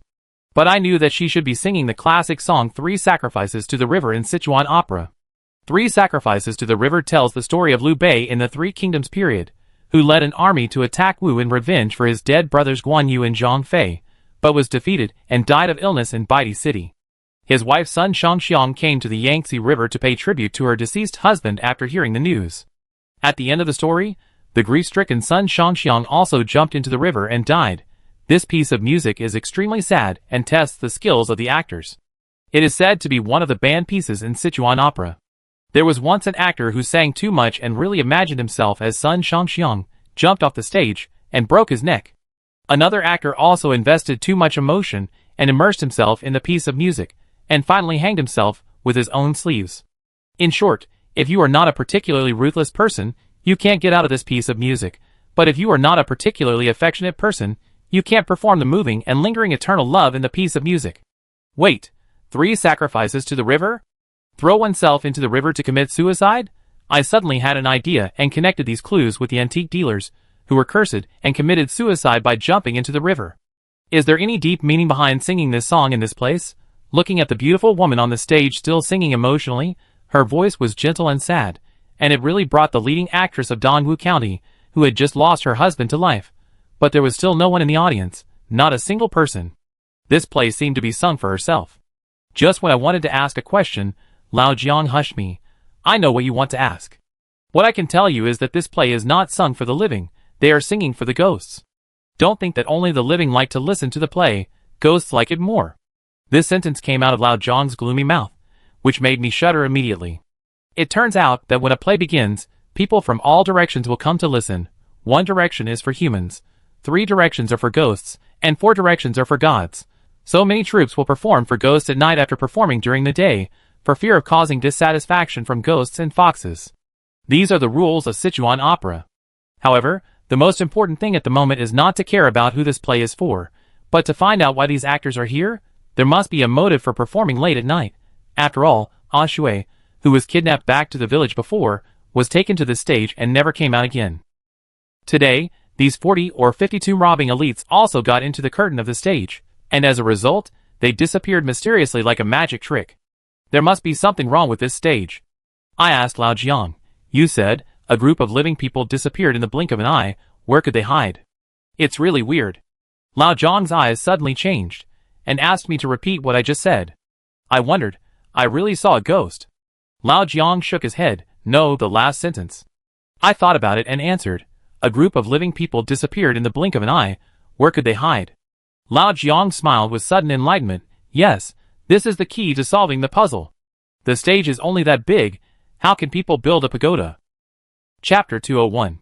Suddenly, Lao Jiang jumped down the slope, crawled to the front under the weeds, and then put his ear close to the ground, as if listening carefully to something, looking very serious. I also followed him and wanted to ask what was going on, but Lao Jiang pressed my head to the ground and told me not to talk and listen together. I closed my eyes and focused all my attention on the ear that was close to the ground. A series of knocking sounds suddenly came into my ears, accompanied by the sound of shoveling soil. Could it be? My eyes lit up, and Lao Jiang nodded to me. It turned out that this late-night opera troupe was just a cover, and the group of 2 robbers who disappeared were actually digging a hole under the stage. Thinking of what Liu Dana said when he arranged for us to live next door during the day, I felt that everything was clear. He told us at the time that if any soldiers came to the village to ask questions, we should say that we were distant relatives of this family. This is what happened. It is very likely that this group of 2 robbers entrenched in Sanqing village has aroused the vigilance of the Guanghan County magistrate, so the county will send soldiers to patrol from time to time. This group of 2 robbers simply split up and hid in each household, disguised as relatives and friends. On the one hand, they could not arouse the vigilance of the superiors, and on the other hand, they could continue to control Sanqing village. But they can't hide in the homes of ordinary people forever. They still have to rob tombs and find the huge treasure under Sanqing village. This group of people chose to go out late at night, but it is quiet at night. If they use shovels, the movement will be even louder, and it is hard to guarantee that someone will not report to the authorities. So they use the curse rampant in Sanqing village to constantly deceive people, and use the tragic death of Rian Daoqing's family to be saved. and finally invited a so-called opera troupe to perform ghost plays at the entrance of the village to deceive the villagers that they could suppress the evil ghosts. In fact, they just wanted to use the sound of the opera as a cover to continue digging holes. In other words, the opera was fake, and the underground tomb robbery was real. The woman on the stage was still singing in a hoarse voice, sometimes gentle, sometimes low, and sometimes like a howl at dawn, which hurt people's ears. In the meantime, there was also a burst of clanging musical instruments, which completely covered the sound of the hole below. Even if someone passed by, they would only stay away from this ghost show. If it weren't for Lao Jiang's subtle observation and extraordinary wit, I wouldn't have discovered the mystery at all. They would not even go down to the ground to investigate the underground situation, and they would not know that there were rats digging holes underneath. At this time, Lao Jiang and I had suddenly realized it, but the woman on the stage was still singing with great concentration. She swung her long sleeves and continued to sing with tears in her eyes. Second uncle, where is your heroic spirit? I blame Lu Ming for crossing the river to ask for Jingzhou, and you were beheaded but refused to surrender. Third uncle, your heroic spirit is far away. You were killed by thieves in the Central Army tent, and you were heartbroken when you swore brotherhood in Taoyuan. The son Shangxiang on the stage sang so miserably, she was almost crying. The water is cold, and the river is cold, and the fish don't jump. The world is in mourning. I even suspected that the best actor in Chengdu was tied here, otherwise the opera voice is too upright. How can you tell that it is related to tomb robbers? As Sun Shangxiang's last voice fell, 3 big painted faces suddenly jumped out on the stage. The 3 looked like ordinary actors, but their skills were extremely powerful. They turned over in the air continuously, and each time they landed, they would change the color of their facial makeup. This should be the face-changing skill in Sichuan opera. Looking at such a neat skill, I wanted to applaud them, but I saw Lao Jiang's face changed, and he hurriedly pulled me back to the slope. After the 3 men finished their skills, one with a plain face, one with a red face, and one with a black face, they stood upright on the stage and circled around Sun Shangxiang. Looking at their dress and the weapons in their hands, I immediately understood that these 3 people were imitating Liu Bei, Guan Yu, and Zhang Fei. Sun Shangxiang cried with joy, as if it was her sacrifice to the river that called back the souls of these 3 people. What a wonderful play! I was fascinated by it, but just when I was concentrating on looking forward to the next scene, suddenly, Guan Yu on the stage seemed to be beheaded in midair, and the head on his neck actually fell down. I saw the big red face rolling on the ground, and finally falling to the stage. I don't know if it was an illusion, but the head actually blinked at me when it looked at me. Oh my god, is it alive? Guan Yu on the stage reached out and touched his neck, and was shocked. Wow, where is my head? Where is my head? His body fumbled around stiffly, and finally found his head when he looked at the stage. However, at this time, he suddenly laughed coldly. This head was soiled by Sun Quan. I don't want it, I want that head. After saying that, he pointed to the slope where Lao Jiang and I were hiding. Did he find us? My heart was pounding, and just when it was extremely urgent, a stone suddenly hit the stage from another direction. Could it be that there were other people present besides us? The 3 men and 1 woman on the stage were immediately attracted by the stone. At this time, Lao Jiang grabbed my hand and said, "Go." Fortunately, Lao Jiang reacted quickly, otherwise it would be too late. Just after the 2 of us sneakily jumped down the slope, we heard the woman singing Sun Shangxiang on the stage blowing a strange whistle. This whistle was the sound of ordering the tomb robbers to go out before. Then, the green ghost fire on the stage went out. A bright light rose from under the stage, and a large number of tomb robbers swarmed out. They fiercely drew their knives, and rushed not only to the direction where the stone was thrown just now, but also to our slope. But obviously they were empty-handed. At this time, Lao Jiang and I had already fled back to the village. All the way, I was curious about one question: who was the person who threw the stone? And that person was obviously the same as the one who threw the stone in the afternoon. But wasn't it the evil ghost from Western Sichuan who threw it in the afternoon? This time, it was obviously to deliberately attract the attention of the evil ghost from Western Sichuan and help us escape. Who is the other party, and why is he helping us? Lao Jiang couldn't answer this question for me, but just told me. Since I came out of Guanghan County, I found that someone has been following us. And this person is so elusive that even I can't catch him. When I heard this, my eyes widened and I was even more frightened.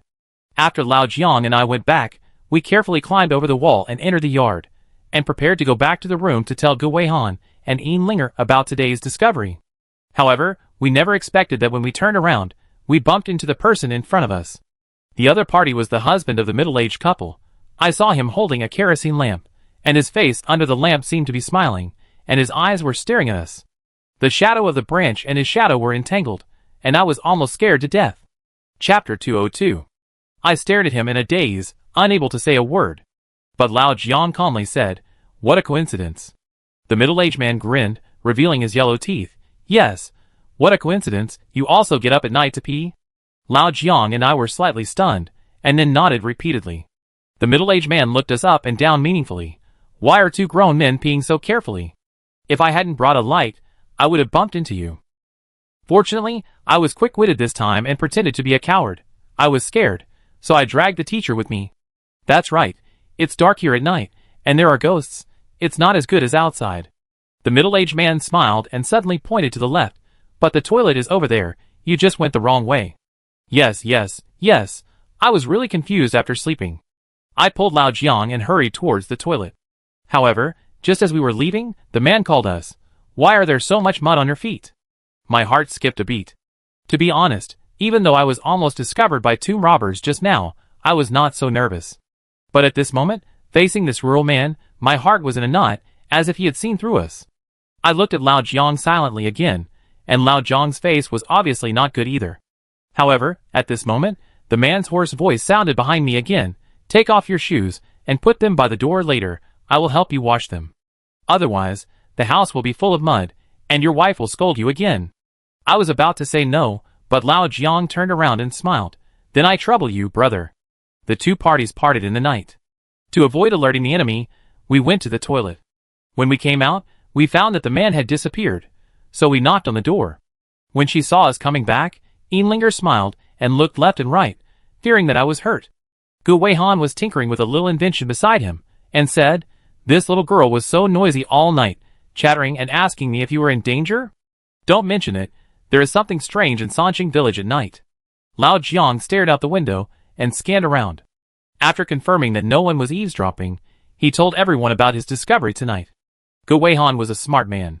He immediately concluded that there must be something else under the stage, and it was very likely that the tomb was open there. He also speculated that the reason why these tomb robbers stayed in Sanqing village must be that they had not found what they wanted. That is to say, we still have a chance. Lao Jiang was not comforted by Gu Weihan's words.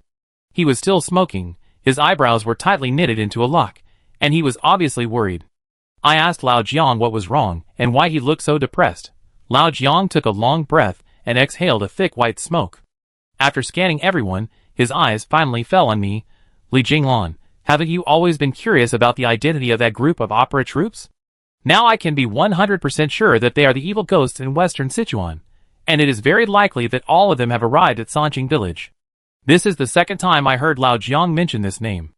I immediately asked, "Are these people scary?" Lao Jiang nodded. "Yes, according to Qilin's intelligence, they were caught in one fell swoop decades ago.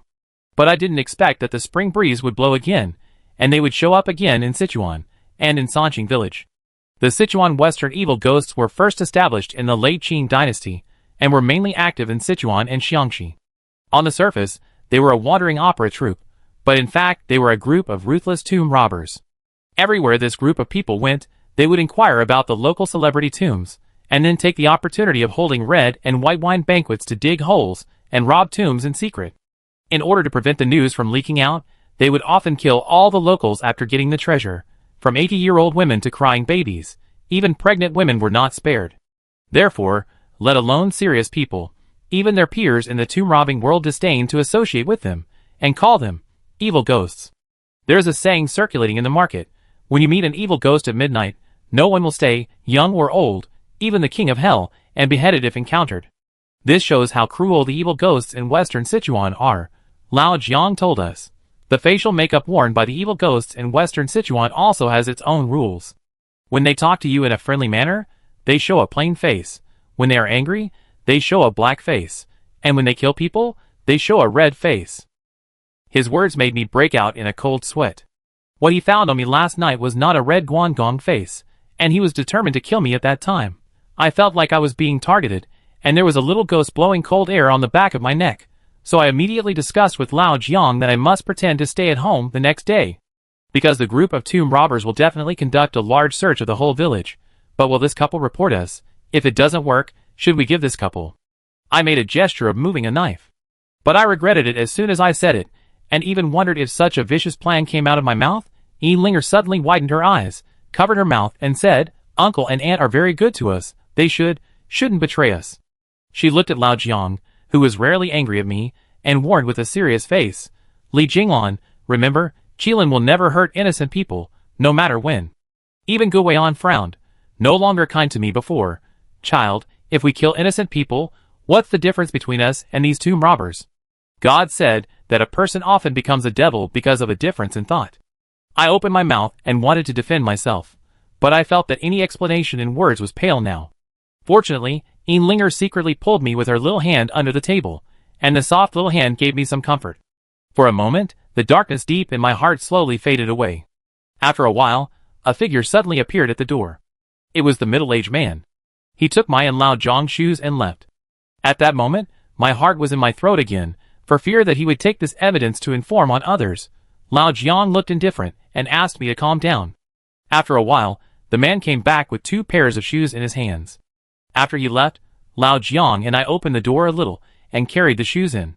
The soles of the shoes that were originally covered with mud had been washed clean, but there was still a little dust on the uppers, which was exactly the same as the cleanliness of our shoes in the afternoon. Was it a coincidence, or did he do it on purpose? Chapter 203. My heart was a little relieved. Fortunately, I had a peaceful night, and the couple did not make any unusual movements. Although I was very tired after a busy day, I did not dare to sleep too deeply. When the sky in the east was light, a series of violent knocks on the door woke me up from my light sleep. I was about to get up when Lao Jiang held me down and pulled the quilt up a little. Gu Weihan on the right was snoring and sleeping soundly. As for Linger on the other bed, she murmured, Chicken legs, my big chicken legs. I squinted my eyes to catch the movement outside, and I only heard that the middle-aged couple seemed to pull the bolt. But before they could open the door was smashed open with a bang, and many strong men rushed in at once. The woman was pushed to the ground without a word of apology. The footsteps soon approached our room, and the door was kicked open. The leader, Lu Dana, brought a few unknown tomb robbers, each of whom was carrying a knife, and we looked like we were still asleep. Lu Dana asked fiercely, Why are you guys sleeping so soundly? Brother, they have been traveling for a long time, and haven't had a good night's sleep. How can they not be sleepy? Honest Zheng Sanpao took the initiative to explain for us. Lu Dana kicked Zheng Sanpao to the back, and told him to shut up, and then grabbed the collar of the man in this family. He asked in a condescending manner, Did they really not go out last night? The middle-aged man was so timid that he didn't dare to raise his head. Lu Dana slapped him in the face. Speak. I went out before. The middle-aged man stammered. When I heard this, my heart sank. Gu Weihan pretended to be innocent, and said with his hands covering his heart, How can you lie with your eyes open? Lu Dana showed us a wicked smile. Just when he called his men to take us all down, the middle-aged man started to talk again. Last night, the little girl didn't dare to go to the toilet and insisted on asking my wife to accompany her. Linger was also very sensible and immediately replied, I have to pee urgently. Her pink little face was red and embarrassed. Is it really only this girl who went to pee? Lu Dana was still a little unwilling and asked the middle-aged man by shaking his neck. The middle-aged man nodded honestly, yes. Lu Dana still didn't give up. He glanced at our shoes with a bad face. When he saw that there was no mud from the fields on the shoes, he finally felt relieved. I took the initiative to ask Lu Dana if something happened, and why he was so angry so early in the morning. After that I yawned. Lu Dana put on a smile and waved his hand and said, No. Then he changed the date and looked at us and said, You came at the wrong time recently. The village has just been robbed. You must be careful to avoid getting hurt. I thought to myself, You are the biggest thieves, okay? Lu Dana and his friends didn't stay here for too long. They probably had to search the next house. After confirming that we were fine, they left in a hurry. After I left the house, I heard Zheng Sanpao chattering behind Lu Dana. Let me tell you, these brothers and sisters are all good people. How could good people do such a thing? The guy above is too vigilant. Lu Dana angrily slapped him on the head. You know nothing. Anyway, we have passed this hurdle. I really didn't expect that the middle-aged man not only didn't report us, but also took the initiative to help us cover up. This was too unexpected. Lao Jiang got out of bed and wanted to give the middle-aged man a cigarette. But the man refused. My wife is injured. I will go to give her some medicinal wine first. When we were the only ones left in the room, I asked Lao Jiang what to do now, and Lao Jiang replied, "Go to Yan Daoqing's house to check." At this moment, the group of 2 robbers were hurriedly checking every household, and Yan Daoqing's house, an uninhabited haunted house, became the safest place. Lao Jiang was brave, and I was not afraid either, so I did it right away. We made many detours along the way, and soon we saw the 2-story building that stood tall. The building was backed by a mountain, and there was a canal in front of it. The environment was very elegant, and there were no farmers around. It was just like the villas of the rich people in Yanqing. This was Yan Daoqing's home. Unlike other houses in the village, the walls here were white, with black tiles, and a huge yard. Without the night, the building was not so gloomy, and there were no crows that symbolized ominousness. But my heart was shaky, and I always felt that this place was like a black and white coffin, which made people very depressed. Lao Jiang and I flew in. The yard was scattered with bamboo flowers and plants, which were obviously pulled out of the soil by people, and the leaves had withered and dried yellow. The mud was dug several meters deep, and there was a dead dog next to it. It was a small black dog with a deep wound on its neck, as if it had been killed by a shovel from an engineer. Beast.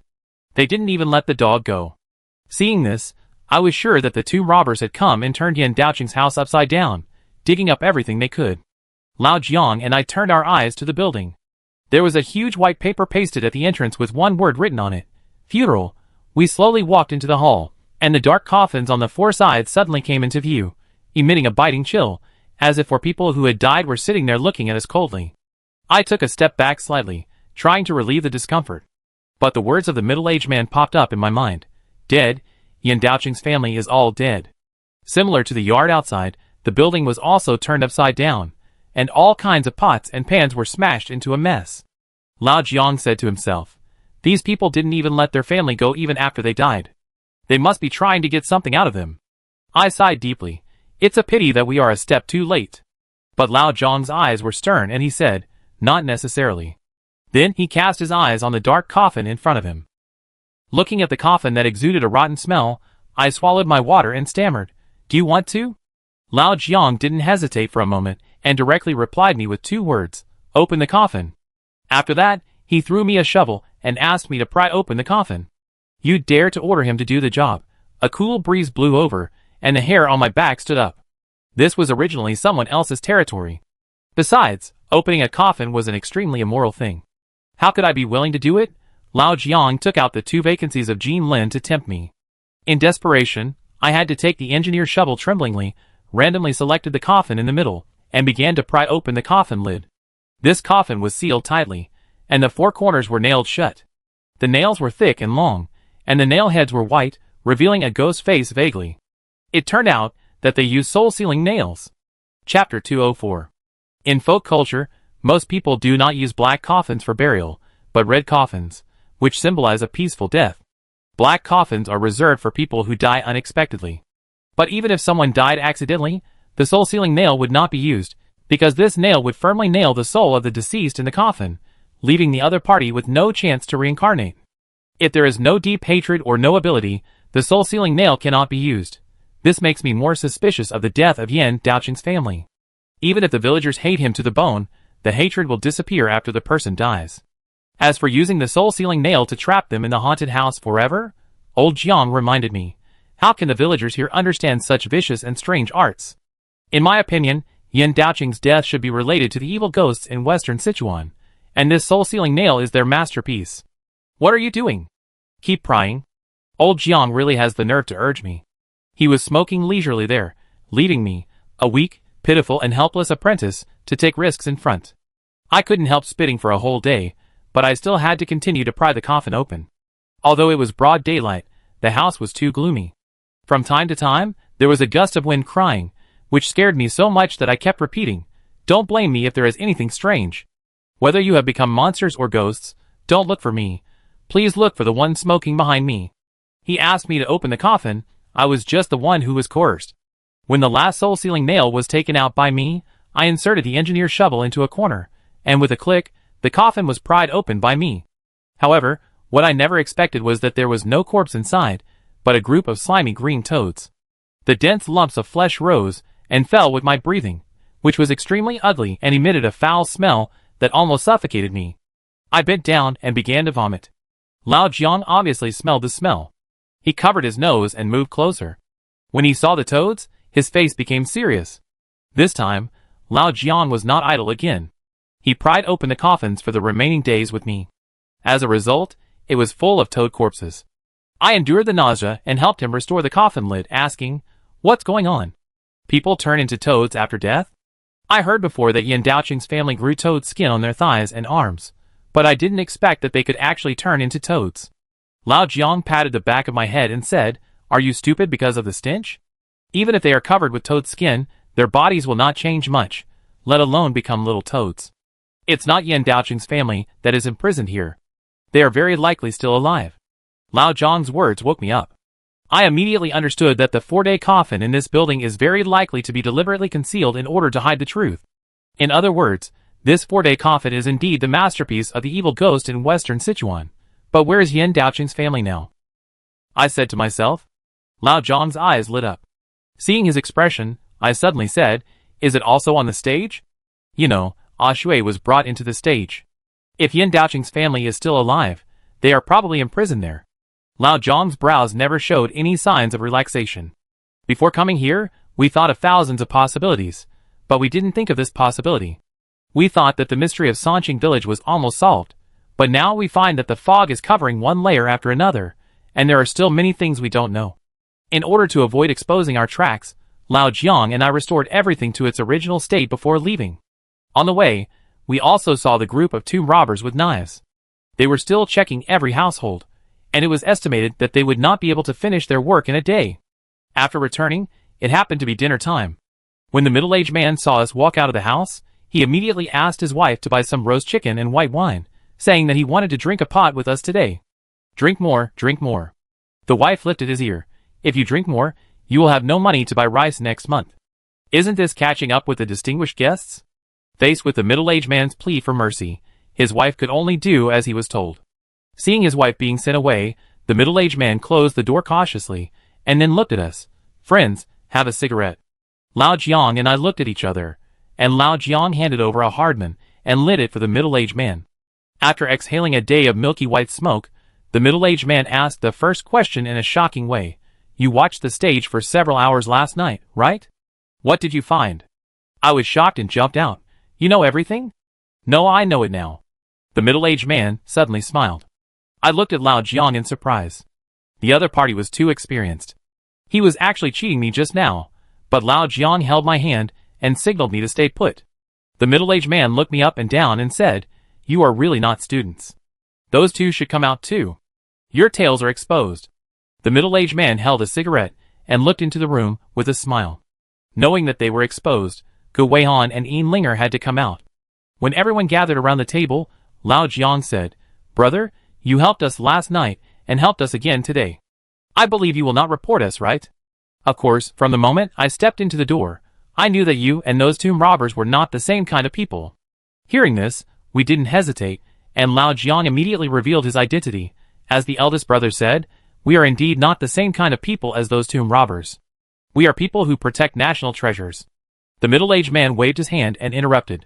"I don't care whether you are killing chickens or protecting pigs. I just want to ask one question. Can you restore Sanqing village to its former glory? Is it peaceful?" Old Jiang hesitated for a moment, and then Gu Weihan spoke in a strong Sichuan dialect. "Half a month, give me half a month at most. I will catch all these 2 robbers and put them all in jail. To be honest, I had an assistant who came here half a year ago. He finally found some clues about the national treasures and wanted to go back to the county town to report the news, but he was brutally killed and thrown into the river. I also hate these 2 robbers." The middle-aged man who originally thought that Gu Weihan was bragging suddenly remembered something at this time, and he asked, "What's the assistant's name?" "Lin Liangyu." Gu Weihan answered word by word. At the same time, he took out a photo with Lin Liangyu. For some reason, when he saw the photo, the middle-aged man actually let down his guard against us and nodded. "Okay, I believe you." Old Jiang couldn't hold back his curiosity and asked, "Brother, can you tell me what happened in Sanqing village?" The middle-aged man exhaled a day of smoke and looked into the distance. "This matter has to start from a long time ago." Chapter 205. It was a day of thunder and lightning and heavy rain. It rained for 3 days and 3 nights. Many toads came out of their holes and crawled all over the village, as if a 1,000-year-old monster was about to be born, and Lei Gong and Dian Mu were fiercely striking here. But no one knew that disaster also came to Sanqing village at this time. Farmer Yin Daocheng accidentally dug up many mysterious jades while hoeing the land. At that time, he was greedy and did not tell anyone in the village. Instead, he quietly dragged them back home in a bag. He did not dare to sell all the jades for fear of causing a fatal disaster. He only picked 1 or 2 pieces every month to sell to passing antique dealers, saying that they were passed down from their ancestors. The people of Sanqing village were simple in style. Even if Yin Daocheng smiled more and was about to take off the hat of the poorest in the village, no one was suspicious. However, just when Yin Daocheng's family was quietly making a fortune, strange things began to happen. First, his son suddenly fell off the ox cart, saying that a guy wearing a bronze mask was blocking the road. Then his daughter-in-law went crazy, saying that the water from the well was all blood. In the end, his grandson's buttocks actually grew something like toad skin, which was like a curse and infected the whole family. Moreover, Yin Daocheng had to go out to fetch water every few days, saying that there was not enough water at home. While talking, he scratched his back as if it was itchy. Their family began to wear long sleeves and long pants, and sometimes they would cover their faces with a piece of black cloth. The skin that was accidentally exposed was like cracked land after drought, piece by piece, and covered with small green bumps. Gradually, people in the village stopped associating with them, worried that they had some contagious skin disease, and even the doctor did not dare to go over to see them. Not only skin diseases, but also brain problems, like mental illness, often shouting that something is coming out of the soil, and heard whispers, as if they were sacrificing living people. People in the mountain village are generally superstitious, especially those in remote areas. The village chief thought that his family had offended unclean things, so he invited a witch to help them. Under the guidance of the witch, Yin Daocheng finally told the truth and dug out some unknown jades from the ground. The witch concluded that there was something wrong with the jades and asked him to throw them away as soon as possible. Could it be that the family would regret it only after the baby died in a few days? After listening to the witch, Yin Daocheng sold all the jades to the antique dealers, as if he was avoiding the plague. Now, after the appraisal of the antique dealers, these jades are all real. And seeing that Yin Daocheng was eager to get rid of them, they deliberately lowered the price a lot, and they could make several times more money by just reselling them. For Yin Daocheng, these jades were the beginning of misfortune, but for antique dealers, they were poison to him and honey to me. More and more antique dealers stepped on the threshold of his house, and bought out all the jades in Yin Daocheng's house. Yin Daocheng also turned a disaster into a blessing. With the money he earned, he changed from the poorest old farmer in the village to the richest landlord in the village. I don't know if it was because of good things that made people feel happy, but their family's illness was also relieved a lot, and they even built a 2-story building. Yin Daocheng still had a conscience. In order to thank the village chief and the witch, he took part of the money to help the village repair the bridge and the road, making it convenient for the villagers. Originally, they had lived here for generations, and everyone was more or less related, so it was too embarrassed to say anything to him.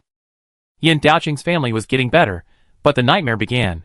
The jade sold seemed to share the curse of their family, causing many antique dealers who were touched to die. No antique dealers dared to come to Sanqing village anymore. However, the fearless tomb robbers entered Sanqing village in batches.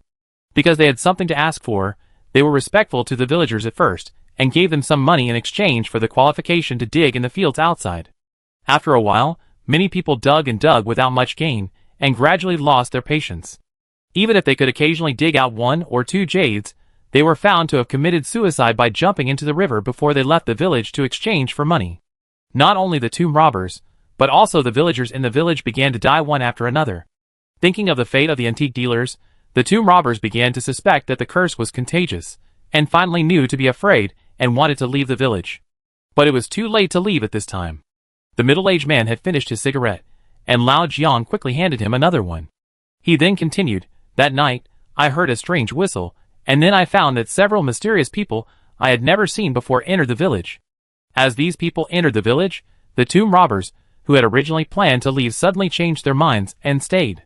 I don't know what kind of evil magic these people used to make all the tomb robbers in the village obey them. 3 or 5 disobedient ones also died tragically." At this point, the middle-aged man took a deep breath. "You didn't see the way those disobedient people died. There were dense wormholes all over their bodies, and a few worms would drill out from time to time. Don't mention how scary it was. My wife almost fainted when she saw it. Since then, my wife has never let the children go out again, for fear that they would bring back insects when they go out to play. However, those mysterious people did not harm Sanqing village at all, but made an agreement with us, asking us to allow these tomb robbers to stay in every house, and claim to be our distant relatives. Whenever soldiers come to check, we will answer according to their instructions. As long as you do it, we won't be harmed. Otherwise, the whole Sanqing village will become a purgatory. The village chief had no choice but to agree. Gu Weihan was a little anxious and urged, "Didn't you say you knew Assistant Lin? Who killed him?" The middle-aged man blew a cigarette on Gu Weihan's face, choking him and making him cough a few times. Just as he was about to make trouble, he heard the middle-aged man's next words. Not long after, a lost young man suddenly came to the village. He said he was doing research at West China University and accidentally got lost here and couldn't get out. Hearing this, Gu Weihan's eyes widened immediately, realizing that this so-called college student was his assistant Lin Liangyu. Originally, this group of tomb robbers was planning to destroy Japan, but the village chief stopped them, saying that Sanqing village could not be involved in a murder case. It was at this time that several mysterious people found that Lin Liangyu was much smarter than the tomb robbers, and deliberately arranged for him to live in Yan Daoqing's house, luring him to find out the true coordinates of the treasure under Sanqing village. However, a few days later, the young man was found dead in a stream. The tomb robbers claimed that he was cursed for stealing jade, but anyone with a discerning eye could see that he was strangled to death. No, I received Liangyu's letter. If Sanqing village is under control, who sent the letter? Gu Weihan raised his own doubts on the spot. Chapter 206. The middle-aged man sneered at this time, looked at us and said, "At that time, I believed in him just like I believe in you now. I thought he could restore peace to the village, but it's a pity." Gu Weihan asked in disbelief, "Did you send the letter to Guanghan County?" The middle-aged man didn't say yes or no, he just sighed slightly. "If I had sent the mask he found at that time, it would have been better." "Then why didn't you send it to the county together?" "You know, Liangyu lost his life because of the bronze mask, and he was so young." Gu Weihan's eyes were slightly red, and a drop of crystal liquid flashed in his eyes. The middle-aged man told us, "It's not that I don't want to send it, but he won't give it, or he doesn't trust me completely, and is worried that it will fall into the hands of tomb robbers. He asked me to wait a little longer. As long as these letters are sent to Guanghan County, his teacher will bring people here soon, and then Sanqing village will return to its former tranquility." At this time, I roughly understood Lin Liangyu's worries. He just wanted to wait for Gu Weihan to come. He was too afraid that the bronze mask would be taken away. Although the middle-aged man successfully sent the letter to Guanghan County, it didn't take long for Yan Daoqing's family to suddenly die, and Lin Liangyu also disappeared. The group of tomb robbers had already taken the initiative. They claimed that Lin Liangyu had killed Yan Daoqing's family, and held a funeral in the two-story building without any explanation. No villagers were allowed to participate, but they disguised themselves as relatives of the Yin family to keep vigil and cry. It was not until the county sent people to fish out Lin Liangyu's body in the river that the villagers knew that this young man did not flee for fear of crime, but was killed.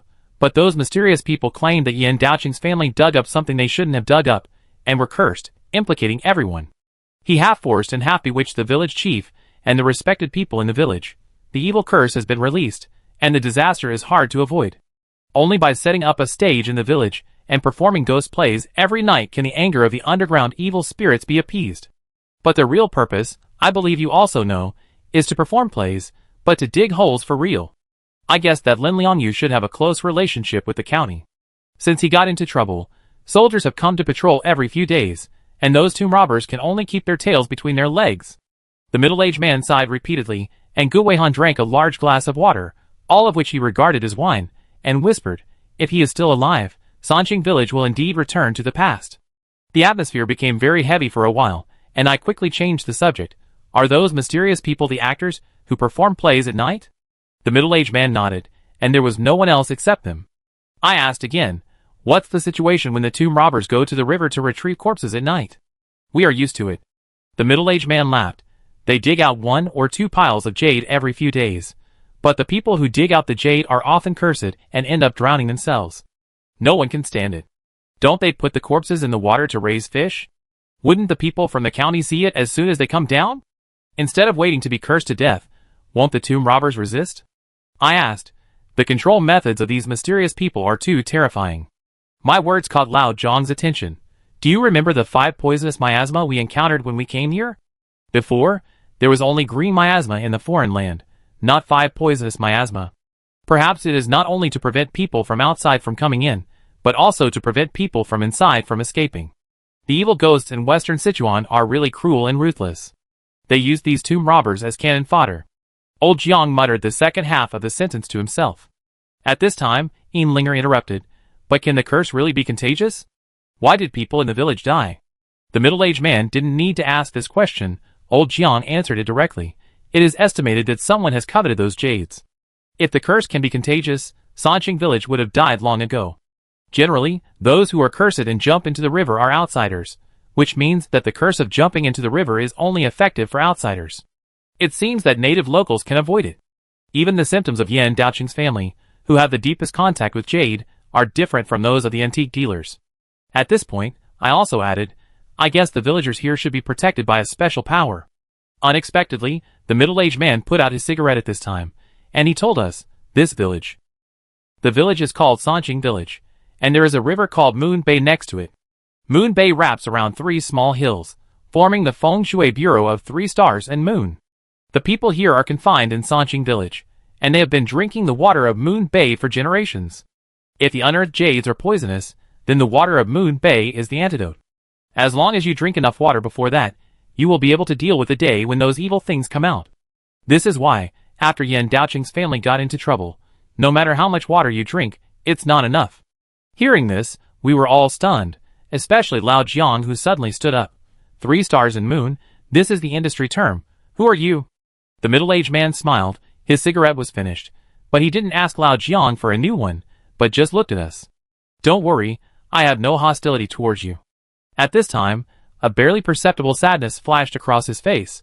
I am just a heartbroken man in the martial arts world, who wants to live here peacefully until I grow old. Man in the martial arts world? Old Jiang and I looked at the middle-aged man's eyes, but he didn't want to mention his past, but reminded us, the group of actors hid too deep, you won't be able to dig out any clues from them for a while, and you will even alert the snake. I give you a suggestion, start digging from the group of tomb robbers below. They are simple-minded and have limited abilities. After dinner, you will go to the first house at the east end of the village and wait for the rabbit. There should be unexpected gains. It can be seen that the middle-aged man has no ill intentions. Old Jiang's eyes rolled around. How can I be sure that this is not a trap? How can you let me believe you? The middle-aged man knew that old Jiang wanted to get to the bottom of his identity, so he smiled and took out a black thing from his arms and put it in old Jiang's hand. It was an iron swallow, not finely crafted, the kind that no one would buy even if it was sold at a small stall. But Lao Jiang was stunned and said in shock, You? Could it be that you are? Chapter 207. Before he could ask, we heard footsteps of a woman outside the door. Lao Jiang quickly hid the things in his bag. After the middle-aged woman came back, she was very polite to us, but she directly grabbed the middle-aged man's ear. Look at you, I bought all the wine, but you haven't cooked the dishes yet? Wife, there are outsiders here. Please give your husband some face. At this time, the middle-aged man was not as strategic as before, and looked like a henpecked husband. The middle-aged woman smiled at us embarrassedly, and then pulled the man's ear into the kitchen. Lao Jiang and I have very good hearing, and we can clearly hear the complaints coming from the kitchen. But the middle-aged man kept replying with the same sentence, Wife, I was wrong. I couldn't help but look at Linger, and I didn't know what our future would be like. When Linger found my gaze, she smiled subtly and changed the subject. Don't forget, you and your master owe me several big chicken legs.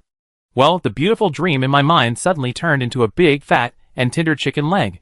After the meal was ready, the woman took the bowl and went to the house to eat by herself. According to the local custom, when there are guests, women are not allowed to sit at the table. This time, we had a happy meal. Lao Jian also put down all his guard, and he was very happy while drinking and arm wrestling with the middle-aged man. The man just smiled and looked in the direction of the house. For him, the world of martial arts had long been old, and now his identity was just a mountain villager with a wife who needed his care and children who needed his protection. Thinking back to the first time we met, I really didn't expect that such a simple farmer could be a great man who lived in seclusion in the city. After dinner, Lao Jiang and I planned to go to the east end of the village to investigate the situation. As a result, no matter what we said, Linger insisted on going with us. I couldn't stand Linger's coquetry, and Lao Jiang was afraid that Linger would go to Helanxue to complain after returning, so he finally agreed to take her with him. But there is a prerequisite, that is, people can follow, but the big bamboo basket must be left behind. This thing is too big, it's like a walking hot air balloon. Seeing that she couldn't convince us, Linger could only reluctantly agree to leave the big bamboo basket behind and give it to Gu Weihan for safekeeping, and repeatedly reminded before leaving, "Uncle with a big beard, you must not open it." Gu Weihan sneered. "Isn't it just an ordinary bamboo basket? At most, it's a little bigger than other bamboo baskets. How can I, a university president, do such a thing? TSK, I don't know who kept asking me what was in the bamboo basket all the way." Linger muttered. After that, the three of us set off quickly. On the way, I curiously asked Lao Jiang, "What is the origin of that iron swallow? Why did you lose your original vigilance after seeing it?" Lao Jiang took out the iron swallow from his arms. Not to mention a rough look, even if you look closely, the swallow is not very lifelike. On the contrary, it is very roughly carved, and it feels a little prickly when you touch it. It is an extremely inferior folk product of the Qing dynasty. Lao Jiang didn't care about this, but asked me to observe the difference between this iron swallow and other swallows. After I took it, I looked at it left and right in the sunlight. I felt that it was too ordinary. At this time, Linger said, "A normal swallow's tail will be forked into two, but it is divided into three. Linger is smart." Lao Jiang nodded with satisfaction, and then deliberately asked, "Have you heard of a name, the thief Swallow Li San? The famous chivalrous thief, in the late Qing dynasty?" My eyes lit up. Lao Jiang hummed. "You know, ordinary people hate thieves and robbers the most, but they give real respect to Swallow Li San. Legend has it that this person's muscles and bones are different from those of ordinary people since birth. Others have single bones in their calves, but he has double bones, so he is born with amazing jumping ability." Later, an old escort who traveled around the world saw Li San's talent. After testing, he knew that this person was kind-hearted, so he took him as an apprentice and taught him skills. Since then, Li San's light work has become famous all over the world. With a slight lift of his foot, he could jump onto the beam without any external force, just like a nimble swallow, so he got the name, Swallow Li San. At that time, the court of the late Qing dynasty was corrupt and incompetent, and many officials oppressed the people. Li San couldn't stand it, so he often robbed the rich to help the poor. He sneaked into the homes of corrupt officials, stole countless gold and silver treasures, and then scattered them to the poor in the city. In order to prevent corrupt officials from causing trouble to the people, every time he committed a crime, Li San would leave an iron swallow as a mark at the crime scene. It means that he will not change his name or surname, and all the crimes were committed by him, Swallow Li San, so if you want to find him, find him. Many poor people were so poor that they could not even make ends meet the day before and were planning to sell their children, but when they woke up the next day, they found a handful of silver coins on their pillows. Since then, Swallow Li San has been famous all over the world. People called him chivalrous thief, but his behavior angered the corrupt officials, and many of them united to trap Swallow Li San. As the saying goes, if you often walk by the river, you will get your shoes wet. But Swallow Li San's qigong was so high that even if they set up a net, used traps, drugs, lime and other means, they failed to capture Swallow Li San. A corrupt official knew that Swallow Li San was soft-hearted, so he deliberately captured a few people he helped, claiming that they were Swallow Li San, and wanted to behead the thieves as a warning to the public. In order not to harm the innocent, Swallow Li San had to stand up and surrender. On the day he was shot, the people in the city wept bitterly, and shouted that they were wronged. Thousands of people even said that they were Swallow Li San and asked the officials to arrest them. Swallow Li San was ready to die. That day, blood fell all over the ground. Everyone thought that Li San was dead, but they didn't know that he had an apprentice named Li Goer.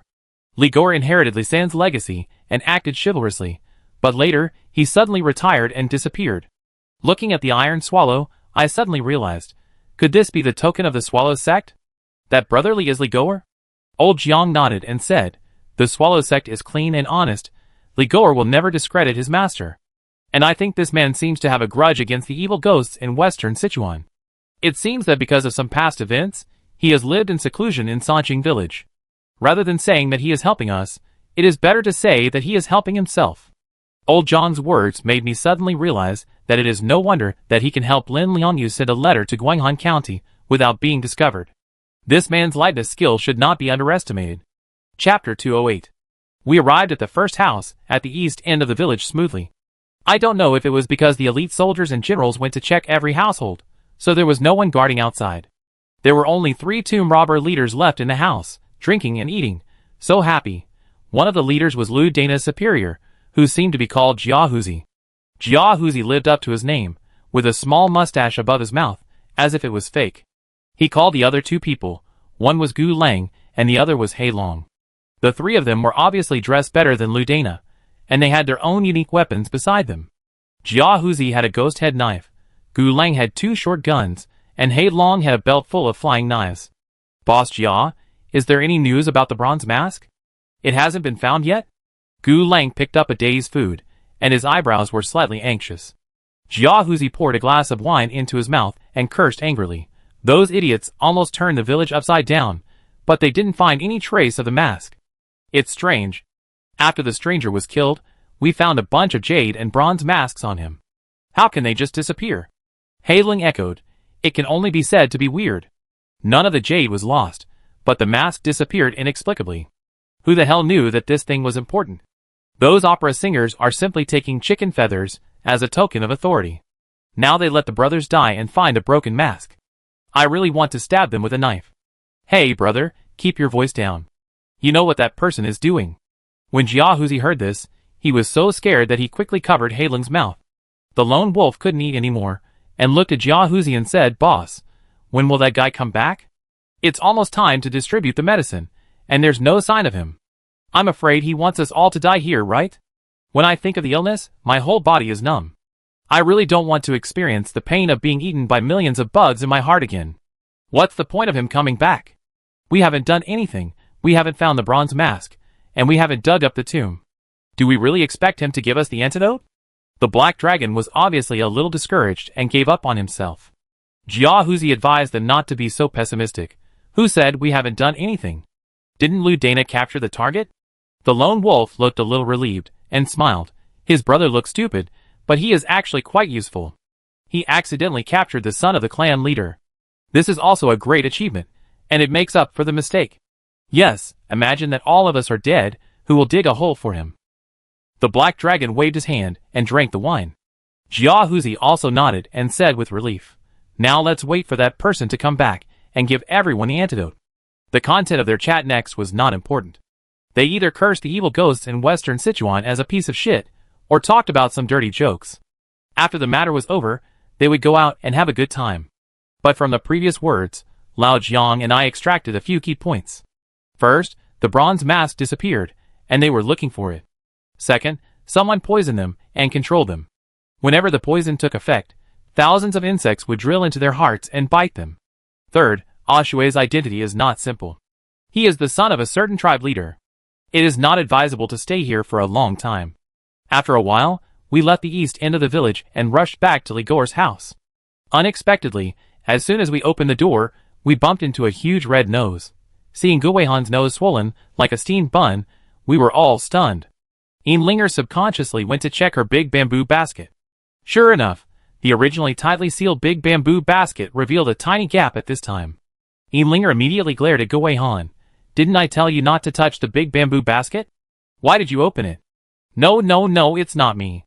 Guihan waved his hand, and lied with his eyes open. Seeing Guihan's funny look, Linger put her hands on her hips. Why is your nose red and swollen? Guihan still said stubbornly, I drank too much and bumped into it accidentally. Is that so?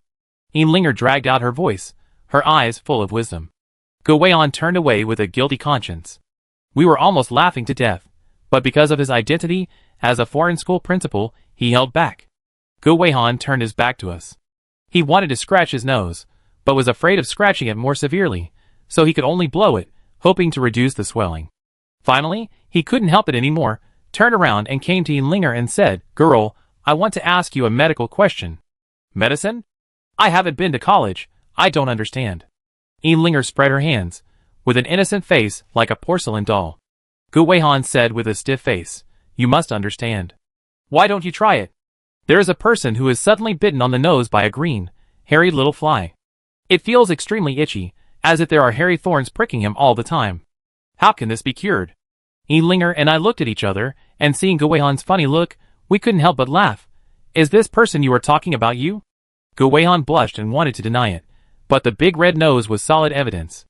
Little girl, I'm sorry, I was so curious about what was in the bamboo basket that I opened a small crack. Sure enough, he did move the bamboo basket, and the flying hair bit him. Lao Jiang sighed and asked Linger to help. They were all family members, so don't be so polite. Linger took out a bottle of green ointment from her arms and applied it on Gu Weihan's nose. The smell was very cool and pungent, and Gu Weihan sneezed several times in a row. Hold it, the redness and swelling will disappear tonight. Looking at the hand that was eager to touch the ointment, Linger warned. Gu Weihan was curious about insects. After the itching disappeared, he wanted to ask Linger about everything. He was even very interested in the ointment. Lao Jiang quickly stopped Gu Weihan and said that now was not the time to talk about these things. Instead, he told Gu Weihan what he had just found at the east end of the village. After hearing about Lin Liangyu's tragic death, Gu Weihan's eyes were slightly red. Just as he guessed, it was these tomb robbers who killed his assistant, but he was also very surprised that Shui was the son of the clan leader. You know, we still remember Shui's weak and vulnerable appearance. Who would have thought that he was so important, but why didn't the clan come to look for him? What did the evil ghost of Western Sichuan want Shui? At this time, there was a sudden sound of footsteps outside. It was Li Goer. Li Goer didn't say anything to us, but quietly pointed outside. It was already dark, and it would not be long before the tomb robbers went out to retrieve the body again. However, when we arrived at the gate and looked out through the crack of the door, we found that on the crooked bluestone road, a group of tomb robbers were carrying coffins out of the village. Could it be that after they retrieved the body, they put it in the coffin during the day and went out to bury it at night? Just as they passed our gate, I suddenly heard a quack-quack sound, like a group of toads calling. The sound was very low, as if it came from some kind of sealed container. It was the coffin, coming from the coffin. Chapter 209. I immediately understood that there must be a group of live toads in this coffin. I looked at Lao Jiang, who had already come up with an idea. He pushed the door a little wider, and saw several men in leather boots carrying coffins walking forward. They must be tomb robbers. Lao Jiang picked up a small stone, and when someone raised his foot to step over a roadblock, he hit the roadblock with a small stone. The stone rolled, and the man stepped on it and fell to the ground. As expected of Lao Jiang, if it were me, I would probably hit the other person's leg directly, which would make him fall, but it might alert these tomb robbers, and now, as he slipped, the coffin was overturned on the ground, and the black coffin lid rolled 3 times. I saw a group of toads jumping out, making a quacking sound. There was also a white and swollen corpse inside, with the face down, and the method of burial was prone. Everyone cursed and blamed the guy who fell. You idiot, I told you to be careful. What are you doing? I just avoided the stone, but who knew I would step on it? The man was also confused. Someone muttered, you are blind, so why blame the stone? The leader ordered impatiently, what are you yelling about? Do you want all the villagers to come out to watch the fun? Why don't you catch those troublemakers? The troublemakers probably refer to the toads, who took the opportunity to escape. These toads are covered with a layer of khaki outer coat. Except for their limbs, their heads and backs are full of large and small bumps, which are extremely ugly. Several tomb robbers reluctantly went to catch toads. After a long time, they finally caught them, put them in the coffin, and closed the coffin lid. Just as they were about to leave, the leader said again, take out the soul-sealing nails. Several tomb robbers were puzzled. Didn't the superior say that we can only nail the nails after transporting them to the back mountain? The leader glanced in the direction of the village, and his tone was mostly unhappy. Don't worry about them, just do what I want. Otherwise, you will catch all the toads along the way, and you will have no energy to work at night. That's right, it's even harder to walk on the mountain road. Another tomb robber echoed. Then, they took out 4 white soul-sealing nails, and nailed the 4 corners with hammers on the bluestone road. After a series of clangs, the tomb robbers left with the coffin. After they left, we returned to the house. According to the current situation, the drowned tomb robbers should all be buried in the back mountain, in a strange way of lying prone, and put into the coffin, and finally nailed with a soul-sealing nail. As he spoke, Lao Jiang suddenly realized, remember when we followed them last night, the tomb robbers bypassed a ditch? I suspect that the ditch is the back mountain. The middle-aged man nodded, that's right. At this time, Lao Jiang glanced at us and asked seriously, have you heard of a feng shui bureau called 7 Evil Soul Guiding Formation? This is the first time I have heard of 7 Evil Soul Guiding Formation. Li Goer narrowed his eyes, as if he had realized something. He once again mentioned the strange scene that appeared in Sanqing village when the jade artifacts were unearthed. At that time, a heavy rainstorm came, and a group of toads emerged from nowhere, making every household restless. Lao Jiang looked at me and reminded me, "Do you remember what was in the coffin of Yan Daoqing's house on the 4th day?" Of course I remember. The toads inside almost scared me. Lao Jiang told us, the strange phenomenon in Sanjing village started with heavy rain, and the toads appeared. What happened later was more or less related to these toads. I suspect that these toads are inextricably linked to the curse in the village. To be more precise, these toads are the carriers of the curse. His words awakened the dreamer, and Ligor motioned Lao Jiang to continue. Lao Jiang continued, "The evil ghosts in western Sichuan are very smart. They know that as long as the curse of Sanjing village exists, they cannot go to the tomb. No matter how many tomb robbers there are, they will all die one day, so they deliberately set up the 7 evil soul guiding formation. In fact, they use the coffins to imprison the nearby toads, and then bury them in the 3 hills in the Sanjing Banwei Bureau, use the 7 evil soul guiding formation to transfer the curse to the hills, and suppress it with the soul-sealing nails.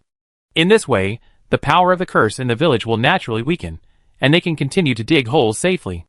At this point, Lao Jiang sighed sincerely. Breaking the situation with a situation, filling the situation with a situation, it's really not something these evil ghosts can come up with. It's really too clever. Ligor's eyes dimmed. Many years ago, I fought with the evil ghosts in western Sichuan. They were vicious, but their brains were definitely not so flexible. Just as Lao Jiang expected, Ligor really had a grudge against this group of people. Just when I was about to continue asking, Ligor sighed for a long time. "I don't want to remember those things anymore. I only know that my junior sister died in the hands of a pervert to save me, and even her body was ruined by that beast. This time, I will definitely avenge her when I see her again." Old Jiang promised him that there would be such a day. Thinking back to the time when my master personally annihilated the evil ghosts in western Sichuan, I didn't expect that there were still 4 disciples who dared to covet the national treasure. I, Jiang Donghu, will never let them leave Sanqing village alive. The remaining 4 evil ghosts in western Sichuan are the gambling ghost, the sex ghost, the greedy ghost, and the lustful ghost. Except for the lustful ghost who is a woman, the other 3 are all men. Gu Weihan was more concerned about another question. He asked us, "What should we do next?" Lao Jiang looked at Linger and smiled. "My welfare of food and accommodation should come in handy this time, right? The previous 5 poisonous miasma was caused by Yumiajiang.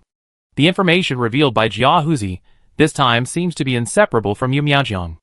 Linger nodded and stopped pretending. "In fact, as early as the beginning, I discovered the small flying wing of Mujiang. At that time, I had already kept a watchful eye. Until the 5 poisonous miasma appeared, I knew that this muddy water was likely to be weighted by people from Yajiang.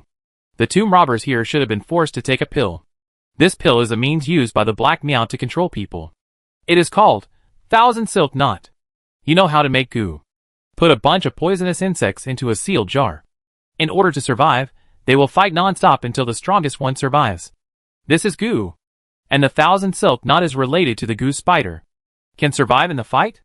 The spider is called goo spider, the male is called goo spider, the female is called goo spider, and the 1000 Silk Knot is a poison made by He Miao using the silk spit out by goo spiders when they are in heat to control people, called 1000 Silk Knot. Goo spiders have no attack ability during production. In order to protect them, goo spiders will wrap a group of spider silk around them a few days in advance.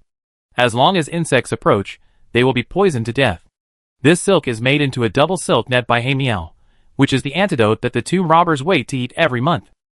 1000 Silk Knot will be in every. The poison will take effect on the 15th day of the month. When it takes effect, the body will feel like being crawled by millions of ants, and the heart will be bitten by countless poisonous insects. It is worse than death. Only by taking the double silk net a few days in advance can you be safe. However, the double silk net is not the antidote for the 1000 Silk Knot. The more double silk net you take, the more painful it will be when the 1000 Silk Knot attacks in the future, so the degree of control will be deeper. I can't stand this poison just by listening to it. Gu Weihan also patted his chest. God, it's a good thing they didn't give it to us, otherwise. Chapter 210. It should be because he is afraid of alerting the enemy. Old Jiang frowned, holding a cigarette in his hand, and asked Linger if she had the antidote for the 1000 Silk Knot. Linger shook her head. I don't have the antidote, and I don't know how to use the 1000 Silk Knot, but... She suddenly patted her big bamboo basket, smiled brightly, and said, I brought Han Shuiling with me this time. It has eaten a pair of poisonous spiders. As long as it is the poison of the thousand silk knot, it can solve it. Imlinger found a box carved from white jade in the big bamboo basket. After opening it, wisps of cold air came out of it, and a transparent leech lay inside. Imlinger said that as long as the patient's index finger is broken for a day, the leech can suck out the poison of the thousand silk knot. Now, there is a way to detoxify, but where to start? Guihan's eyes lit up, and he reminded us, isn't that fool on good terms with you? He was referring to Zheng Sanpao. It is undeniable that Zheng Sanpao is strong but simple-minded, which is indeed a good starting point. As soon as he said it, Imlinger was responsible for tricking Zheng Sanpao over. After she left, Ligor also returned to his own house. Zheng Sanpao lived next door to us. He came over after a while, with a red face. I guess he really thought Imlinger was interested in him. Until he saw that there were a few of us in the house, he was a little confused on the spot. Sister Linger, what are you doing? I talked to Lao Jiang about the things in the village, saying that Zheng Sanpao had been poisoned and we had to detoxify him. However, when Imlinger released the leech and Lao Jiang bled Zheng Sanpao's finger, we found that he was not poisoned at all. What's going on? Have we fallen into a trap? Lao Jiang and I were immediately alarmed. At this moment, Zheng Sanpao scratched the back of his neck and said, but my elder brother seemed to tell me that when he has a stomachache in a few days, he asked me to imitate him and pretend. Didn't your elder brother give you that kind of medicine? We really didn't think of this possibility. We thought that Lu Dana was not a good guy, but unexpectedly, he actually had some humanity. It was impossible to start with Zheng Sanpao now, and we all had a headache. Luckily, Zheng Sanpao was not too stupid. He looked at us and said, I'm not poisoned, but my elder brother is poisoned. Is that what you mean? Your elder brother has been in this village for a long time, and he probably got poisoned a long time ago. I replied. Then why are you still standing there? Zheng Sanpao grabbed my hand and wanted to pull me to detoxify his elder brother. This guy is not good at fighting, but he is very strong. For a while, I couldn't break free. Imlinger told him, you caught the wrong person, I can detoxify, he can't. Zheng Sanpao quickly let go of my hand and was about to pull Imlinger, but then he realized that men and women should not be intimate with each other, so he said, if you really care about your elder brother, let him come to us, don't let us go to him.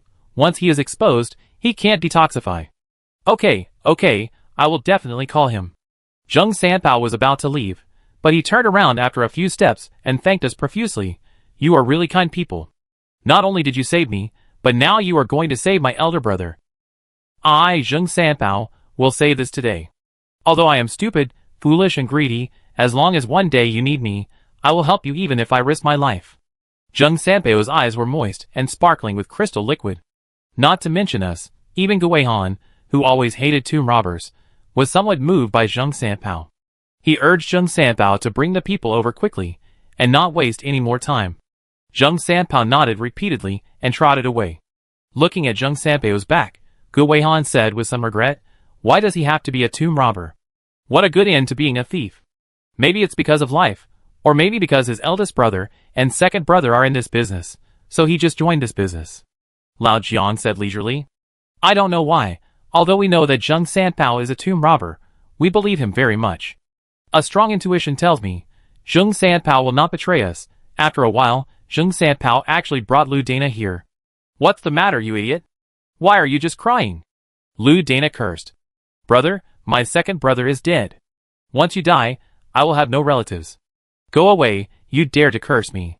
Lu Dana kicked Zheng Sanpao's, but while speaking.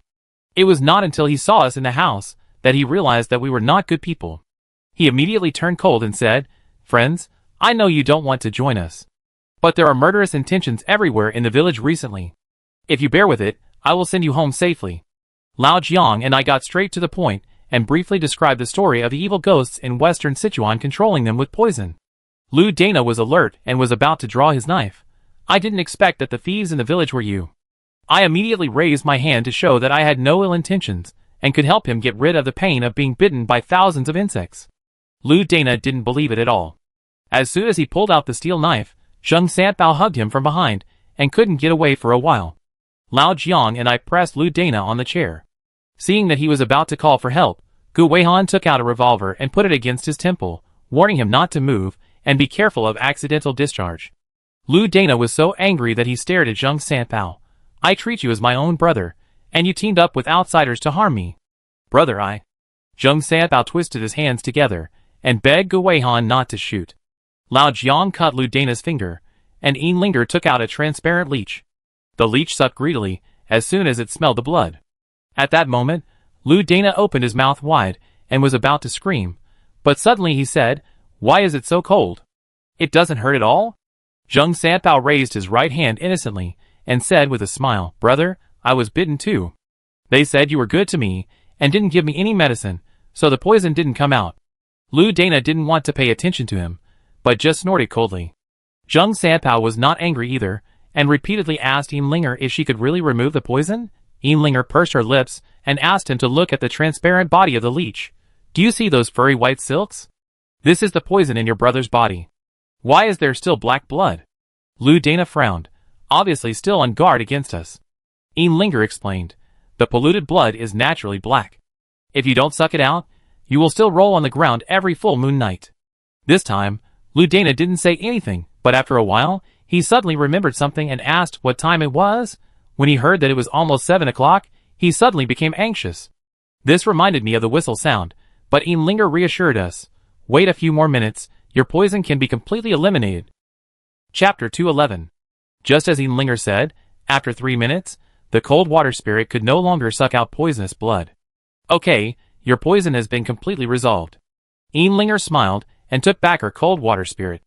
The transparent leech's belly was already wrapped in a layer of white silk, and there was black liquid flowing inside.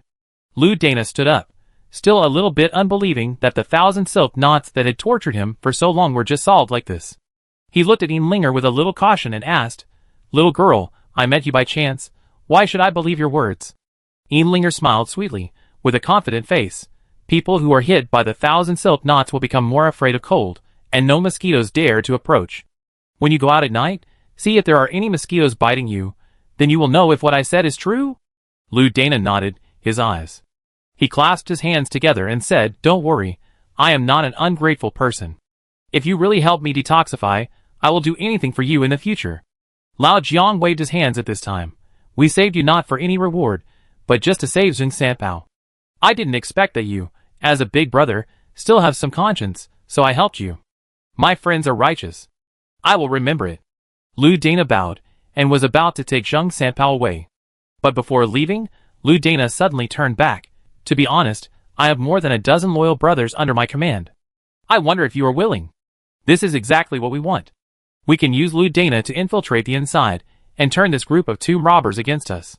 As a result, Lao Jiang deliberately put on airs and pretended to hesitate for a long time before agreeing. He also suggested that Lu Dana could report to his superiors, and everyone work together to detoxify and escape from the control of the evil ghost in western Sichuan. Lu Dana was so grateful that he wanted to become our sworn brother on the spot. Yin Linger made a face and snorted, "Wait until you are sure that you have detoxified yourself before thanking me, otherwise you will suspect that I am bluffing you again." Not long after Lu Dana dragged Zheng Sanpao away, a whistle sounded outside, and I knew that they were going to the river to fish out the body again. After confirming that this group of tomb robbers carried lanterns and shovels and marched out of the village, I asked Lao Jiang, "Master, is it too risky to let Lu Dana report to his superiors? Although these people are forced to do things, they are tomb robbers after all. It is impossible to guarantee that everyone is of the same mind as Lu Dana. If Lu Dana is betrayed, even a few of us will be exposed. I think Lao Jiang's actions this time are too blatant, and it is very likely that haste makes waste." Lao Jiang smiled nonchalantly and replied, "No, it's not a risk, but a certainty. There will definitely be someone among them who will inform on us. Although Jia Huzi's gang complains about the evil ghosts in western Sichuan, they may not necessarily stand on Lu Dana's side in the rebellion. What's more, there are so many tomb robbers. Even if Lu Dana convinces his superiors, and the superiors pass the message down, there will be people with bad intentions who will inform on us. Then why do you let Lu Dana go?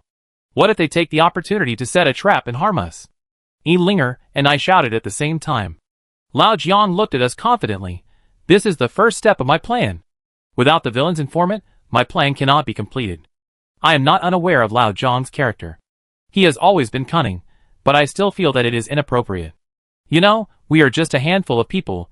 We can only deal with the evil ghosts in western Sichuan at most, and the remaining tomb robbers are enough to tire us to death even if we fight them in a round-robin battle.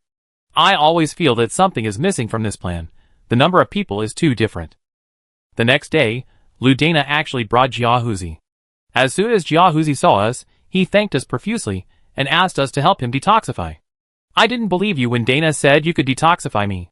But I saw that he was no longer afraid of the cold, and he drenched himself with 2 buckets of well water in one day, and there were many mosquito bites on his body. You know, since we took that medicine, we dare not take a cold shower. Although there are no mosquito bites at night, as long as the full moon comes, it feels like a nest of worms in our stomachs, and we are bitten and scratched. It is really unbearable for ordinary people. The tuft of beard on Jiahuzi's mouth jumped as he spoke, which was a funny feeling. Lao Jiang gave Yinlinger a look, and Yinlinger immediately used Han Shui-ling to detoxify Jiahuzi. Just like Lu Dana's curiosity and doubt, Jiahuzi couldn't believe that such a small leech could suck out all the toxins in his body after seeing the transparent leech. After an instant's stick of time, Han Shui-ling sucked out all the thousands of knots and contaminated blood in Jiahuzi's body. Lao Jiang brought a basin of cold water to Jiahuzi. Jiahuzi didn't dare to rinse at first, but soon he rinsed thoroughly. It's great, I haven't taken a bath for a long time. After Jiahuzi confirmed that he was fine, he immediately agreed with us to meet at the river outside Sanqing village at 8 o'clock tonight to detoxify all his brothers. He was grateful to us again and asked us to come in time. After Lu Dana and Jiahuzi left, we made sure that no one was listening outside the house, so we started talking. What I was more curious about was why we had to gather outside the village. If we wanted to detoxify, wouldn't it be more appropriate to find a place in the village? Old Jiang said coldly. This Jiahuzi is very scheming. On the one hand, he is detoxifying himself and getting rid of the control of Qiansuji. On the other hand, he wants to set a trap and use our heads to ask for the good of the Sichuan evil ghost. This is a false surrender plan.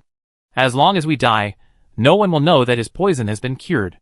At that time, he will take advantage of the Sichuan evil ghost's relaxation of vigilance and find a suitable opportunity to escape from Sanqing village. Isn't it beautiful? When I heard this, my heart jumped. Wouldn't that be Lu Dana? They will not survive with Zheng Sanpao, and they will probably be destroyed by Japan. Lao Jiang nodded. Although this Lu Dana is more alert than Zheng Sanpao, he is actually a discarded pawn in Jiahuzi's hands. He might be charged with treason. Yinlinger couldn't help it, and pouted. Then do we still have to go tonight? Lao Jiang replied, of course we have to go. You know it's a trap. Yinlinger's face was bulging, and her eyes were wide open.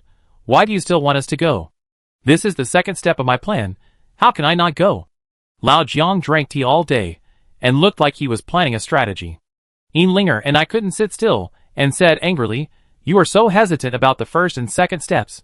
What if we are caught in one fell swoop? At this moment, Lao Jiang and Gu Weihan looked at each other and laughed at the same time. Someone will definitely be caught in one fell swoop tonight, but it will definitely not be us. Chapter 212. I don't know what Lao Jiang and Gu Weihan are up to. They kept their mouths shut and refused to reveal anything. They just smiled and told everyone to eat and sleep well, and wait for the show in the evening. I don't know how long I slept, but I was so tired that my bones were all soft. Suddenly, there was a series of bang bang bang sounds outside. It turned out that the middle-aged man was chopping wood, with a sharp axe in his hand, and every time he fell, he would split the wood in two. It was almost the appointed time, so Lao Jiang asked us to prepare all the tools. Before leaving, I asked Lao Jiang if Ligor would go. This man's qigong was unparalleled in the world, and he might be able to help us a lot. Lao Jiang showed a mysterious smile. Don't worry, he has a more important task to complete. It turned out that in the afternoon, Lao Jiang had told the middle-aged man all the plans. Although he was not convenient to show up, he also wanted to do his part for us, so he asked Lao Jiang what he could do. Lao Jiang told him not to worry about the fighting outside the village, and to light the stage immediately when he saw flares in the sky. Ligor agreed readily. I'm not good at killing people, but I can make do with setting fires. And these firewoods are prepared for tonight. At this time, the night is dark, and a bright moon hangs high, illuminating the bluestone road under our feet. Yinlinger carried a large bamboo basket, and Gu Weihan carefully checked the revolver, filled it with bullets, and put it on his waist. My weapon is still the god-slaying dagger. Although I promised Miwa Xiaoxiao that I would not let it be covered in dust again, this little ancestor will never listen to me. I guess it depends on her mood later. Old Jiang was leisurely smoking Hardman, leading the way with me, while Gu Weihan was responsible for the rear. We arrived at Moon Bay outside Sanqing village 5 minutes earlier than the agreed time. Jia Huzi and others had been waiting there for a long time. But we saw 4 or 5 men behind him, all holding steel knives and looking ferocious. It was obviously a hangman banquet. As soon as they saw us coming, Lu Dana and Zheng Sanpao came up to greet us enthusiastically. Lu Dana smiled and said, "This time, not only Boss Jia is here, but also the leader of our hundreds of heads is here. Isn't it face-saving? You can just call him Master Han later. His nickname is Daechunhan, and he is the #1 character in the Sichuan tomb robbing world. I have actually seen the so-called Master Han. It was him who took Ah Shui to the stage to report. I didn't expect Jia Huzi to invite him. Daechunhan is about 40 years old, bald, with a plum blossom tattoo on half of his face, looking neither male nor female. Master Han, this is the master who can detoxify everyone," Lu Dana said to Dao Chunhan with a flattering smile. Jia Huzi, who was standing next to him, lit a pipe for Dao Chunhan. Dao Chunhan smoked the golden pipe and glanced at us and asked, "Are all the people here?" "All the people are here, all the people are here." Lu Dana nodded repeatedly. Dao Chunhan gave Jia Huzi a look, and Jia Huzi proudly threw a few hemp ropes and said, "Since everyone is here, you can tie yourselves up, so we don't have to do it." Lu Dana and Zheng Sanpao were very surprised. They looked at each other and asked, "Are you kidding us, boss? Aren't you going to detoxify the brothers tonight?" But Dao Chunhan and Jia Huzi standing opposite didn't look like they were joking at all. Old Jiang looked at Lu Dana sarcastically. "It's already now, you still don't understand? They are clearly going to take our heads for the reward. There should be a lot of tomb robbers ambushed on both sides, right?" As soon as he finished speaking, Jia Huzi clapped his hands. In the darkness, 30 or 42 robbers emerged from the bushes, led by Black Dragon and Lone Wolf. This group of tomb robbers were sturdy, and had a sharp knife on their waists, which frightened Zheng Sanpao at the time. Lu Dana subconsciously protected Zheng Sanpao behind him. Old Jiang just laughed there, which made the hot-tempered Black Dragon dissatisfied. "What are you laughing at, old man? Believe it or not, I will nail your throat with a flying knife." The smile on old Jiang's face still did not fade. He said in a shocking way, "I give you 5 minutes, tie yourself up with a rope." After that, old Jiang kicked the hemp rope on the ground in front of Dao Chunhan, Jia Huzi and others.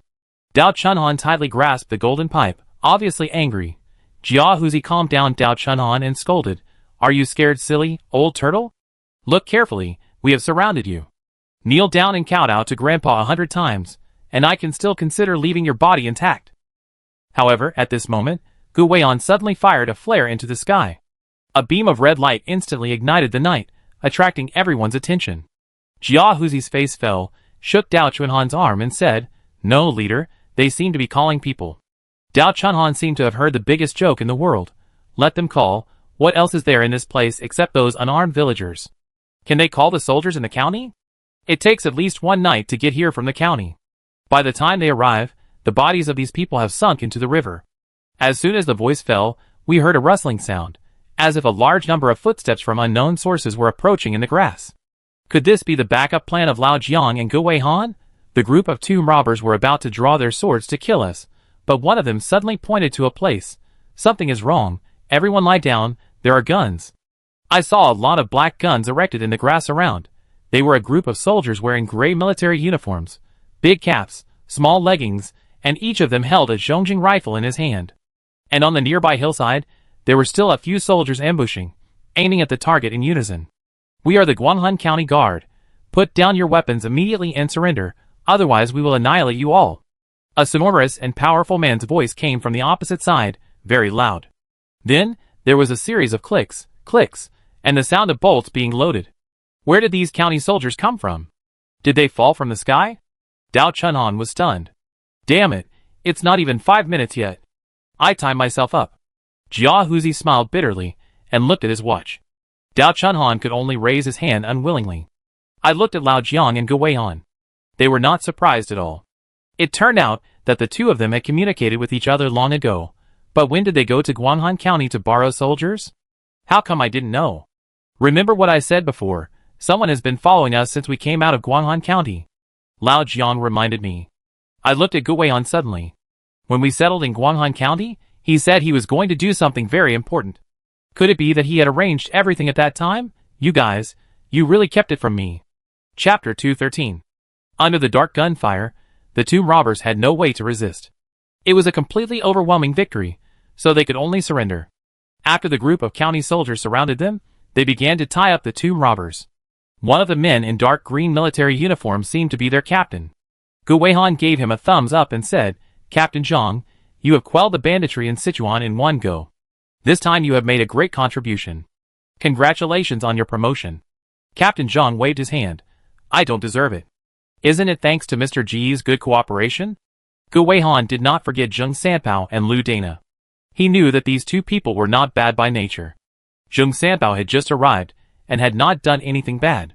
Lu Dana had nothing to do with Lin Liangyu's death.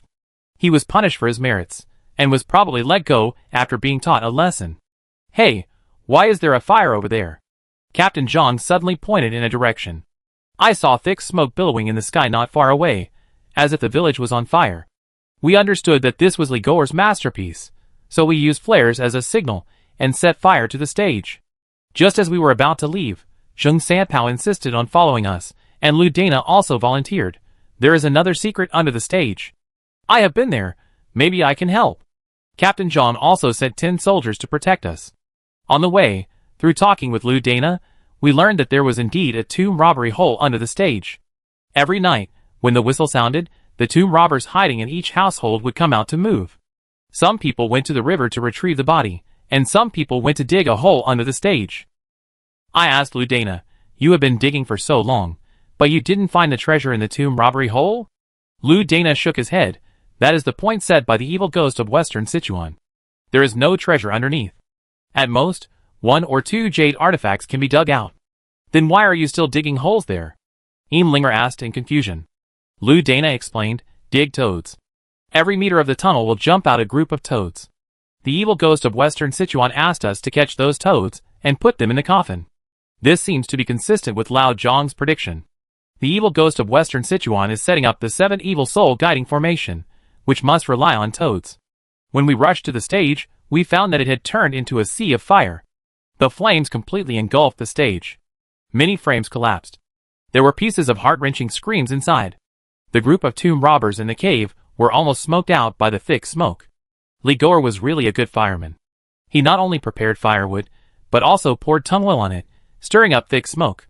The county soldiers caught the tomb robbers as they were running away. There are still people inside. Yan Daoqing's family is all down there. One of the tomb robbers felt guilty and asked us to save Yan Daoqing's family. They were not dead at all, but were locked up under the stage. I asked Linger to stay outside while I and Lao Jiang jumped into the sea of fire to save people, but she insisted on following us, and even Lu Dana and Zheng Sanpao rushed to help. A huge space was opened up under the stage.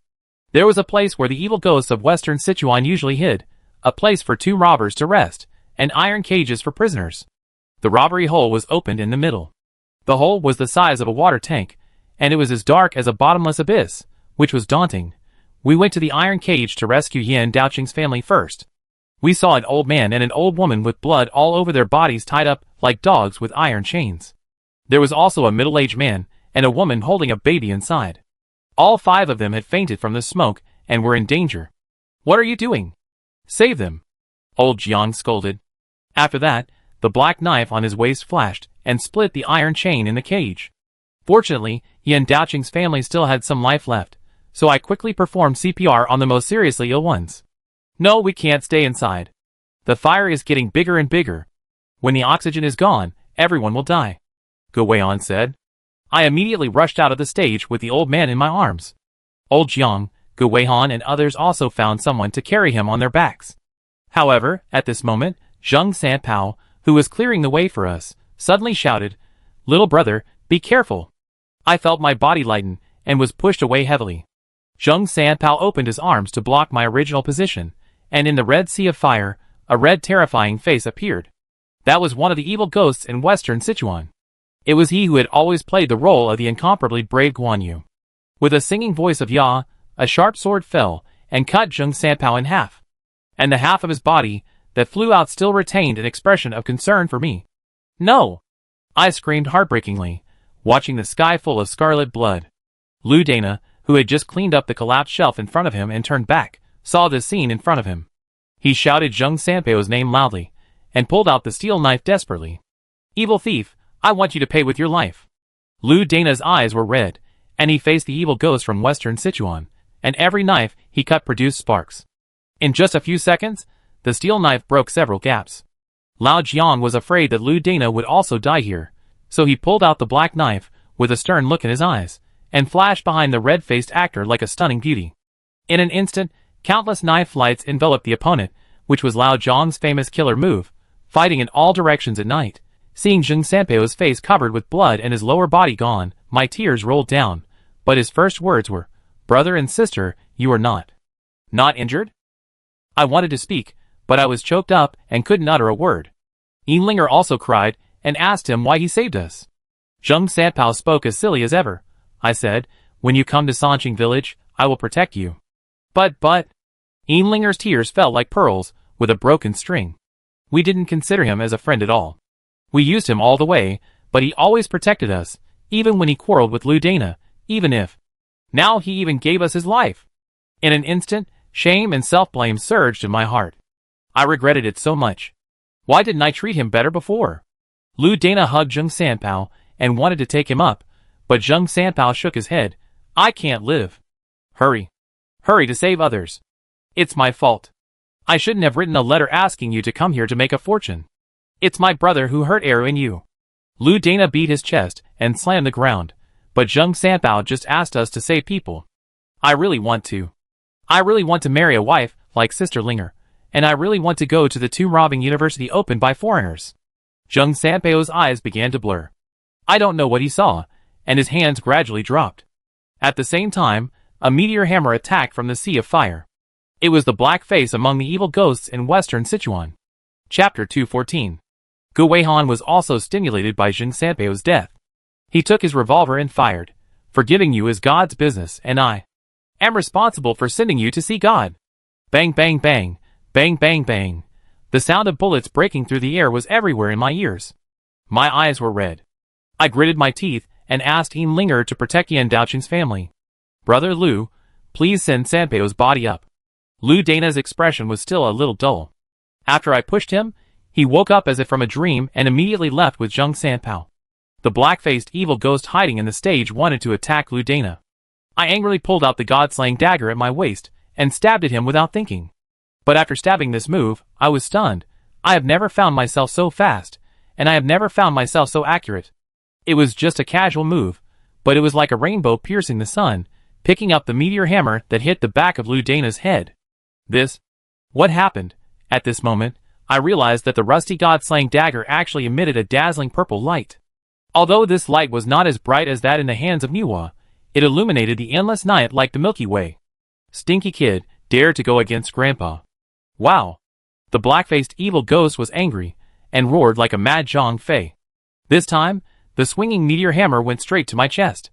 If I was hit by this thing, I'm afraid my internal organs would be broken. I immediately used the god-slaying dagger to block it. Strangely, this dagger seemed to hide an unknown power, allowing me to complete the next 3 combos. Block the hammer, break the chain, and fight back. In just 1 second, the iron chain of the meteor hammer was cut by the god-slaying dagger, and I rushed forward like flowing water, and then cut off 3 fingers of the black-faced evil ghost. Damn! This kid is weird. How can such a young man break the heavenly wolf hammer technique that I have practiced for 30 years? The black-faced evil ghost was killed by surprise, screaming and retreating, not even daring to pick up the meteor hammer. I was about to give him a second blow, and another white-faced evil ghost rushed over. The opponent was holding a pair of short swords. There was a saying in the Jianghu of the Republic of China, an inch shorter, an inch more dangerous. Therefore, those who can use short weapons are good hands, and this person should be better than the previous 2. I subconsciously wanted to retreat to Lao Zhang's side, but in a trance, I felt that I had a fighting spirit for no reason, and I actually held the god-slaying dagger tightly and faced the white-faced evil ghost. At the same time, Niwa's little words came to my mind. God descends, ghosts and humans avoid. Have you learned this knife? The dagger that kills the gods in the dark is also telling me. There is no move in the world, everything is in a thought. I feel your grief. So you name this knife. Grief, how about it? At this moment, I am like a martial arts master who suddenly opened up the Ren and Du meridians, waving my arms, and bringing out one after another of the sharp cold light. The wind is strong. Grandpa's Wuchang double swords are also broken. The white-faced evil ghost no longer pretends to be Liu Bei. It keeps changing its face to deal with my violent storm-like attack. It was yellow for a while, grinning and shooting hidden weapons at me. It was green for a while, and suddenly the whole person turned into a ball of green smoke and circled behind me. After a while, it turned white again and stabbed me in the vitals with a dagger. My chest was filled with murderous intent. Although I was scratched for several days, I didn't feel any pain at all. There was only one thought in my mind: Zheng Sanpao should not have died in vain. I want you all to be buried with him. I roared this sentence in anger. Where had the two evil ghosts from Western Sichuan seen such a desperate and evil fighting method? They were already scared in their hearts, so they quickly threw away their robes, sang a line of opera, and hid in the darkness together. They were like invisible ghosts, appearing and disappearing in their main battlefield. Li Jing'an, let's go! At this time, Lao Jiang had already noticed that something was wrong with me. He glanced at the dagger with a worried look on his face and said to himself, "Alas, although you have good intentions, this power. Can he control it?" After that, he dragged me away. The fight was over on his side. Although the red-faced evil ghost was extremely powerful, how could he be a match for the Black Knife Qilin? After 10 rounds of fighting, Lao Jiang killed the other party with a flash of lightning, which was also a revenge for Zheng Sanpao. Yinlinger also moved all of Yan Daoqing's family. This underground cage full of sins was empty. Just when we were about to leave, we saw the two evil ghosts from Western Sichuan who had just disappeared with a trick. It turned out that they were also planning to run away. But I didn't expect that Gu Weihan and Lu Dana were guarding outside. With a gunshot, the white-faced evil ghost's head exploded. Gu Weihan's casual gunmanship was finally accurate. Lu Dana held the steel knife and slashed the black-faced evil ghost fiercely. "Remember, I am Lu Dana who killed you. Don't report the wrong name in front of the King of Hell." Before leaving, Lao Jiang suddenly stopped and said, looking at the room where the evil ghosts from Western Sichuan were hiding. There was a tea table with 5 cups of tea on it. There are 4 evil ghosts from Western Sichuan in total. Who is the remaining cup of tea for? Lao Jiang muttered to himself. I was more concerned about another question. No, we have only solved 3 evil ghosts from Western Sichuan so far, and there is 1 left. To prevent a sneak attack, Lao Jiang and I quickly left this place of trouble. Yinlinger came forward with concern and asked if I was seriously injured. However, at this moment, I found that the shadow under her feet suddenly stretched and turned into 2, and my scalp numbed for a moment. The next moment, I pushed Yinlinger away, pulled out the god-slaying dagger and stabbed it. I only heard an ouch, and a woman in white suddenly appeared in the dark, and the god-slaying dagger just stabbed her calf. This woman is Sun Shangxiang, who sang in the opera before, and is also the sexy ghost among the evil ghosts in Western Sichuan. The sexy ghost has barbs on her 10 blood-red fingers, which looks very strange. Fortunately, I reacted quickly. When the sexy ghost wanted to fly over and grab me, I swung a bench and smashed her 3 or 4 meters away. Coincidentally, there was a bottomless pit dug by tomb robbers. Hundreds of toads had gathered in it at some point, each with a small red lantern-like eye, making a quacking sound. The sexy ghost fell into the hole, and was drowned by the toads. She screamed heartbreakingly, "No, don't come over." However, more toads greeted her, and one by one the toads climbed up her neck and covered her face. Chapter 215. All the evil spirits in Western Sichuan were annihilated, and I finally breathed a sigh of relief for a day, but Lu Dana knelt on the ground, holding Zheng Sanpao's body in agony. It turned out that Zheng Sanpao had followed him since he was a child and regarded him as his elder brother. As long as Lu Dana wanted to do something, this little follower would always be behind him. Lu Dana knew that tomb robbery would never end well, so he never wanted Zheng Sanpao to get involved. But this time his hometown really suffered a disaster, so he could only agree to his brother to come and seek refuge. But he didn't expect that it would ruin the lives of Zhao Eru and Zheng Sanpao. I really want to go back to the past, even if it's just to take them to fry fish in the water and catch rabbits in the mountains. At this time, Lu Dana regretted it very much. We were also very sad. Yinlinger sobbed softly in my arms. Brother Sanpao is really good to us. The raging fire had gone out. Li Goer walked over slowly and said lightly, "There will always be such a day when you are in the world. No matter what, the evil ghost in Western Sichuan is dead, and Sanqing village can finally restore its former tranquility." Cough, cough, cough. A cough interrupted our conversation. It turned out that Yan Daocheng woke up. Although we all wanted to know the true location of the treasure from him, we asked another question. Have you seen a young man from an ethnic minority wearing blue clothes?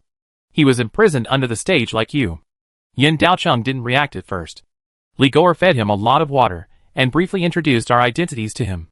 Yin Daocheng then said, "He seems to be called Ah Shui." Not long after he came in, he was moved away by a mysterious person.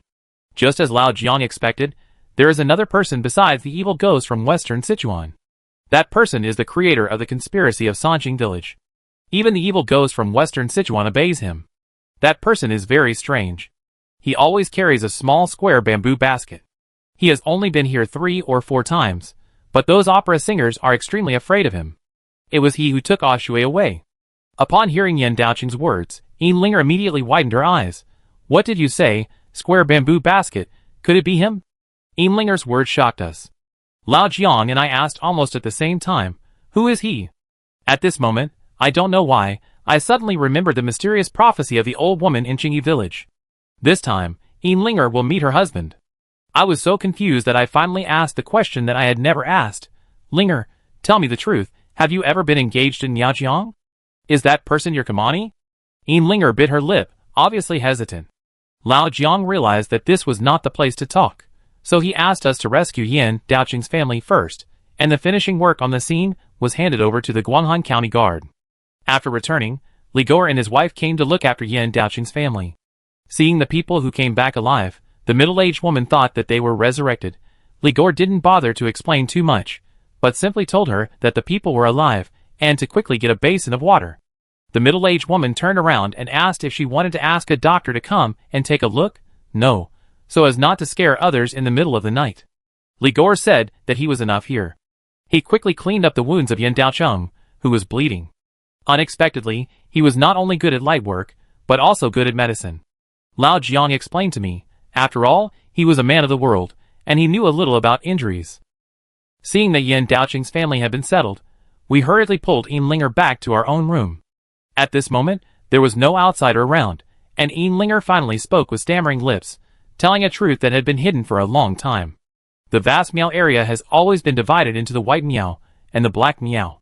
Although these two forces originated from ancient times, neither of them has been submissive to the other for thousands of years.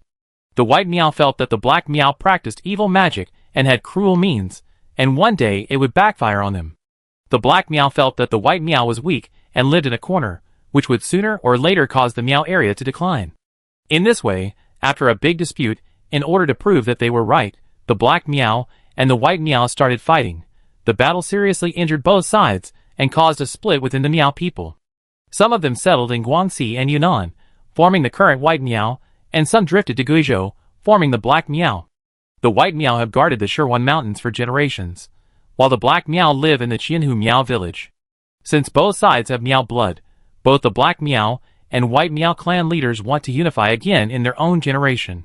But if they only rely on fighting Gu, no one can win. The Black Miao are completely different from the White Miao. The White Miao are often kind-hearted. As long as outsiders do not touch their taboos, they will be a very enthusiastic nation. After all, Yin Linger is a living example. The Black Miao style of doing things tends to be, "I would rather let the world betray me than let the world betray me." Over the years, I don't know how many conflicts have occurred with the White Miao, and the Gu masters of both sides have suffered damage. In the end, the White Miao Gu king couldn't stand it anymore, and in order to avoid bloodshed among the tribe, he took the initiative to negotiate. The Black Miao Gu king put forward a condition that he could negotiate, but he must let her daughter marry his son as a concubine. This was an intolerable humiliation, but the White Miao Gu king agreed for the first time, for no other reason than to exchange for peace. The White Miao Gu king was Yin Linger's mother. My mother said that she was not only my mother, but also the mother of the entire White Miao. I grew up being loved by my tribe, and it's time to make some contributions to the White Miao. Yin Linger's eyes turned red, and transparent tears fell one by one, which made my heart ache. "Brother Jinglan, I didn't mean to hide it, but I really don't want to let that bad guy Wuxi be my Kamani." I touched her head to show that I understood. Old Jiang told Yin Linger not to worry. "In short, you are not only the daughter of the Bai Miao leader, but also a member of Qilin, and the apprentice of the fourth sister. Why do you want us to be such a lovely little princess's concubine?" "Humph, don't even think about it." Although the Bai Miao leader's intention is unknown, from the fact that she tolerated Yin Linger's escape from Miaojiang and joined Qilin, she did have plans for her daughter. Otherwise, Yin Linger would not be standing here. Yin Linger wiped her face, burst into tears and laughed, and continued, Anyway, I'm not sure if it was Wuxi, but he was carrying a square bamboo basket, which was passed down to him by his father. Liu Jiang has always respected women, and the Bai Miao has followed this tradition. But the Black Miao completely ignored the teachings of their ancestors. Not only can they intermarry with outsiders, they even allow outsiders to learn their witchcraft. Wuxi's father is a gifted outsider, even more powerful than his mother. That is, he repeatedly led the Black Miao to attack the White Miao, completely disregarding the feelings of his own people and the lives of his subordinates. When mentioning the square bamboo basket, Linger felt a chill. If Linger's bamboo basket was filled with her elf friends, then the Wuxi bamboo basket was filled with the world's nightmare. It was almost full of Black Miao poisons that could kill people. Chapter 216. At this moment, I suddenly realized that the prediction of the old woman in Qingyi village was actually true, but how did she predict it? Is there really a person who can predict the future in this world? Or did she recognize Linger's identity and saw Wu Xi in and out of Qingyi village? I don't know these, but Linger raised a question. Logically speaking, the Black Miao are not interested in treasures. If they are short of money, they can just find a rich businessman to blackmail. This time, they actually intervened in the affairs of Sanqing village, and they may be the mastermind behind the scenes. This is something I can't figure out at all. Also, they have 12 witch gods in the Black Miao. Even if they are interested in treasures, sending 12 witch gods is enough. Why let their young master take risks personally? Linger's IQ is actually very online this time, as if this is the real her. It's just that she deliberately hides her shortcomings from the outside world on weekdays, showing a willful attitude. After all, only such a willful and reckless little princess, who escapes marriage, can make the White Miao explain to the Black Miao and avoid a war. The doubts she raised were also what we wanted to ask, but no one present could answer them. Lao Jiang smiled bitterly and waved his hands. To be honest, I really don't want to fight with the monsters of Haimu. After I go back, I must have a good talk with the boss. This mission is not only A level, but also S level. Young Master Haimu, it's definitely S+. Isn't this obviously sending me and my apprentice to die? But Lao Jiang said it, but he didn't mean to retreat. After all, there are 2 old friends in Yanjing City waiting for us to save their lives. The curse here has killed so many people, and the matter of Sanqing village must be explained. That night, after all the 2 robbers were arrested, the guards filled the hole under the stage. When everything was done, Captain Zhang would escort the 2 robbers back to their deaths. What awaited them was a belated trial. Whether they would be shot or imprisoned depended on their luck. When Captain Zhang came to say goodbye to us, Gu Weihan specifically pleaded for Lu Dana, hoping that he could be forgiven for his cooperation. Don't worry. He made great contributions to catching the thieves, and another brother died. Alas, it's a pity. Just punish him to take his brother's ashes back to his hometown for burial. Captain Zhang was also a reasonable person, and he personally funded Lu Dana's travel expenses to return home. This is the best outcome we can get for Lu Dana. After watching the guards leave, we plan to carry out the last step of the plan, see what is hidden under this Sanqing village. However, just when we wanted to wait until Yan Daoqing's family was in better condition tomorrow, and then ask for clues, Li Goer suddenly knocked on the door. There is bad news. The old man may not survive tonight. It turned out that Yan Daoqing was old and had been imprisoned in a dark cage for a long time, and was beaten every day. He was already exhausted. But facing the torture of the evil ghost in western Sichuan, he still relied on his willpower and refused to say a word, because he knew very well that as long as he didn't say it, he would still be useful. Otherwise, not only would his family be exterminated by Japan, but the entire Sanqing village would also be dragged into hell. We cannot judge whether Yan Daoqing is right or wrong. He is just an ordinary old farmer in the mountain village. His cognition is limited. He just wants to make some money so that his family can live a good life, but he didn't expect. Now that his family has been saved, Yan Daoqing finally feels relieved and is about to die. Although we couldn't bear it, we had to take this last chance to ask him where the treasure was. Yan Daoqing knew that we risked our lives to save his precious grandson from the sea of fire. He cried and held my hand tightly. Baby, you are all benefactors. Only you can know this secret. As he spoke, he pointed to the north. It's right there, water wheel water. Yan Daoqing, who was barely breathing, hadn't finished his last sentence when he suddenly kicked his legs and the light in his eyes disappeared. One of his hands still kept holding me tightly, and the other hand pointed stiffly to the north. Did Yan Daoqing die like this? This scene was unexpected by everyone present, but he left us too few clues. Old Jiang sighed, and pulled up the quilt on Yan Daoqing to cover his face. I hope he will have a good journey. In order to prevent more dreams at night, we set off immediately. At this time, the moon was about to fall, and a new day was about to begin. The light of the morning star sprinkled on the bluestone slabs, giving an indescribable sense of vicissitudes. So many things happened that night.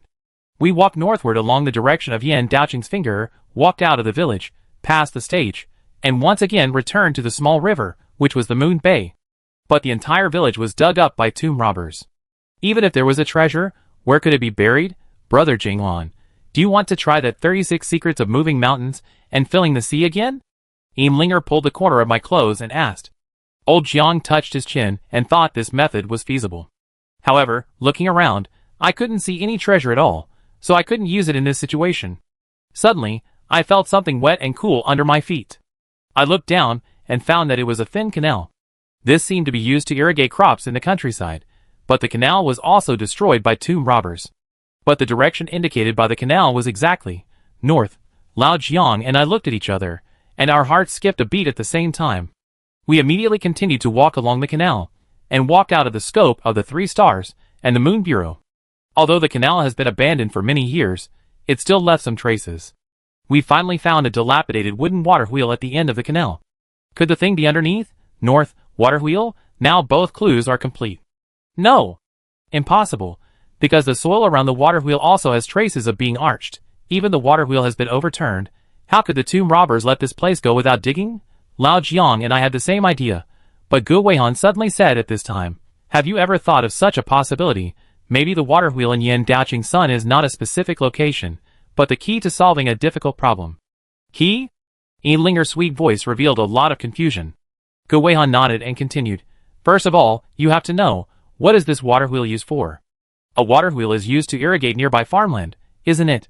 It originated in the Eastern Han Dynasty, and is a machine developed by our ancestors to make full use of water power. My mind turned quickly, and I immediately repeated the knowledge I learned in school. However, Gu Weihan did not continue what I said, but mentioned another thing. Before coming here, I checked the Guanghan County annals for the past 5 years, and found something strange. In fact, the annual rainfall in Sanqing village is not small, but the water in their village has always been in short supply. In February, April, and June every year, the water level in Moon Bay will drop.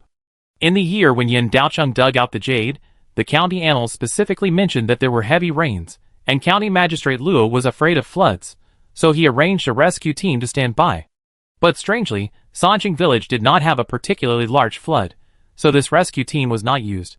What's even stranger is that, this rainstorm actually caused the water level of Moon Bay to drop by 5 centimeters. Hearing Gu Weihan's words, Linger couldn't help but be surprised. Just 5 centimeters, so short. Do you need to mention it? Gu Weihan replied, you know that rainstorms always increase the water level, but it didn't increase but dropped instead. This is against science, don't you understand? I heard the strangeness in it, but couldn't help smacking my lips. I don't understand all the scientific statements you mentioned, so why don't you just tell us directly, what's going on? Gu Weihan pointed to the ground and showed a confident smile. I suspect there is a vacuum zone under Sanqing village. Chapter 217. Old Jiang was afraid that we didn't understand, so he took the initiative to add, that is to say, there is another space below. I couldn't help but mutter, as expected of a university president, he has a lot of nouns. This vacuum zone was closed for thousands of years before, and then for some reason, it was broken, so in recent years, the water in Moon Bay has actually poured into it. Gu Weihan became more and more excited, pointing his finger at the ground and turning in circles. Now you understand, the treasure that the tomb robbers are looking for is not under the 3 stars, but under the moon. Old Jiang seemed to be convinced by Gu Weihan. He took out a cigarette, but for some reason, he didn't want to light it, but put it under his nose and sniffed it. I guess that the reason why those tomb robbers committed suicide in Moon Bay was not simply jumping into the river to commit suicide. It is very likely that the powerful cursed power under Moon Bay was calling them, and tempting them to go in to achieve their ulterior motives. But unfortunately, those tomb robbers were too stupid, and finally became innocent ghosts in the water. Hearing this, Linger couldn't help but jump back. Fortunately, we didn't get tricked, otherwise we would have died. We didn't get tricked, but we have to go to this underground place. Old Jiang smiled bitterly. Linger subconsciously looked at me, but I asked another question. But now, how do we get in? Gu Weihan stretched and said, it's very simple, just like we did before in a foreign land, waiting for a rain. In this way, we have to stay in Sanqing village for a few more days. Although the two robbers were all captured, the people in the village still didn't like Yan Daoqing's family. Only we and Li Gou'er held a simple funeral for Yan Daoqing. Fortunately, Yan Daoqing's son and daughter-in-law were fine. They didn't want to live in Li Gou'er's house forever, but they never returned to the two-story building. Instead, they returned to the old house where they lived. Perhaps in their eyes, the two-story building was an unexpected fortune. Never take things that you shouldn't take. Although they understood this principle a little late, it's not too late. 3 days later, the glass bottle hung under the eaves by Gu Weihan finally condensed frost flowers, and he reminded us to be prepared. We don't know how much groundwater will flow into the vacuum belt. Just in case, we searched for the equipment left by the tomb robbers in the village. In the eyes of the villagers, none of these tomb robbers are good people, and no one wants their dazzling equipment, which is a bargain for us. We searched and found a lot of diving goggles, and several sets of waterproof suits. This thing is soaked in tung oil, and it is slippery. It is called mouse skin in the folk. It can keep water away from the body when going into the water. At dusk, the long-awaited rain finally came. It started with a drizzle. We had been waiting near the water wheel early, ready to start digging as soon as it rained. Gu Weihan hid under an umbrella, peeling peanuts leisurely. Why are you in a hurry? The rain hasn't seeped in yet. The rain got heavier and heavier, and the drizzle turned into moderate rain. The whole sky became a black pot bottom, like ink pouring down little by little, blowing on our faces with the wind. Soon, a downpour came. Clatter, clatter, this heavy rain was raging. Gu Weihan had just finished eating the peanuts in his bag. He threw away the umbrella, picked up the engineer shovel beside him, and walked over. In the dark night, a resounding Sichuan dialect sounded, digging the soil. We all dug down along the water wheel. The soil in the field had been dug, but no one had moved under the water wheel. Perhaps the tomb robbers never thought that the real location would be under such an inconspicuous water wheel. And to dig out the vacuum zone, such a timely rain is needed. In fact, before digging, Lao Jiang and I stared at the water wheel and observed it intently. We found a very strange and interesting thing. Whenever rain fell, a small vortex would form near the water wheel. Lao Jiang told me, this is the phenomenon of dragon sucking water. The vortex means that there is nothing underneath. We kept digging down. In order to avoid falling into the puddle suddenly, we put on diving goggles in advance. But this diving goggles also has a problem. Although it can protect our eyes from being affected, the rain falls on the diving goggles, making it blurry. As the rain got heavier, our vision became more and more blurred, and we could only dig down by feeling. While digging, Lao Jiang suddenly stopped the shovel. Oops, I seem to have dug too far. Dig too far? What do you mean? I asked Gu Weihan and I at the same time. But before Lao Jiang could answer, I felt my feet go empty, and my body instantly became unstable. At the same time, a strong current swept me up. Could Lao Jiang have dug through to Moon Bay? Why do I feel like there is a river here? Then, my sight was replaced by darkness.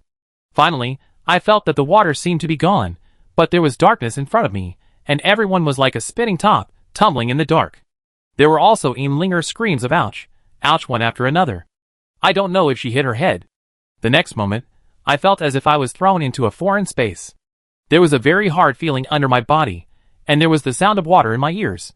I took off my goggles, and it was still dark in front of me, without a trace of light. Lao Jiang, are you there? Linger, are you okay? I subconsciously called out their names. Lao Jiang coughed, and Linger replied, what a hell of a place. There was also Gu Weihan's unhappy voice. It seems that you don't regard me as a friend at all. There are 3 people, but you only forgot me. Lao Jiang turned on the flashlight at this time, and asked us to stand up first. Under the weak light, I found that there was a huge underground world in front of me. It was gloomy all around, and I could only see a little outline. There was a little water under my feet, but the amount of water was not much, and there was only a slight splashing sound when walking on it. Lao Jiang took a step forward, trying to illuminate the things in front of him, but the light was too weak, so I turned on a flashlight. This time, I could finally see more clearly, but I didn't expect that what came into view was a 3-story earthen platform full of weird atmosphere, which looked like an ancient altar. This altar exudes a kind of dark green luster, eerie, as if standing in the underworld. It is made of a kind of green rammed earth, and it looks like tens of thousands of green poisonous snakes stacked together, spitting out terrifying tongues. No, there seems to be something inlaid on this altar. I walked over quickly and turned the flashlight to the brightest. Oh my god, it's a bronze mask. Each layer of this three-story altar is inlaid with a huge bronze mask. It looks square, with a triangular nose and a pair of bulging eyes. That's him. I couldn't help but point forward and scream. The bronze mask here is exactly the same as the one that entangled me before. Just looking at it, a fear from the depths of my memory spreads all over my body, making me tremble from the inside out. Chapter 218. Everyone's eyes were drawn to the green altar. This altar exudes a cold luster, and its shape is extremely strange. It does not look like the architectural style of the Central Plains at all, but more like the exotic beauty of ancient Egyptian civilization or Sumerian civilization. It is in the shape of a huge trapezoid, with a platform on the top. There is a tree growing in the middle of the platform. The tree is so high that it reaches the sky, giving people a feeling of being cold at high places. No, that tree is not alive. It is made of bronze. It is a bronze tree. Oh my God, I have seen bronze vases, bronze tripods, and bronze swords, but this is the first time I have seen a bronze tree, and a bronze tree this tall. I couldn't help but exclaimed, and found that there was a white jade staircase leading straight up along the altar to the bronze tree, just like a ladder to worship the gods in heaven, connecting the earth and the sky. When the flashlight shone on the bronze tree along the ladder, the weak light was instantly swallowed up, as if this disrespectful behavior angered the gods, which made me feel a moment of fear. There were shadows all around, and only the real altar could be vaguely seen, which deepened our fear. Lao Jiang was no longer stingy, and directly threw a flare, and then we saw an extremely weird scene. It turned out that there were 9 branches on this bronze tree, and the top of each branch was tilted upward, like a hand raised high, carefully holding something. At a glance, the things looked like bronze birds. The strangest thing is that each bronze bird holds a thin and long bronze chain, 9 in total. At first glance, the 9 bronze chains are like shackles for prisoners, hanging from the top of the altar, and the other end is tied to the distance. But the end of the bronze chain is dark, and no one knows what it is tied to. Gu Weihan carries a pocket monocular telescope with him. He picked up this foreign thing and observed it. Suddenly, he shouted excitedly, "The birds perched on each branch have 3 legs. This is the golden crow in Yinhua mythology." Golden crow. I immediately thought of the 3-legged golden crow on the sun god bird ring. I grabbed the telescope without hesitation and stared at the bronze tree. Sure enough, the 3-legged bird perched on the branch was almost identical to the 3-legged golden crow on the sun bird ring. But what was the purpose of the ancient Shu people building such a majestic altar underground and casting a 7 or 8 meter high bronze tree? What's more, this place is located in Sichuan. We have previously calculated that the ancient Shu kingdom should belong to the same era as the Shang dynasty. In that era, even the Shang dynasty, which was proud of its bronze civilization, might not have the ability to cast such a tall bronze tree, let alone a remote small country. The difficulties and dangers to be overcome are simply beyond human power. Old Chiang stared at the bronze tree and murmured, "No, there is a way. They are very smart. They use the segmented casting method. That is, the craftsmen cast the upper, middle and lower parts of the bronze tree separately, and then piece them together into a complete bronze tree." On the way here, I kept wondering if the ancient Shu people really existed. After all, there are few books that record them for 5,000 years. But now I am shaken. I saw that there were several bronze statues under the towering bronze tree. They were worshipping the tree, as if they were in a mysterious sacrifice.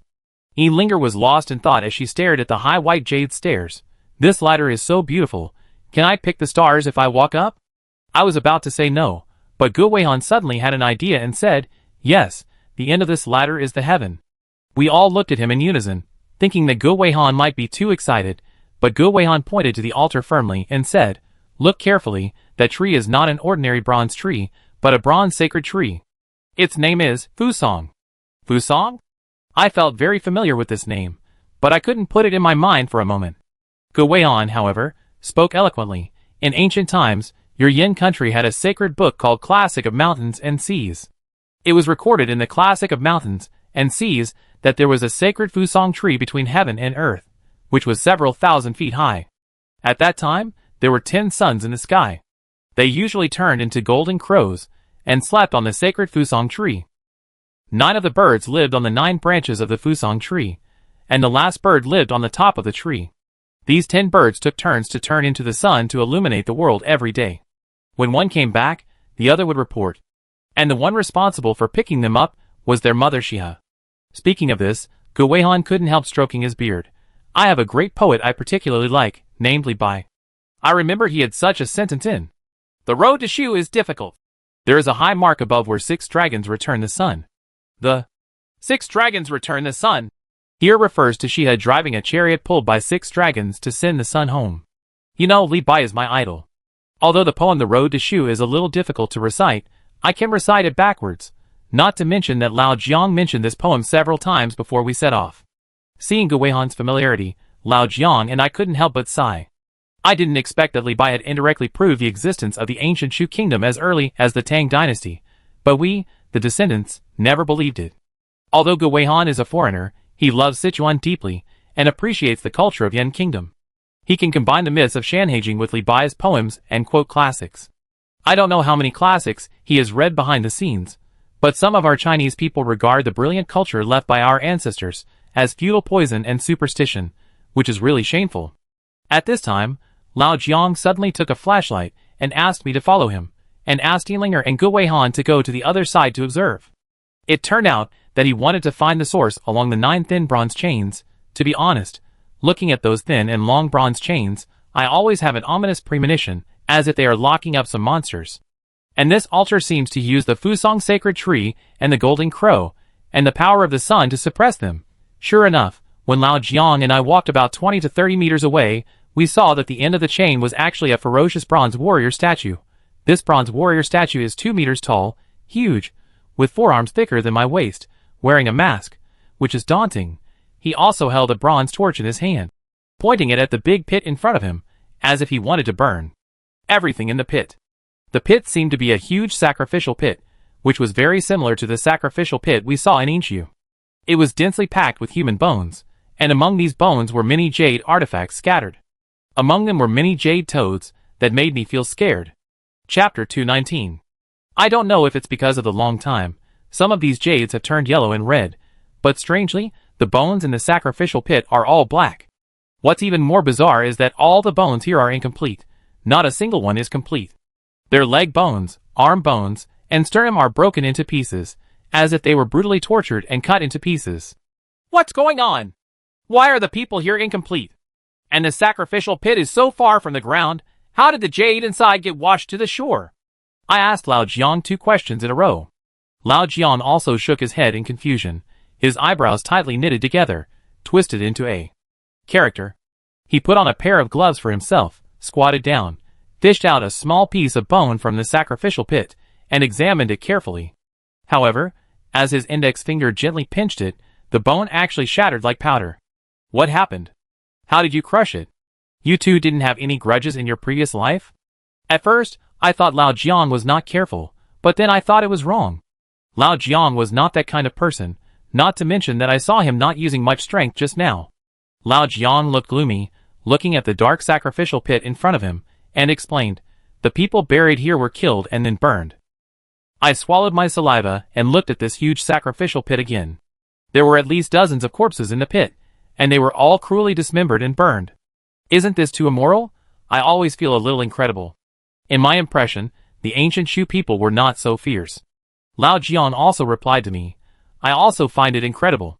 In the ancient Shu culture that I know, this is almost a remote small country that does not fight with the world. They do not have the tradition of living sacrifices like the Shang dynasty, nor do they have the habit of killing prisoners of war and slaves.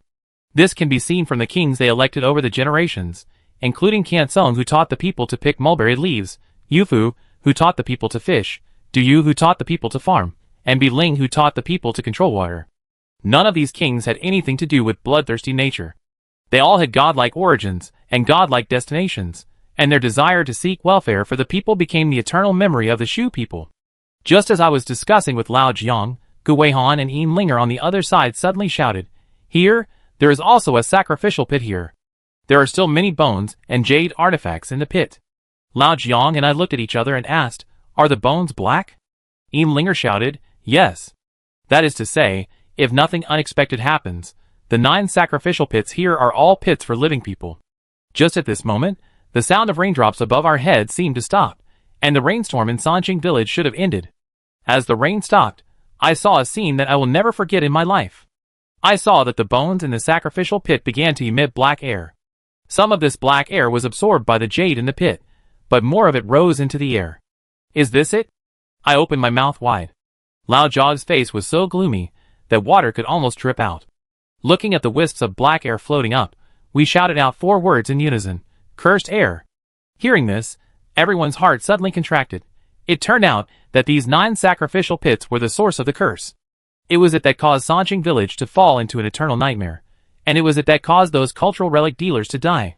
Even more, this cursed air followed all the way to Yanjing, and infected Xiang Wanli, and Su Jingxing through the jade toad. All this is so terrible. In front of me, there seemed to be a scene of a group of people jumping into the water desperately, like puppets being controlled. This is probably not a mausoleum, but an altar to suppress evil spirits. I trembled and said my inner guess. At this time, Gu Weihan and Yin Linger also came to join us with flashlights. Regarding these sacrificial pits, Gu Weihan put forward his own ideas. Have you carefully looked at the bronze warriors beside each sacrificial pit? Don't you think it's strange that they are not holding knives, but torches in their hands? Has Principal Gu seen this kind of warrior? Old Jiang knew that Gu Weihan specialized in Bashu culture, and he might have had some special experience. Gu Weihan did not disappoint us. He told us, in my early years, when I was adventuring alone in the primeval forest, I had the honor of visiting a mysterious tribe. This tribe has not left the mountains for generations, nor has it communicated with the outside world, but they have inherited the oldest customs of the Shu people. I became curious and wanted to ask where they met and what the tribe was called. Gu Weihan said in an unprecedented serious tone, I'm sorry, because I swore in the name of God that I would never reveal their existence. But what I can reveal is that they will perform a strange sacrifice on a certain festival. This sacrifice is called Liao's sacrifice. The so-called Liao's sacrifice refers to using flames to burn all ominous things. For example, if someone in the village died of plague, they would hold a Liao sacrifice to burn the body of the deceased, and finally seal the bones underground, believing that this would drive away the plague. Therefore, Gu Weihan speculated that the ancient Shu people may have held such a burning sacrifice at the underground altar to suppress the ominous signs. It must be said that Gu Weihan's words opened up new ideas for us. Lao Jiang and I both felt that it made sense. And I added a sentence that hit the nail on the head. They may indeed be holding a burning sacrifice, but the ominous sign they want to suppress is not the plague, but the curse on these unknown dead. I am too sensitive to curses, with the mark of Legion engraved on my body. Lao Jiang suddenly realized. In other words, the reason why so many jades are placed in these pits is actually to absorb curses. The jade is warm, and can absorb the ominous air in the world. After the black air is absorbed, it shares the power of the curse, causing the jade here to appear more or less yellow and red. For example, the red spot on the forehead of the jade toad is the best proof. In other words, those red spots are the curses that are absorbed. The curse on the corpses was dispersed, but who knew that these jades flowed out with a heavy rain, and through Yin Daoqing's hands, a terrible disaster was brought about. Then the question is, what is the identity of these corpses? Why do they carry curses? Are they cursing the ancient Shu kingdom? I asked 3 questions in a row. Yinlinger also bit her lip and asked in confusion, did they curse this land before they died because they were killed by the ancient Shu people? Or were they killed because they carried a curse? Was such an altar built under Sanqing village used to suppress them? What kind of deep hatred is there between the two? Old Jiang, who was originally a little headache because of my questions, looked at Gu Weihan. Gu Weihan looked up at the sky, and obviously couldn't answer these questions. There was no place to explore nearby. In order to continue looking for clues, we walked towards the altar boldly. Chapter 220. Everyone walked on the straight upward stairs. I don't know what kind of jade the stairs are made of. They are translucent white, and can clearly reflect our reflections when we walk on them. Each step is very high, and we need to take big steps to go up. The only thing to be thankful for is that there is no mechanism on the stairs that will make it empty once stepped on, which makes us feel relieved. On the altar are the 3 bronze statues we just saw. They are surrounding the central Fusong sacred tree and worshipping it, as if they are doing their own job. The 3 bronze statues are made according to the height and physique of normal people. They are wearing silk robes and masks on their faces. They are square and have triangular noses, which is exactly the appearance of their unique masks. The bronze men on the left and right seem to be worshipping the tree, with almost the same posture. The bronze man in the middle is slightly different. His hands are facing up, as if he has prepared some treasure to offer to the sacred tree. But the strange thing is that the hands that were raised upwards were clearly empty. This person should be the high priest. I stared at the high priest's hands and became more and more curious. What do you think he is holding in his hands? How should I know? I was not present during the sacrifice. Linger pouted her lips, angry that I had given her a big problem. Old Jiang is worthy of being the Black Knife Karen. He changed the subject and said, what if we use the reverse method?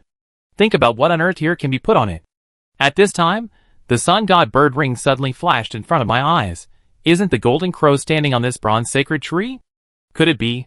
For some reason, I took out the repaired sun god bird ring from my backpack and put it on the high priest's hand, and it was exactly right. Wow, brother Jinglan, you are so smart. Li Jinglan, you are really amazing. Little kid, very good. Linger, Lao Jiang, and Go Weihan all gave me a thumbs up, but at this moment, a surprising scene happened. As the sun god bird ring returned to the hands of the bronze high priest, a beam of golden light burst out from the sun god bird ring and shone on the bronze sacred tree. At that moment, the entire bronze sacred tree seemed to be bathed in the light of the sun god. This mysterious power also affected the 9 sacrificial pits. The black air rising from the 9 sacrificial pits seemed to be suppressed, and all drilled back into the bones. Seeing this scene, I was ecstatic. I know, it's the sun god bird ring. The problem in Sanqing village is that the sun god bird ring is broken and has flowed out, causing the suppressive power of the altar to loosen. No wonder I carried the jade all the way but was not killed by the curse, because I put the sun god bird ring together, and it helped me suppress the curse power on the jade toad. At this point, Linger suddenly interrupted. So we ran so far in vain? At that time, we should have given the sun god bird ring to Professor Xiang and Professor Su to touch it. At this time, I realized that I was too excited. When I went to Yinqing University to find Mr. Su and others, I had the sun god bird ring in my backpack, but the curse on them was not lifted. Lao Jian also frowned. Things are far from that simple. Don't forget that the sun bird ring has been destroyed, and the divine power it infused has also been destroyed.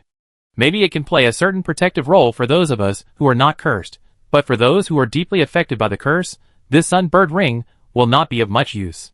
To put it in a more popular way, this curse is a disease.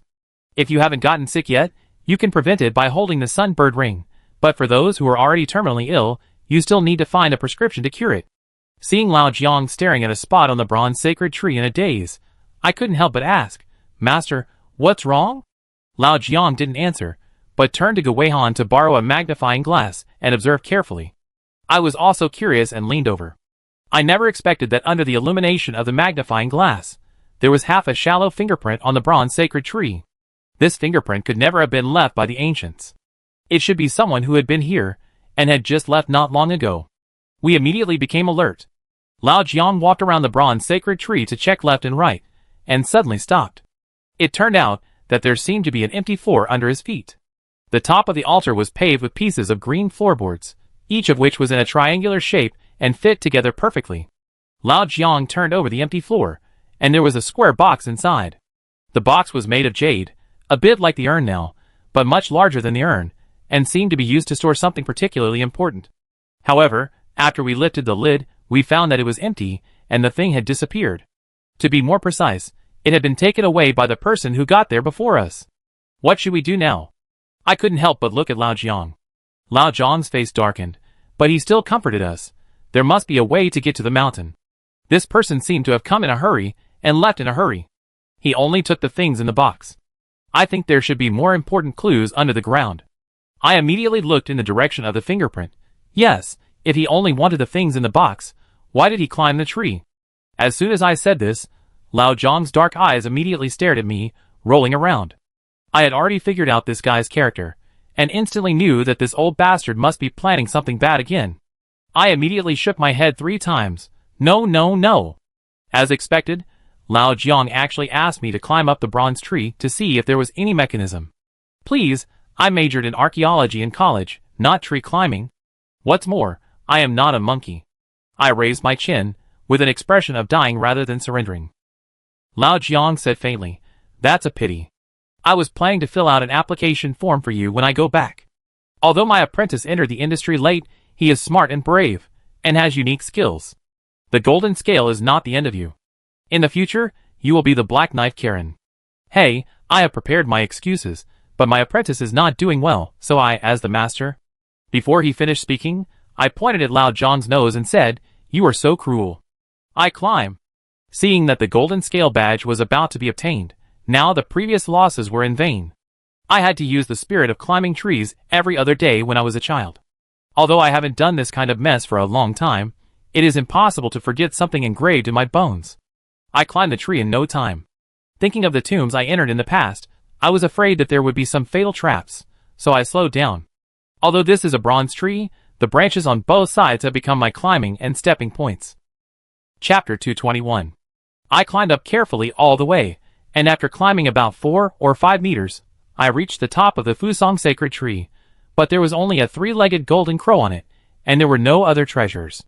The 3-legged golden crow was originally copper green, but because of the illumination of the sun god bird ring, it was now shining with golden light, as if it was standing in the middle of a sun, shining on all living things. And it had 3 legs.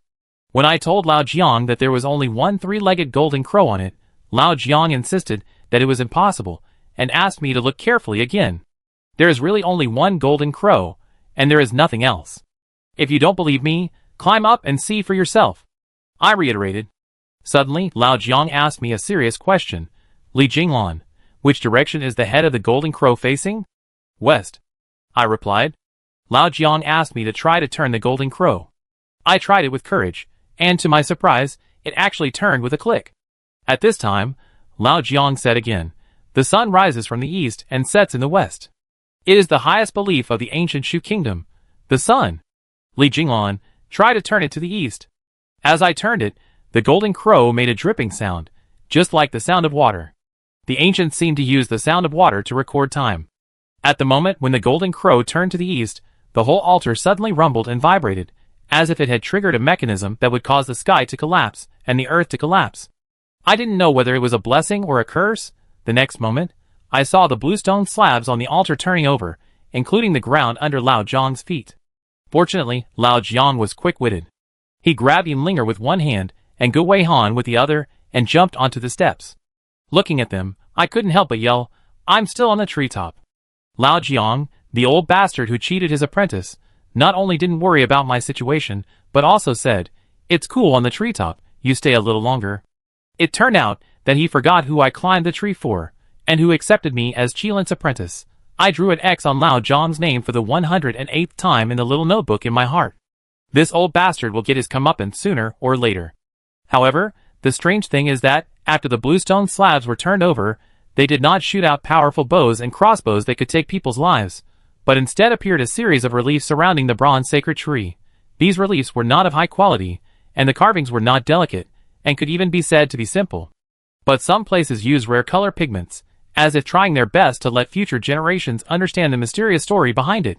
At the beginning of the mural, a man in green clothes appears. The man looks handsome, and has a fairy-like aura. Strangely, there is a white silkworm lying on his shoulder. This man is very familiar, and looks very much like the god worshipped in the temples everywhere in Qingyi village. And behind him is a group of exiled people. They wandered all the way, and finally came to a place along the Yangtze River. I can't tell where this place is. I can only see that the natives here are wearing animal skins and leaves. When they see the luxurious silk on the green man, they are envious and show eager eyes. The man in green clothes seemed to have bid farewell to his hometown, and came here because of a sad past. He saw that people here liked his clothes, so he settled down for a short time. After settling down, he began to tell everyone that the luxurious silk was made of the silk spit out by the silkworm that accompanied him. At the same time, he taught everyone how to plant mulberry trees and how to raise silkworms.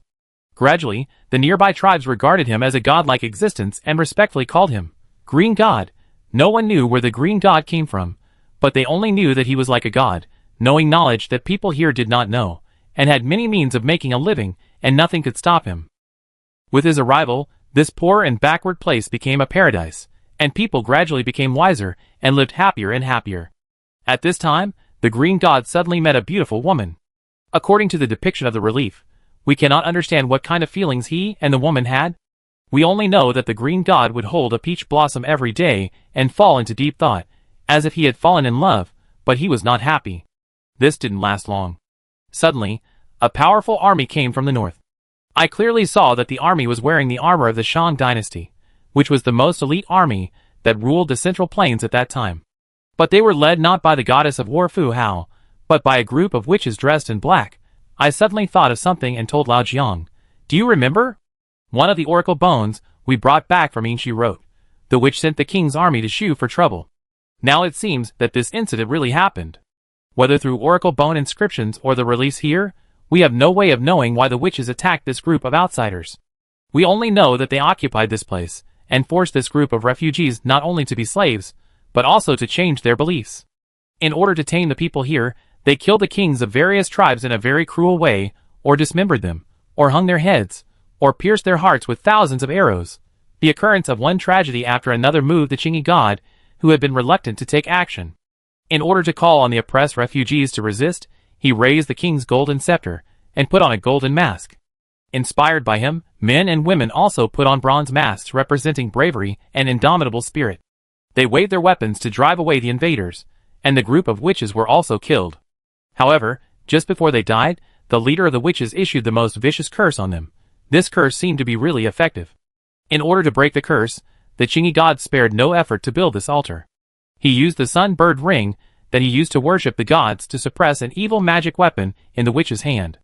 This magic weapon was a small bronze mirror with 2 entangled poisonous snakes carved on the back, and it had to be irrigated with fresh human blood every day. The snake mirror was later put into a box and sealed under the altar. When I saw the green jade box at my feet, I instantly understood that the thing that was taken away was the snake mirror. Chapter 222. Although the altar was completed, the green-robed god never smiled again. Although he would still hold the peach blossom in his hands every day, he suddenly died of illness a few years later. It seemed that the war had overworked him. Or perhaps he had exhausted his life to suppress the witch. In short, the ancient Shu people were in great grief, but they had to follow his wishes and put him into a stone coffin with the witch head and buried him in the mountains. At the end of the mural, some strange hieroglyphs appeared, which we had never seen before. Even Gu Weihan only made some simple guesses. He told us, the green god is Kansong, the first king of the ancient Shu kingdom. He protected the ancient Shu kingdom during his lifetime, and after his death, he used his body to suppress the head of the witch leader. The witch leader seemed to have a deeper curse than his subordinates. He cursed the people of the ancient Shu kingdom with his own body. Huh? The back seems to be a warning. Once this head is born, a greater curse will befall the world, and the whole Sichuan will face a catastrophe. At this time, I couldn't help but shudder and looked at Lao Jiang. Didn't Linger say that the Black Miao never wanted gold, silver, and jewelry? It turns out that he wanted this. He came here to take away the magic weapon suppressed by the sun god bird ring.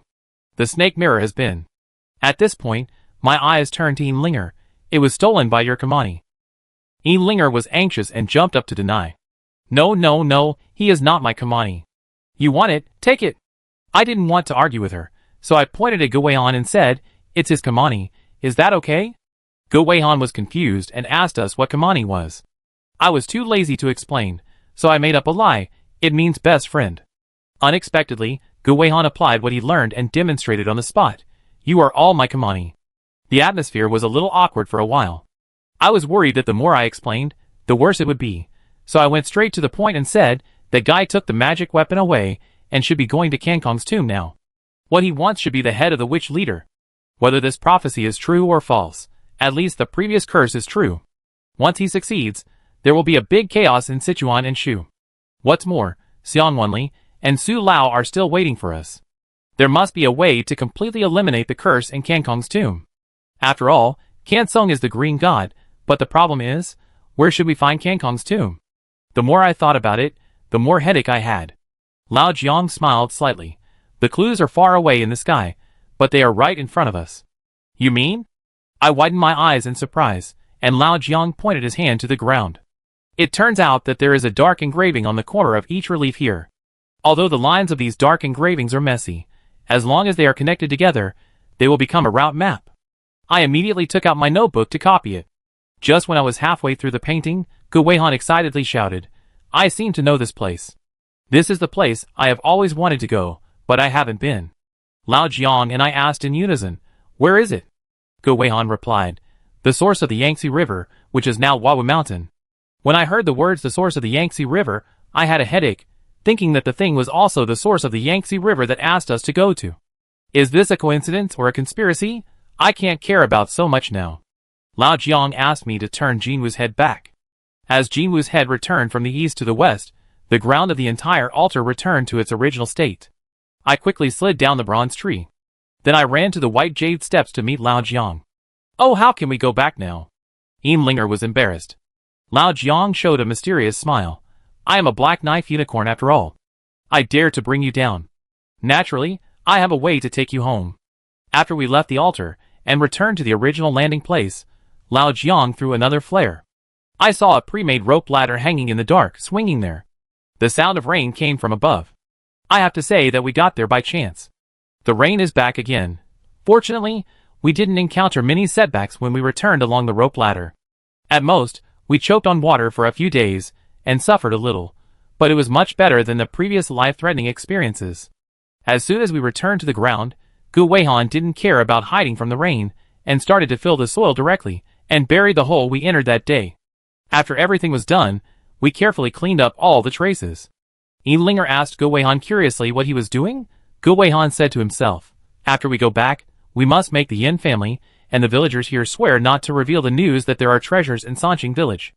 If anyone asks about those mysterious jades in the future, say that they were all dug up by tomb robbers, and the thieves were also captured by the soldiers.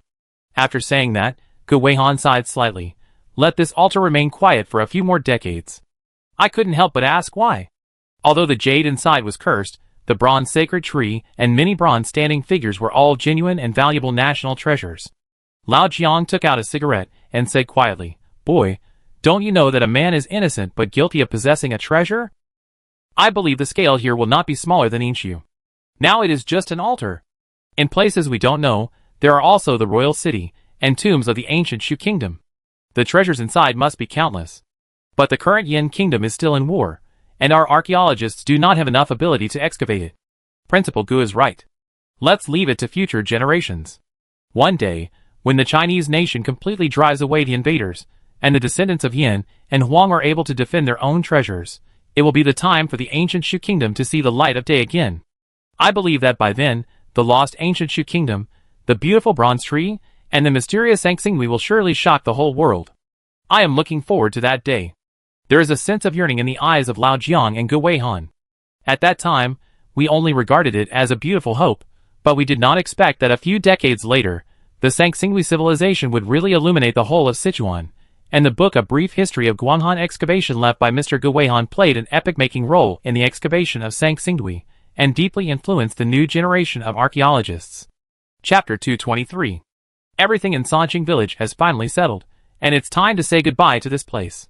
For some reason, I feel reluctant to leave, and I always think of Zheng Sanpao. Don't worry, I will protect you. I've said it before, they are good people.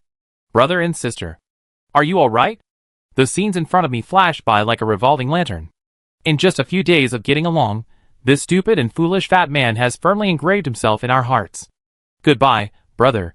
Don't be a tomb robber in the next life. I will take you to college and marry a beautiful wife.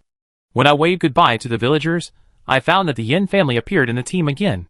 I don't know if it was because of conscience. Yin Daoqing's son Yin Qing donated all the money they earned from selling jade to the village. After the tomb robbers' tossing, Sanqing village had no harvest this year and suffered terribly. Now they finally have money to survive the winter, and every household has gradually accepted their family. After all, we are all neighbors. How can there be any deep hatred? Time will dilute everything, and history will record the merits and demerits of our ancestors. Li Gur took us all the way to the village. Unexpectedly, there were clusters of purple lilac flowers blooming there, and a light and elegant fragrance came to the nose, refreshing the heart. Looking at the beautiful lilac, Li Gur fell into deep thought. After a long time, he finally said, Some stories should be shared with others, so that you can completely forget them, right? After saying that, he carefully took out something wrapped in a handkerchief from his arms, and slowly unfolded it. It turned out to be another iron swallow. This iron swallow is obviously smaller than the one that Li Gur gave us. It is exactly one male and one female, flying side by side. Seeing this scene, Lao Jiang and I immediately understood everything. Li Gur buried the iron swallow bit by bit under the lilac flowers, but the voice seemed to come from a faraway place. Do you know? In fact, Swallow Li San accepted a pair of apprentices back then. The man was called Li Gur, and the woman was called Li Pinger. Li San was killed. In order to avoid the pursuit of the officers and soldiers, Goer led Pinger all the way, and finally fled to Sichuan. At that time, the two had already developed feelings for each other, and Pinger suggested going to Mountamay to express their love. There is a concentric plank road there. According to legend, as long as the lock is fastened to the rope of the plank road, and the key is thrown into the cliff, the two lovers will never be separated. However, they never expected that they would run into a group of evil ghosts from western Sichuan as soon as they reached Mountamay. At that time, the other party had just finished digging a family tomb, and was preparing to kill all the 40 or 50 people living nearby to prevent the news from leaking out. Seeing that the evil ghosts from western Sichuan did not even let go of women and children, Goer and Pinger immediately rescued them. Unfortunately, how could the two of them be a match for the evil ghosts from western Sichuan? Both were seriously injured, and poor Pinger was raped to death by the pervert. Seeing that there was no day to live, the evil ghosts from western Sichuan laughed wildly, and went to find the next tomb. Unexpectedly, a heavy rain woke Goer up. He just held the body of his junior sister, dripping with blood, and walked all the way forward. I take you to the golden summit of Amay. Let's tie a love lock together. After walking for an unknown amount of time, the junior sister's blood could no longer drip, and he finally fainted. Later, Goer was rescued by a widow in Sanqing village, who buried Pinger for him. Thinking back to when they were deeply in love, Pinger had asked him to swear, "If I die, I will punish you to guard my tombstone for the rest of your life and never fall in love with someone else." But when Goer raised 3 fingers, Pinger regretted it again. "No, I can't bear to see you die alone. If one day I'm gone, you can find someone who treats you well and come to see me occasionally." "No, you'd better not come. I'm afraid that if I see you living well, I feel bad, and I'm afraid that if I see you living poorly, I worry. If there really comes such a day, senior brother, please forgive me." Goer reluctantly buried Tianzi deeply, tears falling on the lilac flowers. He murmured to himself, "Junior sister, I'm living a good life, but I often think of you. What about you? Are you okay over there?" After Goer was saved by the widow, he never returned to the rivers and lakes, but just chopped wood and fetched water in silence to repay the widow's kindness. Perhaps it was destined that the widow looked 4 or 5 points similar to Pinger. When the widow proposed to start a family, he nodded and agreed, just like he would never refuse every time his junior sister acted like a spoiled child. Traveling thousands of miles to worship the immortal mountain, not for fame or money. Tie the copper core red thread, and the dream of being together forever can come true. After today, I will forget you. The iron swallow was completely buried under the lilac, just like burying a promise. We don't know what Pinger looks like, but what can make Goer so unforgettable must be a woman as beautiful as a lilac, right? When Goer told us this story, everyone present sighed, and Gu Weihan, who likes European romanticism, even burst into tears. Goer smiled and clapped his hands, saying, "Goer is dead. From now on, I will be a farmer who lives in peace with the world. Thank you for restoring peace to Sanqing village. Take care, brother." Lao Jiang bowed to Goer and took us out of Sanqing village. In order to make the next journey easier, we need to reach Guanghan County and take the official road first, and then plan how to follow the map I copied to find the location of Cancun's tomb. The person who knows Sichuan best in the team is Gu Weihan. It can be said that he knows every tree and grass here. Gu Weihan told us that the largest mountain in the middle of this map is called Wawu Mountain, which is where Cancun was buried. This Wawu Mountain belongs to Maishan County, Sichuan Province, spanning Shuangjiang, and the terrain is extremely complex. We still need to walk a long way to get there. My suggestion is that after returning to Guanghan County, we should prepare carriages and go straight to Chengdu. Then we can go straight from Chengdu to Maishan County, and then we can consider how to enter Wawu Mountain. Gu Weihan pointed to the map and said, "This is the fastest way at present. What do you think?" Gu Weihan's words were so roundabout that Ian Linger and I felt a headache just by listening to them. We waved our hands to show that we had no objection. Lao Jiang simply handed over the command of the entire team to him. After all, he was an old driver on the Sichuan road. As long as he could send us safely, Lao Jiang would be happy to have nothing to do. On the way, I couldn't help but ask Gu Weihan, "Principal Gu, where is the source of the Yangtze River? Since I was cursed, I have been entangled. There is always a voice reminding me to go to the source of the Yangtze River. There are all the answers there." Chapter 224. Gu Weihan was silent for a moment and said, "Actually, I don't know where the source of the Yangtze River is. Isn't this within the scope of your science?" I asked in confusion. Gu Weihan explained, "Scientifically speaking, the source of the Yangtze River in Yin State is the Jinsha River, but in Yin State mythology, The Min River has always been regarded as the authentic source of the Yangtze River. I believe you must have heard the story of Dayu's flood control. It is said that he controlled the flood in Minshan Mountain. And it is also recorded in the classic of mountains and seas that the water of the Minshan River flows out, flows northeast, and flows into the sea. Therefore, we cannot understand the clues left by the ancients with our current cognition. I am more inclined to believe that the voice is asking you to go to the Minjiang River, because the Wawu mountain we are looking for is in the Minjiang River. Gu Weihan's words made my heart a little scared, but also a little more expectant. What earth-shaking secrets are hidden in the source of the Yangtze River, waiting for me to crack? When it was almost dark in the afternoon, we successfully arrived in Guanghan County. Gu Weihan first went to the horse market to find a suitable carriage, then arranged an inn for us and took us to the restaurant. The restaurant has 2 floors. Gu Weihan didn't know if he was a regular here. As soon as the boss saw him, he arranged the best private room for him. Linger insisted on eating Sichuan hot pot, but Lao Jiang and I ruthlessly rejected it. The hot pot soup full of dried chili peppers. I feel a pain in my butt when I think about it now. We simply ordered a few home-cooked dishes. Unexpectedly, Gu Weihan actually invited a strange middle-aged man. When I lifted the door curtain, I saw that the middle-aged man was wearing a black gown and a felt hat. His facial features were majestic, and there was a sense of righteousness between his eyebrows. I knew he was not ordinary at a glance. After Gu Weihan introduced us, we found out that the other party was the county magistrate of Guanghan County, Luo Yusong. County Magistrate Luo, nice to meet you. Old Jiang hurriedly pulled me and offered me a glass of light wine. I think that the friend Gu Weihan had found before was him. It was he who found Assistant Lin's body and led half of the county's troops to Gu Weihan without saying a word. This is how we can successfully catch the tomb robbers. Old Jiang smiled and asked, County Magistrate Luo, how are the tomb robbers now? Luo Yusong was full of heroic spirit and drank the wine in the glass in one day. Don't worry, I will serve you 3 meals a day, and every meal is bamboo shoots fried meat. It turned out that the vicious leaders such as Le Chunhen and Jia Huzi had been executed, and the remaining ones with less serious crimes were left to stay in prison. Of course, they could not eat and live for free. Every day, they would be escorted by officers and soldiers and shackled to harvest crops for the people, which was also considered as atonement. County Magistrate Luo thought that our matter had been resolved satisfactorily. During the toast, Gu Weihan briefly revealed that we were going to Wawu Mountain. You foreigners, you can't stop all year round. County Magistrate Luo pointed at Gu Weihan and told him to pay more attention to safety. The world is not peaceful now. Aren't I going to catch a bigger tomb robber?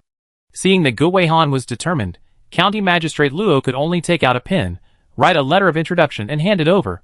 I know I can't stop you, but I can't bear to let such an interesting person like you die too early.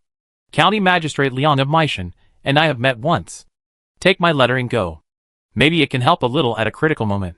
It seems that Gu Weihan's contribution to Sichuan has also won the sincerity of Sichuan people. We thanked County Magistrate Luo repeatedly, and after eating and drinking, we planned to go back to the inn to rest. We will stay in Guanghan County tonight, and the carriage will be arranged early tomorrow morning. Thinking that Gu Weihan has taken care of us a lot along the way, we can't be so shameless as to ask him to treat us every meal. So Lao Jiang urged me to go to the counter to pay the bill. However, just as I left $2 and was about to leave, the shopkeeper suddenly stopped me and said, Sir, you left something behind. I looked at my backpack curiously, and then looked at the other people behind me. Aren't everyone's things on them? We are always rigorous in doing things, so how could we lose something? As a result, the shopkeeper took out a weird oil paper bag from under the counter and handed it to me. This is not mine, you made a mistake. I waved my hand. The shopkeeper said confidently, This is what a customer just asked me to pass on to you, and he insisted that this is yours. Lao Jiang and I looked at each other, and Lao Jiang tore open the oil paper package on the spot. When we saw what was inside, we all gasped. Gu Weihan screamed uncontrollably, No, how is it possible? Inside was a bronze mask, square, and emitting a strange metallic glow. This mask has been fought over by various forces since it was unearthed in Sangsingui. Assistant Lin died to protect it. The tomb robbers dug 3 feet deep and never found it. Now it was casually stuffed into my hands as if it were a gift during the new year. All this is incredible. At this moment, I was completely shocked by the unexpected scene in front of me. Fortunately, Lao Jiang reacted in time and asked the shopkeeper, Do you remember what the person who gave you the thing looked like? The shopkeeper nodded immediately. Remember, we businessmen remember people very accurately. Unexpectedly, just after praising Hai Ri, his expression suddenly became confused. Hey, what does he look like? Why can't I remember it all of a sudden? The shopkeeper went to find the waiter, who greeted guests at the door. As a result, the waiter was about to describe the other person's appearance, but his hand suddenly stopped, and he touched the back of his head strangely. It's really a ghost. He clearly talked to me 10 minutes ago. Why don't I have any impression of him now? It shouldn't be. The shopkeeper and the waiter seemed to be possessed by evil spirits. We knew that we couldn't get anything out of them, so we could only take the things and leave. We had promised Linger to accompany her shopping and buying snacks, but now that we have the bronze mask in our hands, how dare we go shopping again? We hurried back to the inn. Linger was also very tactful this time, and was not unreasonable. Go Weihan went to see off the drunken county magistrate Luo. After he came back, we gathered in the room to study what was going on. We had already broken through the layers of fog in Sanqing village, but with the appearance of this bronze mask, things became confusing again.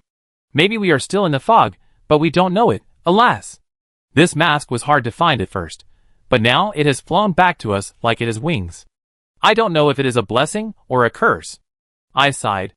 But this bronze mask is heavy and emits a strange and cold luster, as if the devil's seal has just been lifted. Old Jiang is more concerned about another question. Is the guide who sent the mask an enemy or a friend? Chapter 225. Is there a third force involved besides us and the Black Meow, and that force has not shown up so far? Even if it shows up, all those who come into contact with it will have temporary amnesia. This guy is really mysterious. A strong intuition tells me that this trip to Wawu Mountain may be dangerous. After exchanging opinions, we went back to our rooms to sleep. Lao Jiang and Go Weihan had one room, Linger had one room, and I had one room alone. This is a walking inn, mainly for temporary accommodation for merchants, and the conditions are extremely simple. There is only a bed, a small table, and a basin for washing faces in a room. I sat on the bed, and couldn't help but think of an interesting thing. How will Lao Jiang and Go Weihan sleep tonight? Will they be stacked up? But the furnishings in the room here always give people a weird feeling. The wash basin is placed at the end of the bed, and there is a mirror hanging on the wall. It is gloomy, and I always feel that the figure inside is a little distorted. Just make do with it for one night. I comforted myself and prepared to take off my coat to rest. Then at this moment, there was a green figure in the mirror, walking quickly from behind me. But when I plucked up the courage to look, the figure disappeared again. The light in the room was very dim, with only a kerosene lamp. I thought I was hallucinating because of my high mental tension in the past few days, so I didn't take it seriously. However, in the second half of the night, I suddenly felt my whole body sink, and my limbs couldn't move. Could it be that this inn is not clean, and there is a ghost pressing on the bed?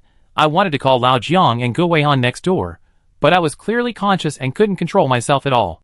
Then my body sat up from the bed like a puppet, as if another soul had attached itself to me, driving me to complete the next action. I stiffly took out the bronze mask from my backpack and gently stroked it.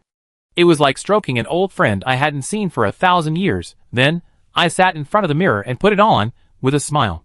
What was horrifying was that the mask matched my facial features very well, as if it was tailor-made for me. I tried to control my hands and take the bronze mask off my face. But my hands didn't obey, just a little bit, gently, stroking the face in the mirror. At this moment, my brain spasmed as if it was electrocuted, and strange pictures suddenly appeared in front of my eyes. It was a young man in green clothes and long hair. He had a handsome face, and a sleeping silkworm on his shoulder. He came from a distant ferry. Suddenly, the lens shattered into transparent fragments. The scene in front of me turned into a cruel ancient battlefield. A group of soldiers in armor had just chased to the foot of the mountain when they were ambushed. People wearing bronze masks rushed out from the bamboo forest. The lens was stained red with blood. Next, many people in green clothes appeared in front of me, pouring hot copper water, bang bang bang, casting a huge bronze sacred tree. Finally, the scene turned, and I saw a beautiful peach blossom land, surrounded by blooming peach trees. Under the tree, the man in green clothes held a peach branch and was sad. At this moment, the silkworm on his shoulder suddenly noticed something, turned its head towards me, and stared at me. At the same time, a childish voice sounded in my mind. Go to the source of the Yangtze River to find me, to stop the curse, the unknown, the disaster. Your time is running out. As soon as the voice fell, the gloomy mirror returned to my eyes. I was looking at myself in the mirror with a strange look. Compassion, fear, sadness, an extremely complex emotion was revealed in his eyes, which made me dare not look directly into his eyes. At this moment, I clearly felt that the power controlling me was weakened a lot, and I immediately struggled and fell to the ground, and a shrill scream broke out in my throat. Go away! The scream attracted Lao Jiang and Gu Weihan from next door. Lao Jiang kicked the door open, and Gu Weihan rushed over and shouted, "Baby, are you okay?" At the same time, the bronze mask that was originally stuck to my face suddenly fell to the ground with a thud. I seemed to have used up all my strength and fainted on the ground in an instant. After Lao Jiang and Gu Weihan carried me to the bed, they pinched my philtrum for a long time before waking me up. According to Lao Jiang, I was extremely evil at the time. I sat in front of the mirror in the middle of the night with a bronze mask on my face. Even after the mask fell off, there was no expression on my face. It was this expressionless expression that was the most terrifying. It was as if I had been sucked away from the 7 emotions and 6 desires of human beings and turned into a demon crawling out of hell. Is it that scary? Hearing Lao Jiang's description, I swallowed my saliva in fear. Do you think I'm joking? Lao Jiang asked back with a straight face. Seeing that everyone looked sympathetic, I had to repeat the incident of being paralyzed by a ghost just now. Lao Jiang frowned, lit a cigarette, and said, "Sure enough, the curse has not disappeared." After a pause, he added, "This mask is definitely not an ordinary object. Perhaps it is the mask that Can Song wore before his death. It resonated with the curse on you, which made you see those scenes. The Blue God is coming. The war between the ancient Shu kingdom and the Shang dynasty. Casting the bronze sacred tree. The isolated peach blossom spring. Li Jing'an, you can keep this mask." Hearing this, I was so scared that I waved my hands repeatedly and refused firmly. I don't want to carry this ghost thing with me anymore. What if it wants my life next time? No, I can't stay with it. I have already said this, but Lao Jiang still insisted. No, it won't hurt you. It just wants to tell you the story of the past and guide you to save more people. Don't forget, this mask is in your hands even though so many people are fighting for it, which means it has chosen you. I couldn't help but smile bitterly. Save more people? Oh my god, I can't even save Lei Jin. I can't be this hero, and I don't want to be one. Lao Jiang sat down next to me and said in a serious tone, "Heroes are never willing to be or not, but everyone's destiny. Don't worry about saving the world. Both of you come and take a look. This mask seems to be wrong." Gu Weihan's voice suddenly interrupted us. Chapter 226. It turned out that the bronze mask had fallen before, and a piece of rusty copper skin on the corner was wiped off. I never expected that the copper skin was not bronze, but dazzling gold. What do you mean? This is not a bronze mask. Its interior is made of gold. Old Jiang immediately grasped the key point. Gu Weihan nodded, indicating that this was very likely. He suspected that this mask was actually a carefully crafted gold mask, but for some reason, the craftsman made a layer of bronze coat on its surface.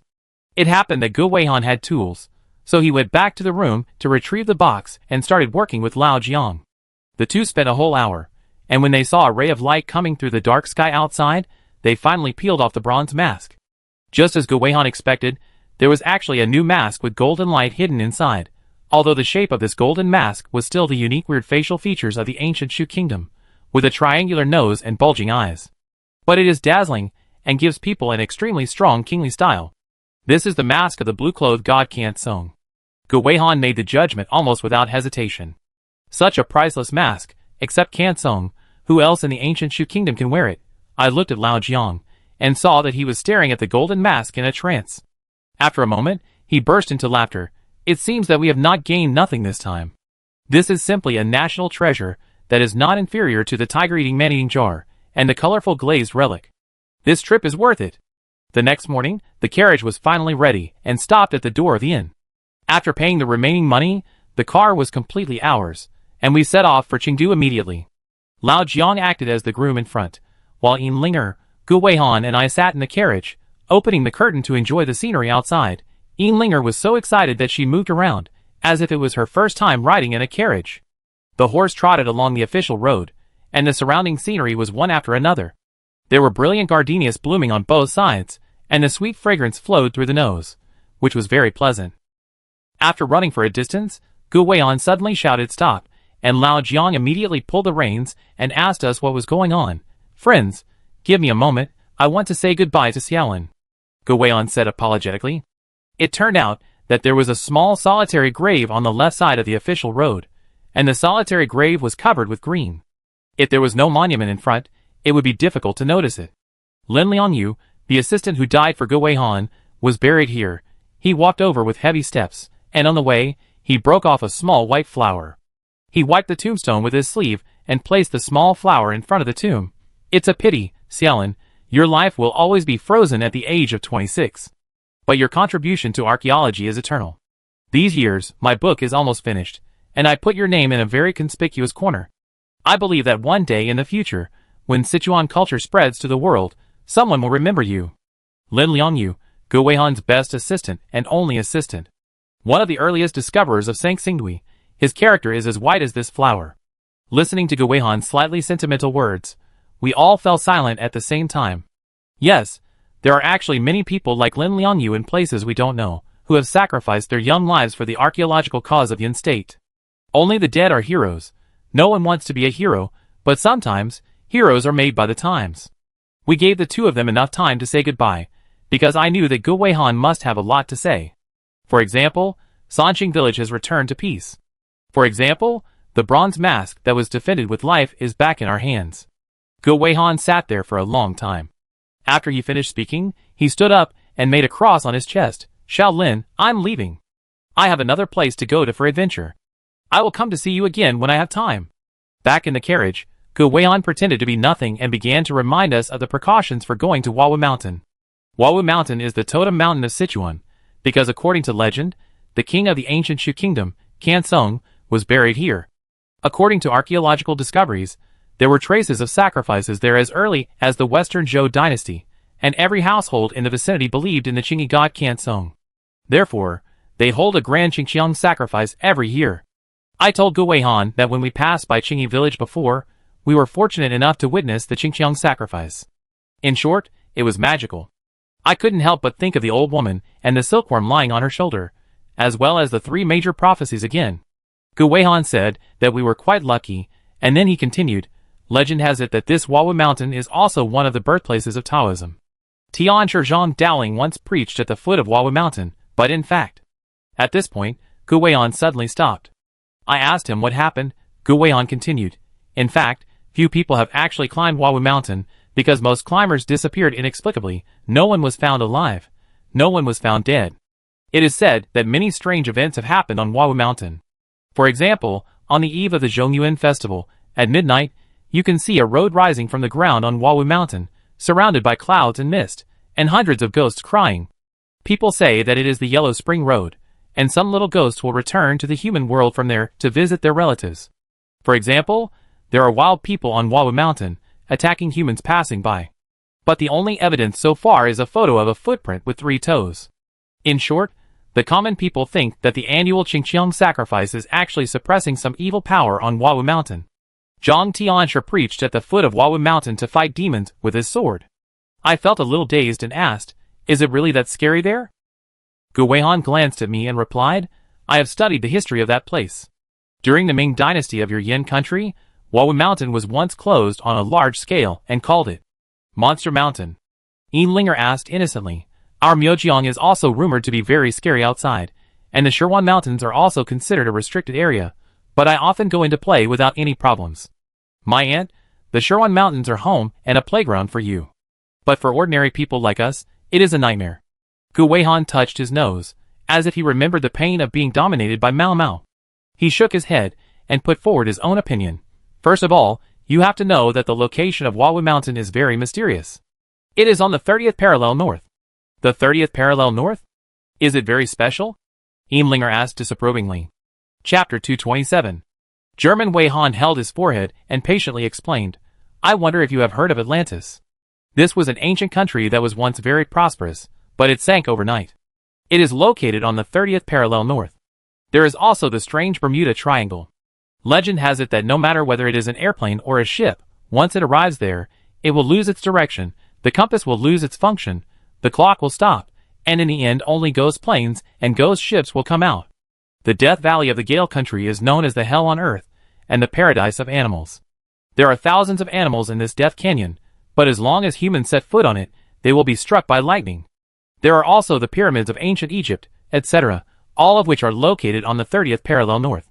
Therefore, the 30th parallel north is also called the Death Latitude Line. Speaking of this, German Weihan sighed, Although I have been studying science, the end of science is still metaphysics. My heart skipped a beat. After a moment, he looked at Gu Weihan. Do you know what kind of scary things are on Wawu Mountain? If you know in advance, you can be prepared. Gu Weihan shook his head rarely. I don't know about monsters, because I have never set foot there. I heard that there is a place called Mahuntang on the mountain, which is very strange. There is a saying, Mahuntang, the most strange, you can't get out of it even if you were born, and you can't leave it after death. In other words, as long as you enter this Mahuntang, you can't get out even if you become a ghost. There are many people who don't believe in evil and want to break this spell, but they all turned into piles of bones in the end. At this point, Gu Weihan said with regret, at the beginning, there was a research team led by a British teacher who had to take the risk to go to Mahuntang and said that they would use science to prove everything. I asked Gu Weihan what happened next. Gu Weihan sighed. There has been no news for more than 20 years. If he is dead, the grass on his grave is probably taller than you. Hearing this, I swallowed my saliva and looked at Linger and said, if we are going to find Kangkong's tomb, will we pass by this place? Gu Weihan looked ashen. You can't escape. It's a must-pass road. Linger and I immediately lost interest in chatting. Old Jiang, who was driving the car in front, replied leisurely, the boat will naturally straighten itself when it reaches the bridgehead. You young people have to experience more hardships. They will be capital for showing off in the future. We finally arrived in Chengdu, while the chestnut horse trotted all the way. We simply bought some things in Chengdu, mainly the supplementary supplies needed to enter the mountains, as well as tents, dry food, alcohol, etc. Old Jiang and Gu Weihan let us play on the street first, and the two of them left stealthily. I really couldn't stand Linger's coquetry, so I took her to a nearby hot pot restaurant for a good meal. When Lao Jiang and his friends came back to the inn to meet us, Lao Jiang secretly opened his bag and asked me to take a closer look. I never expected that Gu Weihan, the university president, would take Lao Jiang to the black market to buy some weapons. In addition to the 2 revolvers, there was also a German-made M18 submachine gun, which we call flower machine gun in our folk custom. This is a real firepower. Now I think Gu Weihan is really a Sichuanese. He knows everything, and he can basically get by wherever he goes. I couldn't help but give Gu Weihan a thumbs up. I made the right introduction to Wanli. Gu Weihan waved his hand modestly and told us quietly, this is the money that Yang Laosan's Sichuan army has flowed into the black market. Isn't it a time of war? There are many people who eat empty salaries. What's the use of a flower machine? We are going to Wawu Mountain, and it is inevitable that we will encounter some monsters. More firepower will boost your courage. If it is not troublesome to drag it, I can give you an Italian cannon. When these words came out, we were shocked. This is not a principal, but an old gangster on the road. After sleeping in Chengdu for one night, we set off the next day. There are flat official roads from Chengdu to Maishan County, and there are fewer rugged mountain roads. We walked smoothly and arrived in one day. After arriving in Maishan County, Gu Weihan told us, this is a famous land of land. The 3 great riders of your Yan country, Su Sun, Su Shi, and Su Zhe, are all from here, and they are called the 3 Su. I didn't expect that this foreigner even knew the 3 Su, and he really understood the history and culture of Yan country thoroughly. Maishan County is surrounded by mountains and rivers. It is indeed a beautiful place with clear water and mountains. Sesame cakes are sold along the streets here. There is black filling in the middle, and a layer of rice flour on the outside. The rich sesame fragrance floats into our noses. Gu Weihan told us, sesame cake is a famous local snack here. People who have eaten this sesame cake since childhood have higher IQs than children outside. Most of them can pass the exam to enter the country, so this place is called the hometown of entering the country. When Linger heard that eating sesame cakes has such benefits, her eyes were wide open. She didn't have time to blackmail Lao Jiang, so she ran to the vendor and bought a large box. She stuffed food into her mouth as she walked, looking very hungry. Lao Jiang and I looked at each other, especially Lao Jiang, who whispered, Linger really needs to eat more with her IQ. I just don't know if it's useful to mend the situation after it's over. Li Jinglan, what do you think?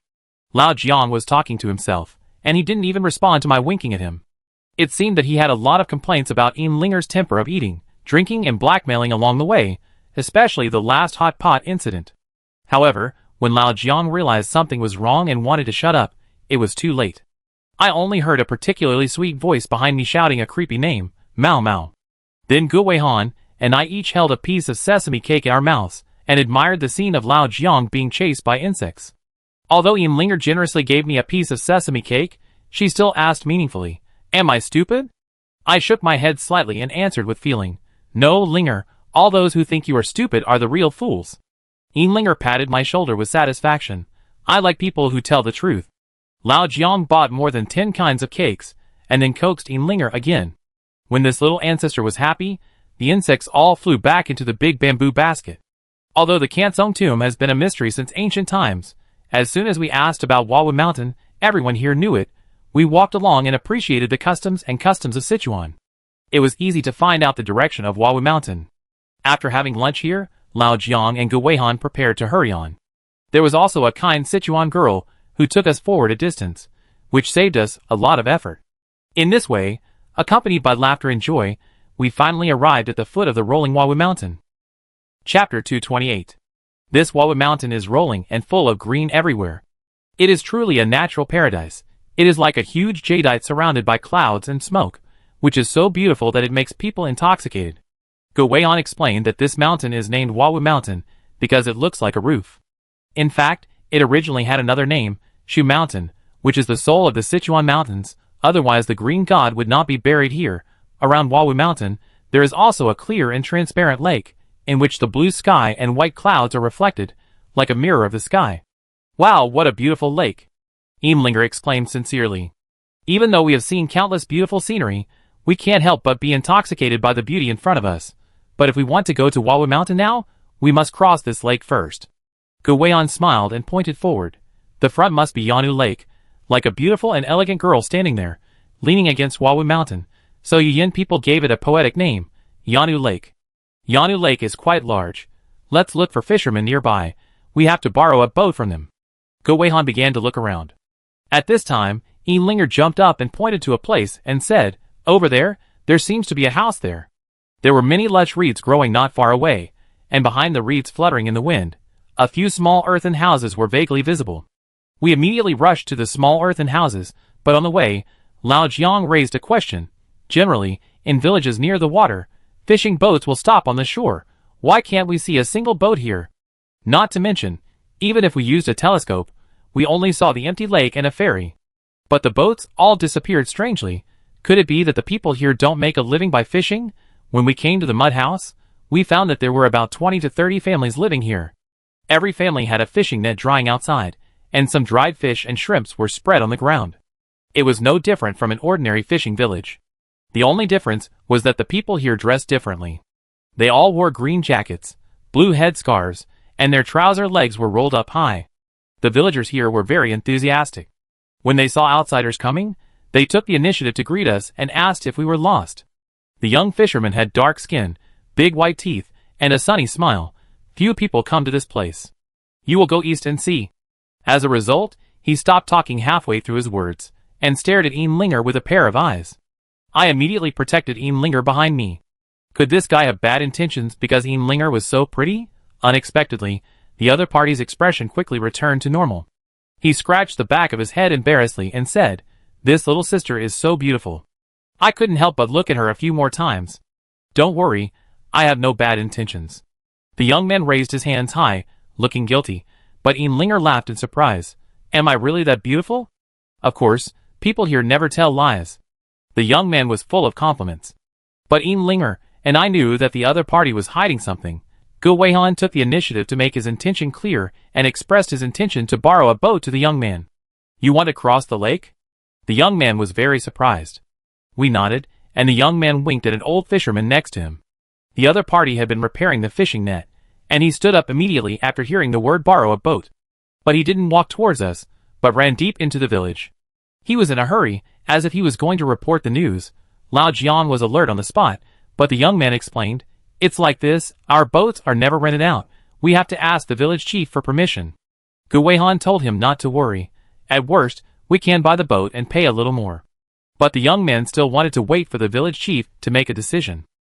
After a while, the old fisherman came back and told us breathlessly, "Dear guests, the village chief invites you." We were immediately led into the village. The roads in the village were paved with white gravel, and colorful fish flags were hung in front of every household.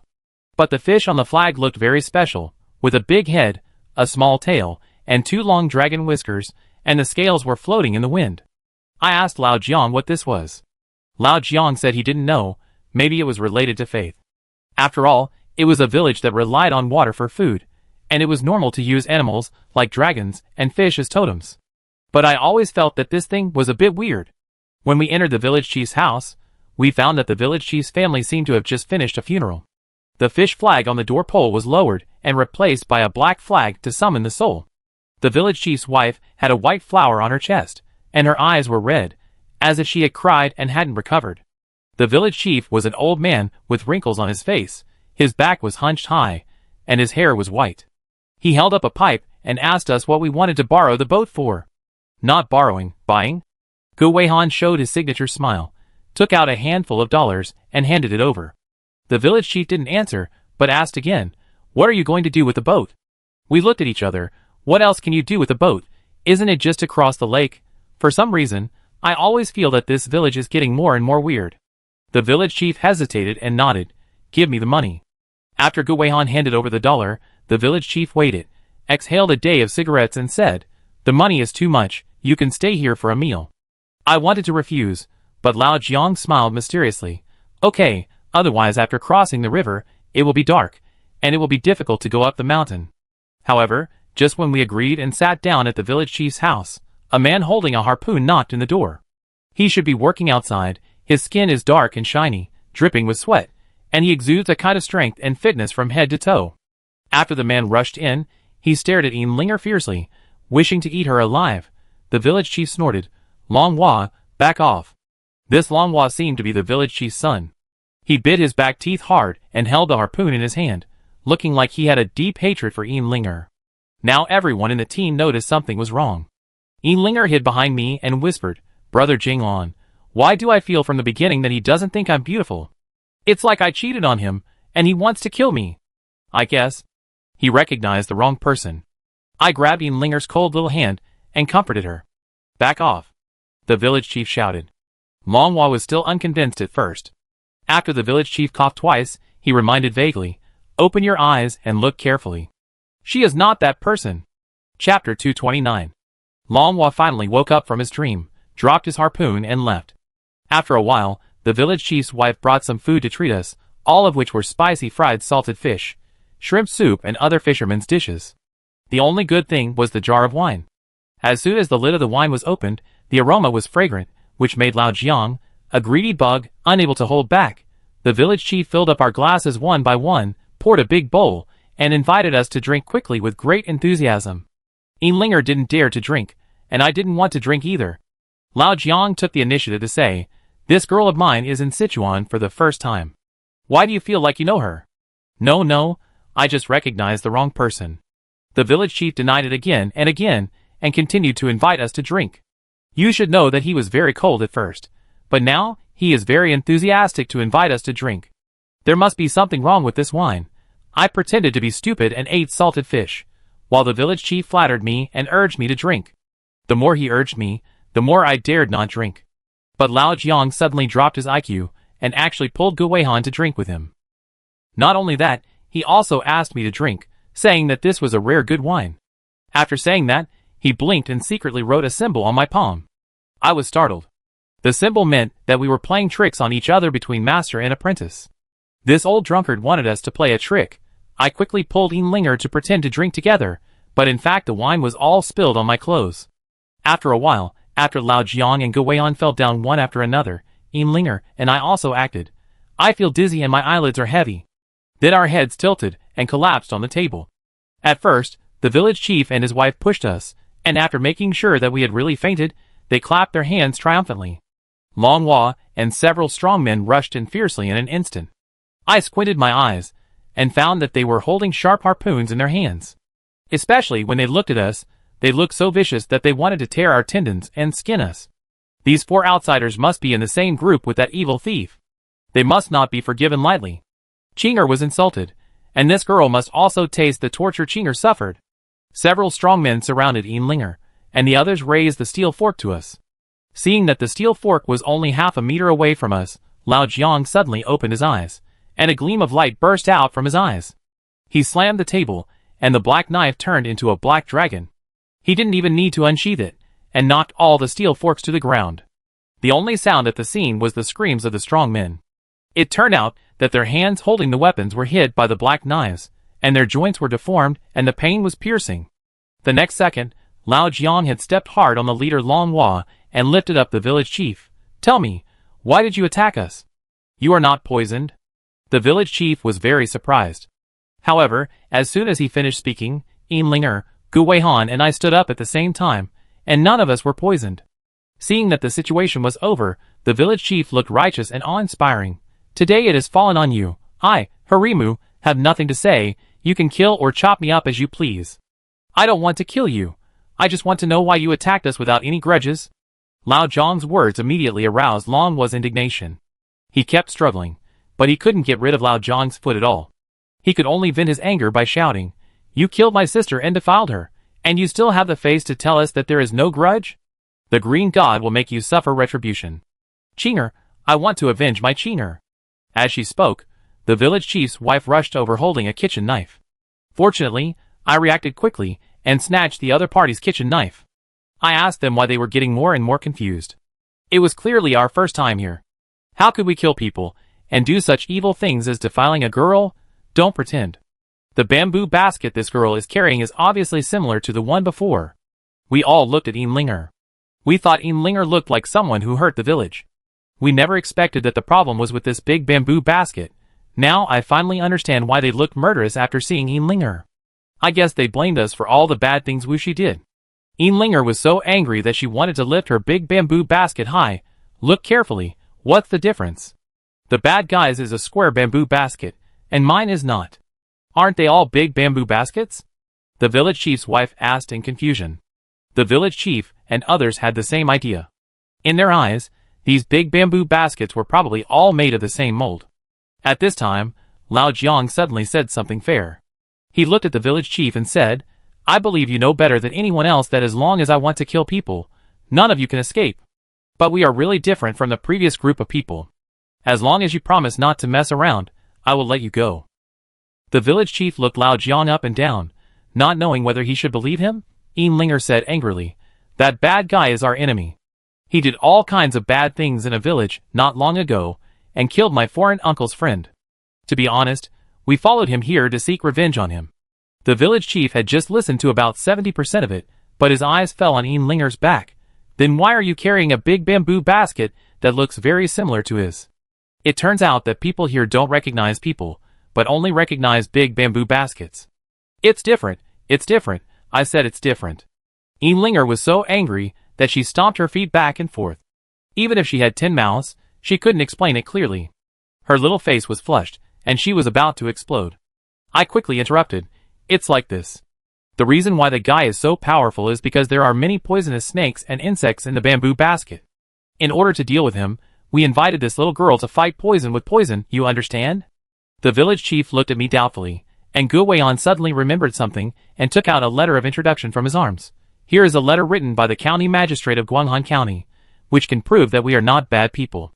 Seeing the red seal on the letter, the village chief's face finally improved a little. Lao Jiang loosened his neck and moved his right foot away from Long Hua's face. As soon as Long Hua was freed from the restraints, he wanted to grab the steel fork. The village chief stopped him immediately. "If it weren't for this gentleman's mercy, we would all be dead. They are really different from the evil guys in front." While speaking, the village chief glanced at Lao Jiang's waist, and knew that Lao Jiang had never unsheathed his knife from beginning to end, because he was worried about hurting innocent people. "Uncle, what did those people do to the village? And who is Chinger?" I took the village chief's hand and sat down. The village chief took out his pipe and smoked it for a day. The lingering smoke could not hide his layers of sadness. "Chinger is my daughter. She looks as clear and holy as Yanu Lake, well-behaved and obedient, but just a few days ago, those demons came." Chapter 230. It turned out that just 5 days ago, 4 uninvited guests came to the fishing village in a dusty state, and the leader was a man carrying a bamboo basket. When he said this, the village chief couldn't help but glance at Linger's back, and still felt that the bamboo baskets of the two were similar. Old Jiang became suspicious and asked, "4 people?" "Yes." The first one was a young man, with a gloomy expression carrying a bamboo basket. He was followed by a middle-aged man wearing a Zhongshan suit and a beard, and an old woman was dragging a poor man with wounds all over his body with a hemp rope. I don't know where the poor man was caught as a slave. He was timid, carrying a lot of luggage, and didn't dare to say a word. Linger and I looked at each other. Needless to say, this poor man was Shui. I don't know what bad things he did in his previous life. He was first bullied by Zhao Eru, then tortured by the evil ghosts in western Sichuan, and now he fell into the hands of the young master of the Black Miao. He is really miserable. You see, he has kidnapped people, and you know he is not a good person. Gu Weihan couldn't help but said. The village chief's face was full of regret.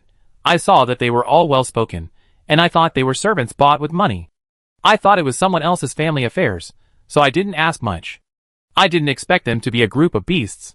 We know about the young master of Miaojiang and Shui, but who are the other two? I looked at Lao Jiang, and saw that his expression was complicated, and his right hand was slightly trembling. Oh no, could it be Lao Wu? The 3 major prophecies of Qingyi village said that Lao Jiang would meet the person he wanted to see, but didn't dare to see. Could this prophecy also come true? I directly reached out to Lao Jiang to ask for Lao Wu's photo. Lao Jiang pretended not to hear me at first, but when I asked for the second time, he finally took out the black and white photo that he treasured like a treasure from his wallet. In the photo, Lao Jiang and He Lanchue were only about 30 years old. There was a smiling man in the middle with one hand on Lao Jiang's shoulder, and the other on He Lanchue's shoulder. His eyes were clear and clean, and he looked very happy. As soon as she saw the photo, Linger came over. Hey, who is this in the middle? Why haven't I heard Master mention him? Lao Jiang couldn't explain, so he just pointed at the man in the middle of the photo and asked, have you seen him? How could I have seen him? The village chief frowned, but the middle-aged man who left 5 days ago seemed to have a short knife similar to the sir's on his waist, also black. Dad, it's him. Their facial features are very similar. But one is sunny, and the other is gloomy. It's really strange. Longhua said beside him. A person's aura can change, but his appearance is difficult to change. That middle-aged man is Lao Wu. Although he didn't want to believe it, the facts were in front of him, and the prophecy of Qingyi village came true again. As for the remaining old woman, I had a rough idea in my mind. The village chief looked at Lao Jiang with some vigilance and asked, the person on the left of the photo seems to be you, and you too have the same knife. What is your relationship with that guy? Are you asking about the past or the present? Although Lao Jiang was smiling, his eyes were full of ice, and the village chief was so cold that he immediately shut up. Gu Weihan was a smart man, and he quickly brought up the previous topic. Let's talk about business. Did those 4 people come here to cross the lake? Yes, at first they asked us to ferry them to Wawu Mountain with a pleasant face. But the ancestors of the village passed down a rule that we can fish on the shore of Yanu Lake for generations, but we must never climb Wawu Mountain. After being rejected, the other party did not turn hostile, but just said that it was dark and wanted to stay in the village for one night. Who would have thought that we kindly entertained them? But they fell in love with my daughter. It turned out that when Qinger was pouring wine for the man carrying the bamboo basket, the other party's eyes were lingering on her unscrupulously. At that time, the village head's wife noticed something was wrong and hurriedly asked Qinger to go down. Never expected that Qinger would faint inexplicably that night, and when he woke up, he was naked. He was insulted. The most annoying thing is that she didn't even know who did it. The only thing she could be sure of was that it was a stranger, because the other party didn't smell fishy. The village chief was about to settle accounts with them, and at this time, the 4 men also revealed their true colors. They actually killed 2 fishermen on the spot and forced the village chief to send them to Wawu Mountain. At first, the village chief would rather die than obey, but they were too cruel. He said that if they didn't send them away, they would kill one a day until there was no one left in the village. At the critical moment, Longhua stood up and said that he would send them into the mountain. But the other party read the idea of dying together from Longhua's eyes, so he picked a fisherman with a wife and children and asked him to send them. The next day, the fisherman sent them to Wawu Mountain, but never came back. It is estimated that he has been killed. On the same day, Qinger also hanged himself. The village chief's family was in grief. Longhua was furious and wanted to row a boat to seek revenge on them, but found that every household's boat had a big hole in it and could not be used at all. And no one knew what they had done, but the river god, who had always lived in peace with the village, started to get angry every day. River god? Hearing this name, Linger and I looked at each other. Lao Jiang suddenly realized, when I first entered the village, I saw a colorful fish flag hanging in front of every door of your house. Could it be that the big fish with 2 dragon whiskers is your river god? Hearing this, the village chief couldn't help but look at Lao Jiang with new eyes. Yes, that is our river god. In the past, the river god was kind. Every time we fished, he would drive the fish and shrimp from other waters over, so that we could have a big harvest every time. Under its blessing, our lives are getting better and better. But now, since those people crossed the river, Yanu Lake has been uneasy. Since then, we dare not get close to the water, because women are. When washing clothes by the river, and when children were playing in the water, they were attacked by a group of terrifying black shadows. And the day before yesterday, a fisherwoman was bitten on the thigh by a black shadow when she went into the water to collect clams and pearls. She almost couldn't come back, but fortunately she was experienced. Now we have no boat. If the river god no longer protects us, I really don't know how we will live. The village chief was worried, and the wrinkles on his face were like old tree bark. I don't know if his white hair on his temples was caused by worrying these 2 days. Old Jiang pondered for a moment and looked at the village chief. I will help you solve the problem of Yanu Lake. Let the river god continue to protect the village, and you will be responsible for sending us to Wawu Mountain.